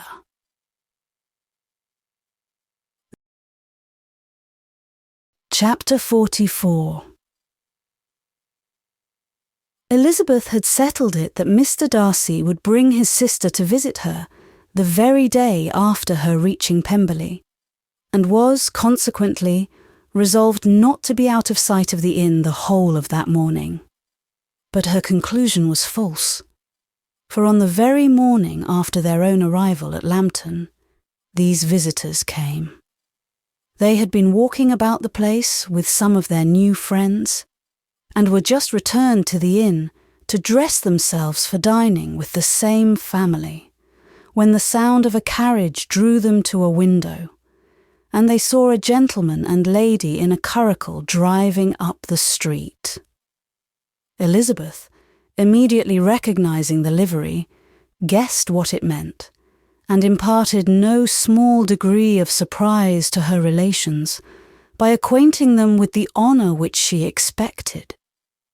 Her uncle and aunt were all amazement, and the embarrassment of her manner as she spoke, joined to the circumstance itself, and many of the circumstances of the preceding day, opened to them a new idea on the business.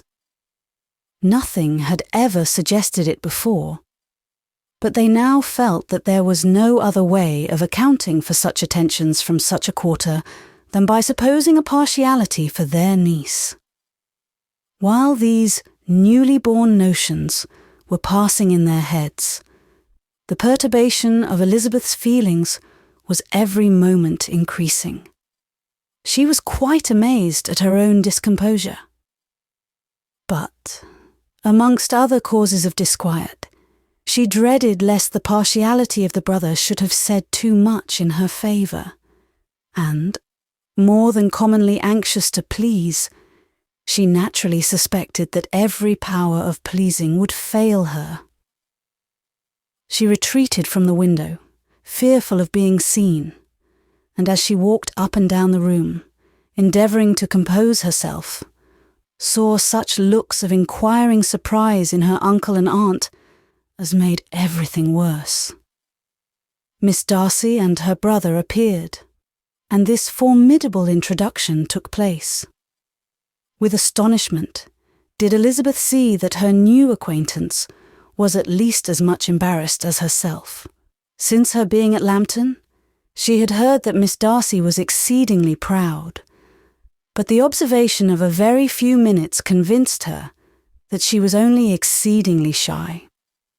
She found it difficult to obtain even a word from her beyond a monosyllable. Miss Darcy was tall, and on a larger scale than Elizabeth, and, though little more than 16, her figure was formed, and her appearance womanly and graceful. She was less handsome than her brother, but there was sense and good humour in her face, and her manners were perfectly unassuming and gentle. Elizabeth, who had expected to find in her as acute and unembarrassed an observer as ever Mr. Darcy had been, was much relieved by discerning such different feelings. They had not been long together before Darcy told her that Bingley was also coming to wait on her, and she had barely time to express her satisfaction and prepare for such a visitor, when Bingley's quick step was heard on the stairs, and in a moment he entered the room. All Elizabeth's anger against him had been long done away, but had she still felt any, it could hardly have stood its ground against the unaffected cordiality with which he expressed himself on seeing her again. He inquired, in a friendly, though general way, after her family, and looked and spoke with the same good-humoured ease that he had ever done. To Mr. and Mrs. Gardiner, he was scarcely a less interesting personage than to herself.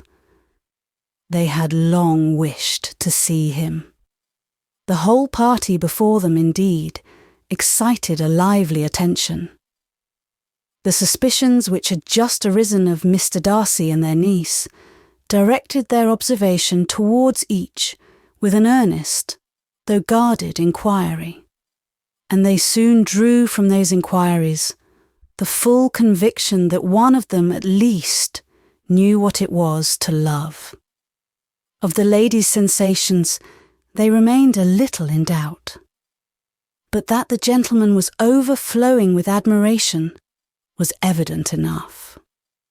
Elizabeth, on her side, had much to do. She wanted to ascertain the feelings of each of her visitors. She wanted to compose her own, and to make herself agreeable to all. And in the latter object, where she feared most to fail, she was most sure of success.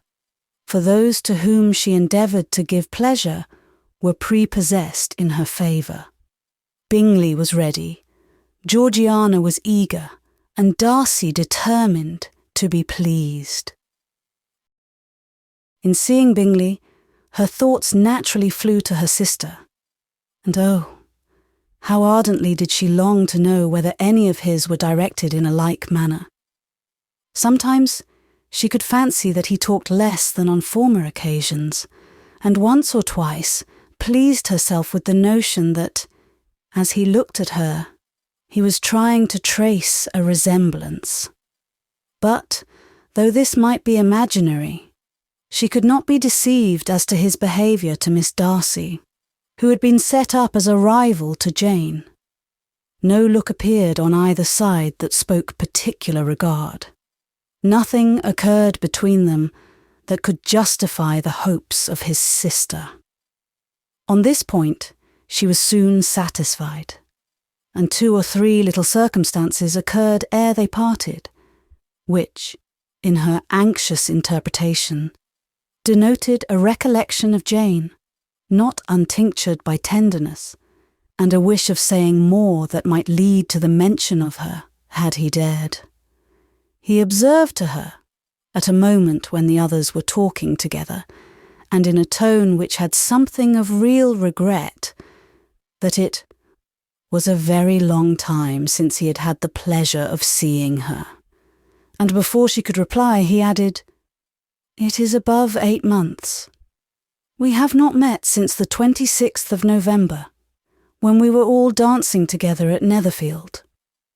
Elizabeth was pleased to find his memory so exact, and he afterwards took occasion to ask her, when unattended to by any of the rest, whether all her sisters were at Longbourn.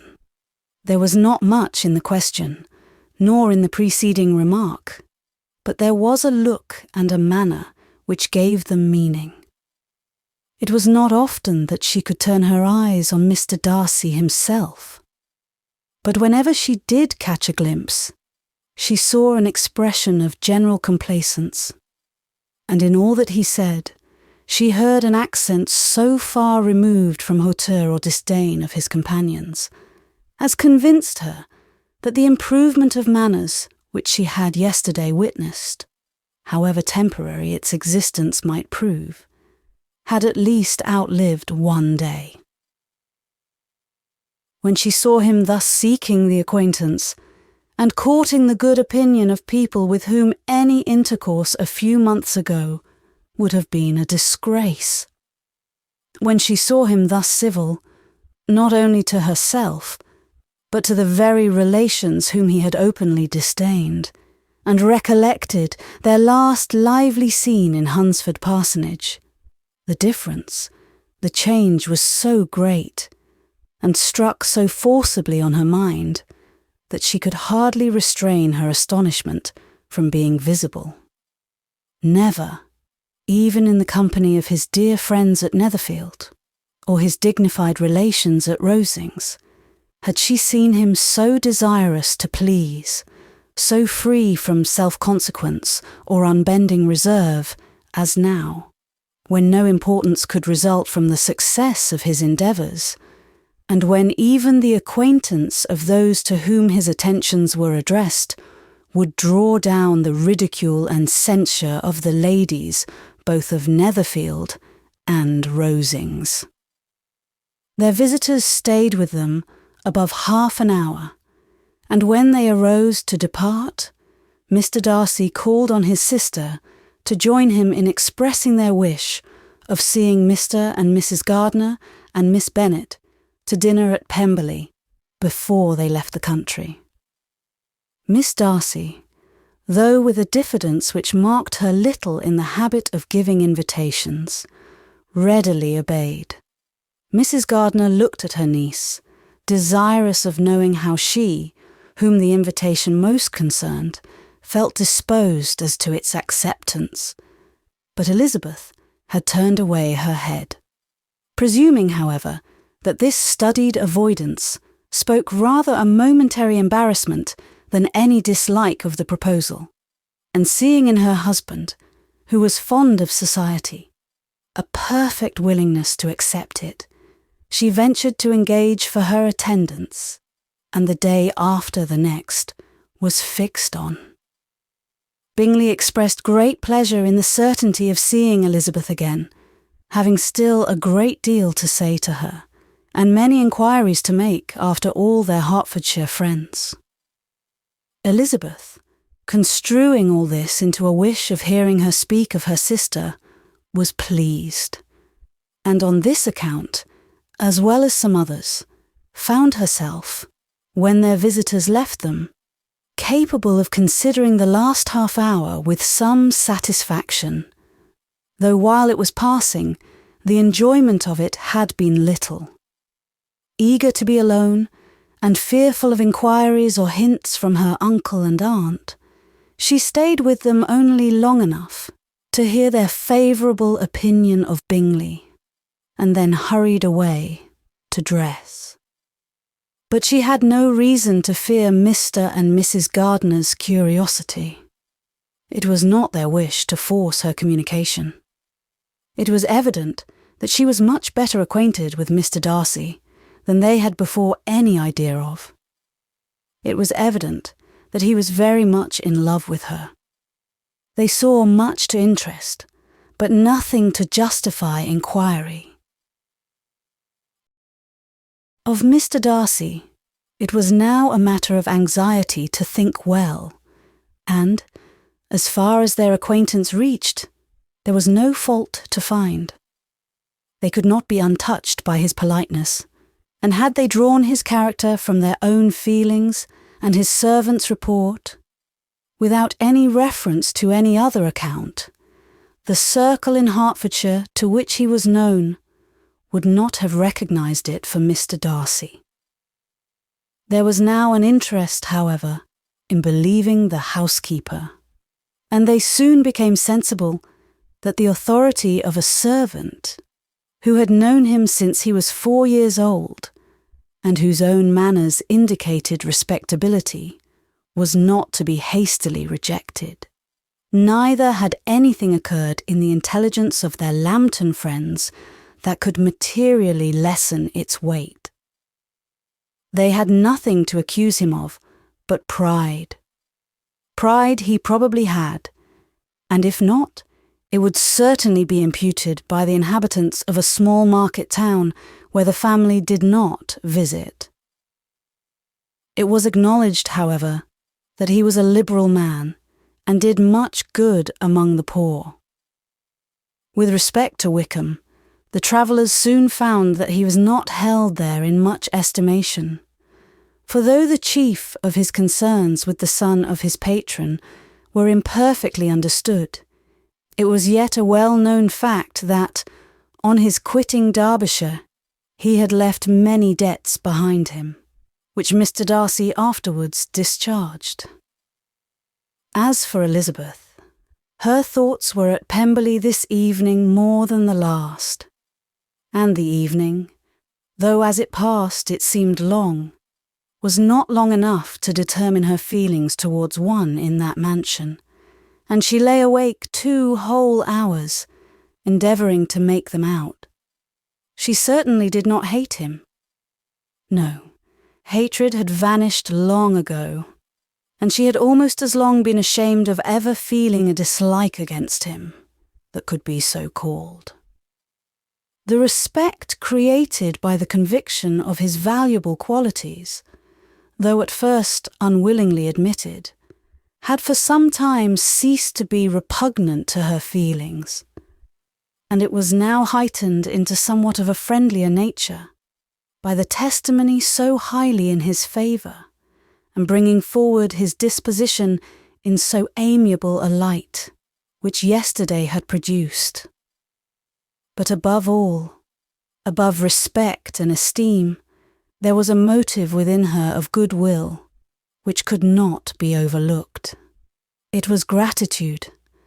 Gratitude, not merely for having once loved her, but for loving her still well enough to forgive all the petulance and acrimony of her manner in rejecting him, and all the unjust accusations accompanying her rejection.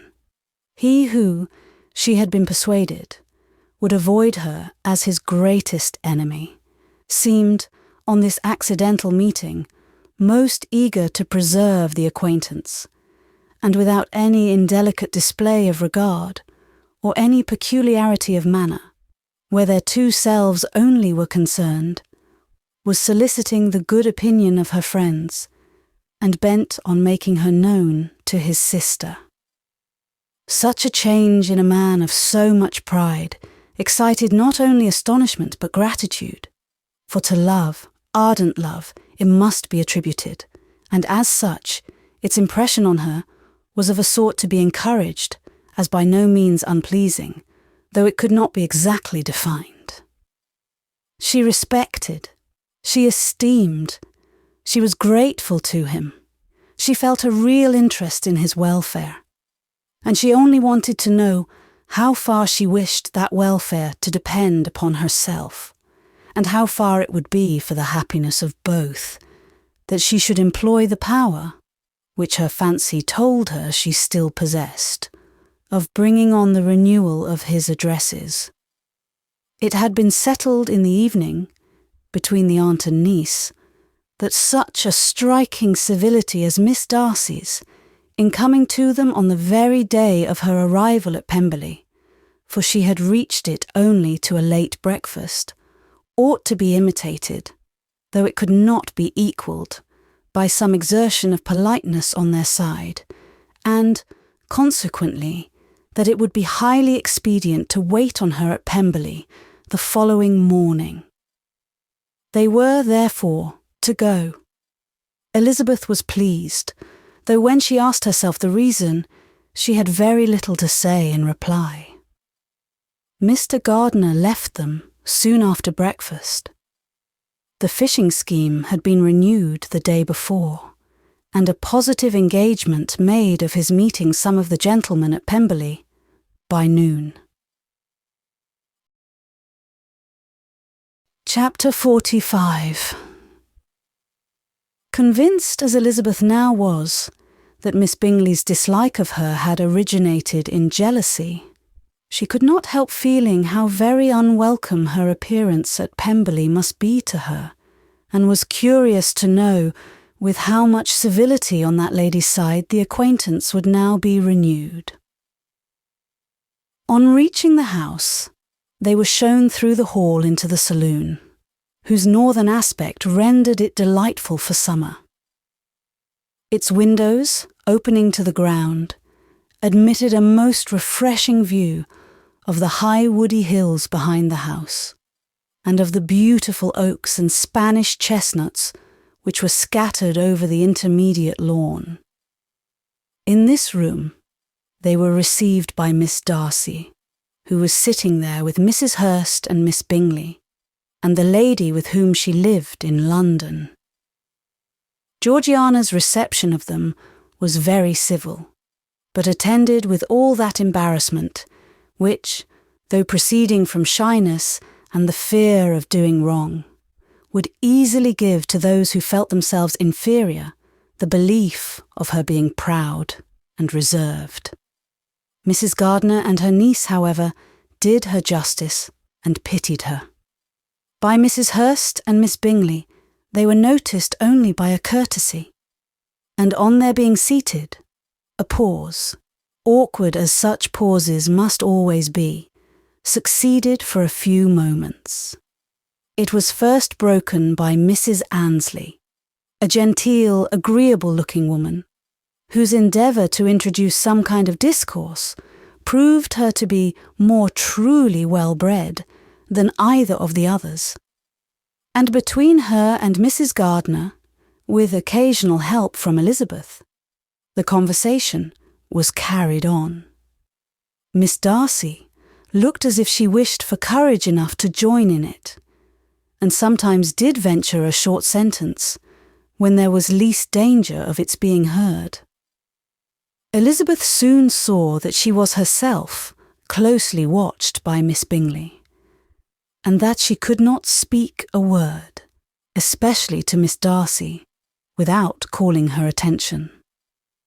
This observation would not have prevented her from trying to talk to the latter, had they not been seated at an inconvenient distance. But she was not sorry to be spared the necessity of saying much. Her own thoughts were employing her. She expected every moment that some of the gentlemen would enter the room. She wished, she feared, that the master of the house might be amongst them, and whether she wished or feared it most, she could scarcely determine. After sitting in this manner a quarter of an hour, without hearing Miss Bingley's voice, Elizabeth was roused by receiving from her a cold inquiry after the health of her family. She answered with equal indifference and brevity, and the other said no more. The next variation which their visit afforded was produced by the entrance of servants with cold meat, cake, and a variety of all the finest fruits in season. But this did not take place till after many a significant look and smile from Mrs. Annesley to Miss Darcy had been given, to remind her of her post. There was now employment for the whole party, for though they could not all talk, they could all eat, and the beautiful pyramids of grapes, nectarines and peaches soon collected them round the table. While thus engaged, Elizabeth had a fair opportunity of deciding whether she most feared or wished for the appearance of Mr. Darcy, by the feelings which prevailed on his entering the room. And then, though but a moment before she had believed her wishes to predominate, she began to regret that he came. He had been some time with Mr. Gardiner, who, with 2 or 3 other gentlemen from the house, was engaged by the river, and had left him only on learning that the ladies of the family intended a visit to Georgiana that morning. No sooner did he appear than Elizabeth wisely resolved to be perfectly easy and unembarrassed, a resolution the more necessary to be made, but perhaps not the more easily kept, because she saw that the suspicions of the whole party were awakened against them, and that there was scarcely an eye which did not watch his behaviour when he first came into the room. In no countenance was attentive curiosity so strongly marked as in Miss Bingley's, in spite of the smiles which overspread her face whenever she spoke to one of its objects. For jealousy had not yet made her desperate, and her attentions to Mr. Darcy were by no means over. Miss Darcy, on her brother's entrance, exerted herself much more to talk, and Elizabeth saw that he was anxious for his sister and herself to get acquainted, and forwarded, as much as possible, every attempt at conversation on either side. Miss Bingley saw all this likewise, and, in the imprudence of anger, took the first opportunity of saying, with sneering civility, "Pray, Miss Eliza, are not the shire militia removed from Meryton? They must be a great loss to your family." In Darcy's presence, she dared not mention Wickham's name, but Elizabeth instantly comprehended that he was uppermost in her thoughts, and the various recollections connected with him gave her a moment's distress. But, exerting herself vigorously to repel the ill-natured attack, she presently answered the question in a tolerably disengaged tone. While she spoke, an involuntary glance showed her Darcy with a heightened complexion, earnestly looking at her, and his sister overcome with confusion and unable to lift up her eyes. Had Miss Bingley known what pain she was then giving her beloved friend, she undoubtedly would have refrained from the hint, but she had merely intended to discompose Elizabeth by bringing forward the idea of a man to whom she believed her partial, to make her betray a sensibility which might injure her in Darcy's opinion, and perhaps to remind the latter of all the follies and absurdities by which some part of her family were connected with that corps. Not a syllable had ever reached her of Miss Darcy's meditated elopement. To no creature had it been revealed, where secrecy was possible, except to Elizabeth. And from all Bingley's connections, her brother was particularly anxious to conceal it, from that very wish which Elizabeth had long ago attributed to him, of their becoming hereafter her own. He had certainly formed such a plan, and without meaning that it should affect his endeavour to separate him from Miss Bennet, it is probable that it might add something to his lively concern for the welfare of his friend. Elizabeth's collected behaviour, however, soon quieted his emotion, and as Miss Bingley, vexed and disappointed, dared not approach nearer to Wickham, Georgiana also recovered in time, though not enough to be able to speak any more. Her brother, whose eyes she feared to meet, scarcely recollected her interest in the affair, and the very circumstance which had been designed to turn his thoughts from Elizabeth seemed to have fixed them on her more and more cheerfully.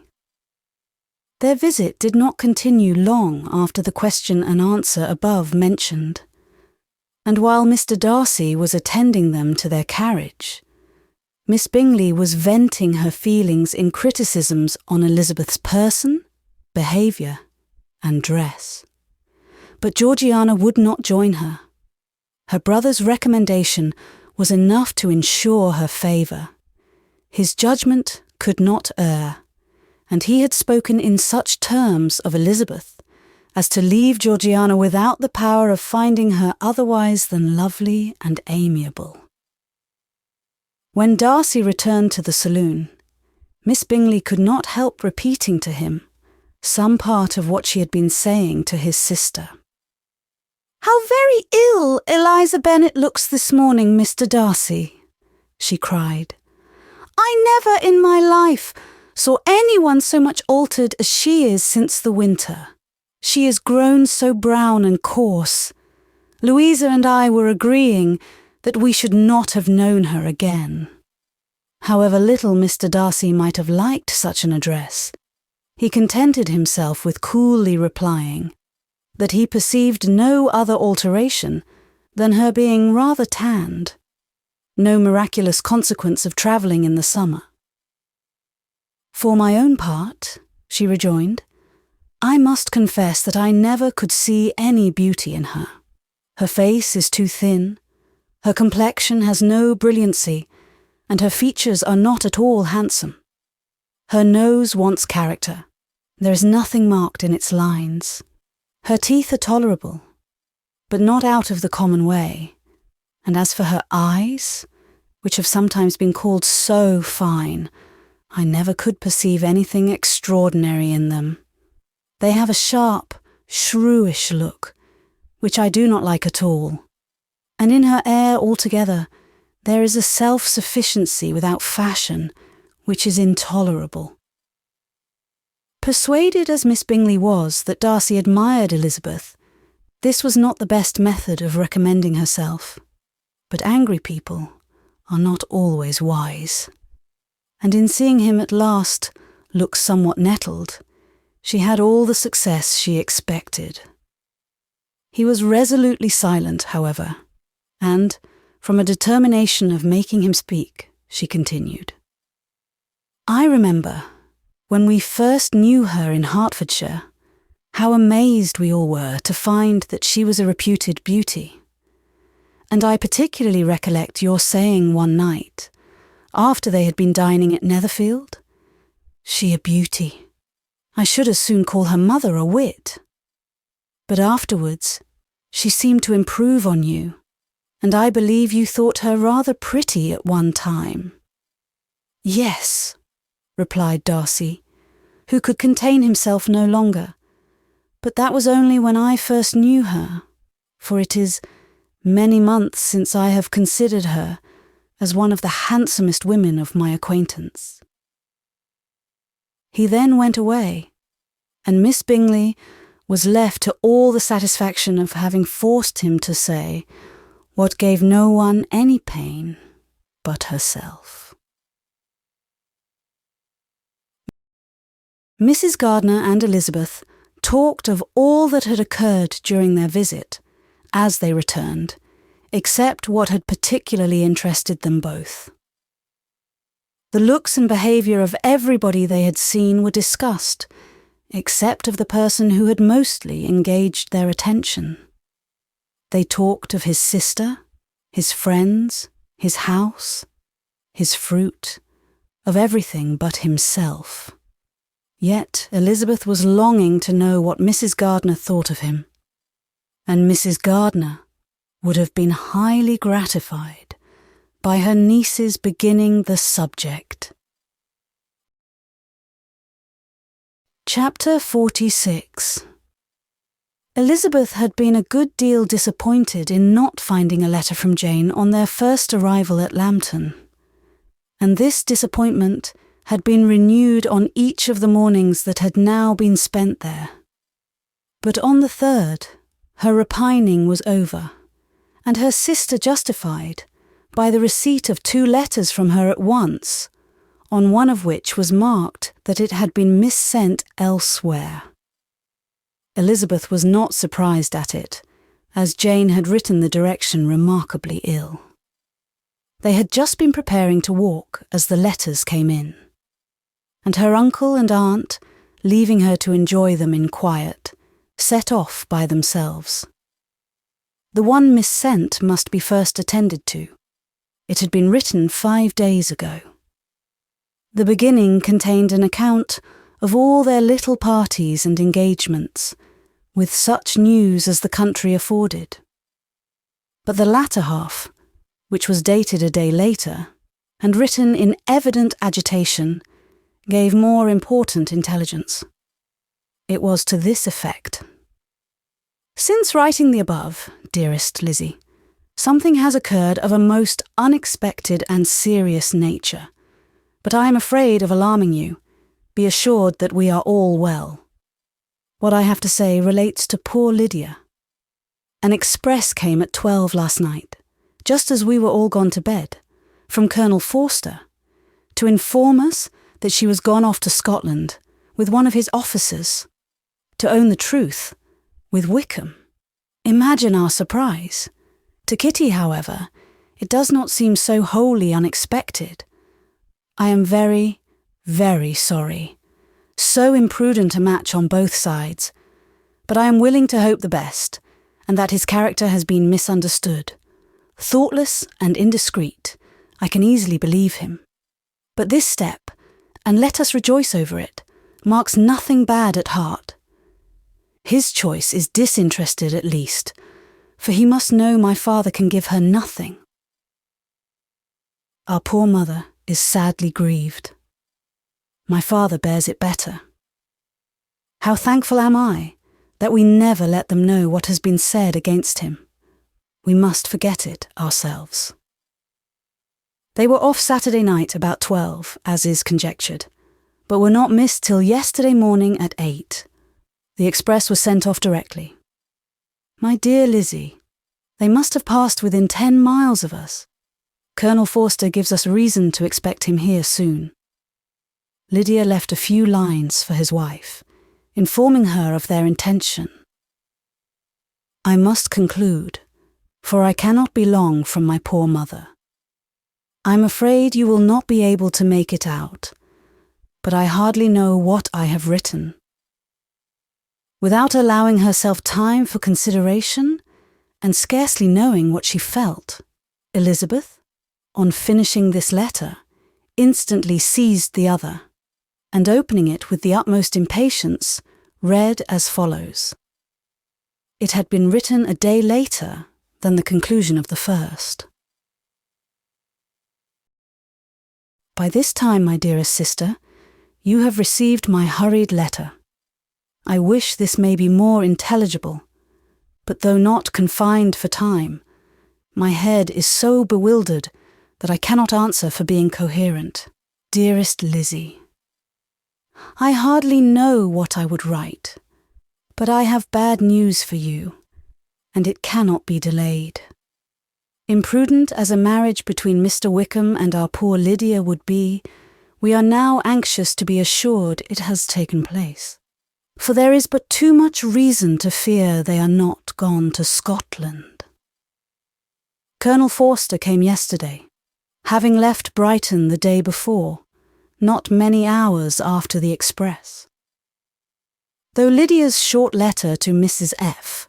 gave them to understand that they were going to Gretna Green, something was dropped by Denny, expressing his belief that W. never intended to go there, or to marry Lydia at all, which was repeated to Colonel F., who, instantly taking the alarm, set off from B, intending to trace their route. He did trace them easily to Clapham, but no farther. For on entering that place, they removed into a hackney coach and dismissed the chaise that brought them from Epsom. All that is known after this is that they were seen to continue the London road. I know not what to think. After making every possible inquiry on that side of London, Colonel F. came on into Hertfordshire, anxiously renewing them at all the turnpikes and at the inns in Barnet and Hatfield, but without any success. No such people had been seen to pass through. With the kindest concern, he came on to Longbourn, and broke his apprehensions to us in a manner most creditable to his heart. I am sincerely grieved for him, and Mrs. F., but no one can throw any blame on them. Our distress, my dear Lizzie, is very great. My father and mother believe the worst, but I cannot think so ill of him. Many circumstances might make it more eligible for them to be married privately in town than to pursue their first plan. And even if he could form such a design against a young woman of Lydia's connections, which is not likely, can I suppose her so lost to everything? Impossible. I grieve to find, however, that Colonel F. is not disposed to depend upon their marriage. He shook his head when I expressed my hopes, and said he feared W. was not a man to be trusted. My poor mother is really ill, and keeps her room. Could she exert herself, it would be better, but this is not to be expected. And as to my father, I never in my life saw him so affected. Poor Kitty has anger for having concealed their attachment. But as it was a matter of confidence, one cannot wonder. I am truly glad, dearest Lizzie, that you have been spared something of these distressing scenes. But now, as the first shock is over, shall I own that I long for your return? I am not so selfish, however, as to press for it, if inconvenient. Adieu. I take up my pen again to do what I have just told you I would not, but circumstances are such that I cannot help earnestly begging you all to come here as soon as possible. I know my dear uncle and aunt so well that I am not afraid of requesting it, though I have still something more to ask of the former. My father is going to London with Colonel Forster instantly to try to discover her. What he means to do, I am sure I know not. But his excessive distress will not allow him to pursue any measure in the best and safest way. And Colonel Forster is obliged to be at Brighton again tomorrow evening. In such an exigence, my uncle's advice and assistance would be everything in the world. He will immediately comprehend what I must feel, and I rely upon his goodness. "Oh, where is my uncle?" cried Elizabeth, darting from her seat as she finished the letter, in eagerness to follow him, without losing a moment of the time so precious. But as she reached the door, it was opened by a servant, and Mr. Darcy appeared. Her pale face and impetuous manner made him start, and before he could recover himself enough to speak, she, in whose mind every idea was superseded by Lydia's situation, hastily exclaimed, "I beg your pardon, but I must leave you. I must find Mr. Gardiner this moment on business that cannot be delayed. I have not an instant to lose." "Good God! What is the matter?" cried he, with more feeling than politeness. Then recollecting himself, "I will not detain you a minute, but let me, or let the servant, go after Mr. and Mrs. Gardiner. You are not well enough. You cannot go yourself." Elizabeth hesitated, but her knees trembled under her, and she felt how little would be gained by her attempting to pursue them. Calling back the servant, therefore, she commissioned him, though in so breathless an accent as made her almost unintelligible, to fetch his master and mistress home instantly. On his quitting the room, she sat down, unable to support herself, and looking so miserably ill that it was impossible for Darcy to leave her, or to refrain from saying, in a tone of gentleness and commiseration, "Let me call your maid. Is there nothing you could take to give you present relief? A glass of wine. Shall I get you one? You are very ill." "No, I thank you," she replied, endeavouring to recover herself. "There is nothing the matter with me.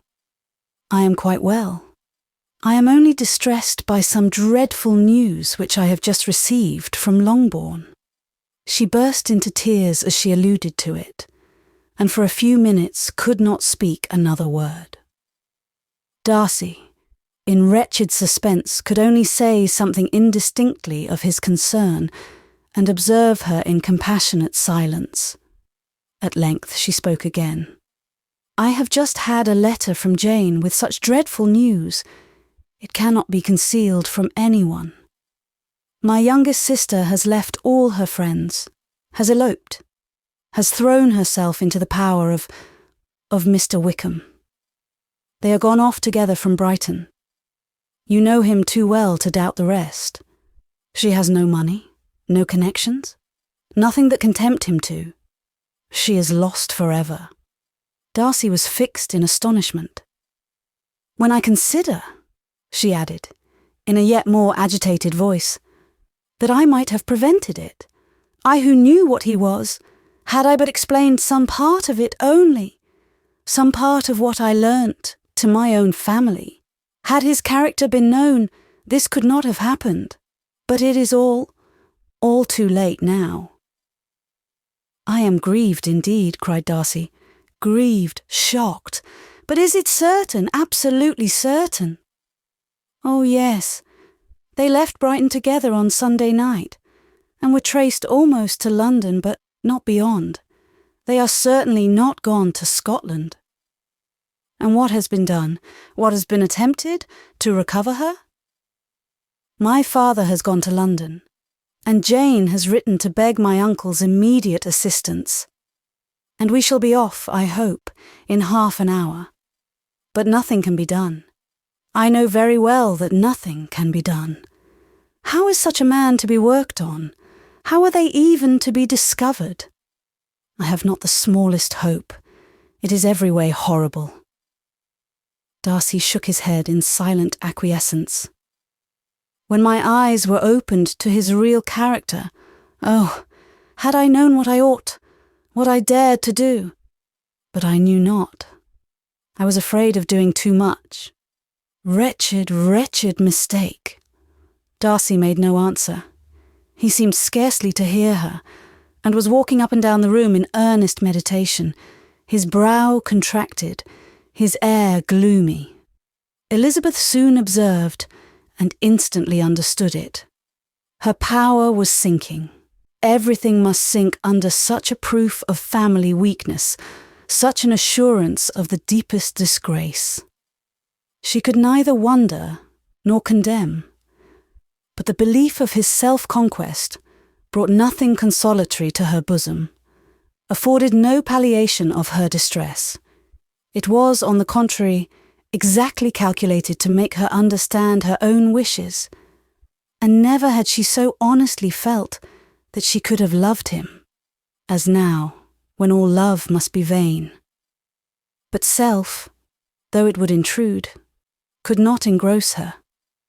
Lydia, the humiliation, the misery she was bringing on them all, soon swallowed up every private care, and covering her face with her handkerchief, Elizabeth was soon lost to everything else.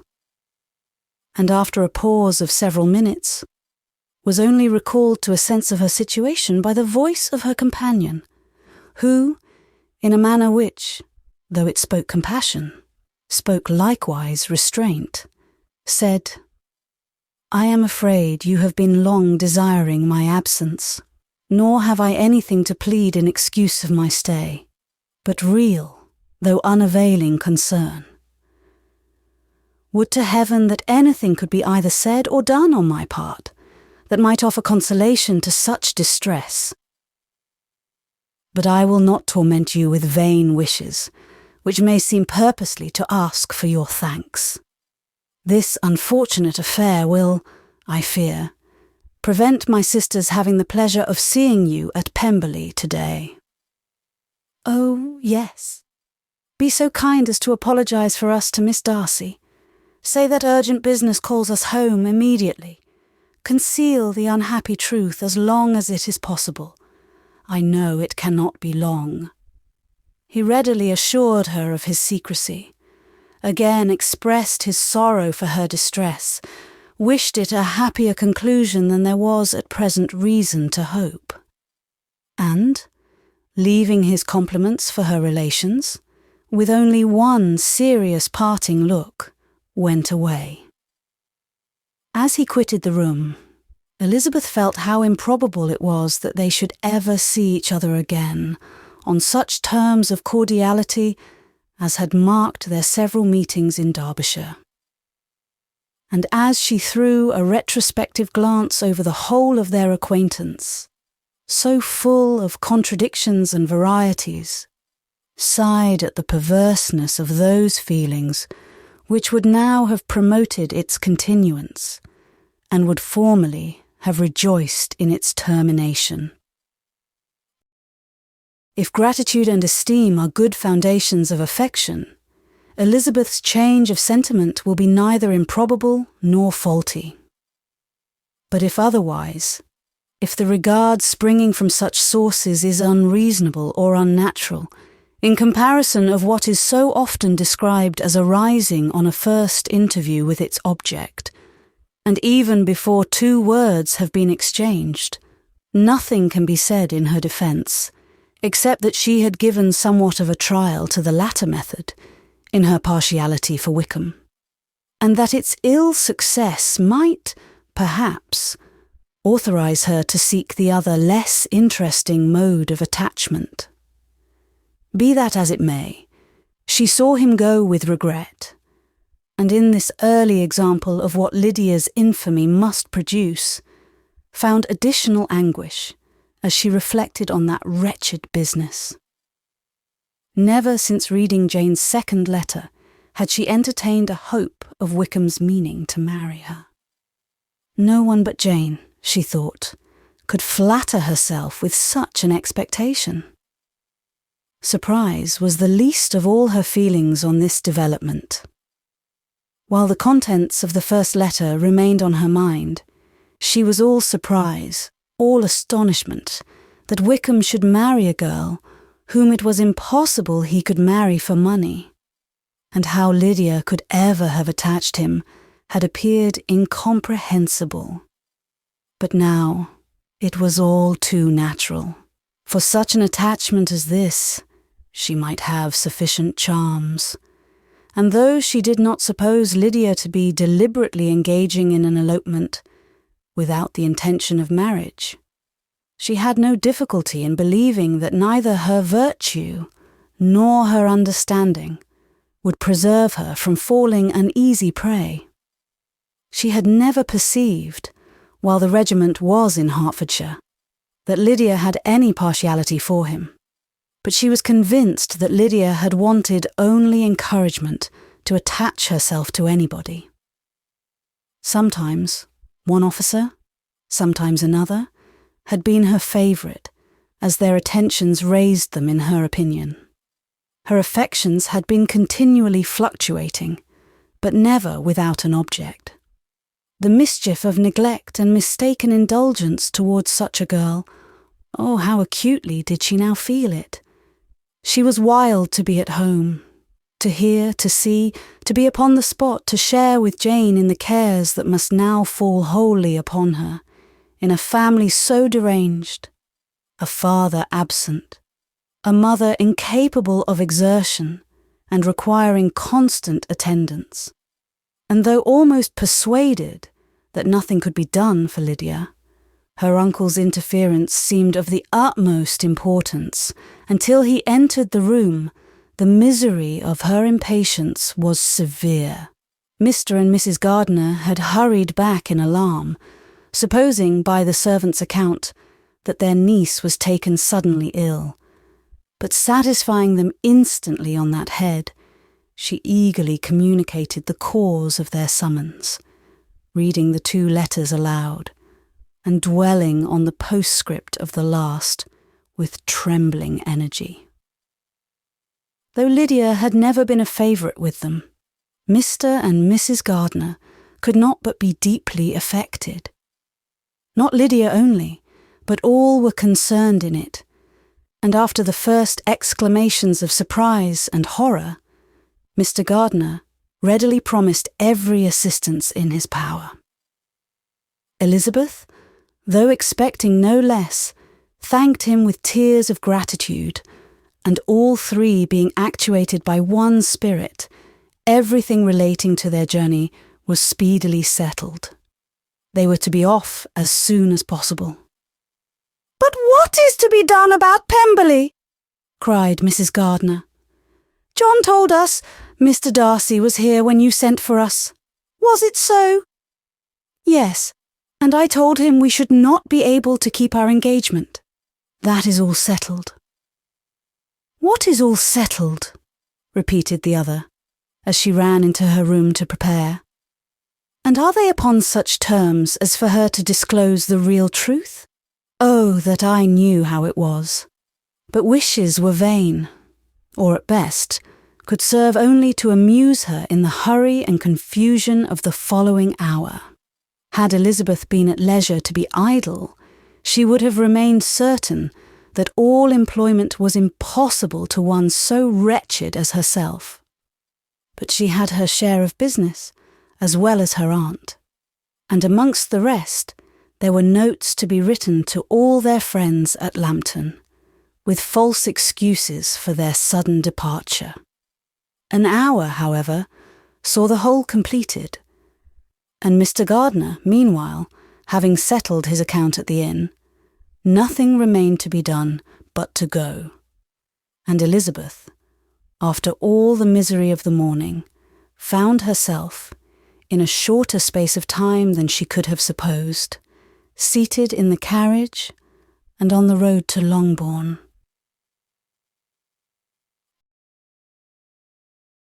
Chapter 47.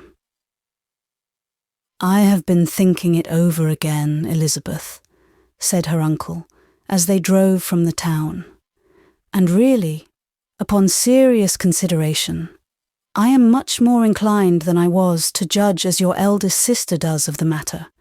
It appears to me so very unlikely that any young man should form such a design against a girl who is by no means unprotected or friendless, and who was actually staying in his colonel's family, that I am strongly inclined to hope the best. Could he expect that her friends would not step forward? Could he expect to be noticed again by the regiment after such an affront to Colonel Forster? His temptation is not adequate to the risk. Do you really think so? Cried Elizabeth, brightening up for a moment. Upon my word, said Mrs. Gardiner, I begin to be of your uncle's opinion. It is really too great a violation of decency, honour and interest for him to be guilty of it. I cannot think so very ill of Wickham. Can you yourself, Lizzie, so wholly give him up as to believe him capable of it? Not perhaps of neglecting his own interest, but of every other neglect I can believe him capable, if indeed it should be so. But I dare not hope it. Why should they not go on to Scotland, if that had been the case? In the first place, replied Mr. Gardiner, there is no absolute proof that they are not gone to Scotland. Oh, but their removing from the chaise into a hackney coach is such a presumption. And besides, no traces of them were to be found on the Barnet road. Well then, supposing them to be in London, they may be there, though for the purpose of concealment, for no more exceptionable purpose. It is not likely that money should be very abundant on either side, and it might strike them that they could be more economically, though less expeditiously, married in London than in Scotland. But why all this secrecy? Why any fear of detection? Why must their marriage be private? Oh, no, no, this is not likely. His most particular friend, you see, by Jane's account, was persuaded of his never intending to marry her. Wickham will never marry a woman without some money. He cannot afford it. And what claims has Lydia? What attractions has she beyond youth, health, and good humour that could make him, for her sake, forego every chance of benefiting himself by marrying well? As to what restraint the apprehensions of disgrace in the corps might throw on a dishonourable elopement with her, I am not able to judge, for I know nothing of the effects that such a step might produce. But as to your other objection, I am afraid it will hardly hold good. Lydia has no brothers to step forward, and he might imagine, from my father's behaviour, from his indolence and the little attention he has ever seemed to give to what was going forward in his family, that he would do as little and think as little about it as any father could do in such a matter. But can you think that Lydia is so lost to everything but love of him as to consent to live with him on any other terms than marriage? It does seem, and it is most shocking indeed, replied Elizabeth, with tears in her eyes, that a sister's sense of decency and virtue in such a point should admit of doubt. But really, I know not what to say. Perhaps I am not doing her justice, but she is very young. She has never been taught to think on serious subjects, and for the last half-year, nay, for a 12-month, she has been given up to nothing but amusement and vanity. She has been allowed to dispose of her time in the most idle and frivolous manner, and to adopt any opinions that came in her way. Since the Shire were first quartered in Meryton, nothing but love, flirtation, and officers have been in her head. She has been doing everything in her power, by thinking and talking on the subject, to give greater, what shall I call it, susceptibility to her feelings, which are naturally lively enough. And we all know that Wickham has every charm of person and address that can captivate a woman. But you see that Jane, said her aunt, does not think so ill of Wickham as to believe him capable of the attempt. Of whom does Jane ever think ill? And who is there, whatever might be their former conduct, that she would believe capable of such an attempt till it were proved against them? But Jane knows, as well as I do, what Wickham really is. We both know that he has been profligate in every sense of the word, that he has neither integrity nor honour, that he is as false and deceitful as he is insinuating. "And do you really know all this?" cried Mrs. Gardiner, whose curiosity as to the mode of her intelligence was all alive. "I do indeed," replied Elizabeth, colouring. "I told you the other day of his infamous behaviour to Mr. Darcy, and you yourself, when last at Longbourn, heard in what manner he spoke of the man who had behaved with such forbearance and liberality towards him. And there are other circumstances which I am not at liberty, which it is not worth while to relate. But his lies about the whole Pemberley family are endless. From what he said of Miss Darcy, I was thoroughly prepared to see a proud, reserved, disagreeable girl. Yet he knew to the contrary himself. He must know that she was as amiable and unpretending as we have found her. But does Lydia know nothing of this? Can she be ignorant of what you and Jane seem so well to understand?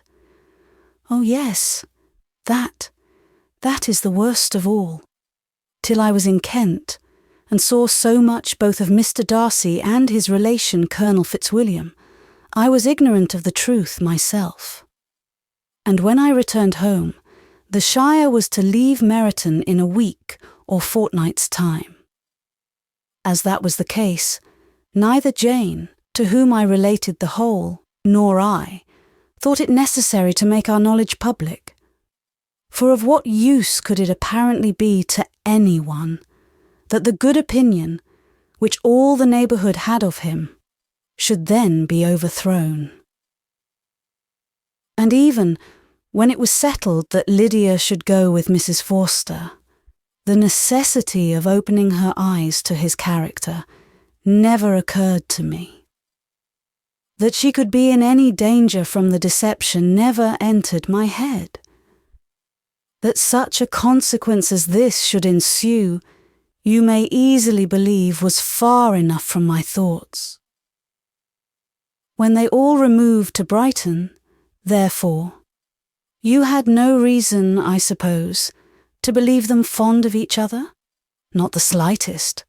I can remember no symptom of affection on either side, and had anything of the kind been perceptible, you must be aware that ours is not a family on which it could be thrown away. When first he entered the corps, she was ready enough to admire him, but so we all were. Every girl in or near Meryton was out of her senses about him for the first 2 months, but he never distinguished her by any particular attention, and consequently, after a moderate period of extravagant and wild admiration, her fancy for him gave way, and others of the regiment, who treated her with more distinction, again became her favourites.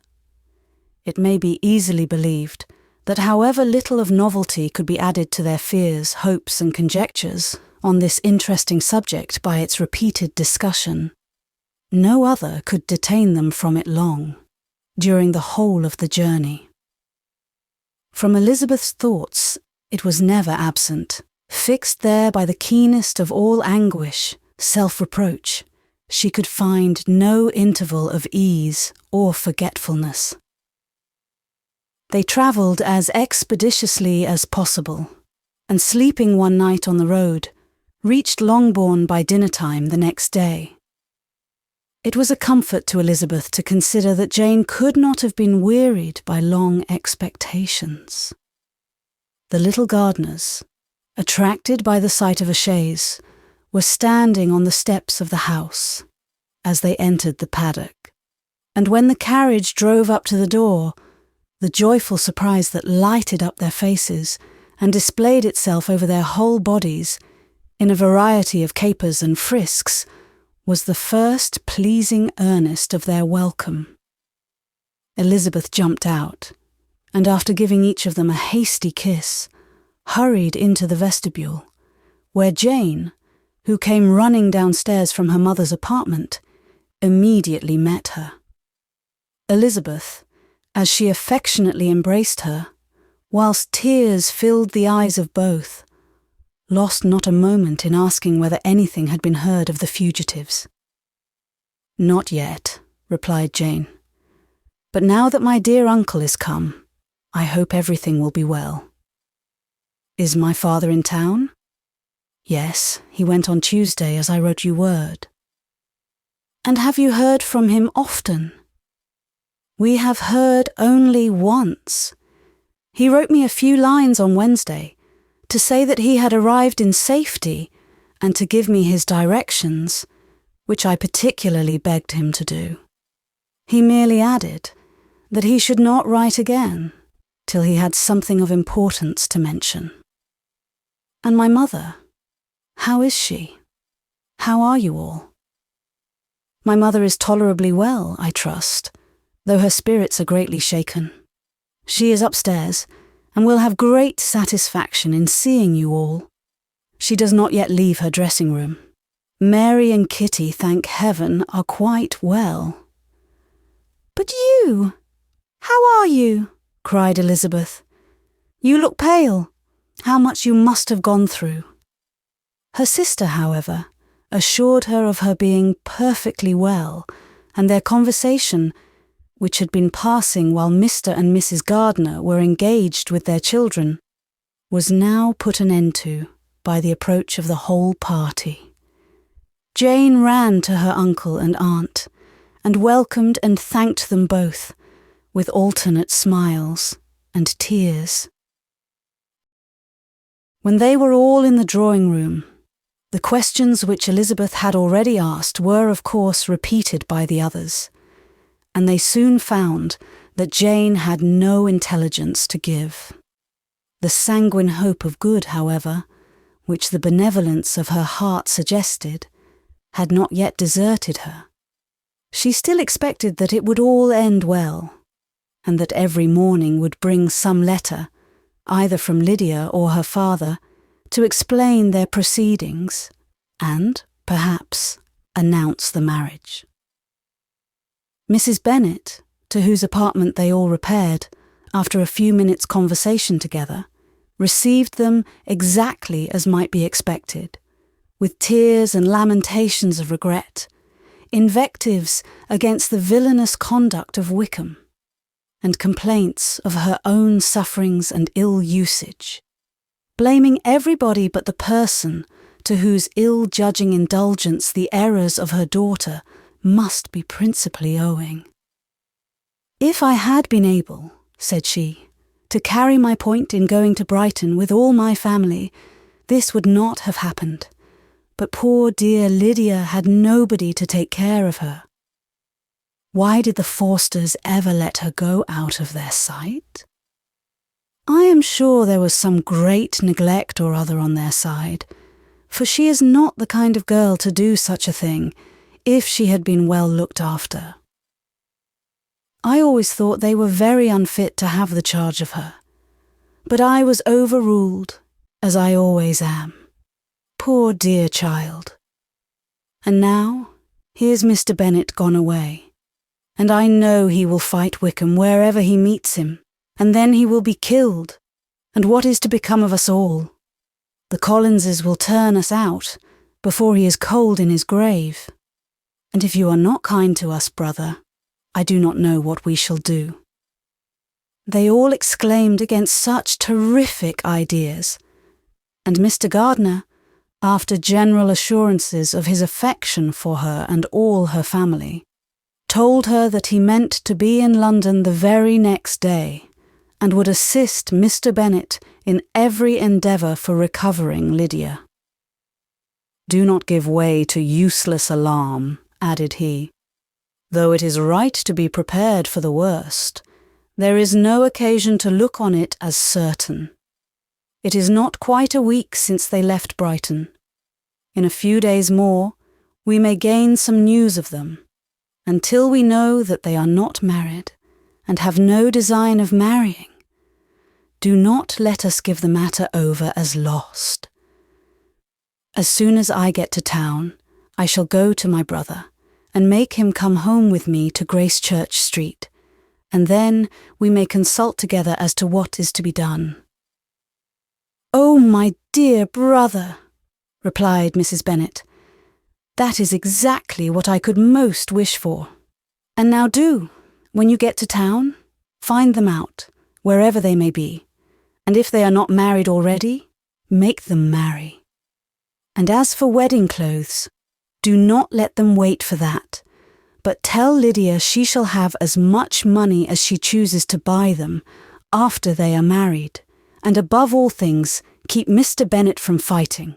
Tell him what a dreadful state I am in, that I am frightened out of my wits, and have such tremblings, such flutterings all over me, such spasms in my side and pains in my head, and such beatings at my heart, that I can get no rest by night nor by day. And tell my dear Lydia not to give any directions about her clothes till she has seen me, for she does not know which are the best warehouses. Oh, brother, how kind you are! I know you will contrive it all."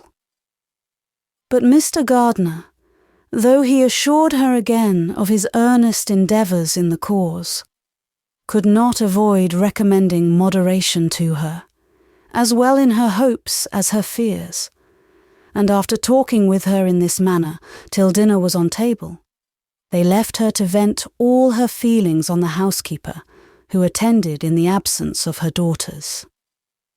Though her brother and sister were persuaded that there was no real occasion for such a seclusion from the family, they did not attempt to oppose it, for they knew that she had not prudence enough to hold her tongue before the servants while they waited at table, and judged it better that one only of the household, and the one whom they could most trust, should comprehend all her fears and solicitude on the subject.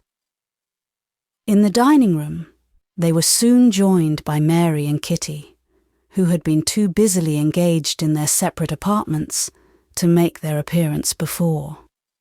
One came from her books, and the other from her toilette.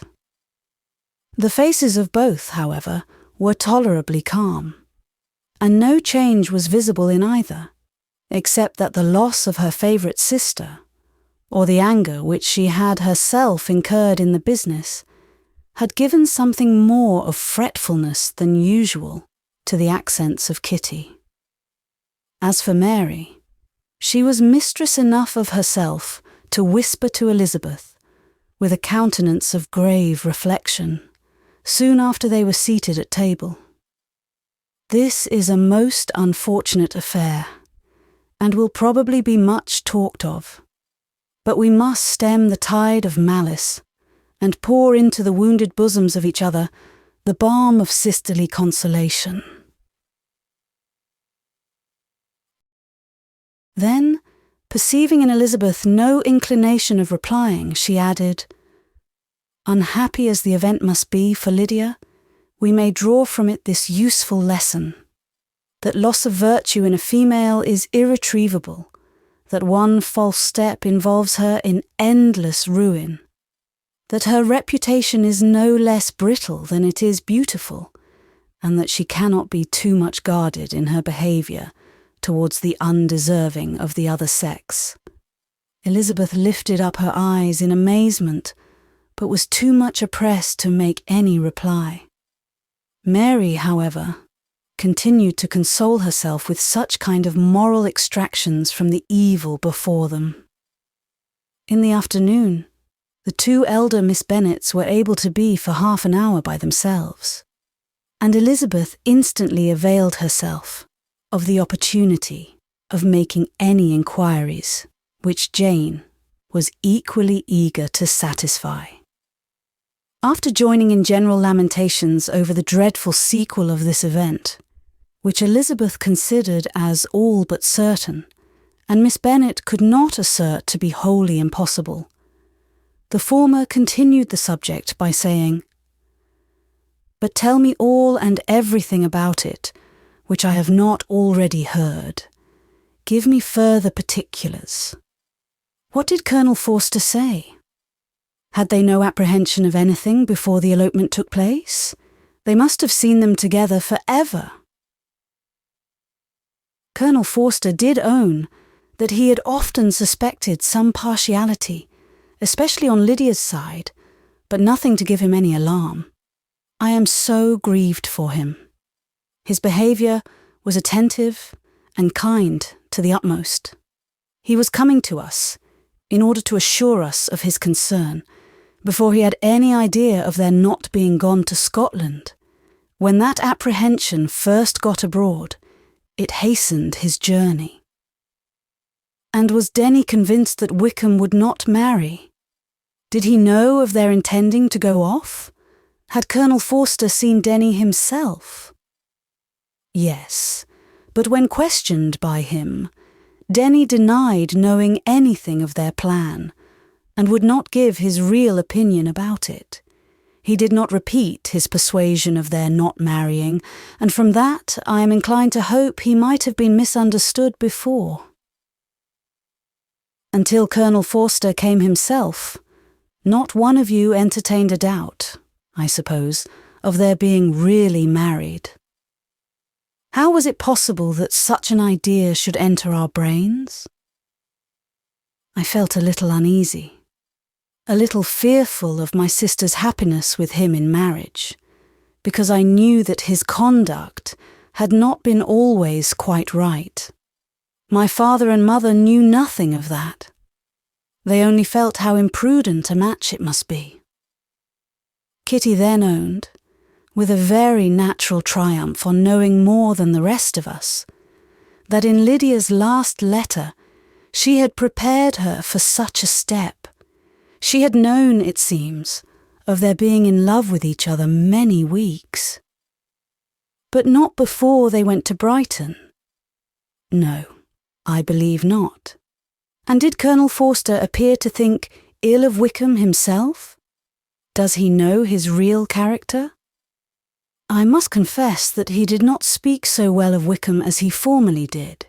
He believed him to be imprudent and extravagant, and since this sad affair has taken place, it is said that he left Meryton greatly in debt, but I hope this may be false. Oh, Jane, had we been less secret, had we told what we knew of him, this could not have happened. Perhaps it would have been better, replied her sister. But to expose the former faults of any person, without knowing what their present feelings were, seemed unjustifiable. We acted with the best intentions. Could Colonel Forster repeat the particulars of Lydia's note to his wife? He brought it with him for us to see. Jane then took it from her pocketbook and gave it to Elizabeth. These were the contents. "My dear Harriet, you will laugh when you know where I am gone, and I cannot help laughing myself at your surprise tomorrow morning, as soon as I am missed. I am going to Gretna Green, and if you cannot guess with who, I shall think you a simpleton. For there is but one man in the world I love, and he is an angel. I should never be happy without him, so think it no harm to be off. You need not send them word at Longbourn of my going, if you do not like it, for it will make the surprise the greater when I write to them, and sign my name Lydia Wickham. What a good joke it will be! I can hardly write for laughing. Pray, Make my excuses to Pratt for not keeping my engagement and dancing with him tonight. Tell him I hope he will excuse me when he knows all, and tell him I will dance with him at the next ball we meet with great pleasure. I shall send for my clothes when I get to Longbourn, but I wish you would tell Sally to mend a great slit in my worked muslin gown before they are packed up. Goodbye. Give my love to Colonel Forster. I hope you will drink to our good journey. Your affectionate friend, Lydia Bennet.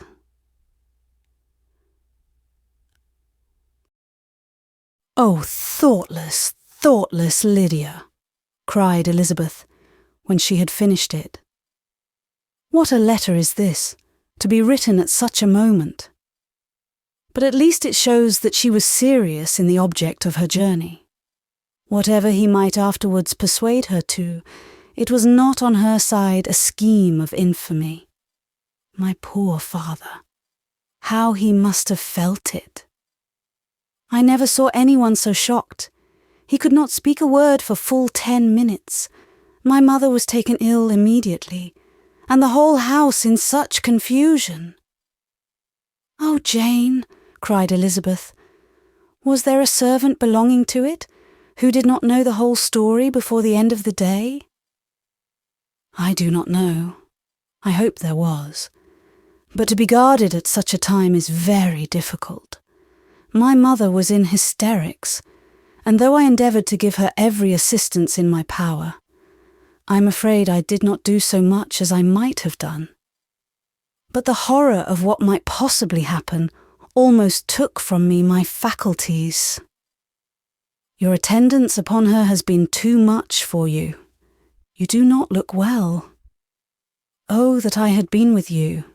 You have had every care and anxiety upon yourself alone. Mary and Kitty have been very kind, and would have shared in every fatigue, I am sure. But I did not think it right for either of them. Kitty is slight and delicate, and Mary studies so much that her hours of repose should not be broken in on.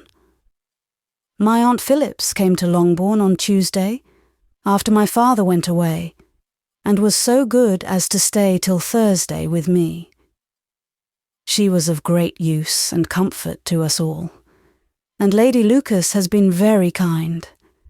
She walked here on Wednesday morning to condole with us, and offered her services, or any of her daughters, if they could be of use to us. She had better have stayed at home, cried Elizabeth. Perhaps she meant well, but under such a misfortune as this, one cannot see too little of one's neighbours. Assistance is impossible, condolence insufferable. Let them triumph over us at a distance, and be satisfied.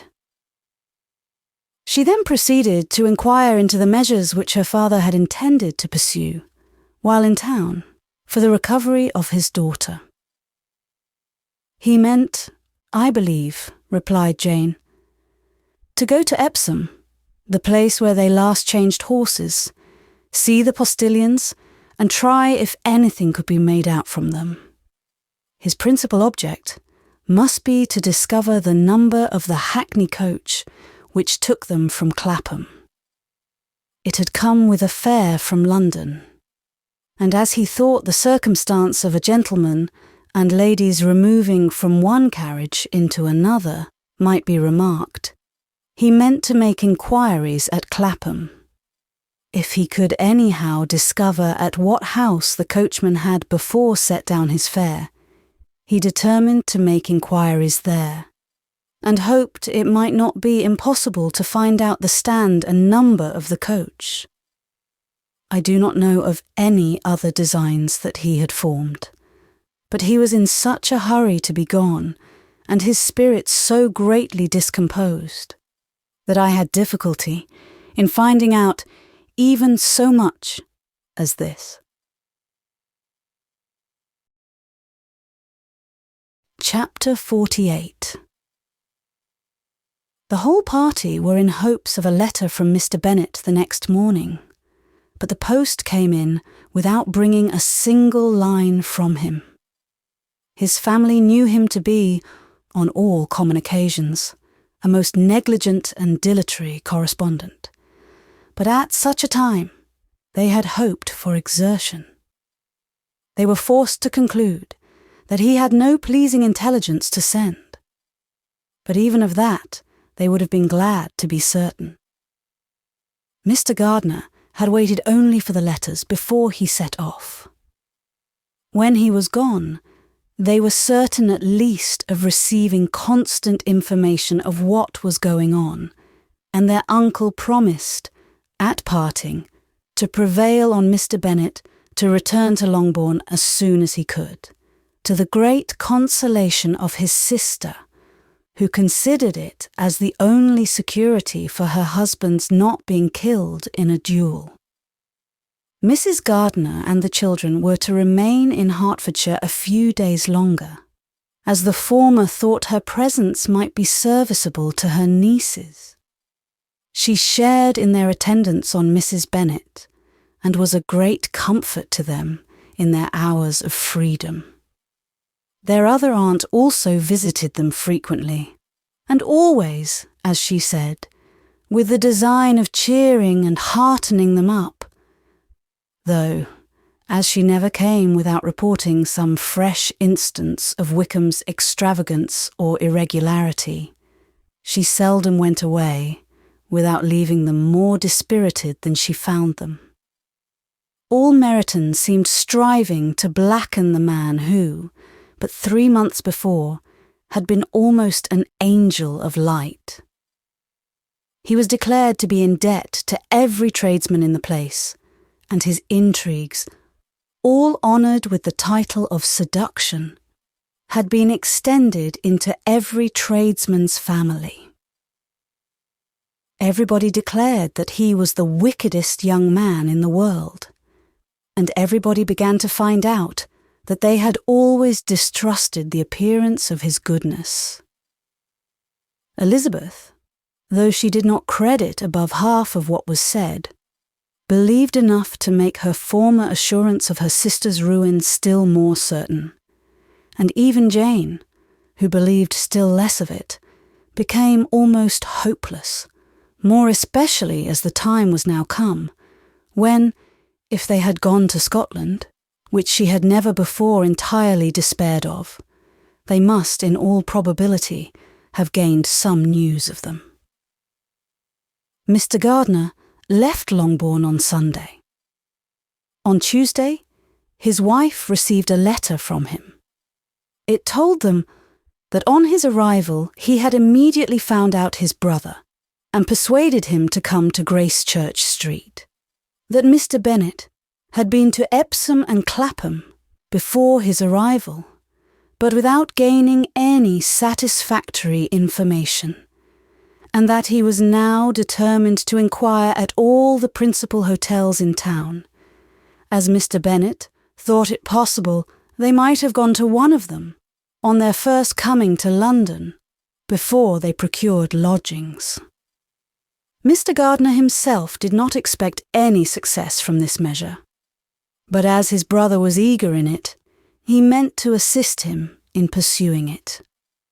He added that Mr. Bennet seemed wholly disinclined at present to leave London, and promised to write again very soon.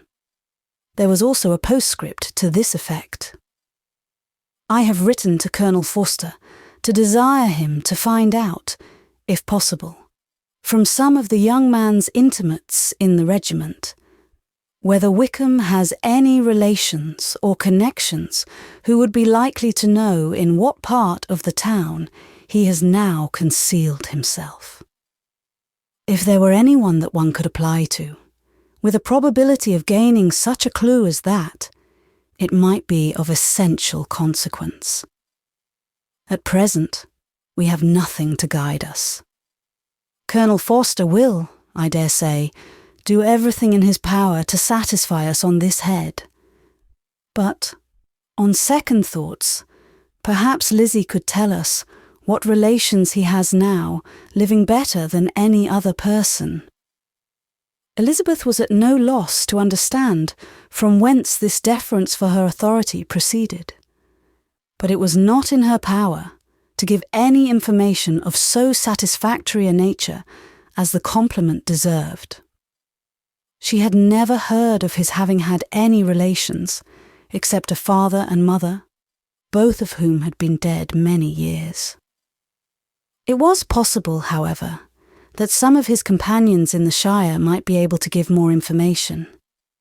And though she was not very sanguine in expecting it, the application was a something to look forward to. Every day at Longbourn was now a day of anxiety, but the most anxious part of each was when the post was expected. The arrival of letters was the first grand object of every morning's impatience. Through letters, whatever of good or bad was to be told would be communicated, and every succeeding day was expected to bring some news of importance. But before they heard again from Mr. Gardiner, a letter arrived for their father, from a different quarter, from Mr. Collins, which, as Jane had received directions to open all that came for him in his absence, she accordingly read, and Elizabeth, who knew what curiosities his letters always were, looked over her and read it likewise. It was as follows.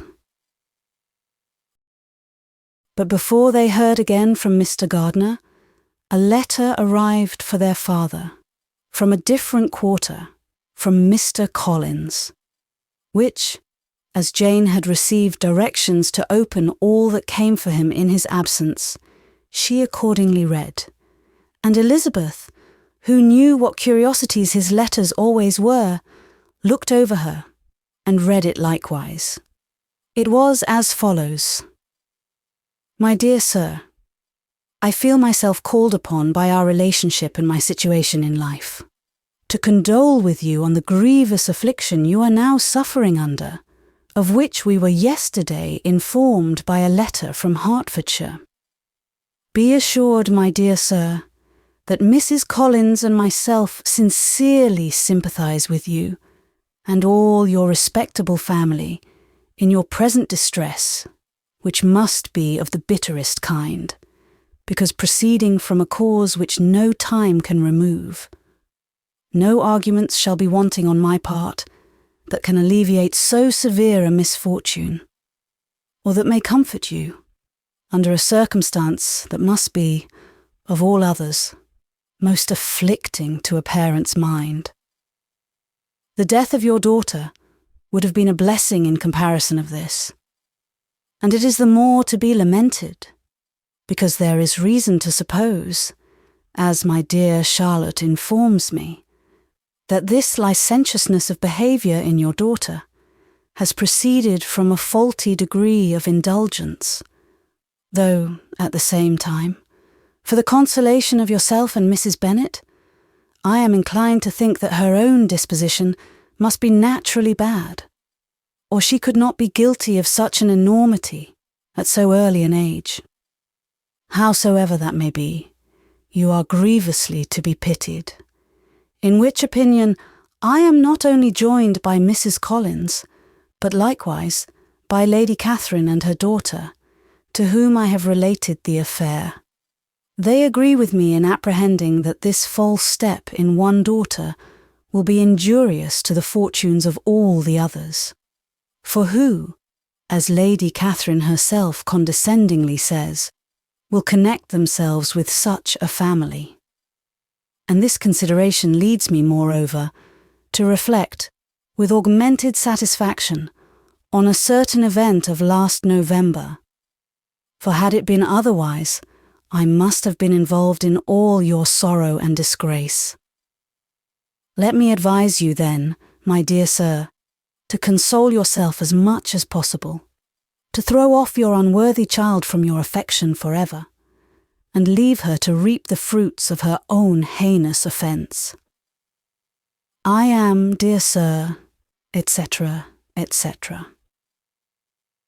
Mr. Gardiner did not write again, till he had received an answer from Colonel Forster, and then, he had nothing of a pleasant nature to send. It was not known that Wickham had a single relation with whom he kept up any connection, and it was certain that he had no near one living.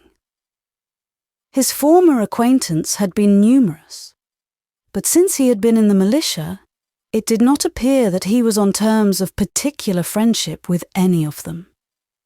There was no one, therefore, who could be pointed out as likely to give any news of him. And in the wretched state of his own finances, there was a very powerful motive for secrecy, in addition to his fear of discovery by Lydia's relations.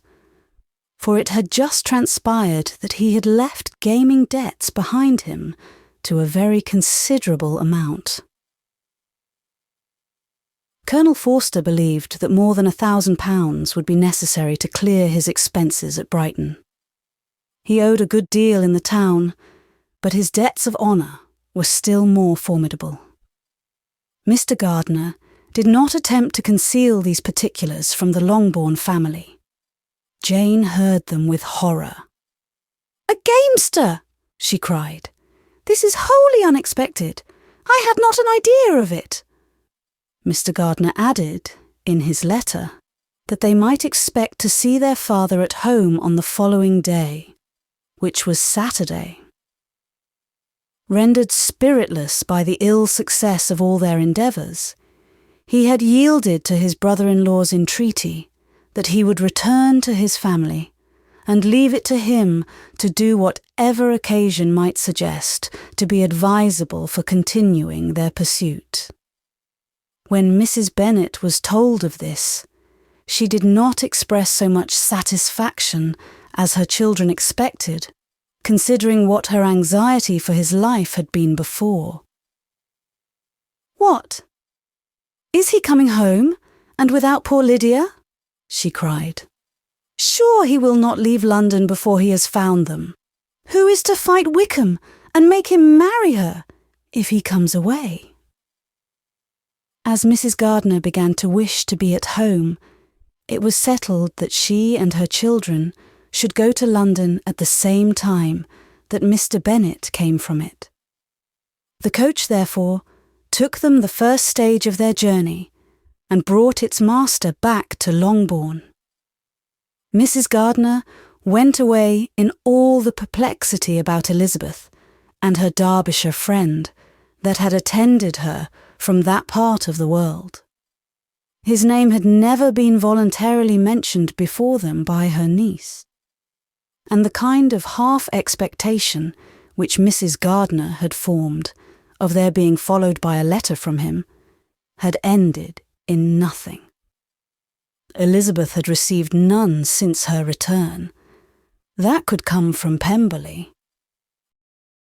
The present unhappy state of the family rendered any other excuse for the lowness of her spirits unnecessary. Nothing, therefore, could be fairly conjectured from that, though Elizabeth, who was by this time tolerably well acquainted with her own feelings, was perfectly aware that, had she known nothing of Darcy, she could have borne the dread of Lydia's infamy somewhat better. It would have spared her, she thought, one sleepless night out of 2. When Mr. Bennet arrived, he had all the appearance of his usual philosophic composure. He said as little as he had ever been in the habit of saying, made no mention of the business that had taken him away, and it was some time before his daughters had courage to speak of it.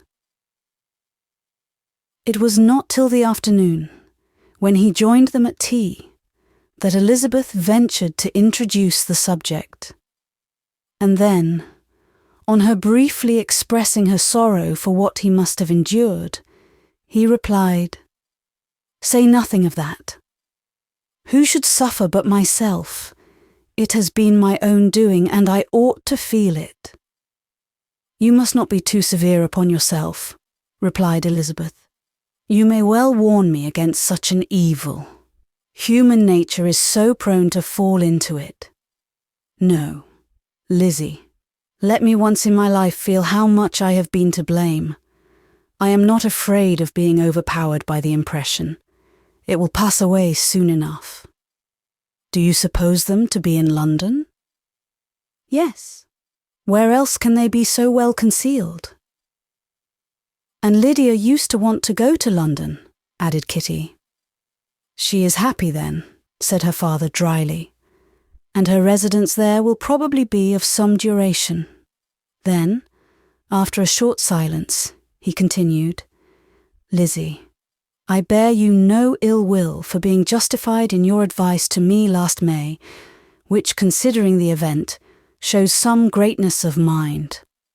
They were interrupted by Miss Bennet, who came to fetch her mother's tea. This is a parade, cried he, which does one good. It gives such an elegance to misfortune. Another day I will do the same. I will sit in my library, in my nightcap and powdering gown, and give as much trouble as I can, or perhaps I may defer it till Kitty runs away. I am not going to run away, Papa, said Kitty, fretfully. If I should ever go to Brighton, I would behave better than Lydia. You go to Brighton? I would not trust you so near it as Eastbourne for £50. No, Kitty. I have at least learnt to be cautious, and you will feel the effects of it. No officer is ever to enter my house again, nor even to pass through the village. Balls will be absolutely prohibited, unless you stand up with one of your sisters. And you are never to stir out of doors, till you can prove that you have spent 10 minutes of every day in a rational manner. Kitty, who took all these threats in a serious light, began to cry. Well, well, said he, do not make yourself unhappy. If you are a good girl for the next 10 years, I will take you to a review at the end of them. Chapter 49.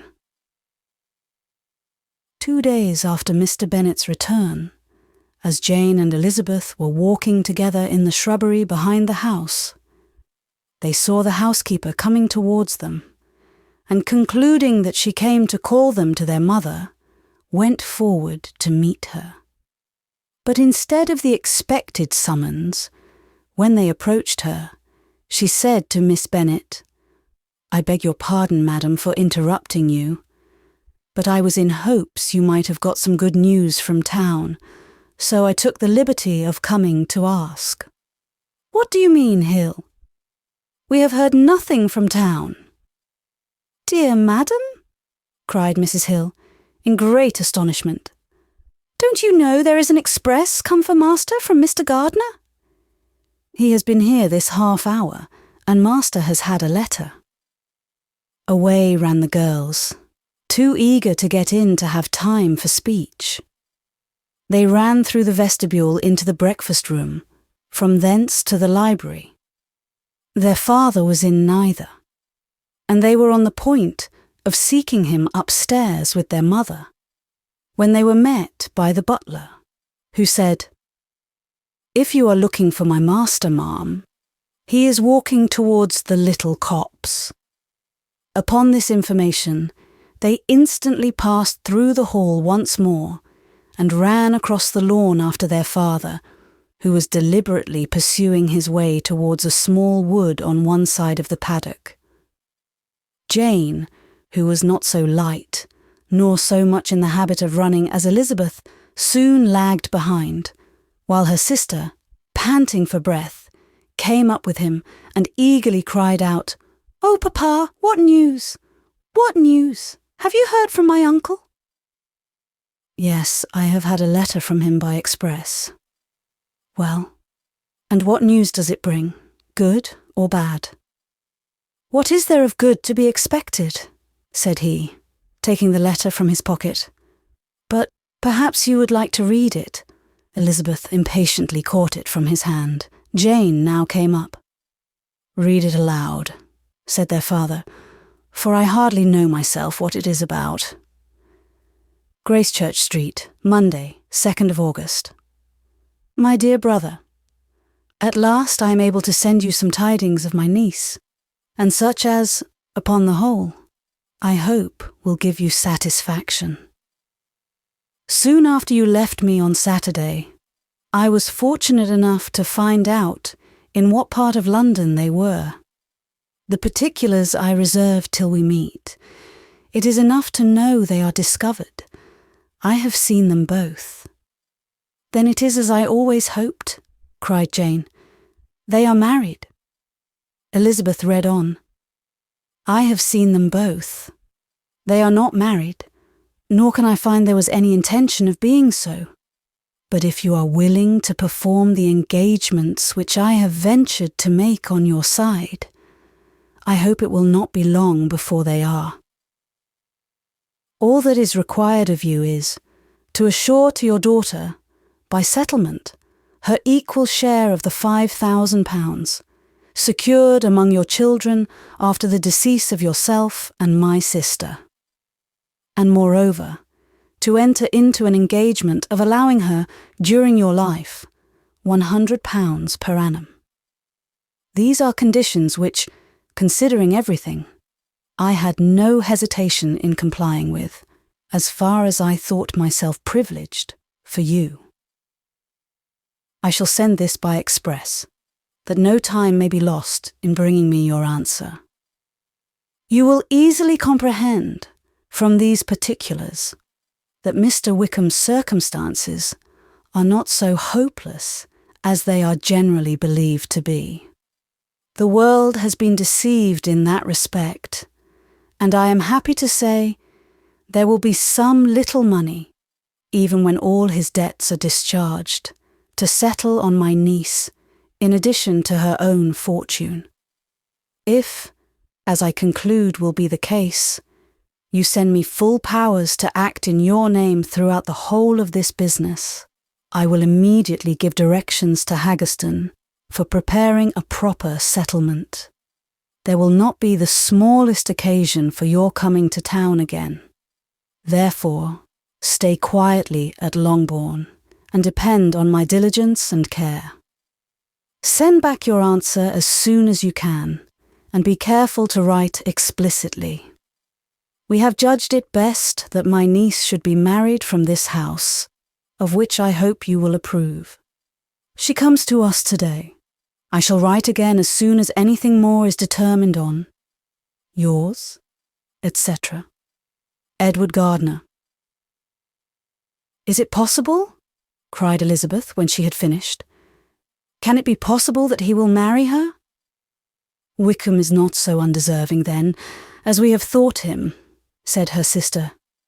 My dear father, I congratulate you. And have you answered the letter? Said Elizabeth. No, but it must be done soon.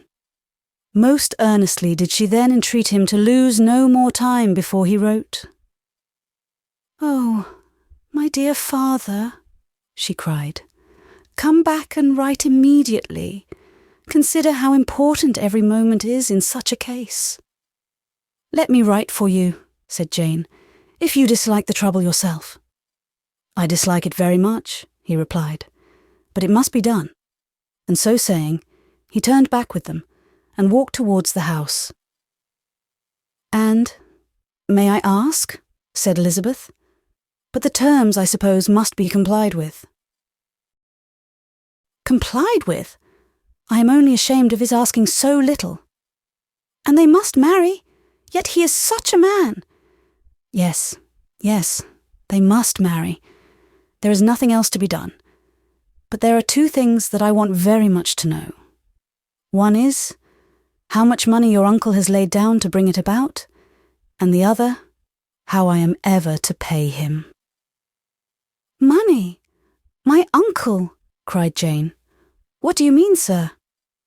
I mean that no man in his proper senses would marry Lydia on so slight a temptation as 100 a year during my life, and 50 after I am gone. That is very true, said Elizabeth, though it had not occurred to me before. His debts to be discharged, and something still to remain. Oh, it must be my uncle's doings. Generous good man, I am afraid he has distressed himself. A small sum could not do all this. No, said her father. Wickham's a fool if he takes her with a farthing less than £10,000. I should be sorry to think so ill of him, in the very beginning of our relationship. £10,000? Heaven forbid! How is half such a sum to be repaid? Mr. Bennet made no answer, and each of them, deep in thought, continued silent till they reached the house. Their father then went to the library to write, and the girls walked into the breakfast room. "And they are really to be married!" cried Elizabeth, as soon as they were by themselves. "How strange this is, and for this we are to be thankful, that they should marry, small as is their chance of happiness, and wretched as is his character. We are forced to rejoice. Oh, Lydia!" "I comfort myself with thinking," replied Jane, "that he certainly would not marry Lydia if he had not a real regard for her. Though our kind uncle has done something towards clearing him, I cannot believe that £10,000, or anything like it, has been advanced. He has children of his own, and may have more. How could he spare half £10,000? If we are ever able to learn what Wickham's debts have been," said Elizabeth, "and how much is settled on his side on our sister, we shall exactly know what Mr. Gardiner has done for them, because Wickham has not sixpence of his own. The kindness of my uncle and aunt can never be requited.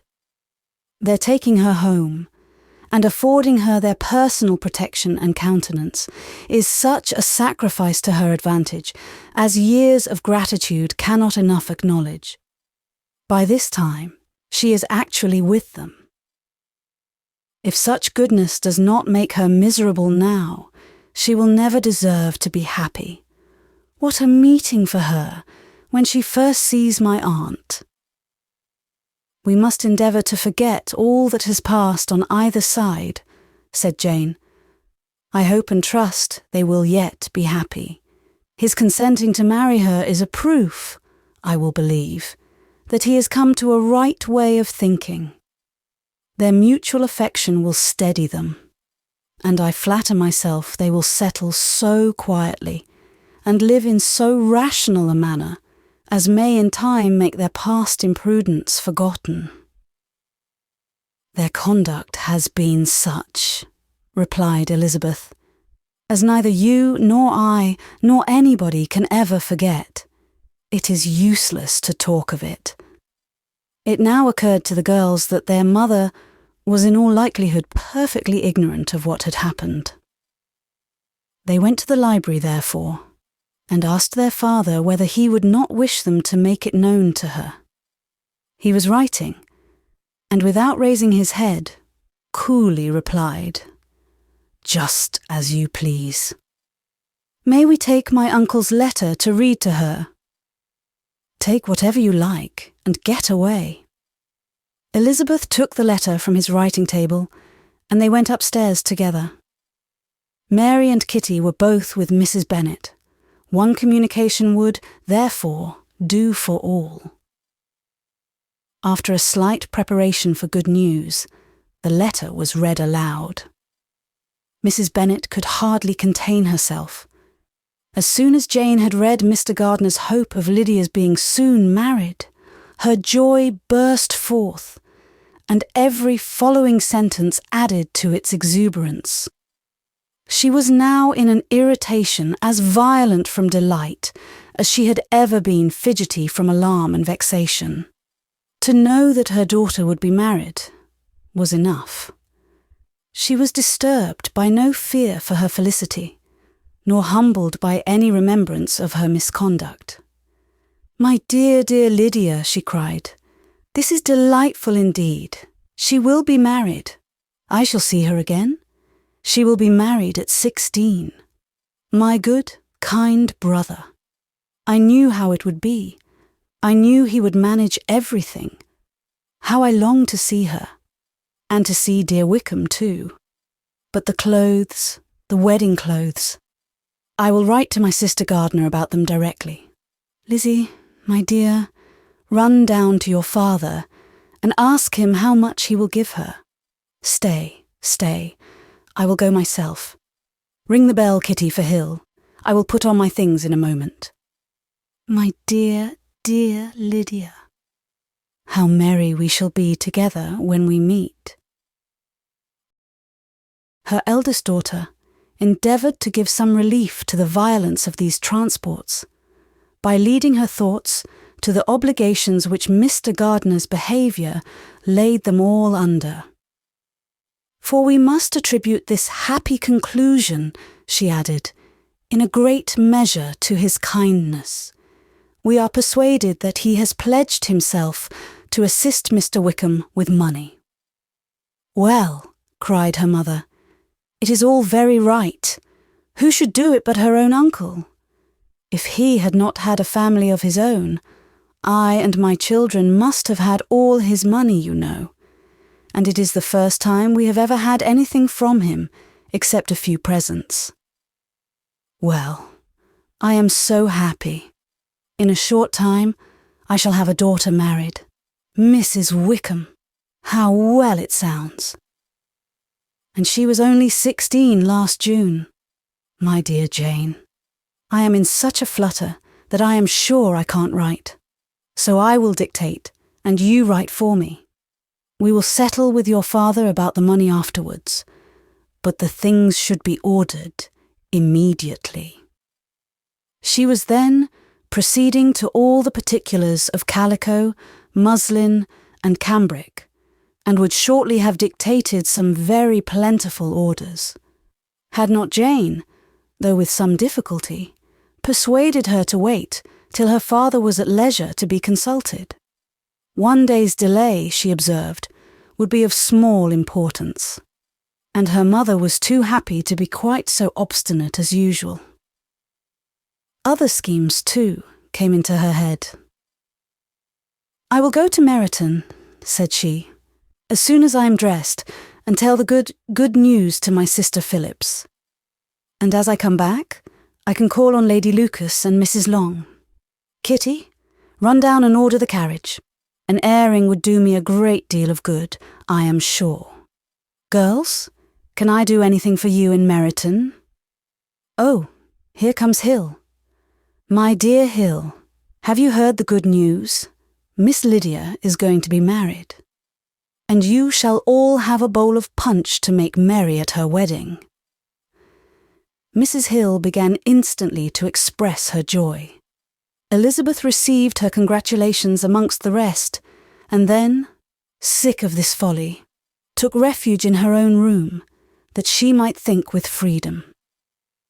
Poor Lydia's situation must, at best, be bad enough, but that it was no worse, she had need to be thankful.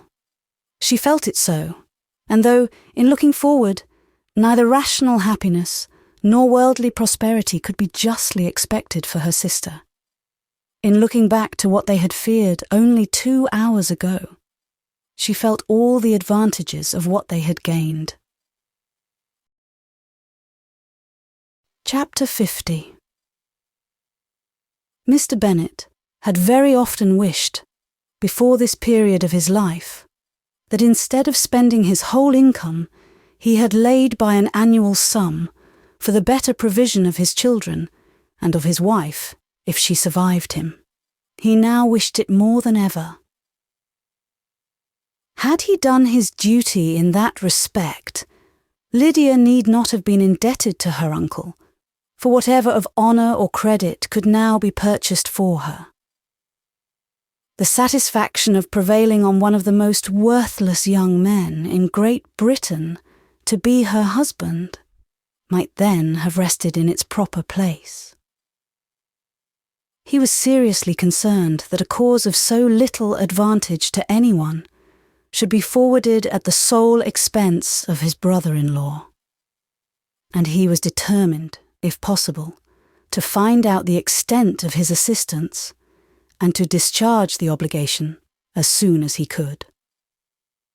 When first Mr. Bennet had married, economy was held to be perfectly useless, for of course they were to have a son. This son was to join in cutting off the entail as soon as he should be of age, and the widow and younger children would by that means be provided for.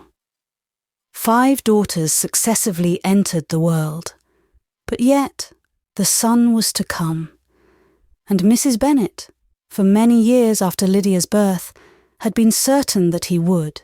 This event had at last been despaired of, but it was then too late to be saving. Mrs. Bennet had no turn for economy, and her husband's love of independence had alone prevented their exceeding their income. £5,000 was settled by marriage articles on Mrs. Bennet and the children, but in what proportions it should be divided amongst the latter depended on the will of the parents. This was one point, with regard to Lydia at least, which was now to be settled, and Mr. Bennet could have no hesitation in acceding to the proposal before him. In terms of grateful acknowledgment for the kindness of his brother, though expressed most concisely, he then delivered on paper his perfect approbation of all that was done, and his willingness to fulfil the engagements that had been made for him. He had never before supposed that could Wickham be prevailed on to marry his daughter, it would be done with so little inconvenience to himself as by the present arrangement. He would scarcely be £10 a year the loser by the 100 that was to be paid them, for, what with her board and pocket allowance, and the continual presents in money which passed to her through her mother's hands, Lydia's expenses had been very little within that sum. That it would be done with such trifling exertion on his side too, was another very welcome surprise. For his chief wish at present was to have as little trouble in the business as possible. When the first transports of rage which had produced his activity in seeking her were over, he naturally returned to all his former indolence. His letter was soon dispatched, for though dilatory in undertaking business, he was quick in its execution. He begged to know further particulars of what he was indebted to his brother, but was too angry with Lydia to send any message to her. The good news quickly spread through the house, and with proportionate speed through the neighbourhood. It was borne in the latter with decent philosophy. To be sure, it would have been more for the advantage of conversation had Miss Lydia Bennet come upon the town, or, as the happiest alternative, been secluded from the world in some distant farmhouse. But there was much to be talked of in marrying her, and the good-natured wishes for her well-doing, which had proceeded before from all the spiteful old ladies in Meryton, lost but little of their spirit in this change of circumstances, because with such a husband her misery was considered certain. It was a fortnight since Mrs. Bennet had been downstairs, but on this happy day she again took her seat at the head of her table, and in spirits oppressively high.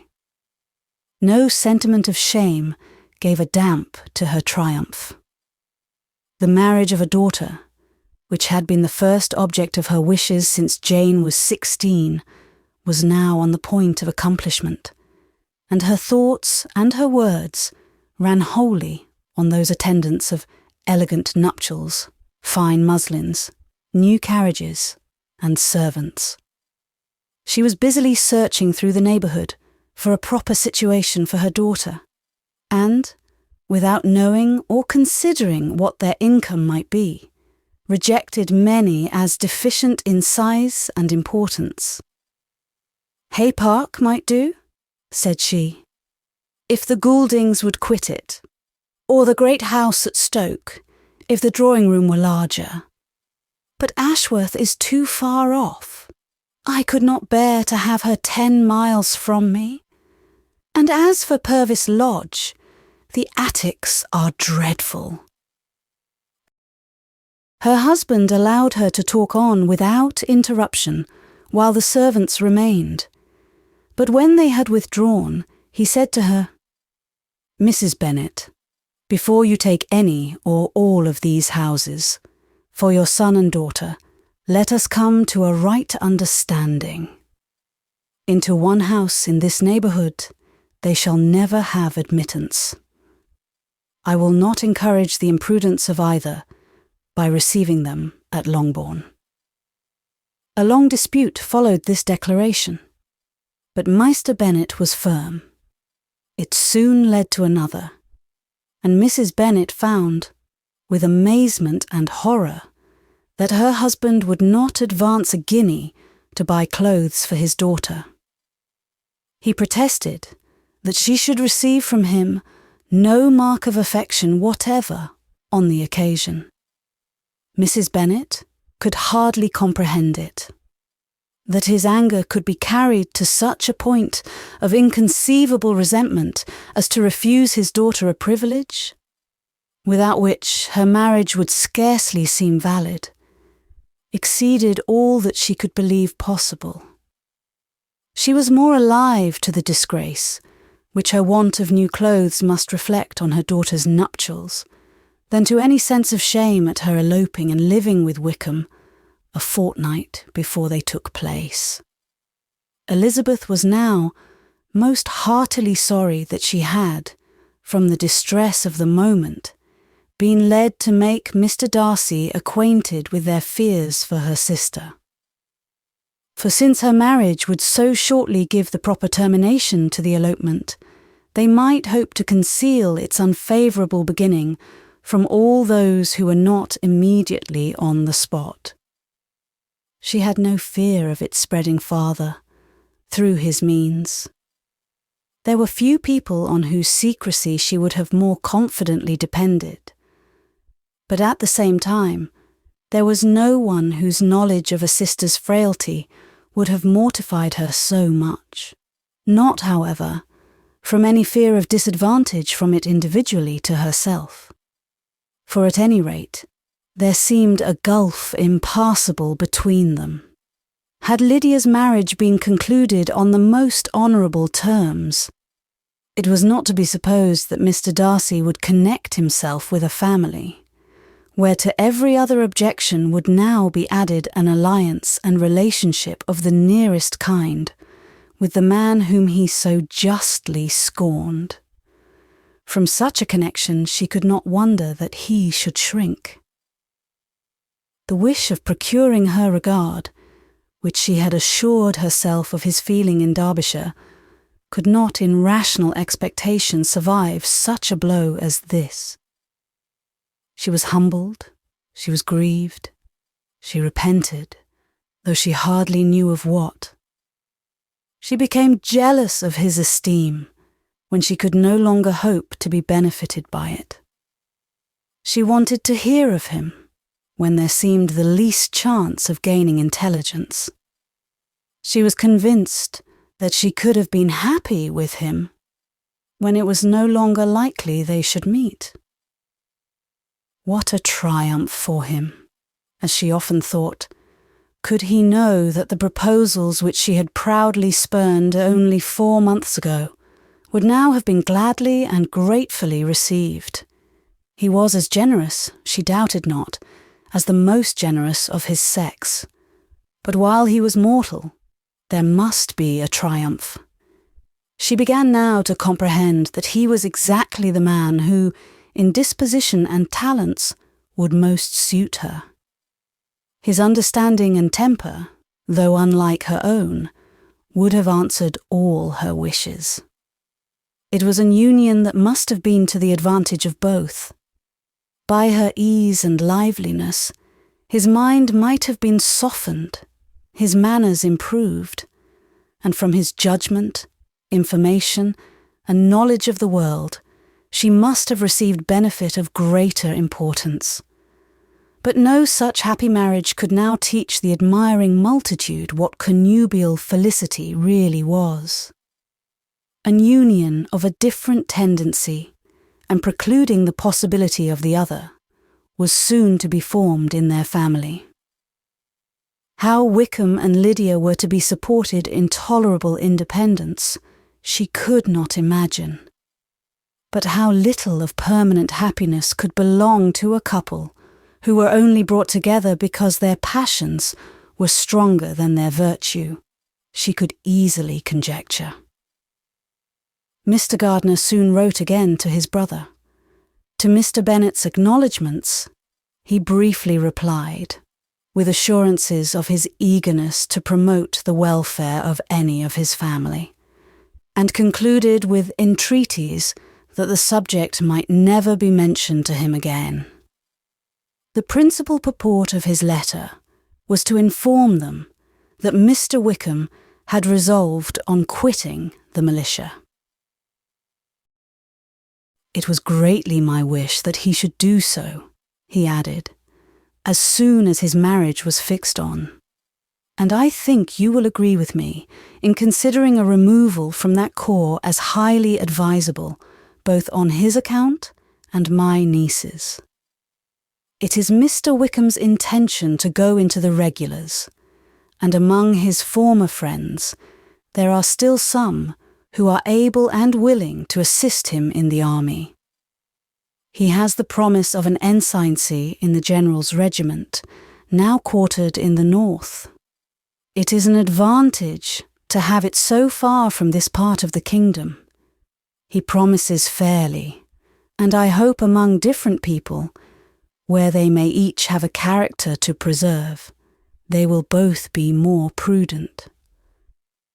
I have written to Colonel Forster to inform him of our present arrangements and to request that he will satisfy the various creditors of Mr. Wickham in and near Brighton with assurances of speedy payment, for which I have pledged myself.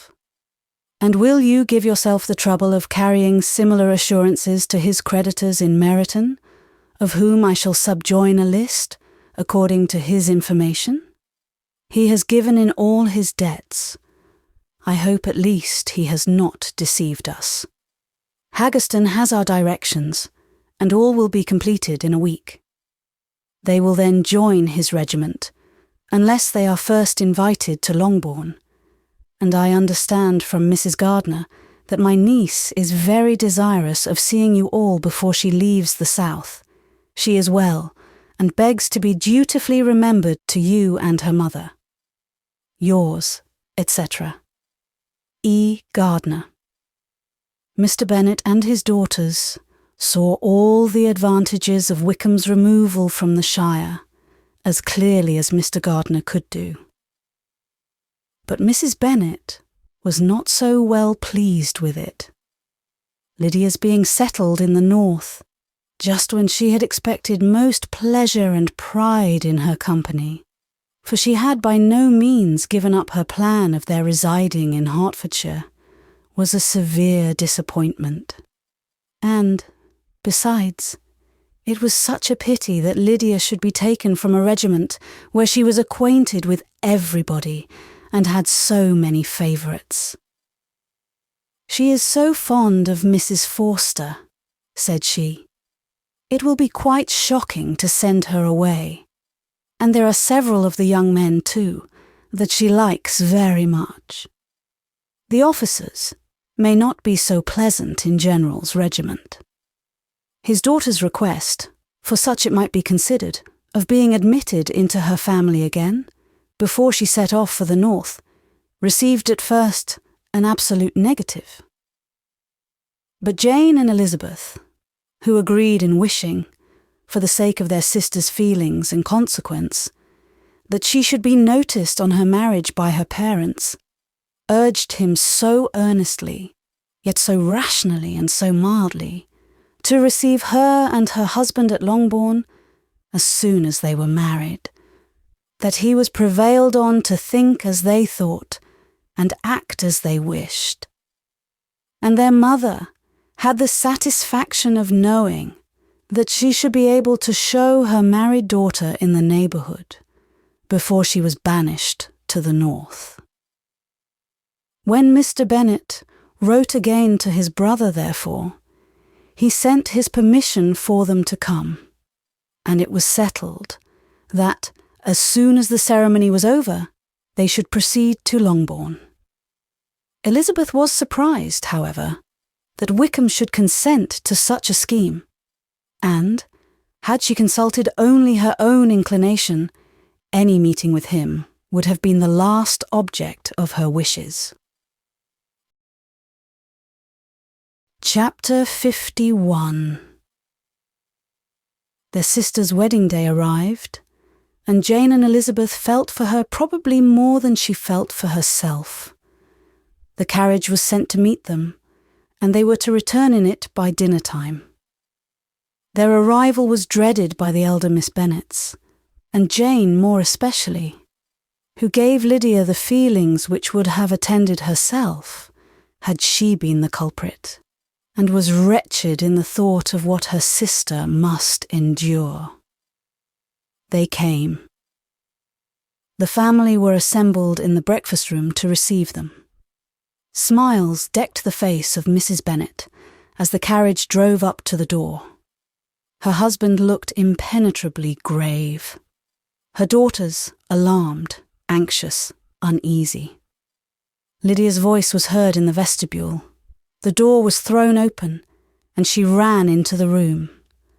Her mother stepped forwards, embraced her, and welcomed her with rapture, gave her hand with an affectionate smile to Wickham, who followed his lady, and wished them both joy, with an alacrity which showed no doubt of their happiness.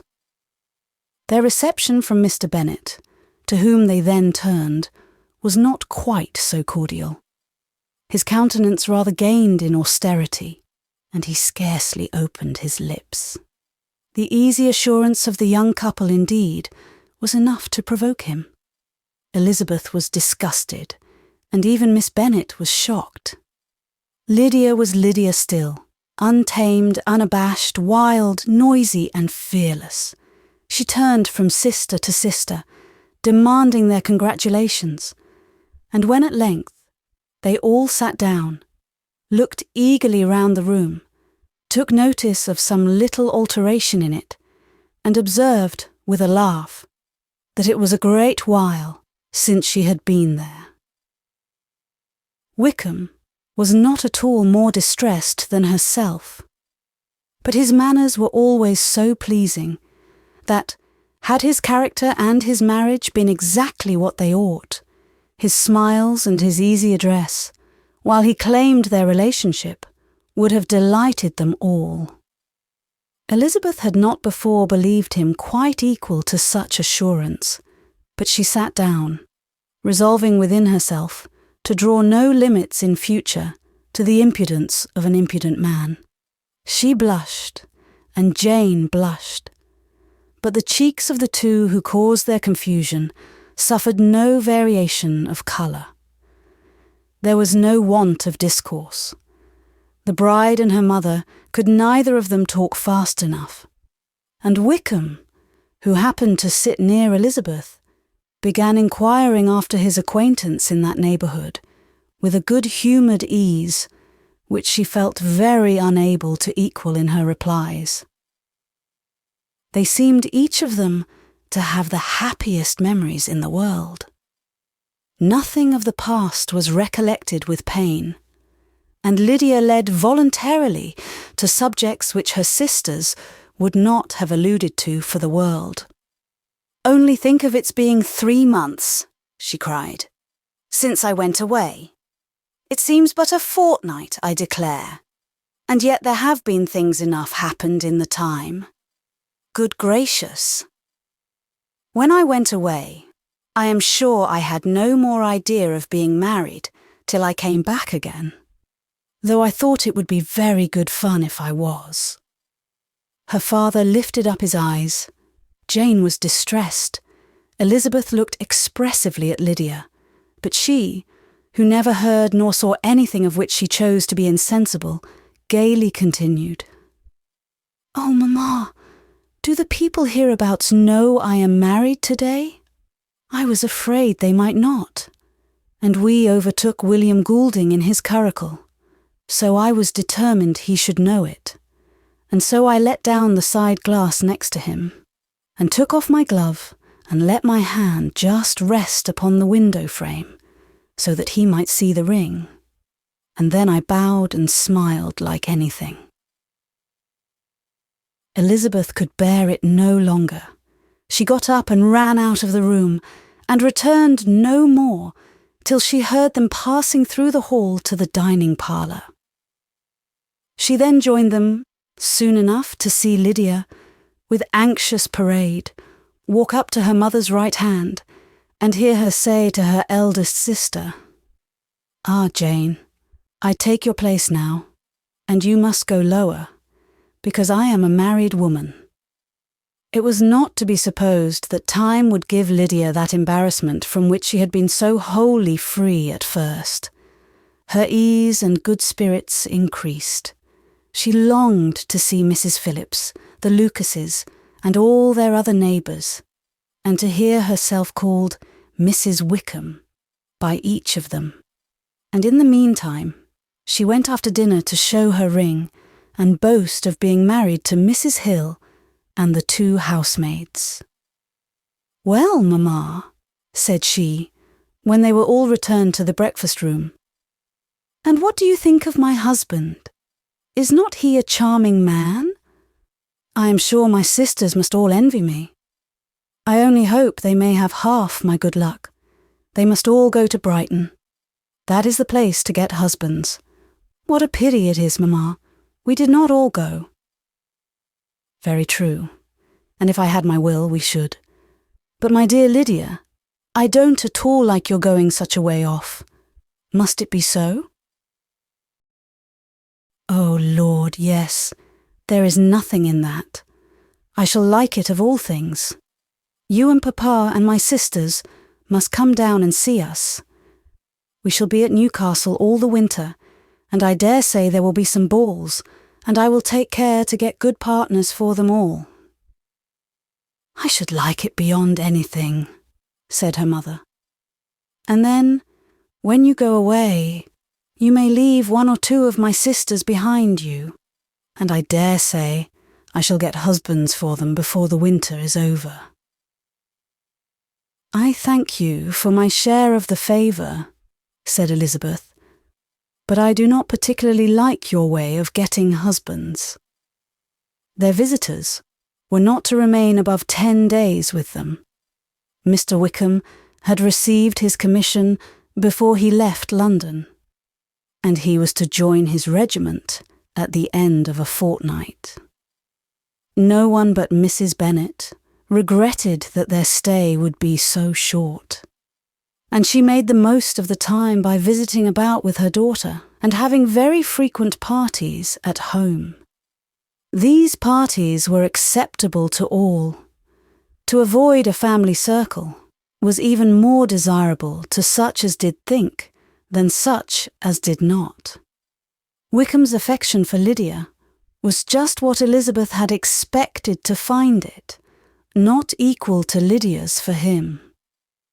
She had scarcely needed her present observation to be satisfied, from the reason of things, that their elopement had been brought on by the strength of her love, rather than by his.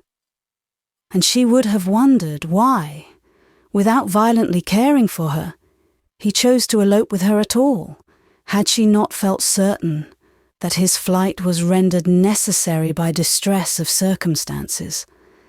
And if that were the case, he was not the young man to resist an opportunity of having a companion. Lydia was exceedingly fond of him. He was her dear Wickham on every occasion. No one was to be put in competition with him. He did everything best in the world, and she was sure he would kill more birds on the 1st of September than anybody else in the country. One morning, soon after their arrival, as she was sitting with her 2 elder sisters. She said to Elizabeth, "Lizzie, I never gave you an account of my wedding, I believe. You were not by when I told Mamma and the others all about it. Are not you curious to hear how it was managed?" "No, really," replied Elizabeth. "I think there cannot be too little said on the subject." "La, you are so strange. But I must tell you how it went off. We were married, you know, at St. Clement's, because Wickham's lodgings were in that parish. And it was settled that we should all be there by 11 o'clock. My uncle and aunt and I were to go together, and the others were to meet us at the church. Well, Monday morning came, and I was in such a fuss. I was so afraid, you know, that something would happen to put it off, and then I should have gone quite distracted. And there was my aunt. All the time I was dressing, preaching and talking away, just as if she was reading a sermon. However, I did not hear above 1 word in 10, for I was thinking, you may suppose, of my dear Wickham.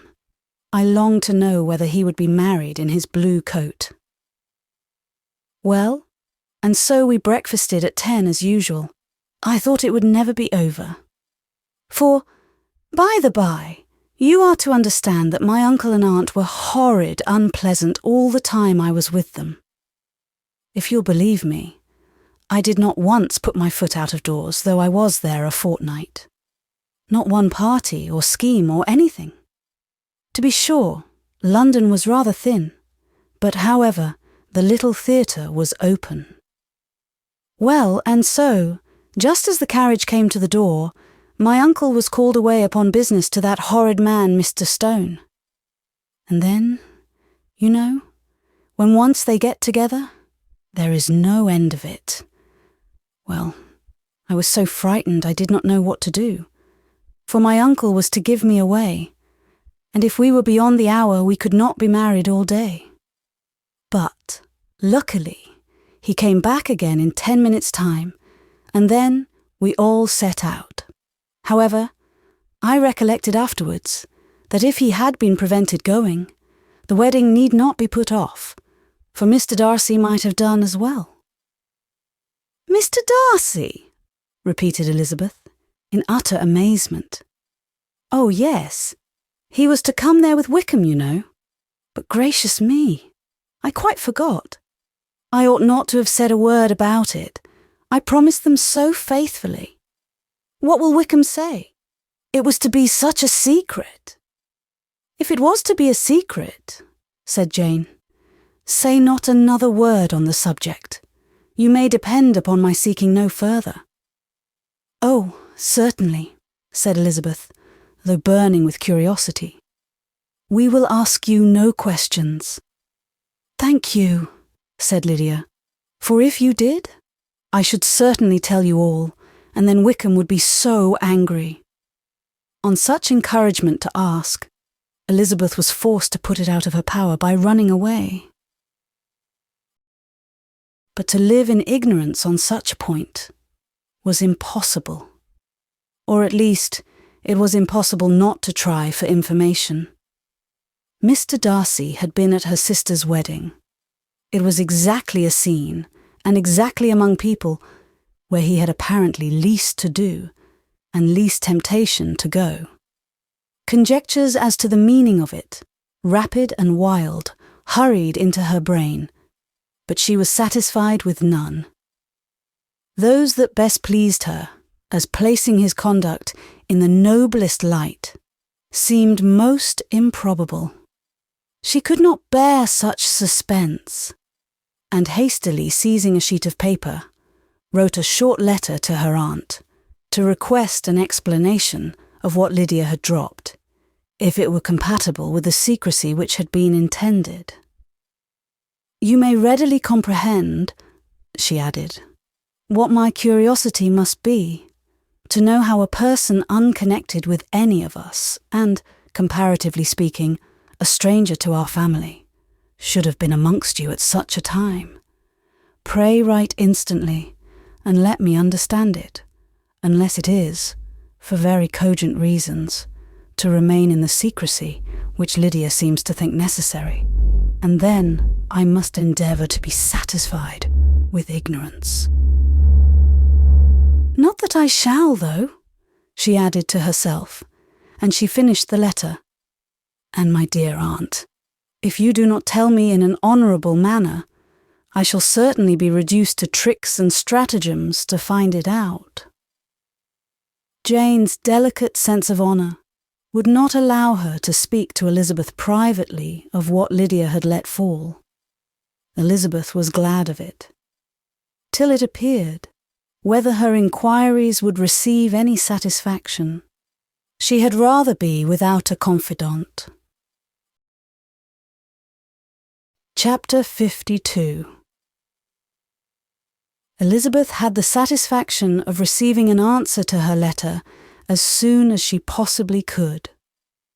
She was no sooner in possession of it than hurrying into the little copse, where she was least likely to be interrupted, she sat down on one of the benches and prepared to be happy, for the length of the letter convinced her that it did not contain a denial. Gracechurch Street, 6th of September. My dear niece, I have just received your letter and shall devote this whole morning to answering it, as I foresee that a little writing will not comprise what I have to tell you. I must confess myself surprised by your application. I did not expect it from you. Don't think me angry, however, for I only mean to let you know that I had not imagined such inquiries to be necessary on your side. If you do not choose to understand me, forgive my impertinence. Your uncle is as much surprised as I am, and nothing but the belief of your being a party concerned would have allowed him to act as he has done. But if you are really innocent and ignorant, I must be more explicit. On the very day of my coming home from Longbourn, your uncle had a most unexpected visitor. Mr. Darcy called, and was shut up with him several hours. It was all over before I arrived, so my curiosity was not so dreadfully racked as yours seems to have been.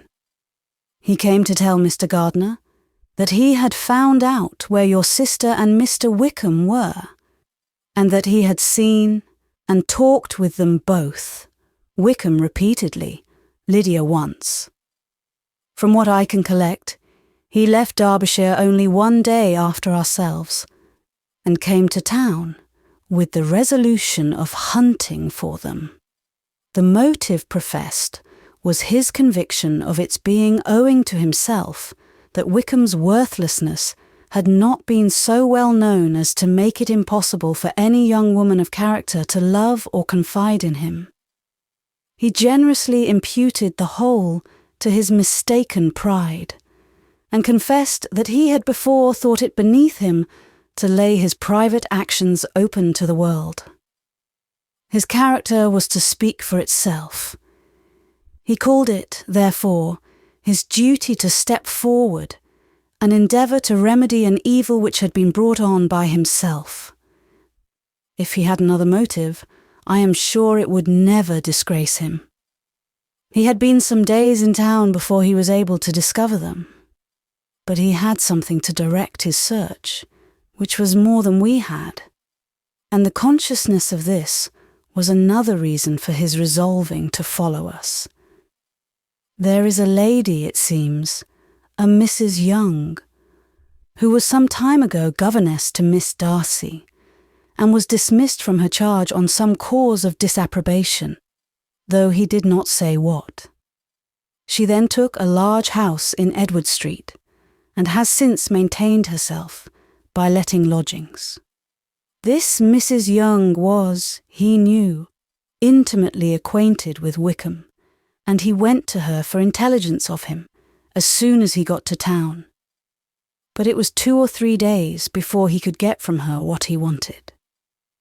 She would not betray her trust, I suppose, without bribery and corruption, for she really did know where her friend was to be found. Wickham, indeed, had gone to her on their first arrival in London, and had she been able to receive them into her house, they would have taken up their abode with her. At length, however, our kind friend procured the wished-for direction. He saw Wickham, and afterwards insisted on seeing Lydia. His first object with her, he acknowledged, had been to persuade her to quit her present disgraceful situation and return to her friends as soon as they could be prevailed on to receive her, offering his assistance as far as it would go. But he found Lydia absolutely resolved on remaining where she was. She cared for none of her friends. She wanted no help of his. She would not hear of leaving Wickham. She was sure they should be married some time or other, and it did not much signify when. Since such were her feelings, it only remained, he thought, to secure and expedite a marriage, which, in his very first conversation with Wickham, he easily learnt had never been his design. He confessed himself obliged to leave the regiment on account of some debts of honour which were very pressing, and scrupled not to lay all the ill consequences of Lydia's flight on her own folly alone. He meant to resign his commission immediately, and as to his future situation, he could conjecture very little about it. He must go somewhere, but he did not know where, and he knew he should have nothing to live on. Mr. Darcy asked why he did not marry your sister at once. Though Mr. Bennet was not imagined to be very rich, he would have been able to do something for him, and his situation must have been benefited by marriage. But he found, in reply to this question, that Wickham still cherished the hope of more effectually making his fortune by marriage in some other country. Under such circumstances, however, he was not likely to be proof against the temptation of immediate relief. They met several times, for there was much to be discussed. Wickham, of course, wanted more than he could get, but at length was reduced to be reasonable. Everything being settled between them, Mr. Darcy's next step was to make your uncle acquainted with it, and he first called in Gracechurch Street the evening before I came home. But Mr. Gardiner could not be seen, and Mr. Darcy found, on further inquiry, that your father was still with him, but would quit town the next morning. He did not judge your father to be a person whom he could so properly consult as your uncle, and therefore readily postponed seeing him till after the departure of the former. He did not leave his name, until the next day it was only known that a gentleman had called on business. On Saturday he came again. Your father was gone, your uncle at home, and as I said before, they had a great deal of talk together. They met again on Sunday, and then I saw him too. It was not all settled before Monday. As soon as it was, the express was sent off to Longbourn, but our visitor was very obstinate. I fancy, Lizzie, that obstinacy is the real defect of his character after all. He has been accused of many faults at different times, but this is the true one. Nothing was to be done that he did not do himself, though I am sure, and I do not speak it to be thanked, therefore say nothing about it, your uncle would most readily have settled the whole. They battled it together for a long time, which was more than either the gentleman or lady concerned in it deserved. But at last, your uncle was forced to yield, and instead of being allowed to be of use to his niece, was forced to put up with only having the probable credit of it, which went sorely against the grain. And I really believe your letter this morning gave him great pleasure. because it required an explanation that would rob him of his borrowed feathers and give the praise where it was due. But Lizzie, this must go no further than yourself, or Jane, at most. You know pretty well, I suppose, what has been done for the young people. His debts are to be paid, amounting, I believe, to considerably more than £1,000, another 1,000 in addition to her own settled upon her, and his commission purchased. The reason why all this was to be done by him alone was such as I have given above. It was owing to him, to his reserve and want of proper consideration, that Wickham's character had been so misunderstood, and consequently that he had been received and noticed as he was. Perhaps there was some truth in this, though I doubt whether his reserve, or anybody's reserve, can be answerable for the event. But, in spite of all this fine talking, my dear Lizzie, you may rest perfectly assured that your uncle would never have yielded if we had not given him credit for another interest in the affair. When all this was resolved on, he returned again to his friends, who were still staying at Pemberley, but it was agreed that he should be in London once more when the wedding took place, and all money matters were then to receive the last finish. I believe I have now told you everything. It is a relation which you tell me is to give you great surprise. I hope at least it will not afford you any displeasure. Lydia came to us, and Wickham had constant admission to the house. He was exactly what he had been when I knew him in Hertfordshire. But I would not tell you how little I was satisfied with her behaviour while she stayed with us, if I had not perceived, by Jane's letter last Wednesday, that her conduct on coming home was exactly of a piece with it, and therefore what I now tell you can give you no fresh pain.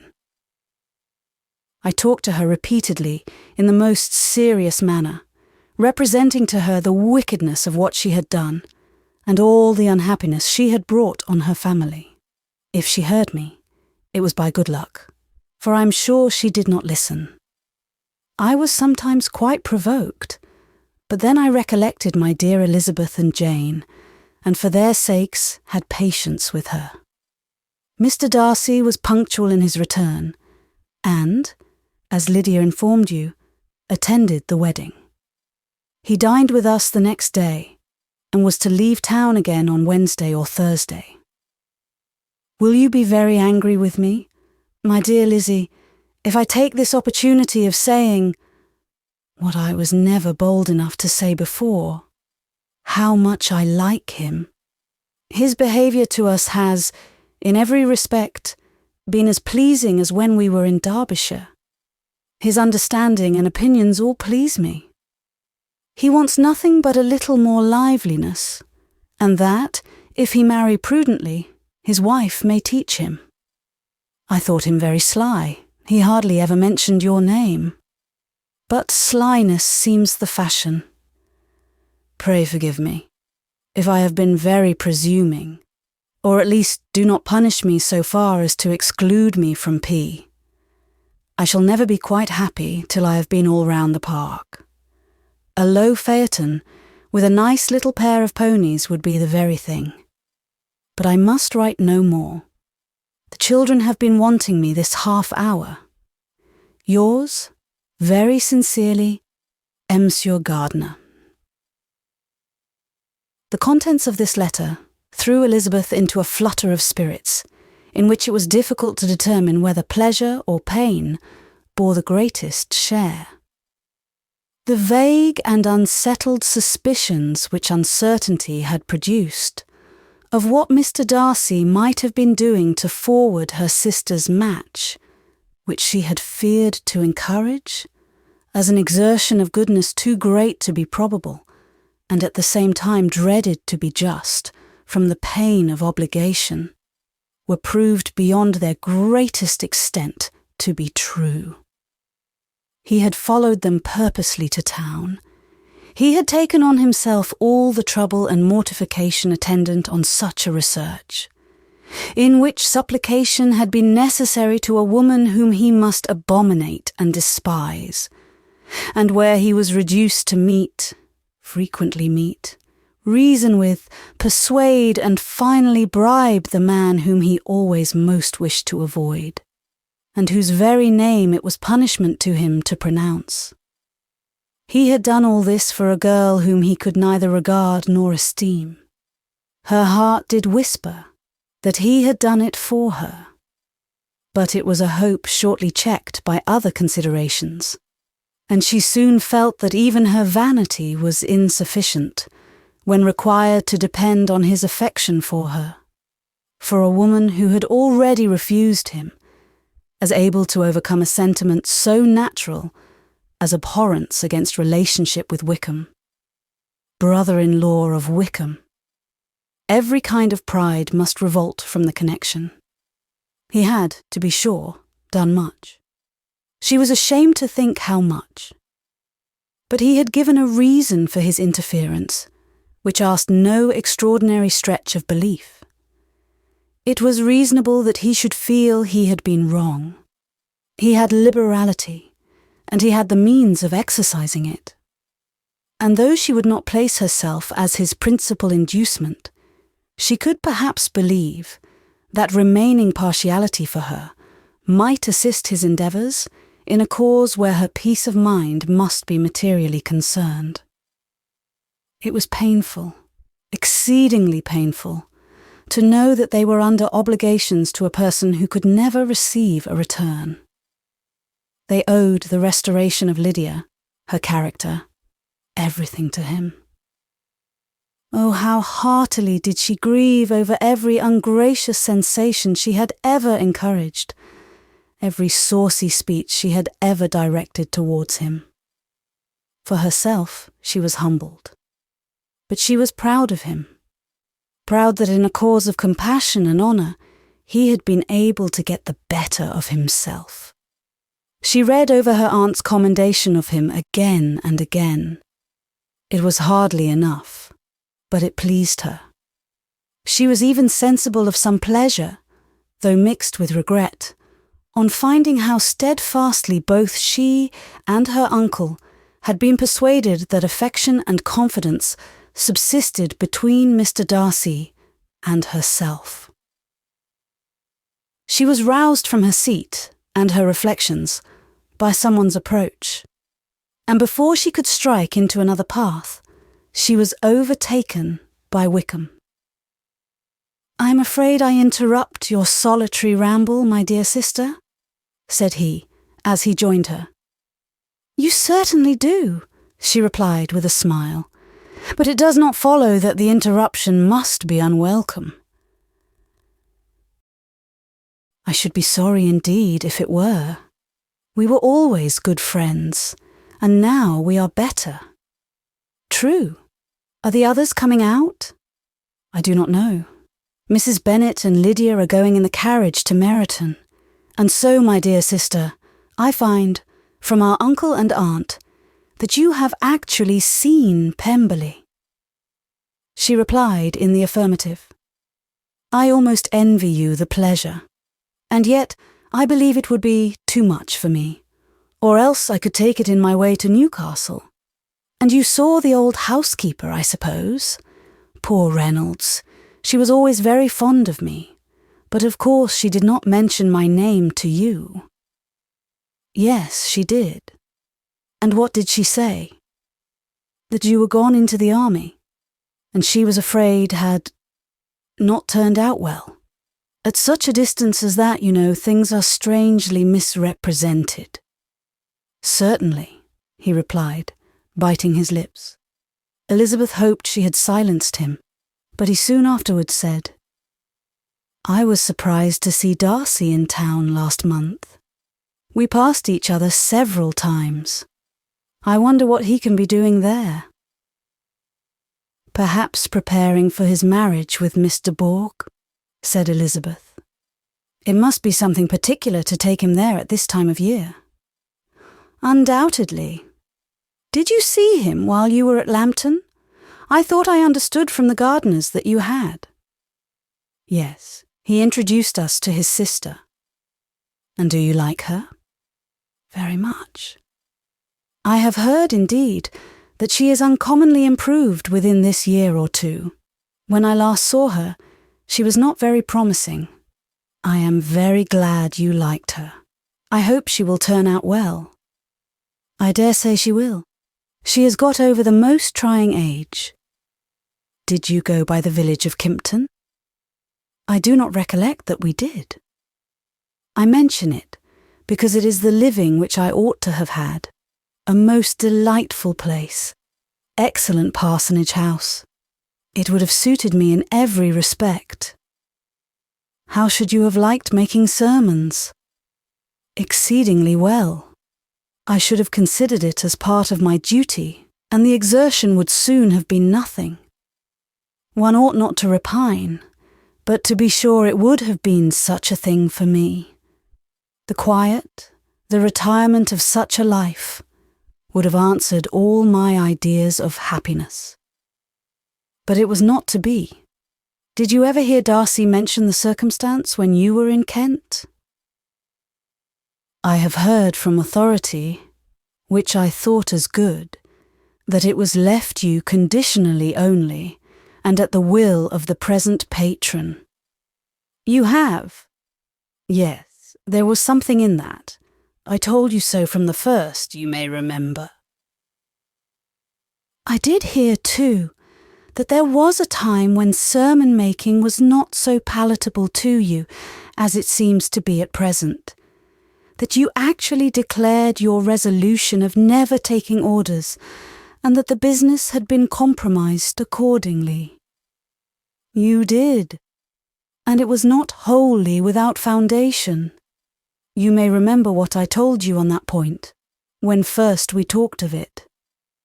They were now almost at the door of the house, for she had walked fast to get rid of him, and unwilling, for her sister's sake, to provoke him, she only said in reply, with a good-humoured smile, "Come, Mr. Wickham, we are brother and sister, you know.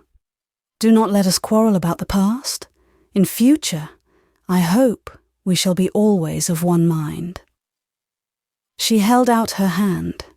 He kissed it with affectionate gallantry, though he hardly knew how to look, and they entered the house.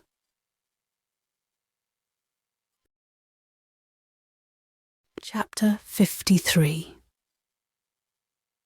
Mr. Wickham was so perfectly satisfied with this conversation that he never again distressed himself or provoked his dear sister Elizabeth by introducing the subject of it, and she was pleased to find that she had said enough to keep him quiet.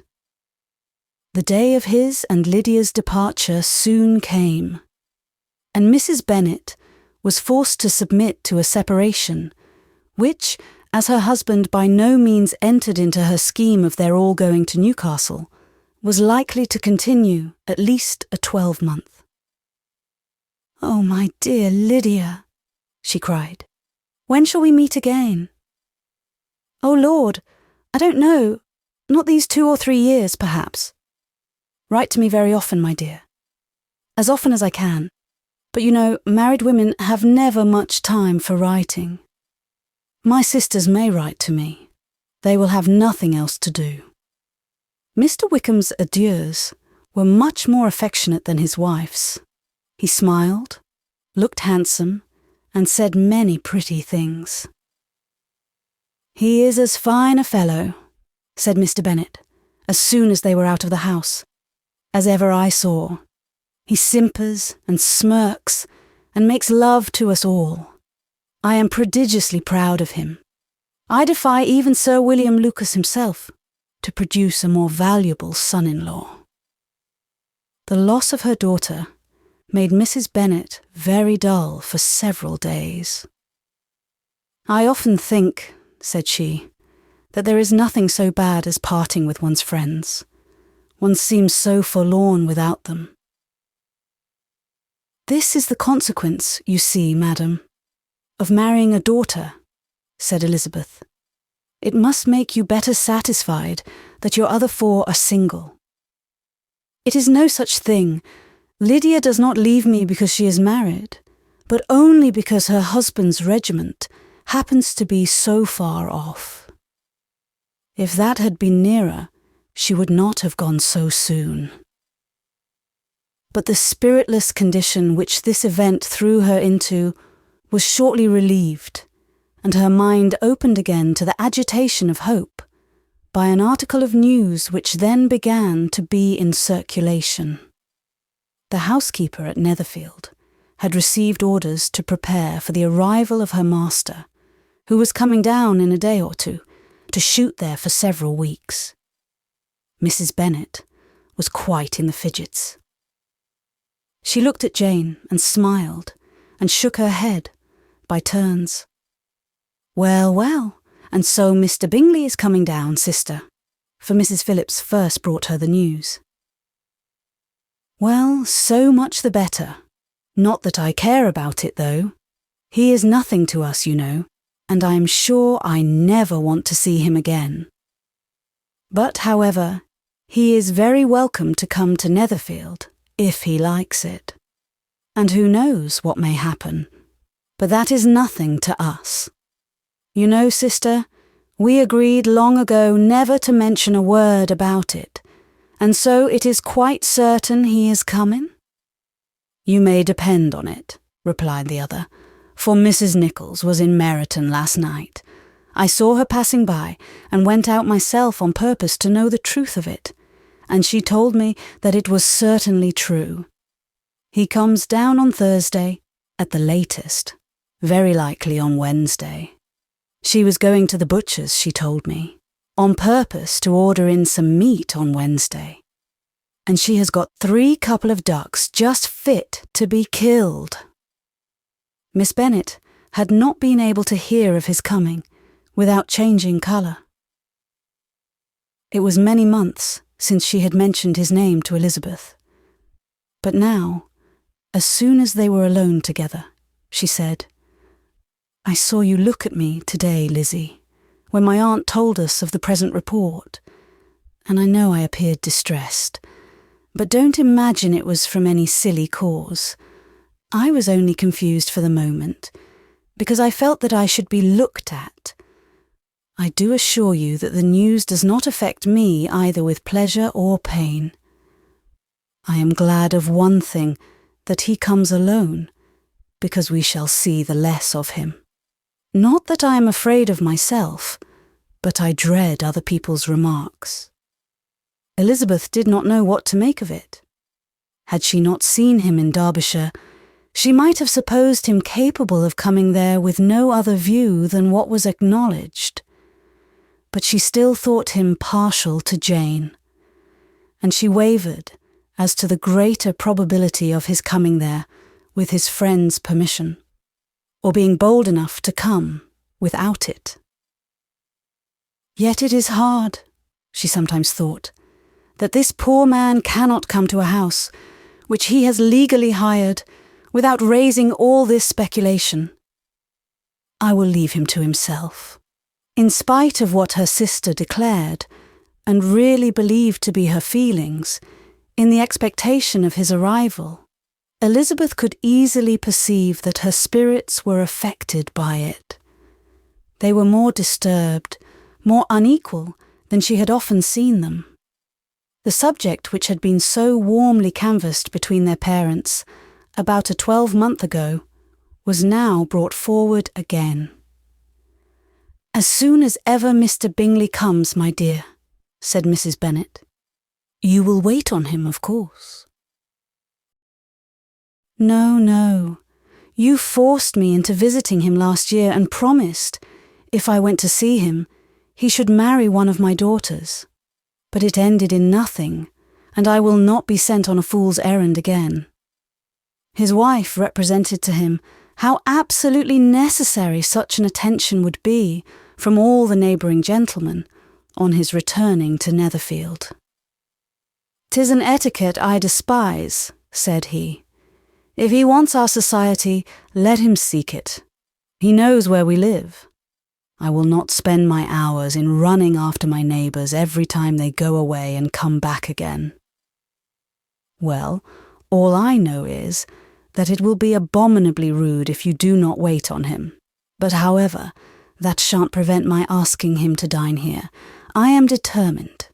We must have Mrs. Long and the Gouldings soon. That will make 13 with ourselves, so there will be just room at table for him. Consoled by this resolution, she was the better able to bear her husband's incivility, though it was very mortifying to know that her neighbours might all see Mr. Bingley, in consequence of it, before they did. As the day of his arrival drew near, "I begin to be sorry that he comes at all," said Jane to her sister. "It would be nothing. I could see him with perfect indifference, but I can hardly bear to hear it thus perpetually talked of. My mother means well, but she does not know, no one can know, how much I suffer from what she says. Happy shall I be when his stay at Netherfield is over." "I wish I could say anything to comfort you," replied Elizabeth, "but it is wholly out of my power. You must feel it, and the usual satisfaction of preaching patience to a sufferer is denied me, because you have always so much." Mr. Bingley arrived. Mrs. Bennet, through the assistance of servants, contrived to have the earliest tidings of it, that the period of anxiety and fretfulness on her side be as long as it could.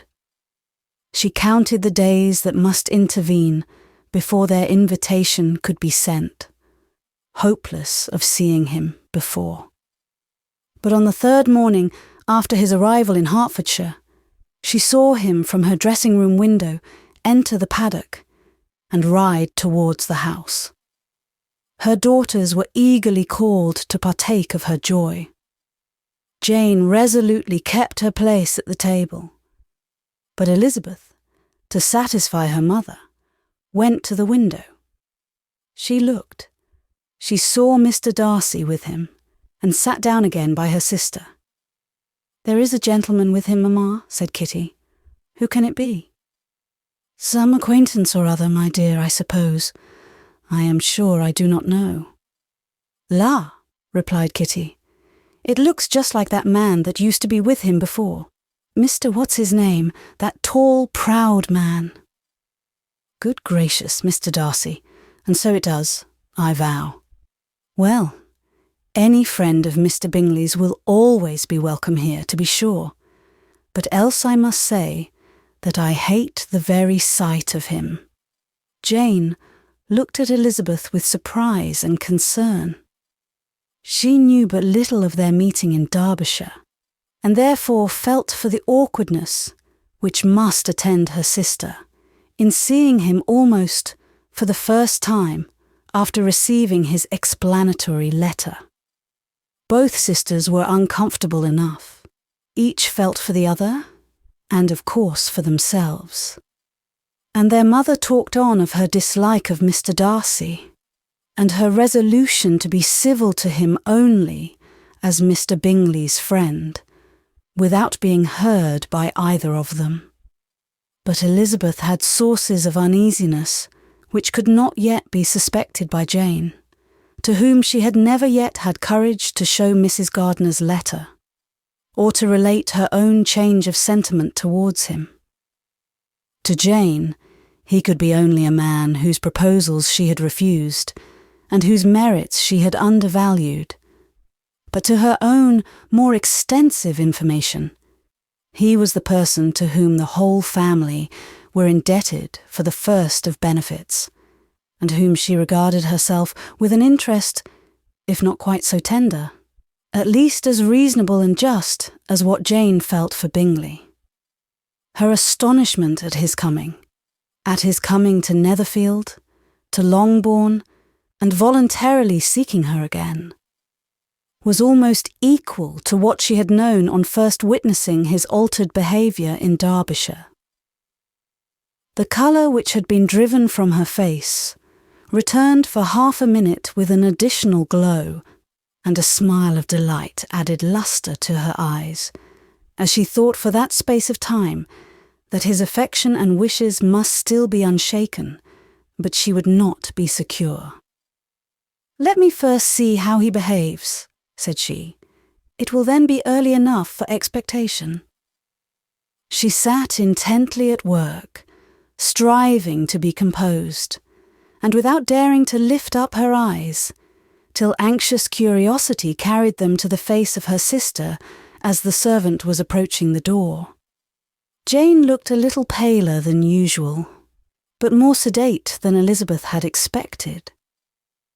On the gentleman's appearing, her colour increased, yet she received them with tolerable ease, and with a propriety of behaviour equally free from any symptom of resentment, or any unnecessary complacence. Elizabeth said as little to either as civility would allow, and sat down again to her work, with an eagerness which it did not often command. She had ventured only one glance at Darcy. He looked serious as usual, and, she thought, more as he had been used to look in Hertfordshire than as she had seen him at Pemberley. But perhaps he could not in her mother's presence be what he was before her uncle and aunt. It was a painful, but not an improbable conjecture. Bingley she had likewise seen for an instant, and in that short period saw him looking both pleased and embarrassed. He was received by Mrs. Bennet with a degree of civility which made her two daughters ashamed, especially when contrasted with the cold and ceremonious politeness of her courtesy and address of his friend. Elizabeth particularly, who knew that her mother owed to the latter the preservation of her favourite daughter from irremediable infamy, was hurt and distressed to a most painful degree by a distinction so ill applied. Darcy, after inquiring of her how Mr. and Mrs. Gardiner did, a question which she could not answer without confusion, said scarcely anything. He was not seated by her. Perhaps that was the reason of his silence, but it had not been so in Derbyshire. There he had talked to her friends when he could not to herself. But now several minutes elapsed without bringing the sound of his voice, and when occasionally, unable to resist the impulse of curiosity, she raised her eyes to his face, she as often found him looking at Jane as at herself, and frequently on no object but the ground. More thoughtfulness and less anxiety to please than when they last met were plainly expressed. She was disappointed and angry with herself for being so. "Could I expect it to be otherwise?" said she. "Yet why did he come?" She was in no humour for conversation with anyone but himself, and to him she had hardly courage to speak. She inquired after his sister, but could do no more. "It is a long time, Mr. Bingley, since you went away," said Mrs. Bennet. He readily agreed to it. "I began to be afraid you would never come back again. People did say you meant to quit the place entirely at Michaelmas. But, however, I hope it is not true. A great many changes have happened in the neighbourhood since you went away. Miss Lucas is married and settled, and one of my own daughters. I suppose you have heard of it. Indeed, you must have seen it in the papers. It was in the Times and the Courier. I know, though it was not put in as it ought to be. It was only said, 'Lately, George Wickham, Esq., to Miss Lydia Bennet,' without there being a syllable said of her father, or the place where she lived, or anything. It was my brother Gardiner's drawing up too, and I wonder how he came to make such an awkward business of it. Did you see it?"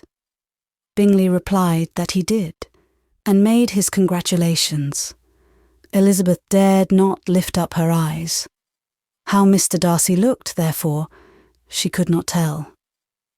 "It is a delightful thing, to be sure, to have a daughter well married," continued her mother. "But at the same time, Mr. Bingley, it is very hard to have her taken away from me. They are gone down to Newcastle, a place quite northward, it seems, and there they are to stay. I do not know how long.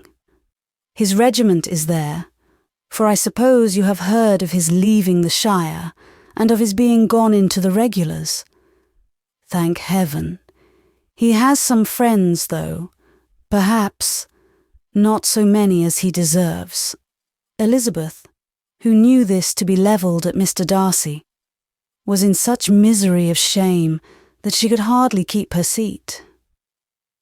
It drew from her, however, the exertion of speaking, which nothing else had so effectually done before, and she asked Bingley whether he meant to make any stay in the country at present. A few weeks, he believed. "When you have killed all your own birds, Mr. Bingley," said her mother, "I beg you will come here and shoot as many as you please on Mr. Bennet's manor. I am sure he will be vastly happy to oblige you, and will save all the best of the coveys for you." Elizabeth's misery increased at such unnecessary, such officious attention. Were the same fair prospect to arise at present, as had flattered them a year ago, everything, she was persuaded, would be hastening to the same vexatious conclusion. At that instant, she felt that years of happiness could not make Jane or herself amends for moments of such painful confusion. "The first wish of my heart," said she to herself, "is never more to be in company with either of them. Their society can afford no pleasure that will atone for such wretchedness as this. Let me never see either one or the other again." Yet the misery, for which years of happiness were to offer no compensation, received soon afterwards material relief, from observing how much the beauty of her sister rekindled the admiration of her former lover. When first he came in, he had spoken to her but little, but every 5 minutes seemed to be giving her more of his attention. He found her as handsome as she had been last year, as good-natured and as unaffected, though not quite so chatty. Jane was anxious that no difference should be perceived in her at all, and was really persuaded that she talked as much as ever. But her mind was so busily engaged that she did not always know when she was silent. When the gentleman rose to go away, Mrs. Bennet was mindful of her intended civility, and they were invited and engaged to dine at Longbourn in a few days' time.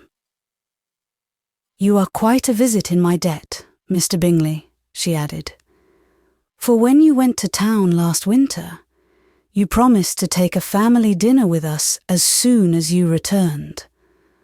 I have not forgot, you see, and I assure you, I was very much disappointed that you did not come back and keep your engagement."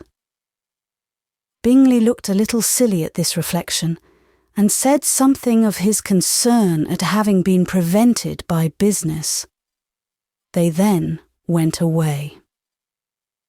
Mrs. Bennet had been strongly inclined to ask them to stay and dine there that day.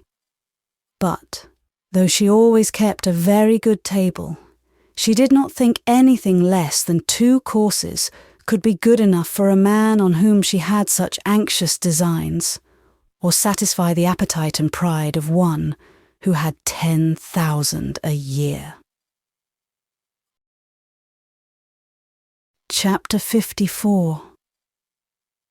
As soon as they were gone, Elizabeth walked out to recover her spirits, or, in other words, to dwell without interruption on those subjects which must deaden them more.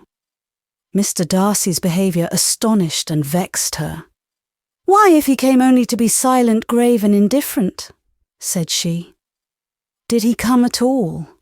She could settle it in no way that gave her pleasure. He could be still amiable, still pleasing to my uncle and aunt when he was in town, and why not to me? If he fears me, why come hither? If he no longer cares for me, why silent? Teasing, teasing man, I will think no more about him. Her resolution was, for a short time, involuntarily kept by the approach of her sister, who joined her with a cheerful look which showed her better satisfied with their visitors than Elizabeth. "Now," said she, "that this first meeting is over, I feel perfectly easy. I know my own strength, and I shall never be embarrassed again by his coming. I'm glad he dines here on Tuesday. It will then be publicly seen that on both sides we meet only as common and indifferent acquaintance." "Yes, very indifferent indeed," said Elizabeth laughingly. "Oh, Jane, take care. My dear Lizzie, you cannot think me so weak as to be in danger now. I think you are in very great danger of making him as much in love with you as ever." They did not see the gentleman again till Tuesday, and Mrs. Bennet, in the meanwhile, was giving way to all the happy schemes which the good humour and common politeness of Bingley, in half an hour's visit, had revived. On Tuesday, there was a large party assembled at Longbourn, and the two who were most anxiously expected, to the credit of their punctuality as sportsmen, were in very good time. When they repaired to the dining-room, Elizabeth eagerly watched to see whether Bingley would take the place which, in all their former parties, had belonged to him by her sister. Her prudent mother, occupied by the same ideas, forbore to invite him to sit by herself. On entering the room, he seemed to hesitate, but Jane happened to look round and happened to smile. It was decided. He placed himself by her. Elizabeth, with a triumphant sensation, looked towards his friend. He bore it with noble indifference, and she would have imagined that Bingley had received his sanction to be happy, had she not seen his eyes, likewise turned towards Mr. Darcy, with an expression of half-laughing alarm. His behaviour to her sister was such during dinner-time as showed an admiration of her, which, though more guarded than formerly, persuaded Elizabeth that, if left wholly to himself, Jane's happiness, and his own, would be speedily secured. Though she dared not depend upon the consequence, she yet received pleasure from observing his behaviour. It gave her all the animation that her spirits could boast, for she was in no cheerful humour. Mr. Darcy was almost as far from her as the table could divide them. He was on one side of her mother. She knew how little such a situation would give pleasure to either, or make either appear to advantage. She was not near enough to hear any of their discourse, but she could see how seldom they spoke to each other, and how formal and cold was their manner whenever they did. Her mother's ungraciousness made the sense of what they owed him more painful to Elizabeth's mind, and she would, at times, have given anything to be privileged to tell him that his kindness was neither unknown nor unfelt by the whole of the family.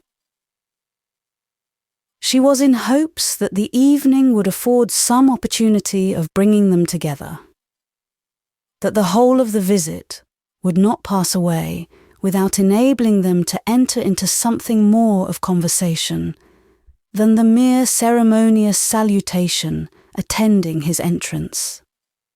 Anxious and uneasy, The period which passed in the drawing-room before the gentleman came was wearisome and dull, to a degree that almost made her uncivil. She looked forward to their entrance as the point on which all her chance of pleasure for the evening must depend. "If he does not come to me, then," said she, "I shall give him up forever." The gentleman came, and she thought he looked as if he would have answered her hopes. But alas, the ladies had crowded round the table where Miss Bennet was making tea, and Elizabeth pouring out the coffee, in so close a confederacy that there was not a single vacancy near her which would admit of a chair. And on the gentleman's approaching, one of the girls moved closer to her than ever, and said in a whisper, "The men shan't come and part us. I am determined. We want none of them, do we?" Darcy had walked away to another part of the room.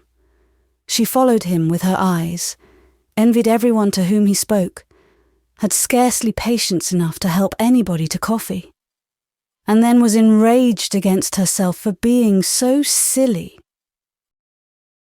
A man who has once been refused, how could I ever be foolish enough to expect a renewal of his love? Is there one among the sex who would not protest against such a weakness as a second proposal to the same woman? There is no indignity so abhorrent to their feelings. She was a little revived, however, by his bringing back his coffee cup himself, and she seized the opportunity of saying, "Is your sister at Pemberley still?" "Yes. She will remain there till Christmas." "And quite alone? Have all her friends left her?" "Mrs. Annesley is with her. The others have been gone on to Scarborough these 3 weeks." She could think of nothing more to say, but if he wished to converse with her, he might have better success. He stood by her, however, for some minutes, in silence. And at last, on the young lady's whispering to Elizabeth again, he walked away. When the tea things were removed, and the card tables placed, the ladies all rose, and Elizabeth was then hoping to be soon joined by him, when all her views were overthrown by seeing him fall a victim to her mother's rapacity for whist players, and in a few moments after seated with the rest of the party. She now lost every expectation of pleasure. They were confined for the evening at different tables, and she had nothing to hope but that his eyes were so often turned towards her side of the room as to make him play as unsuccessfully as herself. Mrs. Bennet had designed to keep the 2 Netherfield gentlemen to supper, but their carriage was, unluckily, ordered before any of the others, and she had no opportunity of detaining them. "Well, girls," said she, as soon as they were left to themselves, "what say you to the day? I think everything has passed off uncommonly well, I assure you. The dinner was as well dressed as any I ever saw. The venison was roasted to a turn, and everybody said they never saw so fat a haunch. The soup was 50 times better than what we had at the Lucases last week, and even Mr. Darcy acknowledged that the partridges were remarkably well done, and I suppose he has 2 or 3 French cooks at least. And my dear Jane, I never saw you look in greater beauty. Mrs. Long said so too, for I asked her whether you did not. And what do you think she said besides?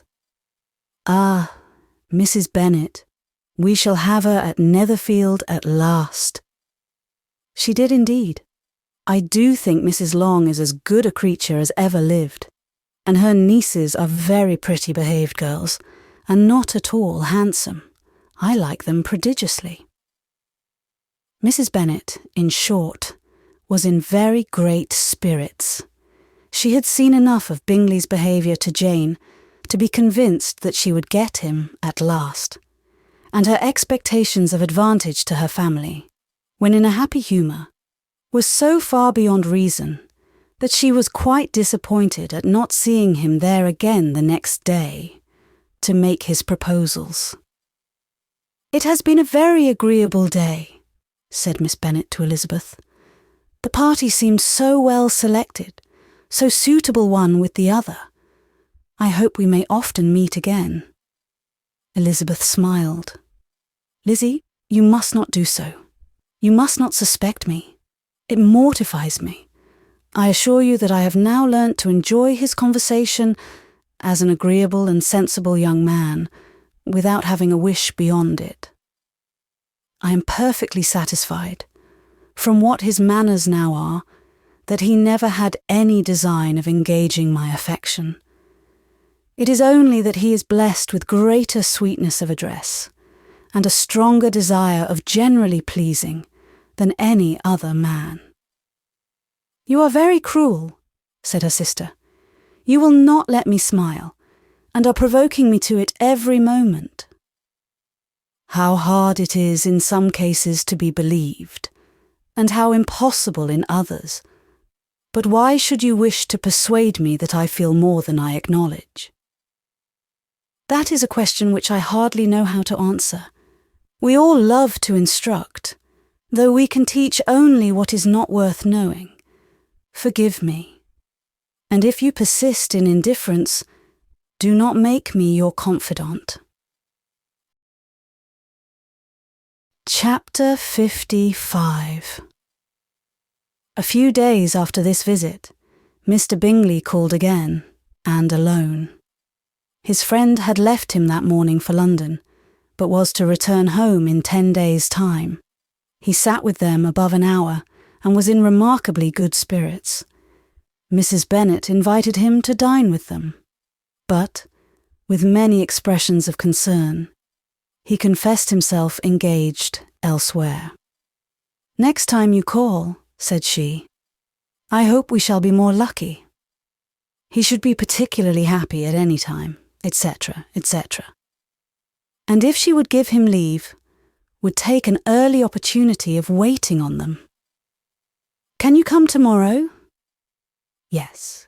He had no engagement at all for tomorrow, and her invitation was accepted with alacrity. He came, and in such very good time that the ladies were none of them dressed. In ran Mrs. Bennet to her daughter's room, in her dressing gown, and with her hair half finished, crying out, "My dear Jane, make haste and hurry down. He is come, Mr. Bingley is come. He is indeed. Make haste, make haste. Here, Sarah, come to Miss Bennet this moment, and help her on with her gown. Never mind Miss Lizzie's hair." "We will be down as soon as we can," said Jane. "But I dare say Kitty is forwarder than either of us, for she went upstairs half an hour ago." "Oh, hang Kitty! What has she to do with it? Come, be quick, be quick. Where is your sash, my dear?" But when her mother was gone, Jane would not be prevailed on to go down without one of her sisters. The same anxiety to get them by themselves was visible again in the evening. After tea, Mr. Bennet retired to the library, as was his custom, and Mary went upstairs to her instrument. 2 obstacles of the 5 being thus removed, Mrs. Bennet sat looking and winking at Elizabeth and Catherine for a considerable time, without making any impression on them. Elizabeth would not observe her, and when at last Kitty did, she very innocently said, "What is the matter, Mamma? What do you keep winking at me for? What am I to do?" "Nothing, child, nothing. I did not wink at you." She then sat still 5 minutes longer, but unable to waste such a precious occasion, she suddenly got up, and saying to Kitty, "Come here, my love, I want to speak to you," took her out of the room. Jane instantly gave a look at Elizabeth, which spoke her distress at such premeditation, and her entreaty that she would not give in to it. In a few minutes, Mrs. Bennet half opened the door and called out, "Lizzie, my dear, I want to speak with you." Elizabeth was forced to go. "We may as well leave them by themselves, you know," said her mother, as soon as she was in the hall. "Kitty and I are going upstairs to sit in my dressing room." Elizabeth made no attempt to reason with her mother, but remained quietly in the hall till she and Kitty were out of sight, then returned into the drawing room. Mrs. Bennet's schemes for this day were ineffectual. Bingley was everything that was charming, except the professed lover of her daughter. His ease and cheerfulness rendered him a most agreeable addition to their evening party, and he bore with the ill-judged officiousness of the mother, and heard all her silly remarks with a forbearance and command of countenance particularly grateful to the daughter. He scarcely needed an invitation to stay supper, and before he went away, an engagement was formed, chiefly through his own and Mrs. Bennet's means, for his coming next morning to shoot with her husband. After this day, Jane said no more of her indifference. Not a word passed between the sisters concerning Bingley. But Elizabeth went to bed in the happy belief that all must speedily be concluded, unless Mr. Darcy returned within the stated time. Seriously, however, she felt tolerably persuaded that all this must have taken place with that gentleman's concurrence. Bingley was punctual to his appointment, and he and Mr. Bennet spent the morning together, as had been agreed on. The latter was much more agreeable than his companion expected. There was nothing of presumption or folly in Bingley that could provoke his ridicule or disgust him into silence, and he was more communicative and less eccentric than the other had ever seen him. Bingley, of course, returned with him to dinner, and in the evening Mrs. Bennet's invention was again at work to get everybody away from him and her daughter. Elizabeth, who had a letter to write, went into the breakfast room for that purpose soon after tea. For as the others were all going to sit down to cards, she could not be wanted to counteract her mother's schemes. But on her returning to the drawing-room, when her letter was finished, she saw, to her infinite surprise, there was reason to fear that her mother had been too ingenious for her. On opening the door, she perceived her sister and Bingley standing together over the hearth, as if engaged in earnest conversation, and had this led to no suspicion, the faces of both, as they hastily turned round and moved away from each other, would have told it all. Their situation was awkward enough, but hers she thought was still worse.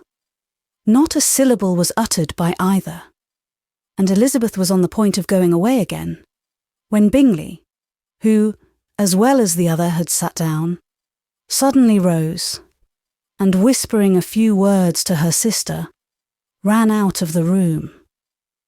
Jane could have no reserves from Elizabeth, where confidence would give pleasure, and instantly embracing her, acknowledged, with the liveliest emotion, that she was the happiest creature in the world. "'Tis too much," she added. "By far too much. I do not deserve it. Oh, why is not everybody as happy?" Elizabeth's congratulations were given with a sincerity, a warmth, a delight, which words could but poorly express. Every sentence of kindness was a fresh source of happiness to Jane. But she would not allow herself to stay with her sister, or say half that remained to be said, for the present. "I must go instantly to my mother," she cried. "I would not on any account trifle with her affectionate solicitude, or allow her to hear it from anyone but myself. He is gone to my father already. Oh, Lizzie, to know that what I have to relate will give such pleasure to all my dear family. How shall I bear so much happiness?" She then hastened away to her mother, who had purposely broken up the card party and was sitting upstairs with Kitty. Elizabeth, who was left by herself, now smiled at the rapidity and ease with which an affair was finally settled that had given them so many previous months of suspense and vexation. "And this," said she, "is the end of all his friend's anxious circumspection, of all his sister's falsehood and contrivance, the happiest, wisest, and most reasonable end." In a few minutes, she was joined by Bingley, whose conference with her father had been short and to the purpose. "Where is your sister?" said he hastily, as he opened the door. "With my mother upstairs. She will be down in a moment, I dare say." He then shut the door, and coming up to her, claimed the good wishes and affection of a sister. Elizabeth honestly and heartily expressed her delight in the prospect of their relationship. They shook hands with great cordiality, and then, till her sister came down, she had to listen to all he had to say of his own happiness and of Jane's perfections. And in spite of his being a lover, Elizabeth really believed all his expectations of felicity to be rationally founded, because they had for basis the excellent understanding and super-excellent disposition of Jane, and a general similarity of feeling and taste between her and himself. It was an evening of no common delight to them all. The satisfaction of Miss Bennet's mind gave such a glow of sweet animation to her face, as made her look handsomer than ever. Kitty simpered and smiled, and hoped her turn was coming soon. Mrs. Bennet could not give her consent, or speak her approbation in terms warm enough to satisfy her feelings, though she talked to Bingley of nothing else, for half an hour. And when Mr. Bennet joined them at supper, his voice and manner plainly showed how really happy he was. Not a word, however, passed his lips in allusion to it, till their visitor took his leave for the night. But as soon as he was gone, he turned to his daughter and said, "Jane, I congratulate you. You will be a very happy woman." Jane went to him instantly, kissed him, and thanked him for his goodness. "You are a good girl," he replied, "and I have great pleasure in thinking you will be so happily settled. I have not a doubt of your doing very well together. Your tempers are by no means unlike. You are each of you so complying that nothing will ever be resolved on, so easy that every servant will cheat you, and so generous that you will always exceed your income." "I hope not so. Imprudence or thoughtlessness in money matters would be unpardonable in me." "Exceed their income? My dear Mr. Bennet," cried his wife, "what are you talking of? Why, he has 4,000 or 5,000 a year, and very likely more." Then addressing her daughter, "Oh, my dear, dear Jane, I am so happy. I am sure I shan't get a wink of sleep all night. I knew how it would be. I always said it must be so at last. I was sure you could not be so beautiful for nothing. I remember, as soon as ever I saw him, when he first came into Hertfordshire last year, I thought how likely it was that you should come together. Oh, he is the handsomest young man that ever was seen." Wickham, Lydia, were all forgotten. Jane was beyond competition her favourite child. At that moment, she cared for no other. Her younger sisters soon began to make interest with her for objects of happiness which she might in future be able to dispense. Mary petitioned for the use of the library at Netherfield, and Kitty begged very hard for a few balls there every winter. Bingley, from this time, was of course a daily visitor at Longbourn, coming frequently before breakfast and always remaining till after supper, unless when some barbarous neighbour, who could not be enough detested, had given him an invitation to dinner, which he thought himself obliged to accept. Elizabeth had now but little time for conversation with her sister, for while he was present, Jane had no attention to bestow on anyone else, but she found herself considerably useful to both of them in those hours of separation that must sometimes occur. In the absence of Jane, he always attached himself to Elizabeth for the pleasure of talking of her, and when Bingley was gone, Jane constantly sought the same means of relief. "He has made me so happy," said she one evening, "by telling me that he was totally ignorant of my being in town last spring. I had not believed it possible." "I suspected as much," replied Elizabeth. "But how did he account for it?" "It must have been his sister's doing. They were certainly no friends to his acquaintance with me, which I cannot wonder at, since he might have chosen so much more advantageously in many respects. But when they see, as I trust they will, that their brother is happy with me, they will learn to be contented, and we shall be on good terms again, though we can never be what we once were to each other." "That is the most unforgiving speech," said Elizabeth, "that I ever heard you utter. Good girl. It would vex me indeed to see you again the dupe of Miss Bingley's pretended regard." "Would you believe it, Lizzie, that when he went to town last November, he really loved me, and nothing but a persuasion of my being indifferent would have prevented his coming down again? He made a little mistake, to be sure, but it is to the credit of his modesty." This naturally introduced a panegyric from Jane on his diffidence, and the little value he put on his own good qualities. Elizabeth was pleased to find that he had not betrayed the interference of his friend, for, though Jane had the most generous and forgiving heart in the world, she knew it was a circumstance which must prejudice her against him. "I am certainly the most fortunate creature that ever existed," cried Jane. "Oh, Lizzie, why am I thus singled from my family and blessed above them all? If I could but see you as happy, if there were but such another man for you. If you were to give me 40 such men, I never could be so happy as you. Till I have your disposition, your goodness, I never can have your happiness.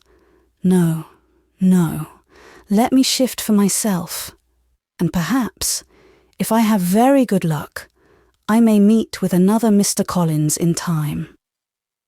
The situation of affairs in the Longbourn family could not be long a secret. Mrs. Bennet was privileged to whisper it to Mrs. Phillips, and she ventured without any permission to do the same by all her neighbours in Meryton. The Bennetts were speedily pronounced to be the luckiest family in the world, though only a few weeks before, when Lydia had first run away, they had been generally proved to be marked out for misfortune. Chapter 56.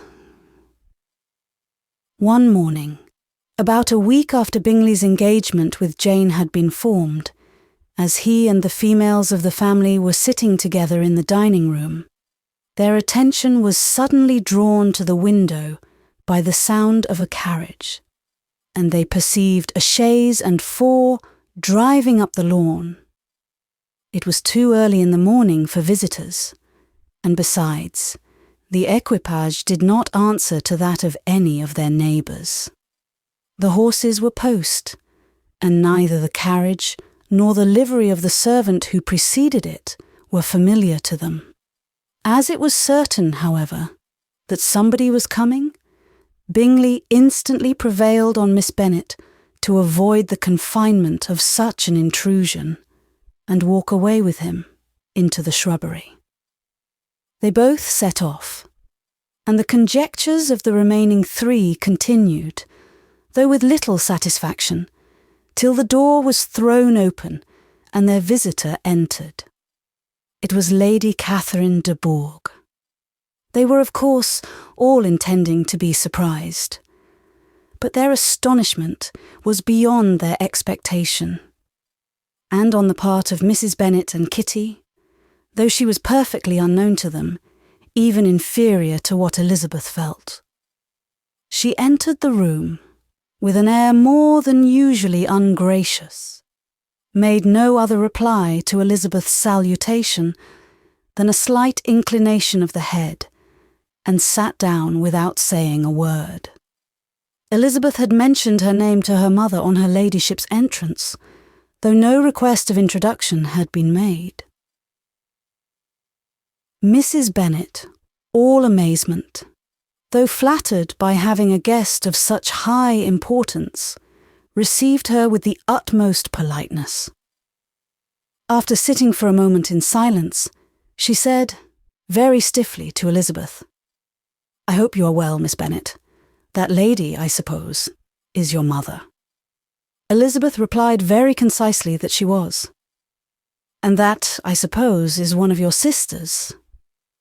"Yes, madam," said Mrs. Bennet, delighted to speak to a Lady Catherine. "She is my youngest girl but one. My youngest of all is lately married, and my eldest is somewhere about the ground, walking with a young man, who I believe will soon become a part of the family." "You have a very small park here," returned Lady Catherine, after a short silence. "It is nothing in comparison of Rosings, my lady, I dare say, but I assure you, it is much larger than Sir William Lucas's." "This must be a most inconvenient sitting-room for the evening in summer. The windows are full west." Mrs. Bennet assured her that they never sat there after dinner, and then added, "May I take the liberty of asking your ladyship whether you left Mr. and Mrs. Collins well?" "Yes, very well. I saw them the night before last." Elizabeth now expected that she would produce a letter for her from Charlotte, as it seemed the only probable motive for her calling. But no letter appeared, and she was completely puzzled. Mrs. Bennet, with great civility, begged her ladyship to take some refreshment, but Lady Catherine very resolutely, and not very politely, declined eating anything, and then, rising up, said to Elizabeth, "Miss Bennet, there seemed to be a prettyish kind of a little wilderness on one side of your lawn. I should be glad to take a turn in it, if you will favour me with your company."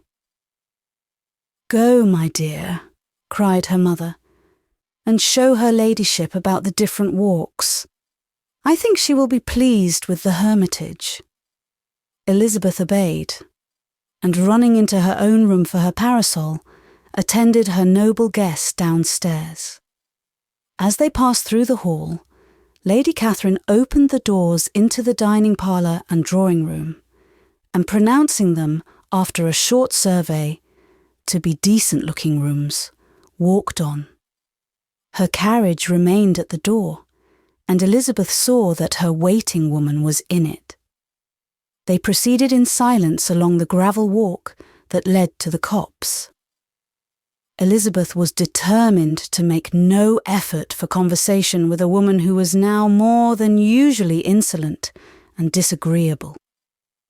"How could I ever think her like her nephew?" said she, as she looked in her face. As soon as they entered the copse, Lady Catherine began in the following manner. "You can be at no loss, Miss Bennet, to understand the reason of my journey hither. Your own heart, your own conscience, must tell you why I come." Elizabeth looked with unaffected astonishment. "Indeed, you are mistaken, madam. I have not been at all able to account for the honour of seeing you here." "Miss Bennet," replied her ladyship in an angry tone, "you ought to know that I am not to be trifled with. But however insincere you may choose to be, you shall not find me so. My character has ever been celebrated for its sincerity and frankness, and in a cause of such moment as this, I shall certainly not depart from it. A report of a most alarming nature reached me 2 days ago. I was told that not only your sister was on the point of being most advantageously married, but that Miss Elizabeth Bennet would, in all likelihood, be soon afterwards united to my nephew, my own nephew, Mr. Darcy. Though I know it must be a scandalous falsehood, though I would not injure him so much as to suppose the truth of it possible, I instantly resolved on setting off for this place, that I might make my sentiments known to you." "If you believed it impossible to be true," said Elizabeth, colouring with astonishment and disdain, "I wonder you took the trouble of coming so far. What could your ladyship propose by it? At once to insist upon having such a report universally contradicted." "You're coming to Longbourn, to see me and my family?" said Elizabeth coolly. "Will be rather a confirmation of it, if indeed such a report is in existence." "If, do you then pretend to be ignorant of it? Has it not been industriously circulated by yourselves? Do you not know that such a report is spread abroad?" "I never heard that it was." "And can you likewise declare that there is no foundation for it?" "I do not pretend to possess equal frankness with your ladyship. You may ask questions which I shall not choose to answer." "This is not to be borne, Miss Bennet. I insist on being satisfied. Has my nephew, made you an offer of marriage?" "Your ladyship has declared it to be impossible." "It ought to be so. It must be so, while he retains the use of his reason. But your arts and allurements may, in a moment of infatuation, have made him forget what he owes to himself and to all his family. You may have drawn him in. If I have, I shall be the last person to confess it." "Miss Bennet, do you know who I am? I have not been accustomed to such language as this. I am almost the nearest relation he has in the world, and am entitled to know all his dearest concerns. But you are not entitled to know mine, nor will such behaviour as this ever induce me to be explicit. Let me be rightly understood. This match, to which you have the presumption to aspire, can never take place. No, never. Mr. Darcy is engaged to my daughter. Now, what have you to say?" "Only this, that if he is so, you can have no reason to suppose he will make an offer to me." Lady Catherine hesitated for a moment, and then replied, "The engagement between them is of a peculiar kind. From their infancy, they have been intended for each other. It was the favourite wish of his mother, as well as of hers, while in their cradles we planned the union. And now, at the moment when the wishes of both sisters would be accomplished, is their marriage to be prevented by a young woman of inferior birth, of no importance in the world, and wholly unallied to the family. Do you pay no regard to the wishes of his friends, to his tacit engagement with Mr. Bourke? Are you lost to every feeling of propriety and delicacy? Have you not heard me say that from his earliest hours he was destined for his cousin? Yes, And I had heard it before. But what is that to me? If there is no other objection to my marrying your nephew, I shall certainly not be kept from it by knowing that his mother and aunt wished him to marry Miss de Bourgh. You both did as much as you could in planning the marriage. Its completion depended on others. If Mr. Darcy is neither by honour nor inclination confined to his cousin, why is not he to make another choice? And if I am that choice, why may not I accept him? Because honour, decorum, prudence, nay, interest, forbid it. Yes, Miss Bennet, interest, for do not expect to be noticed by his family or friends, if you wilfully act against the inclinations of all. You will be censured, slighted, and despised by everyone connected with him. Your alliance will be a disgrace. Your name will never even be mentioned by any of us. These are heavy misfortunes, replied Elizabeth. But the wife of Mr. Darcy must have such extraordinary sources of happiness necessarily attached to her situation that she could, upon the whole, have no cause to repine. Obstinate, headstrong girl, I'm ashamed of you. Is this your gratitude for my attentions to you last spring? Is nothing due to me on that score. Let us sit down. You are to understand, Miss Bennet, that I came here with the determined resolution of carrying my purpose, nor will I be dissuaded from it. I have not been used to submit to any person's whims. I have not been in the habit of brooking disappointment. That will make your ladyship's situation at present more pitiable, but it will have no effect on me. I will not be interrupted. Hear me in silence. My daughter and my nephew are formed for each other. They are descended, on the maternal side, from the same noble line, and on the father's, from respectable, honourable, and ancient, though untitled, families. Their fortune on both sides is splendid. They are destined for each other by the voice of every member of their respective houses. And what is to divide them? The upstart pretensions of a young woman without family, connections, or fortune. Is this to be endured? But it must not, shall not be. If you were sensible of your own good, you would not wish to quit the sphere in which you have been brought up. In marrying your nephew, I should not consider myself as quitting that sphere. He is a gentleman. I am a gentleman's daughter. So far we are equal. True, you are a gentleman's daughter. But what was your mother? Who are your uncles and aunts? Do not imagine me ignorant of their condition. Whatever my connections may be, said Elizabeth, if your nephew does not object to them, they can be nothing to you. Tell me, once for all, are you engaged to him? Though Elizabeth would not, for the mere purpose of obliging Lady Catherine, have answered this question, she could not but say, after a moment's deliberation, I am not. Lady Catherine seemed pleased. And will you promise me never to enter into such an engagement?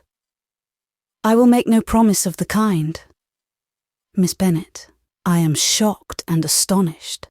I expected to find a more reasonable young woman. But do not deceive yourself into a belief that I will ever recede. I shall not go away till you have given me the assurance I require. And I certainly never shall give it. I am not to be intimidated into anything so wholly unreasonable. Your ladyship wants Mr. Darcy to marry your daughter, but would my giving you the wished-for promise make their marriage at all more probable? Supposing him to be attached to me, would my refusing to accept his hand make him wish to bestow it on his cousin? Allow me to say, Lady Catherine, that the arguments with which you have supported this extraordinary application have been as frivolous as the application was ill-judged. You have widely mistaken my character, if you think I can be worked on by such persuasions as these. How far your nephew might approve of your interference in his affairs, I cannot tell, but you have certainly no right to concern yourself in mine. I must beg, therefore, to be importuned no further on the subject. Not so hasty, if you please. I have by no means done.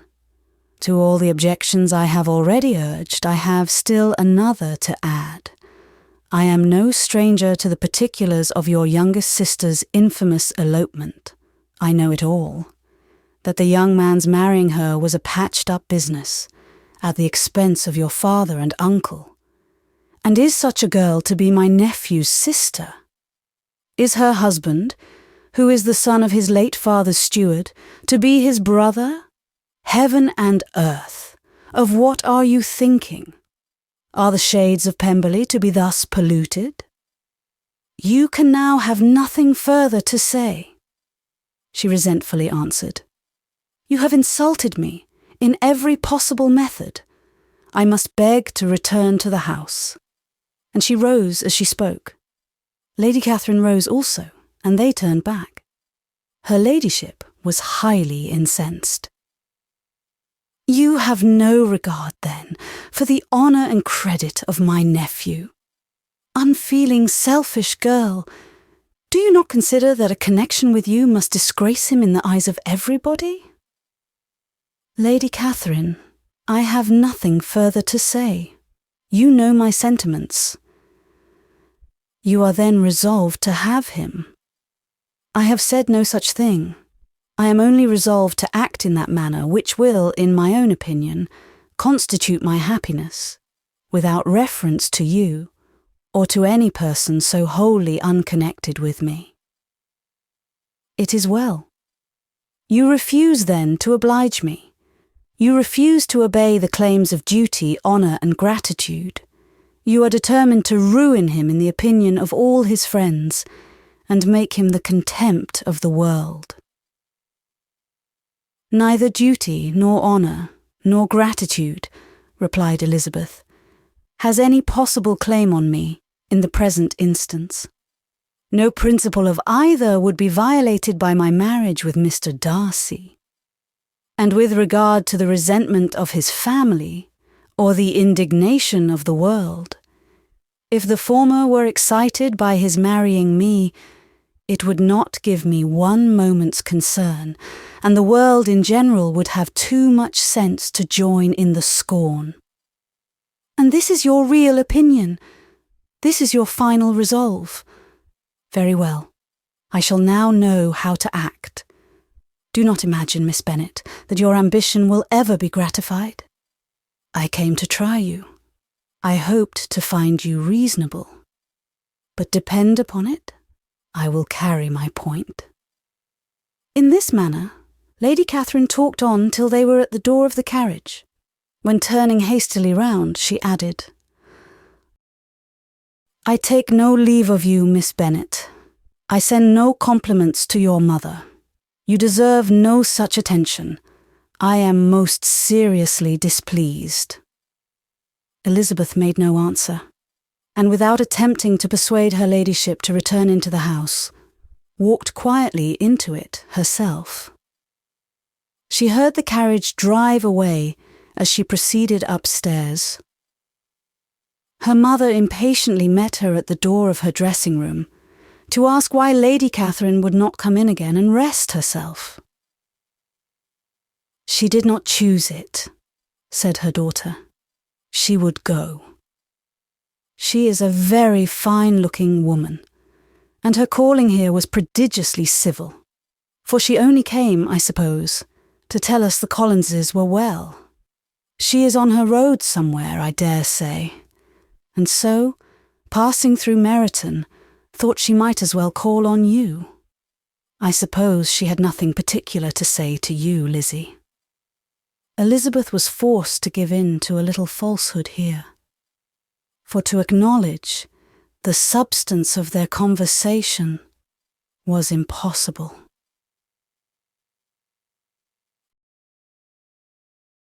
Chapter 57.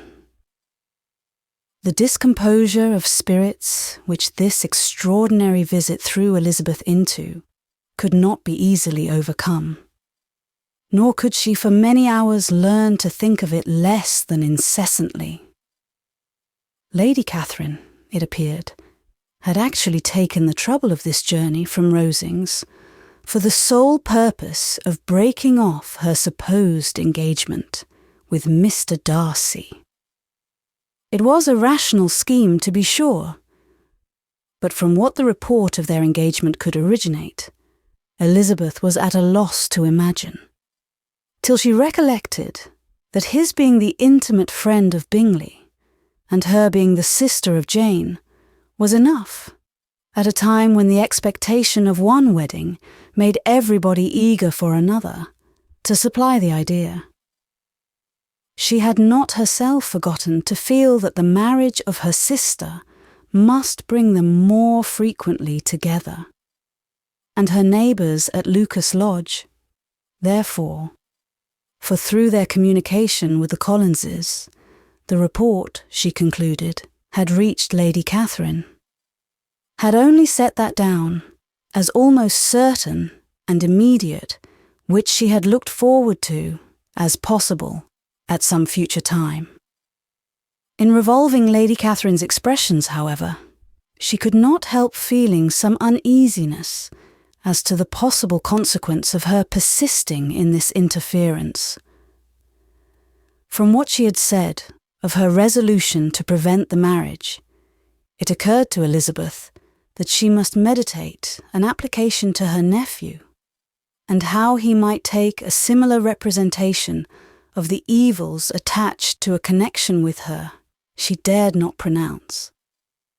She knew not the exact degree of his affection for his aunt, or his dependence on her judgment, but it was natural to suppose that he thought much higher of her ladyship than she could do, and it was certain that in enumerating the miseries of a marriage with one whose immediate connections were so unequal to his own, his aunt would address him on his weakest side.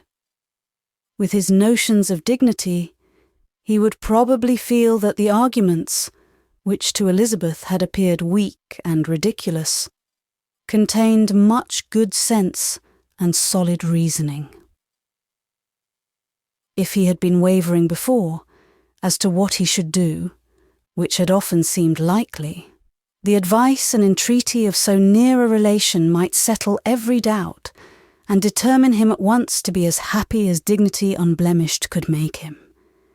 In that case, he would return no more. Lady Catherine might see him in her way through town, and his engagement to Bingley of coming again to Netherfield must give way.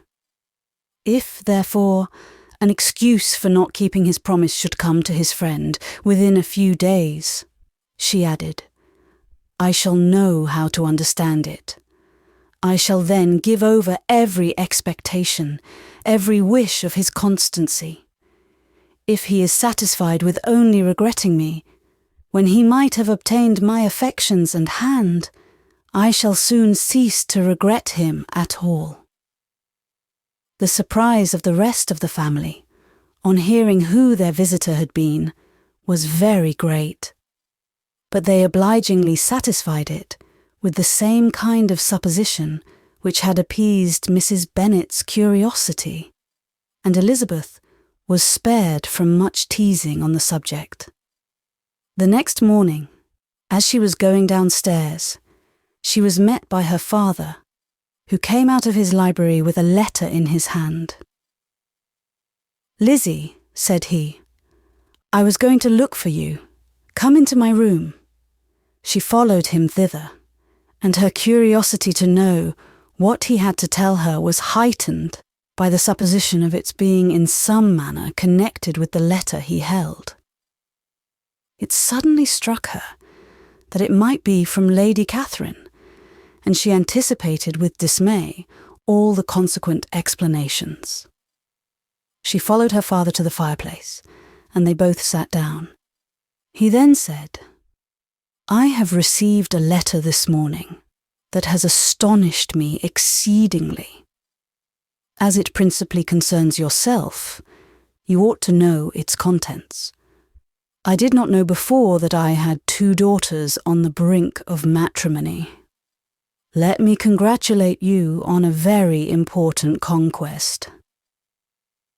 The colour now rushed into Elizabeth's cheeks in the instantaneous conviction of its being a letter from the nephew instead of the aunt, and she was undetermined whether most to be pleased that he explained himself at all, or offended that his letter was not rather addressed to herself, when her father continued, "You look conscious. Young ladies have great penetration in such matters as these, but I think I may defy even your sagacity to discover the name of your admirer. This letter is from Mr. Collins." "From Mr. Collins? And what can he have to say?" "Something very much to the purpose, of course. He begins with congratulations on the approaching nuptials of my eldest daughter, of which, it seems, he has been told by some of the good-natured, gossiping Lucases. I shall not sport with your impatience by reading what he says on that point. What relates to yourself is as follows.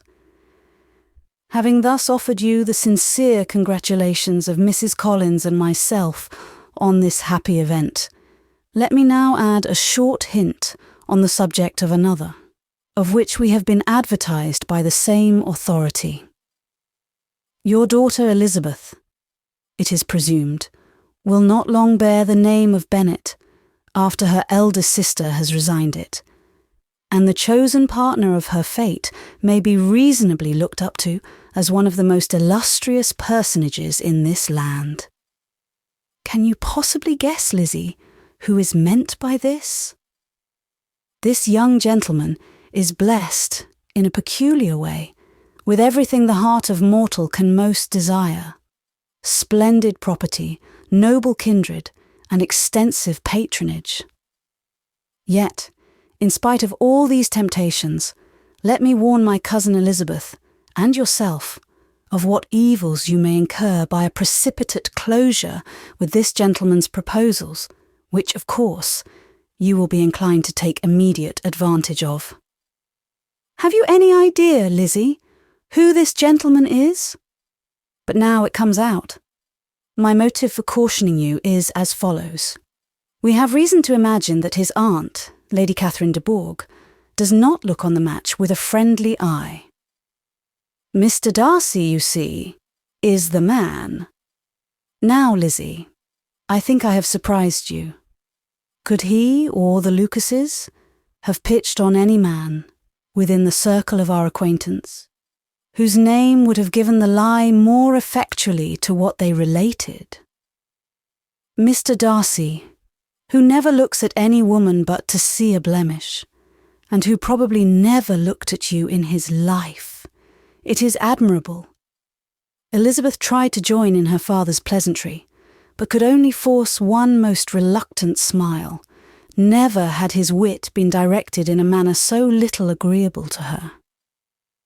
Are you not diverted? Oh yes, pray read on.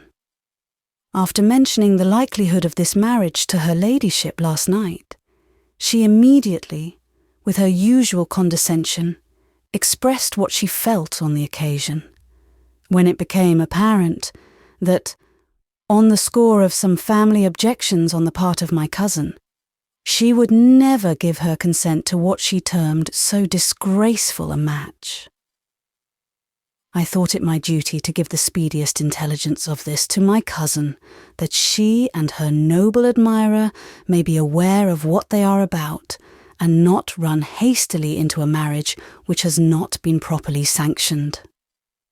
Mr. Collins, moreover, adds, I am truly rejoiced that my cousin Lydia's sad business has been so well hushed up, and am only concerned that their living together before the marriage took place should be so generally known. I must not, however, neglect the duties of my station, or refrain from declaring my amazement at hearing that you received the young couple into your house as soon as they were married. It was an encouragement of vice, and had I been the rector of Longbourn, I should very strenuously have opposed it. You ought certainly to forgive them as a Christian, but never to admit them in your sight, or allow their names to be mentioned in your hearing. That is his notion of Christian forgiveness. The rest of his letter is only about his dear Charlotte's situation, and his expectation of a young olive branch. But Lizzie, you look as if you did not enjoy it. You're not going to be missish, I hope, and pretend to be affronted at an idle report. For what do we live, but to make sport for our neighbours, and laugh at them in our turn? "Oh," cried Elizabeth, "I am exceedingly diverted, but it is so strange." Yes, that is what makes it amusing. Had they fixed on any other man, it would have been nothing, but his perfect indifference and your pointed dislike make it so delightfully absurd. Much as I abominate writing, I would not give up Mr. Collins's correspondence for any consideration. Nay, when I read a letter of his, I cannot help giving him the preference even over Wickham, much as I value the impudence and hypocrisy of my son-in-law. And pray, Lizzie, what said Lady Catherine about this report? Did she call to refuse her consent? To this question, his daughter replied only with a laugh, and as it had been asked without the least suspicion, she was not distressed by his repeating it. Elizabeth had never been more at a loss to make her feelings appear what they were not. It was necessary to laugh when she would rather have cried. Her father had most cruelly mortified her by what he said of Mr. Darcy's indifference, and she could do nothing but wonder at such a want of penetration, or fear that, perhaps, instead of his seeing too little, she might have fancied too much.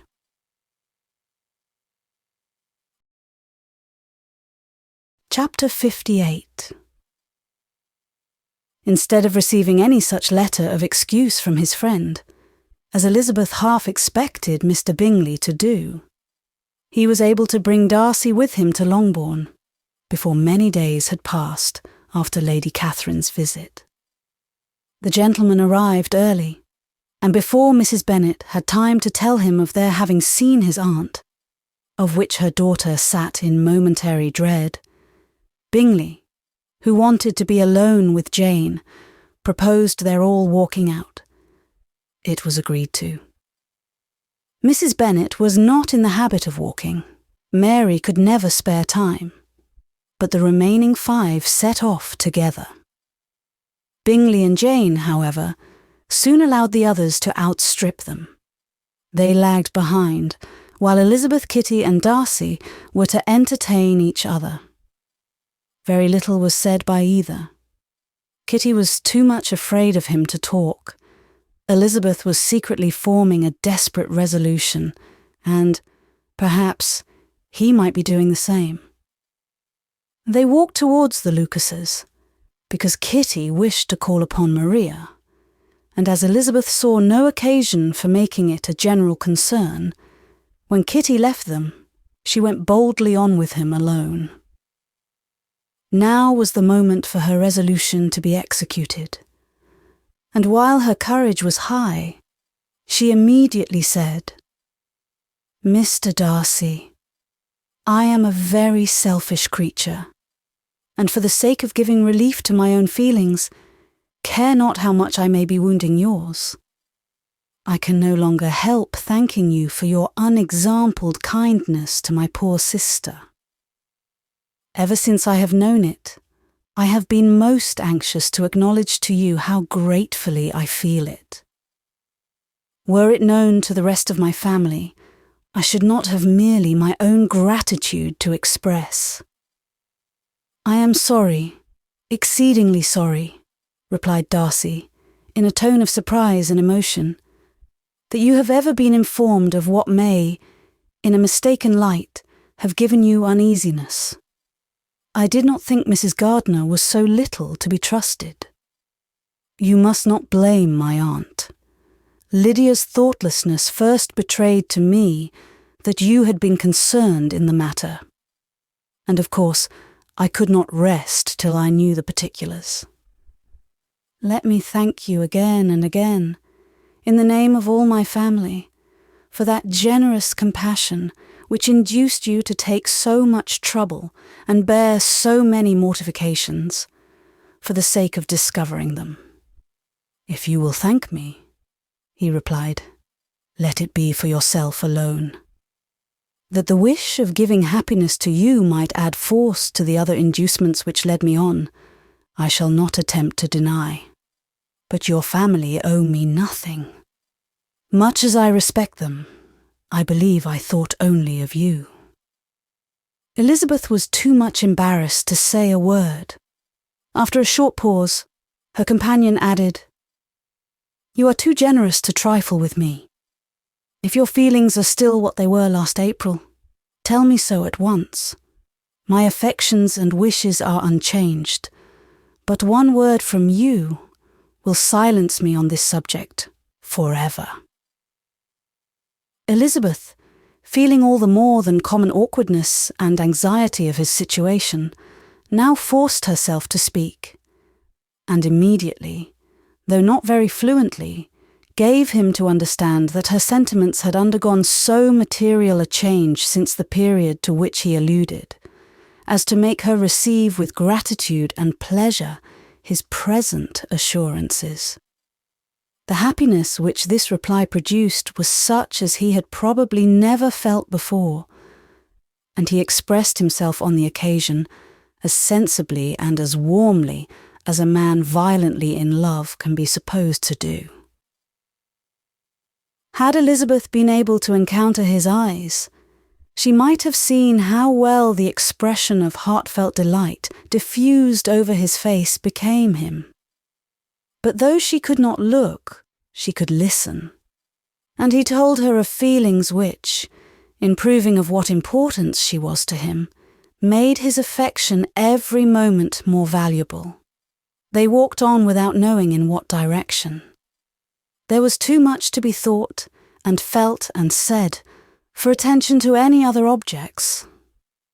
She soon learnt that they were indebted for their present good understanding to the efforts of his aunt, who did call on him in her return through London, and there relate her journey to Longbourn, its motive, and the substance of her conversation with Elizabeth, dwelling emphatically on every expression of the latter, which, in her ladyship's apprehension, peculiarly denoted her perverseness and assurance, in the belief that such a relation must assist her endeavours to obtain that promise from her nephew which she had refused to give. But, unluckily for her ladyship, its effect had been exactly contrariwise. It taught me to hope, said he, as I had scarcely ever allowed myself to hope before. I knew enough of your disposition to be certain that had you been absolutely, irrevocably decided against me, you would have acknowledged it to Lady Catherine frankly and openly. Elizabeth coloured and laughed as she replied, Yes, you know enough of my frankness to believe me capable of that. After abusing you so abominably to your face, I could have no scruple in abusing you to all your relations. What did you say of me that I did not deserve? For though your accusations were ill-founded, formed on mistaken premises, my behaviour to you at the time had merited the severest reproof. It was unpardonable. I cannot think of it without abhorrence. We will not quarrel for the greater share of blame annexed to that evening, said Elizabeth. The conduct of neither, if strictly examined, will be irreproachable, but since then we have both, I hope, improved in civility. I cannot be so easily reconciled to myself. The recollection of what I then said, of my conduct, my manners, my expressions during the whole of it, is now, and has been many months, inexpressibly painful to me. Your reproof, so well applied, I shall never forget. Had you behaved in a more gentlemanlike manner? Those were your words. You know not, you can scarcely conceive how they have tortured me, though it was some time, I confess, before I was reasonable enough to allow their justice. I was certainly very far from expecting them to make so strong an impression. I had not the smallest idea of their being ever felt in such a way. I can easily believe it. You thought me then devoid of every proper feeling, I am sure you did. The turn of your countenance I shall never forget, as you said that I could not have addressed you in any possible way that would induce you to accept me. Oh, do not repeat what I then said. These recollections will not do at all. I assure you that I have long been most heartily ashamed of it. Darcy mentioned his letter. Did it, said he, did it soon make you think better of me? Did you, on reading it, give any credit to its contents? She explained what its effects on her had been, and how gradually all her former prejudices had been removed. I knew, said he, that what I wrote must give you pain, but it was necessary. I hope you have destroyed the letter. There was one part, especially the opening of it, which I should dread your having the power of reading again. I can remember some expressions which might justly make you hate me. The letter shall certainly be burnt, if you believe it essential to the preservation of my regard. But though we have both reason to think my opinions not entirely unalterable, they are not, I hope, quite so easily changed as that implies. When I wrote that letter, replied Darcy, I believed myself perfectly calm and cool, but I am since convinced that it was written in a dreadful bitterness of spirit. The letter, perhaps, began in bitterness, but it did not end so. The adieu is charity itself. But think no more of the letter. The feelings of the person who wrote and the person who received it are now so widely different from what they were then, that every unpleasant circumstance attending it ought to be forgotten. You must learn some of my philosophy. Think only of the past, as its remembrance gives you pleasure. I cannot give you credit for any philosophy of the kind. Your retrospections must be so totally void of reproach that the contentment arising from them is not of philosophy, but, what is much better, of ignorance. But with me, it is not so. Painful recollections will intrude which cannot, which ought not to be repelled. I have been a selfish being all my life, in practice, though not in principle. As a child, I was taught what was right, but I was not taught to correct my temper. I was given good principles, but left to follow them in pride and conceit. Unfortunately, an only son, for many years an only child, I was spoiled by my parents, who, though good themselves, my father particularly, all that was benevolent and amiable, allowed, encouraged, almost taught me to be selfish and overbearing, to care for none beyond my own family circle, to think meanly of all the rest of the world, to wish at least to think meanly of their sense and worth compared with my own. Such I was, from 8 to 28, and such I might still have been but for you, dearest, loveliest Elizabeth. What do I not owe you? You taught me a lesson, hard indeed at first, but most advantageous. By you I was properly humbled. I came to you without a doubt of my reception. You showed me how insufficient were all my pretensions to please a woman worthy of being pleased. Had you then persuaded yourself that I should? Indeed, I had. What will you think of my vanity? I believed you to be wishing, expecting my addresses. My manners must have been in fault, but not intentionally, I assure you.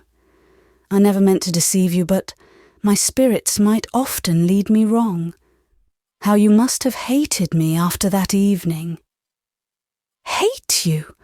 I was angry, perhaps, at first, but my anger soon began to take a proper direction. I am almost afraid of asking what you thought of me when we met at Pemberley. You blamed me for coming. No, indeed. I felt nothing but surprise. Your surprise could not be greater than mine in being noticed by you. My conscience told me that I deserved no extraordinary politeness, and I confess that I did not expect to receive more than my due. My object, then, replied Darcy, was to show you by every civility in my power that I was not so mean as to resent the past, and I hope to obtain your forgiveness, to lessen your ill opinion, by letting you see that your reproofs had been attended to. How soon any other wishes introduce themselves, I can hardly tell, but I believe in about half an hour after I had seen you. He then told her of Georgiana's delight in her acquaintance, and of her disappointment at its sudden interruption, which naturally leading to the cause of that interruption, she soon learnt that his resolution of following her from Derbyshire in quest of her sister had been formed before he quitted the inn, and that his gravity and thoughtfulness there had arisen from no other struggles than what such a purpose must comprehend. She expressed her gratitude again, but it was too painful a subject to each to be dwelt on farther. After walking several miles in a leisurely manner, and too busy to know anything about it, they found at last, on examining their watches, that it was time to be at home. What could have become of Mr. Bingley and Jane was a wonder which introduced the discussion of their affairs. Darcy was delighted with their engagement. His friend had given him the earliest information of it. "I must ask whether you were surprised?" said Elizabeth. "Not at all. When I went away, I felt that it would soon happen. That is to say, you had given your permission. I guessed as much." And though he exclaimed at the term, she found that it had been pretty much the case. "On the evening before my going to London," said he, "I made a confession to him, which I believe I ought to have made long ago. I told him of all that had occurred to make my former interference in his affairs absurd and impertinent. His surprise was great. He had never had the slightest suspicion. I told him, moreover, that I believed myself mistaken in supposing, as I had done, that your sister was indifferent to him, and as I could easily perceive that his attachment to her was unabated, I felt no doubt of their happiness together." Elizabeth could not help smiling at his easy manner of directing his friend. "Did you speak from your own observation," said she, "when you told him that my sister loved him, or merely from my information last spring?" "From the former. I had narrowly observed her during the 2 visits which I had lately made her here, and I was convinced of her affection. And your assurance of it, I suppose, carried immediate conviction to him." "It did. Bingley is most unaffectedly modest. His diffidence had prevented his depending on his own judgment in so anxious a case, but his reliance on mine made everything easy. I was obliged to confess one thing, which for a time, and not unjustly, offended him. I could not allow myself to conceal that your sister had been in town 3 months last winter, that I had known it, and purposely kept it from him. He was angry, but his anger, I am persuaded, lasted no longer than he remained in any doubt of your sister's sentiments. He has heartily forgiven me now. Elizabeth longed to observe that Mr. Bingley had been a most delightful friend, so easily guided that his worth was invaluable. But she checked herself. She remembered that he had yet to learn to be laughed at, and it was rather too early to begin. In anticipating the happiness of Bingley, which of course was to be inferior only to his own, he continued the conversation till they reached the house. In the hall they parted. Chapter 59. My dear Lizzie, where can you have been walking to? Was a question which Elizabeth received from Jane as soon as she entered the room, and from all the others when they sat down to table. She had only to say in reply that they had wandered about till she was beyond her own knowledge. She coloured as she spoke, but neither that nor anything else awakened a suspicion of the truth. The evening passed quietly, unmarked by anything extraordinary. The acknowledged lovers talked and laughed. The unacknowledged were silent. Darcy was not of a disposition in which happiness overflows in mirth, and Elizabeth, agitated and confused, rather knew that she was happy than felt herself to be so. For, besides the immediate embarrassment, there were other evils before her. She anticipated what would be felt in the family when her situation became known.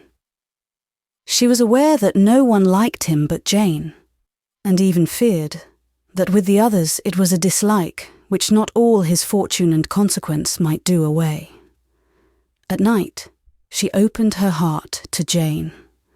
Though suspicion was very far from Miss Bennet's general habits, she was absolutely incredulous here. You are joking, Lizzie. This cannot be. Engaged to Mr. Darcy? No, you shall not deceive me. I know it to be impossible. This is a wretched beginning indeed. My sole dependence was on you, and I am sure nobody else will believe me if you do not. Yet indeed, I am in earnest. I speak nothing but the truth. He still loves me, and we are engaged. Jane looked at her doubtingly. Oh, Lizzie, it cannot be. I know how much you dislike him. You know nothing of the matter. That is all to be forgot. Perhaps I did not always love him so well as I do now, but in such cases as these, a good memory is unpardonable. This is the last time I shall ever remember it myself. Miss Bennet still looked all amazement. Elizabeth again, and more seriously, assured her of its truth. Good heaven! Can it be really so? Yet now I must believe you, cried Jane. My dear, dear Lizzie, I do congratulate you. But are you certain, forgive the question, are you quite certain that you can be happy with him? There can be no doubt of that. It is settled between us already that we are to be the happiest couple in the world. But are you pleased, Jane? Shall you like to have such a brother? Very, very much. Nothing could give either Bingley or myself more delight. But we considered it. We talked of it as impossible. And do you really love him quite well enough? Oh, Lizzie, do anything rather than marry without affection. Are you quite sure that you feel what you ought to do? Oh, yes. You will only think I feel more than I ought to do when I tell you all. What do you mean? Why, I must confess that I love him better than I do Bingley. I am afraid you will be angry. My dearest sister, now be serious. I want to talk very seriously. Let me know everything that I am to know without delay. Will you tell me how long you have loved him?" "It has been coming on so gradually that I hardly know when it began, but I believe I must date it from my first seeing his beautiful grounds at Pemberley." Another entreaty that she would be serious, however, produced the desired effect, and she soon satisfied Jane by her solemn assurances of attachment. When convinced on that article, Miss Bennet had nothing further to wish. "Now I am quite happy," said she, "for you will be as happy as myself. I always had a value for him. Were it for nothing but his love of you, I must always have esteemed him. But now, as Bingley's friend and your husband, there can be only Bingley and yourself, more dear to me. But, Lizzie, you have been very sly, very reserved with me. How little did you tell me of what passed at Pemberley and Lambton? I owe all that I know of it to another, not to you." Elizabeth told her the motives of her secrecy. She had been unwilling to mention Bingley, and the unsettled state of her own feelings had made her equally avoid the name of his friend. But now she would no longer conceal from her his share in Lydia's marriage. All was acknowledged, and half the night spent in conversation. "Good gracious!" cried Mrs. Bennet, as she stood at a window the next morning. "If that disagreeable Mr. Darcy is not coming here again with our dear Bingley, What can he mean by being so tiresome as to be always coming here? I had no notion but he would go a-shooting, or something or other, and not disturb us with his company. What shall we do with him? Lizzie, you must walk out with him again, that he may not be in Bingley's way." Elizabeth could hardly help laughing at so convenient a proposal, yet was really vexed that her mother should be always giving him such an epithet. As soon as they entered, Bingley looked at her so expressively and shook hands with such warmth as left no doubt of his good information, and he soon afterwards said aloud, "Mrs. Bennet, have you no more lanes hereabouts in which Lizzie may lose her way again today?" "I advise Mr. Darcy and Lizzie and Kitty," said Mrs. Bennet, "to walk to Oakham Mount this morning. It is a nice long walk, and Mr. Darcy has never seen the view." "It may do very well for the others," replied Mr. Bingley, "but I'm sure it will be too much for Kitty. Won't it, Kitty?" Kitty owned that she had rather stay at home. Darcy professed a great curiosity to see the view from the mount, and Elizabeth silently consented. As she went upstairs to get ready, Mrs. Bennet followed her, saying, "I am quite sorry, Lizzie, that you should be forced to have that disagreeable man all to yourself. But I hope you will not mind it. It is all for Jane's sake, you know, and there is no occasion for talking to him except just now and then, so do not put yourself to inconvenience."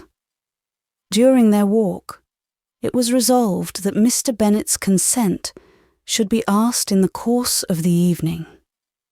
Elizabeth reserved to herself the application for her mother's. She could not determine how her mother would take it, sometimes doubting whether all his wealth and grandeur would be enough to overcome her abhorrence of the man.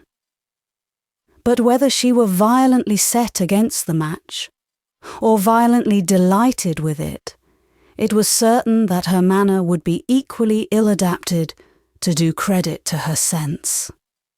And she could no more bear that Mr. Darcy should hear the first raptures of her joy than the first vehemence of her disapprobation. In the evening, soon after Mr. Bennet withdrew to the library, she saw Mr. Darcy rise also and follow him, and her agitation on seeing it was extreme. She did not fear her father's opposition, but he was going to be made unhappy, and that it should be through her means, that she, his favourite child, should be distressing him by her choice, should be filling him with fears and regrets in disposing of her, was a wretched reflection. And she sat in misery till Mr. Darcy appeared again, when, looking at him, she was a little relieved by his smile. In a few minutes he approached the table where she was sitting with Kitty, and, while pretending to admire her work, said in a whisper, "Go to your father. He wants you in the library." She was gone directly. Her father was walking about the room, looking grave and anxious. "Lizzie," said he, "what are you doing? Are you out of your senses to be accepting this man? Have not you always hated him?" How earnestly did she then wish that her former opinions had been more reasonable, her expressions more moderate. It would have spared her from explanations and professions which it was exceedingly awkward to give. But they were now necessary, and she assured him, with some confusion, of her attachment to Mr. Darcy. Or in other words, you are determined to have him. He is rich, to be sure, and you may have more fine clothes and fine carriages than Jane, but will they make you happy? "Have you any other objection," said Elizabeth, "than your belief of my indifference?" "None at all. We all know him to be a proud, unpleasant sort of man, but this would be nothing if you really liked him." I do like him," she replied with tears in her eyes. "I love him. Indeed, he has no improper pride. He is perfectly amiable. You do not know what he really is. Then pray do not pain me by speaking of him in such terms." "Lizzie," said her father, "I have given him my consent. He is the kind of man, indeed, to whom I should never dare refuse anything, which he condescended to ask. I now give it to you, if you are resolved on having him. But let me advise you to think better of it. I know your disposition, Lizzie. I know that you could be neither happy nor respectable, unless you truly esteemed your husband, unless you looked up to him as a superior. Your lively talents would place you in the greatest danger in an unequal marriage. You could scarcely escape discredit and misery. My child, let me not have the grief of seeing you unable to respect your partner in life. You know not what you are about."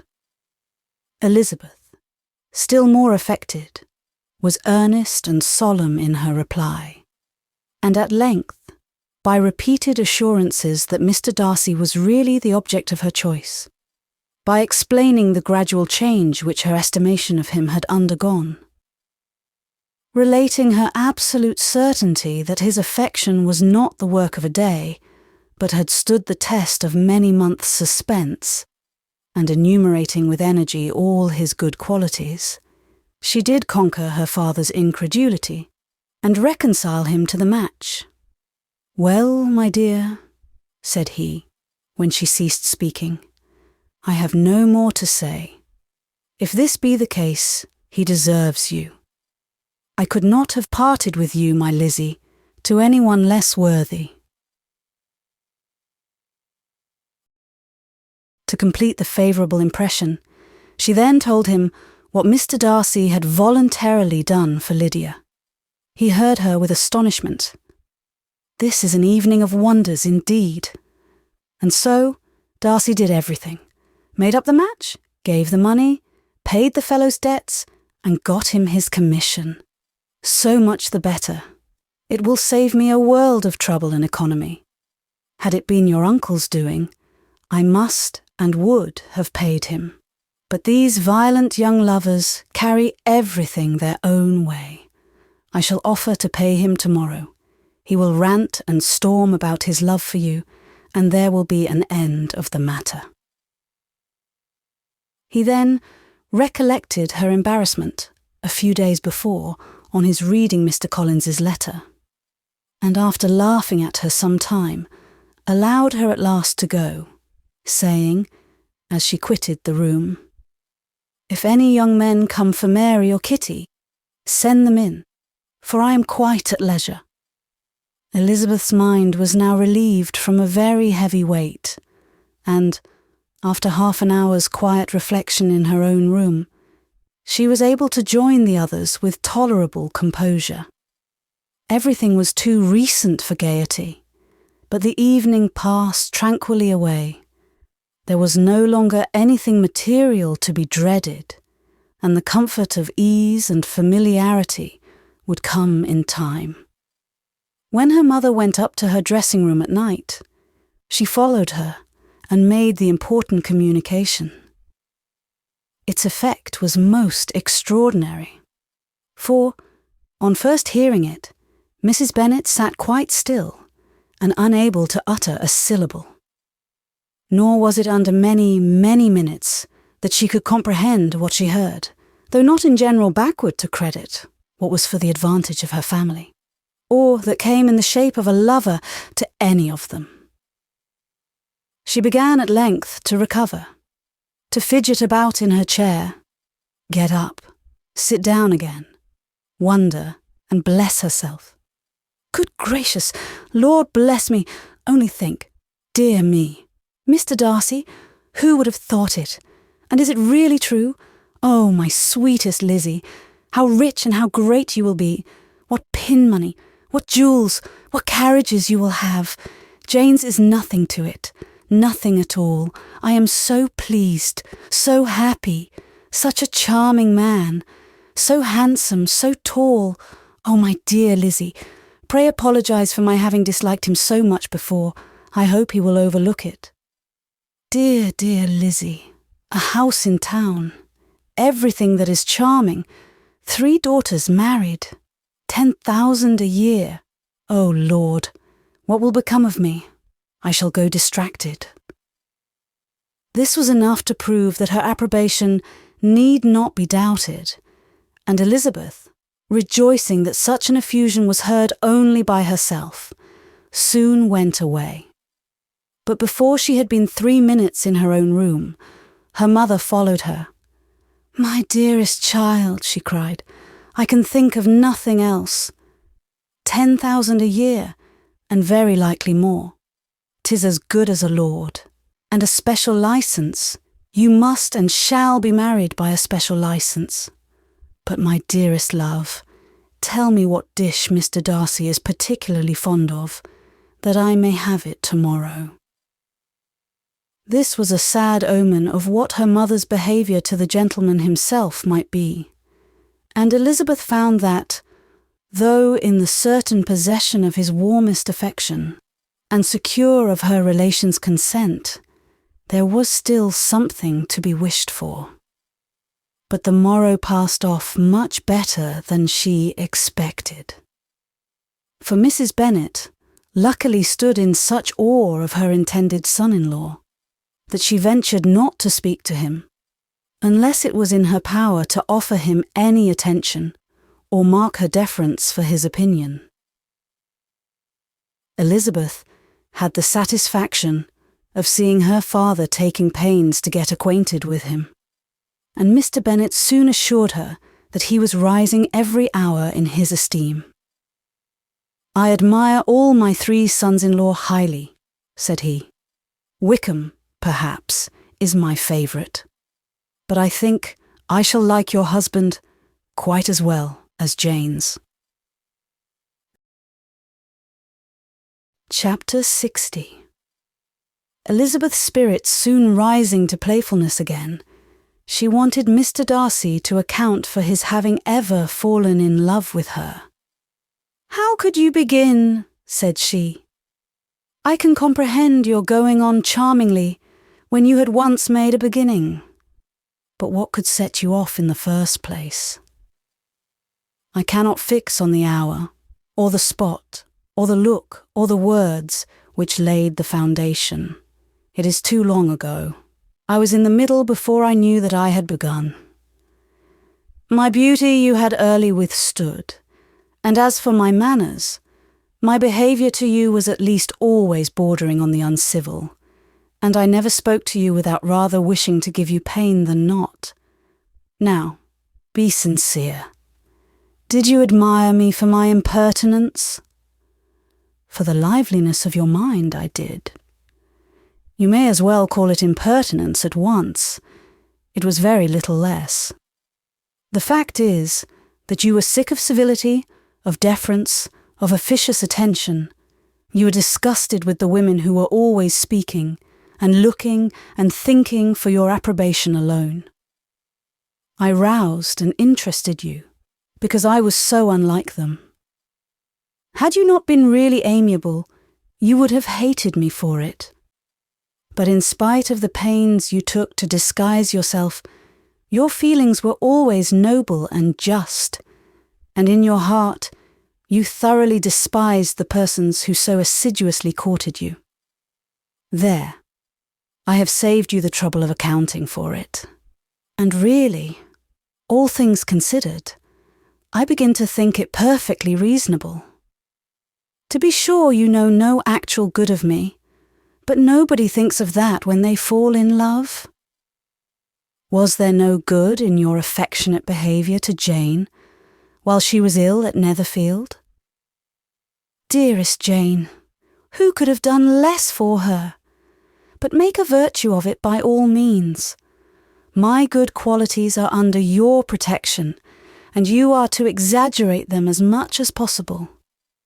And in return, it belongs to me to find occasions for teasing and quarrelling with you, as often as may be. And I shall begin directly by asking you what made you so unwilling to come to the point at last. What made you so shy of me when you first called and afterwards dined here? Why, especially when you called, did you look as if you did not care about me? Because you were grave and silent and gave me no encouragement. But I was embarrassed. And so was I. You might have talked to me more when you came to dinner. A man who had felt less might. How unlucky that you should have a reasonable answer to give, and that I should be so reasonable as to admit it. But I wonder how long you would have gone on if you had been left to yourself. I wonder when you would have spoken if I had not asked you. My resolution of thanking you for your kindness to Lydia had certainly great effect. Too much, I am afraid. For what becomes of the moral if our comfort springs from a breach of promise? For I ought not to have mentioned the subject. This will never do. You need not distress yourself. The moral will be perfectly fair. Lady Catherine's unjustifiable endeavours to separate us were the means of removing all my doubts. I am not indebted for my present happiness to your eager desire of expressing your gratitude. I was not in a humour to wait for an opening of yours. My aunt's intelligence had given me hope, and I was determined at once to know everything. Lady Catherine has been of infinite use, which ought to make her happy, for she loves to be of use. But tell me, what did you come down to Netherfield for? Was it merely to ride to Longbourn and be embarrassed? Or had you intended any more serious consequences? My real purpose was to see you, and to judge, if I could, whether I might ever hope to make you love me. My avowed one, or what I avowed to myself, was to see whether your sister was still partial to Bingley, and if she were, to make the confession to him which I have since made. Shall you ever have courage to announce to Lady Catherine what is to befall her? I am more likely to want time than courage, Elizabeth. But it ought to be done, and if you will give me a sheet of paper, it shall be done directly. And if I had not a letter to write myself, I might sit by you and admire the evenness of your writing, as another young lady once did. but I have an aunt too, who must not be longer neglected." From an unwillingness to confess how much her intimacy with Mr. Darcy had been overrated, Elizabeth had never yet answered Mrs. Gardiner's long letter. But now, having that to communicate which she knew would be most welcome, she was almost ashamed to find that her uncle and aunt had already lost 3 days of happiness, and immediately wrote as follows. "I would have thanked you before, my dear aunt, as I ought to have done, for your long, kind, satisfactory detail of particulars, but to say the truth, I was too cross to write. You supposed more than really existed. But now, suppose as much as you choose. Give a loose to your fancy. Indulge your imagination in every possible flight which the subject will afford. And unless you believe me actually married, you cannot greatly err. You must write again very soon, and praise him a great deal more than you did in your last. I thank you again and again for not going to the lakes. How could I be so silly as to wish it? Your idea of the ponies is delightful. We will go round the park every day. I am the happiest creature in the world. Perhaps other people have said so before, but no one with such justice. I am happier even than Jane. She only smiles. I laugh. Mr. Darcy sends you all the love in the world that can be spared from me. You are all to come to Pemberley at Christmas. Yours, etc." Mr. Darcy's letter to Lady Catherine was in a different style, and still different from either was what Mr. Bennet sent to Mr. Collins in return for his last. "Dear Sir, I must trouble you once more for congratulations. Elizabeth will soon be the wife of Mr. Darcy.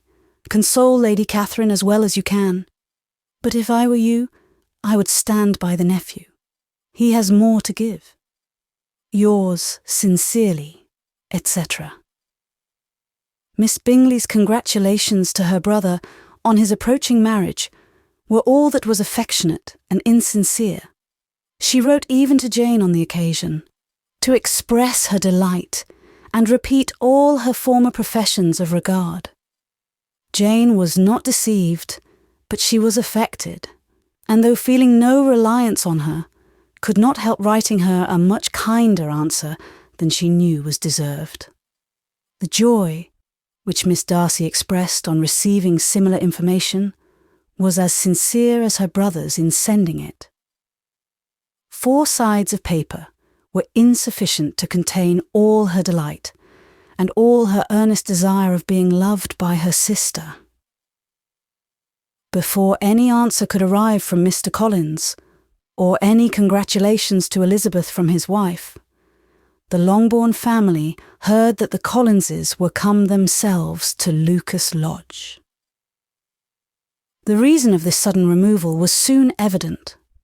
Lady Catherine had been rendered so exceedingly angry by the contents of her nephew's letter that Charlotte, really rejoicing in the match, was anxious to get away till the storm was blown over.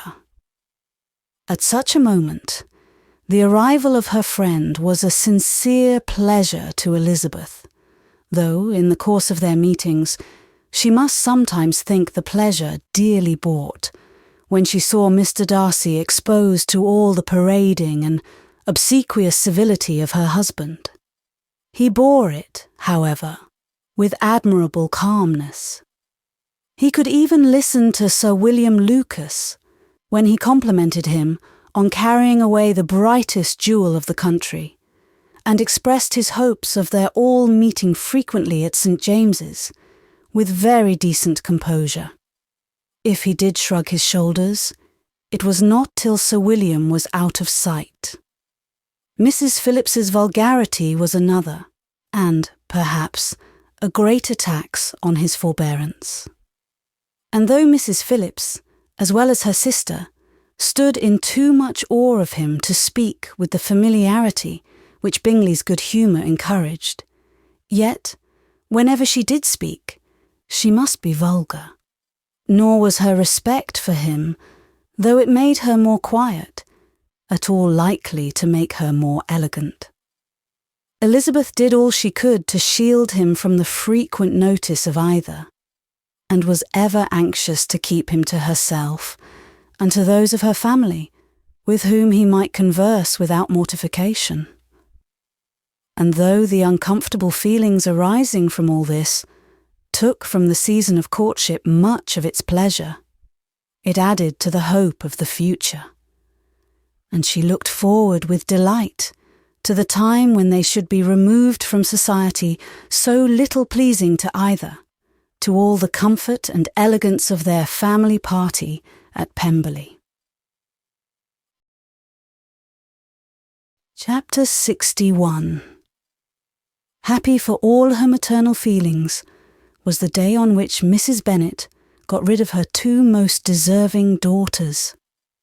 With what delighted pride she afterwards visited Mrs. Bingley, and talked of Mrs. Darcy may be guessed. I wish I could say, for the sake of her family, that the accomplishment of her earnest desire in the establishment of so many of her children produced so happy an effect as to make her a sensible, amiable, well-informed woman for the rest of her life. Though perhaps it was lucky for her husband, who might not have relished domestic felicity in so unusual a form, that she still was occasionally nervous and invariably silly. Mr. Bennet missed his second daughter exceedingly. His affection for her drew him oftener from home than anything else could do. He delighted in going to Pemberley, especially when he was least expected. Mr. Bingley and Jane remained at Netherfield only a 12-month. So near a vicinity to her mother and Meryton relations was not desirable even to his easy temper or her affectionate heart. The darling wish of his sisters was then gratified. He bought an estate in a neighbouring county to Derbyshire, and Jane and Elizabeth, in addition to every other source of happiness, were within 30 miles of each other. Kitty, to her very material advantage, spent the chief of her time with her two elder sisters. In society so superior to what she had generally known, her improvement was great. She was not of so ungovernable a temper as Lydia, and, removed from the influence of Lydia's example, she became, by proper attention and management, less irritable, less ignorant, and less insipid. From the further disadvantage of Lydia's society, she was, of course, carefully kept, and though Mrs. Wickham frequently invited her to come and stay with her, with the promise of balls and young men, her father would never consent to her going. Mary was the only daughter who remained at home, and she was necessarily drawn from the pursuit of accomplishments by Mrs. Bennet's being quite unable to sit alone. Mary was obliged to mix more with the world, but she could still moralize over every morning visit. And as she was no longer mortified by comparisons between her sister's beauty and her own, it was suspected by her father that she submitted to the change without much reluctance. As for Wickham and Lydia, their characters suffered no revolution from the marriage of her sisters. He bore with philosophy the conviction that Elizabeth must now become acquainted with whatever of his ingratitude and falsehood had before been unknown to her, and, in spite of everything, was not wholly without hope that Darcy might yet be prevailed on to make his fortune. The congratulatory letter, which Elizabeth received from Lydia on her marriage, explained to her that, by his wife at least, if not by himself, such a hope was cherished. The letter was to this effect: "My dear Lizzie, I wish you joy. If you love Mr. Darcy half so well as I do my dear Wickham, you must be very happy. It is a great comfort to have you so rich, and when you have nothing else to do, I hope you will think of us. I am sure Wickham would like a place at court very much, and I do not think we shall have quite money enough to live upon without some help. Any place would do of about 300 or 400 a year. But, however, do not speak to Mr. Darcy about it, if you had rather not. Yours, etc. As it happened that Elizabeth had much rather not, she endeavoured in her answer to put an end to every entreaty and expectation of the kind. Such relief, however, as it was in her power to afford, by the practice of what might be called economy, in her own private expenses, she frequently sent them. It had always been evident to her that such an income as theirs, under the direction of two persons so extravagant in their wants, and heedless of the future, must be very insufficient to their support. And whenever they changed their quarters, either Jane or herself was sure of being applied to for some little assistance towards discharging their bills. Their manner of living, even when the restoration of peace dismissed them to a home, was unsettled in the extreme. They were always moving from place to place in quest of a cheap situation, and always spending more than they ought. His affection for her soon sunk into indifference. Hers lasted a little longer, and in spite of her youth and her manners, she retained all the claims to reputation which her marriage had given her. Though Darcy could never receive him at Pemberley, yet, for Elizabeth's sake, he assisted him further in his profession. Lydia was occasionally a visitor there, when her husband was gone to enjoy himself in London or Bath, and with the Bingleys, they both of them frequently stayed so long that even Bingley's good humour was overcome, and he proceeded so far as to talk of giving them a hint to be gone. Miss Bingley was very deeply mortified by Darcy's marriage, but as she thought it advisable to retain the right of visiting at Pemberley, she dropped all her resentment, was fonder than ever of Georgiana, almost as attentive to Darcy as heretofore, and paid off every arrear of civility to Elizabeth. Pemberley was now Georgiana's home, and the attachment of the sisters was exactly what Darcy had hoped to see. They were able to love each other, even as well as they intended. Georgiana had the highest opinion in the world of Elizabeth, though at first she often listened with an astonishment bordering on alarm at her lively, sportive manner of talking to her brother. He, who had always inspired in herself a respect which almost overcame her affection, she now saw the object of open pleasantry. Her mind received knowledge which had never before fallen in her way. By Elizabeth's instructions, she began to comprehend that a woman may take liberties with her husband, which a brother will not always allow in a sister more than 10 years younger than himself. Lady Catherine was extremely indignant on the marriage of her nephew. And as she gave way to all the genuine frankness of her character, in her reply to the letter which announced its arrangement, she sent him language so very abusive, especially of Elizabeth, that for some time all intercourse was at an end. But at length, by Elizabeth's persuasion, he was prevailed on to overlook the offence and seek a reconciliation, and, after a little further resistance on the part of his aunt, her resentment gave way, either to her affection for him or her curiosity to see how his wife conducted herself, and she condescended to wait on them at Pemberley, in spite of that pollution which its woods had received, not merely from the presence of such a mistress, but the visits of her uncle and aunt from the city. With the Gardiners, they were always on the most intimate terms. Darcy, as well as Elizabeth, really loved them, and they were both ever sensible of the warmest gratitude towards the persons who, by bringing her into Derbyshire, had been the means of uniting them. The end.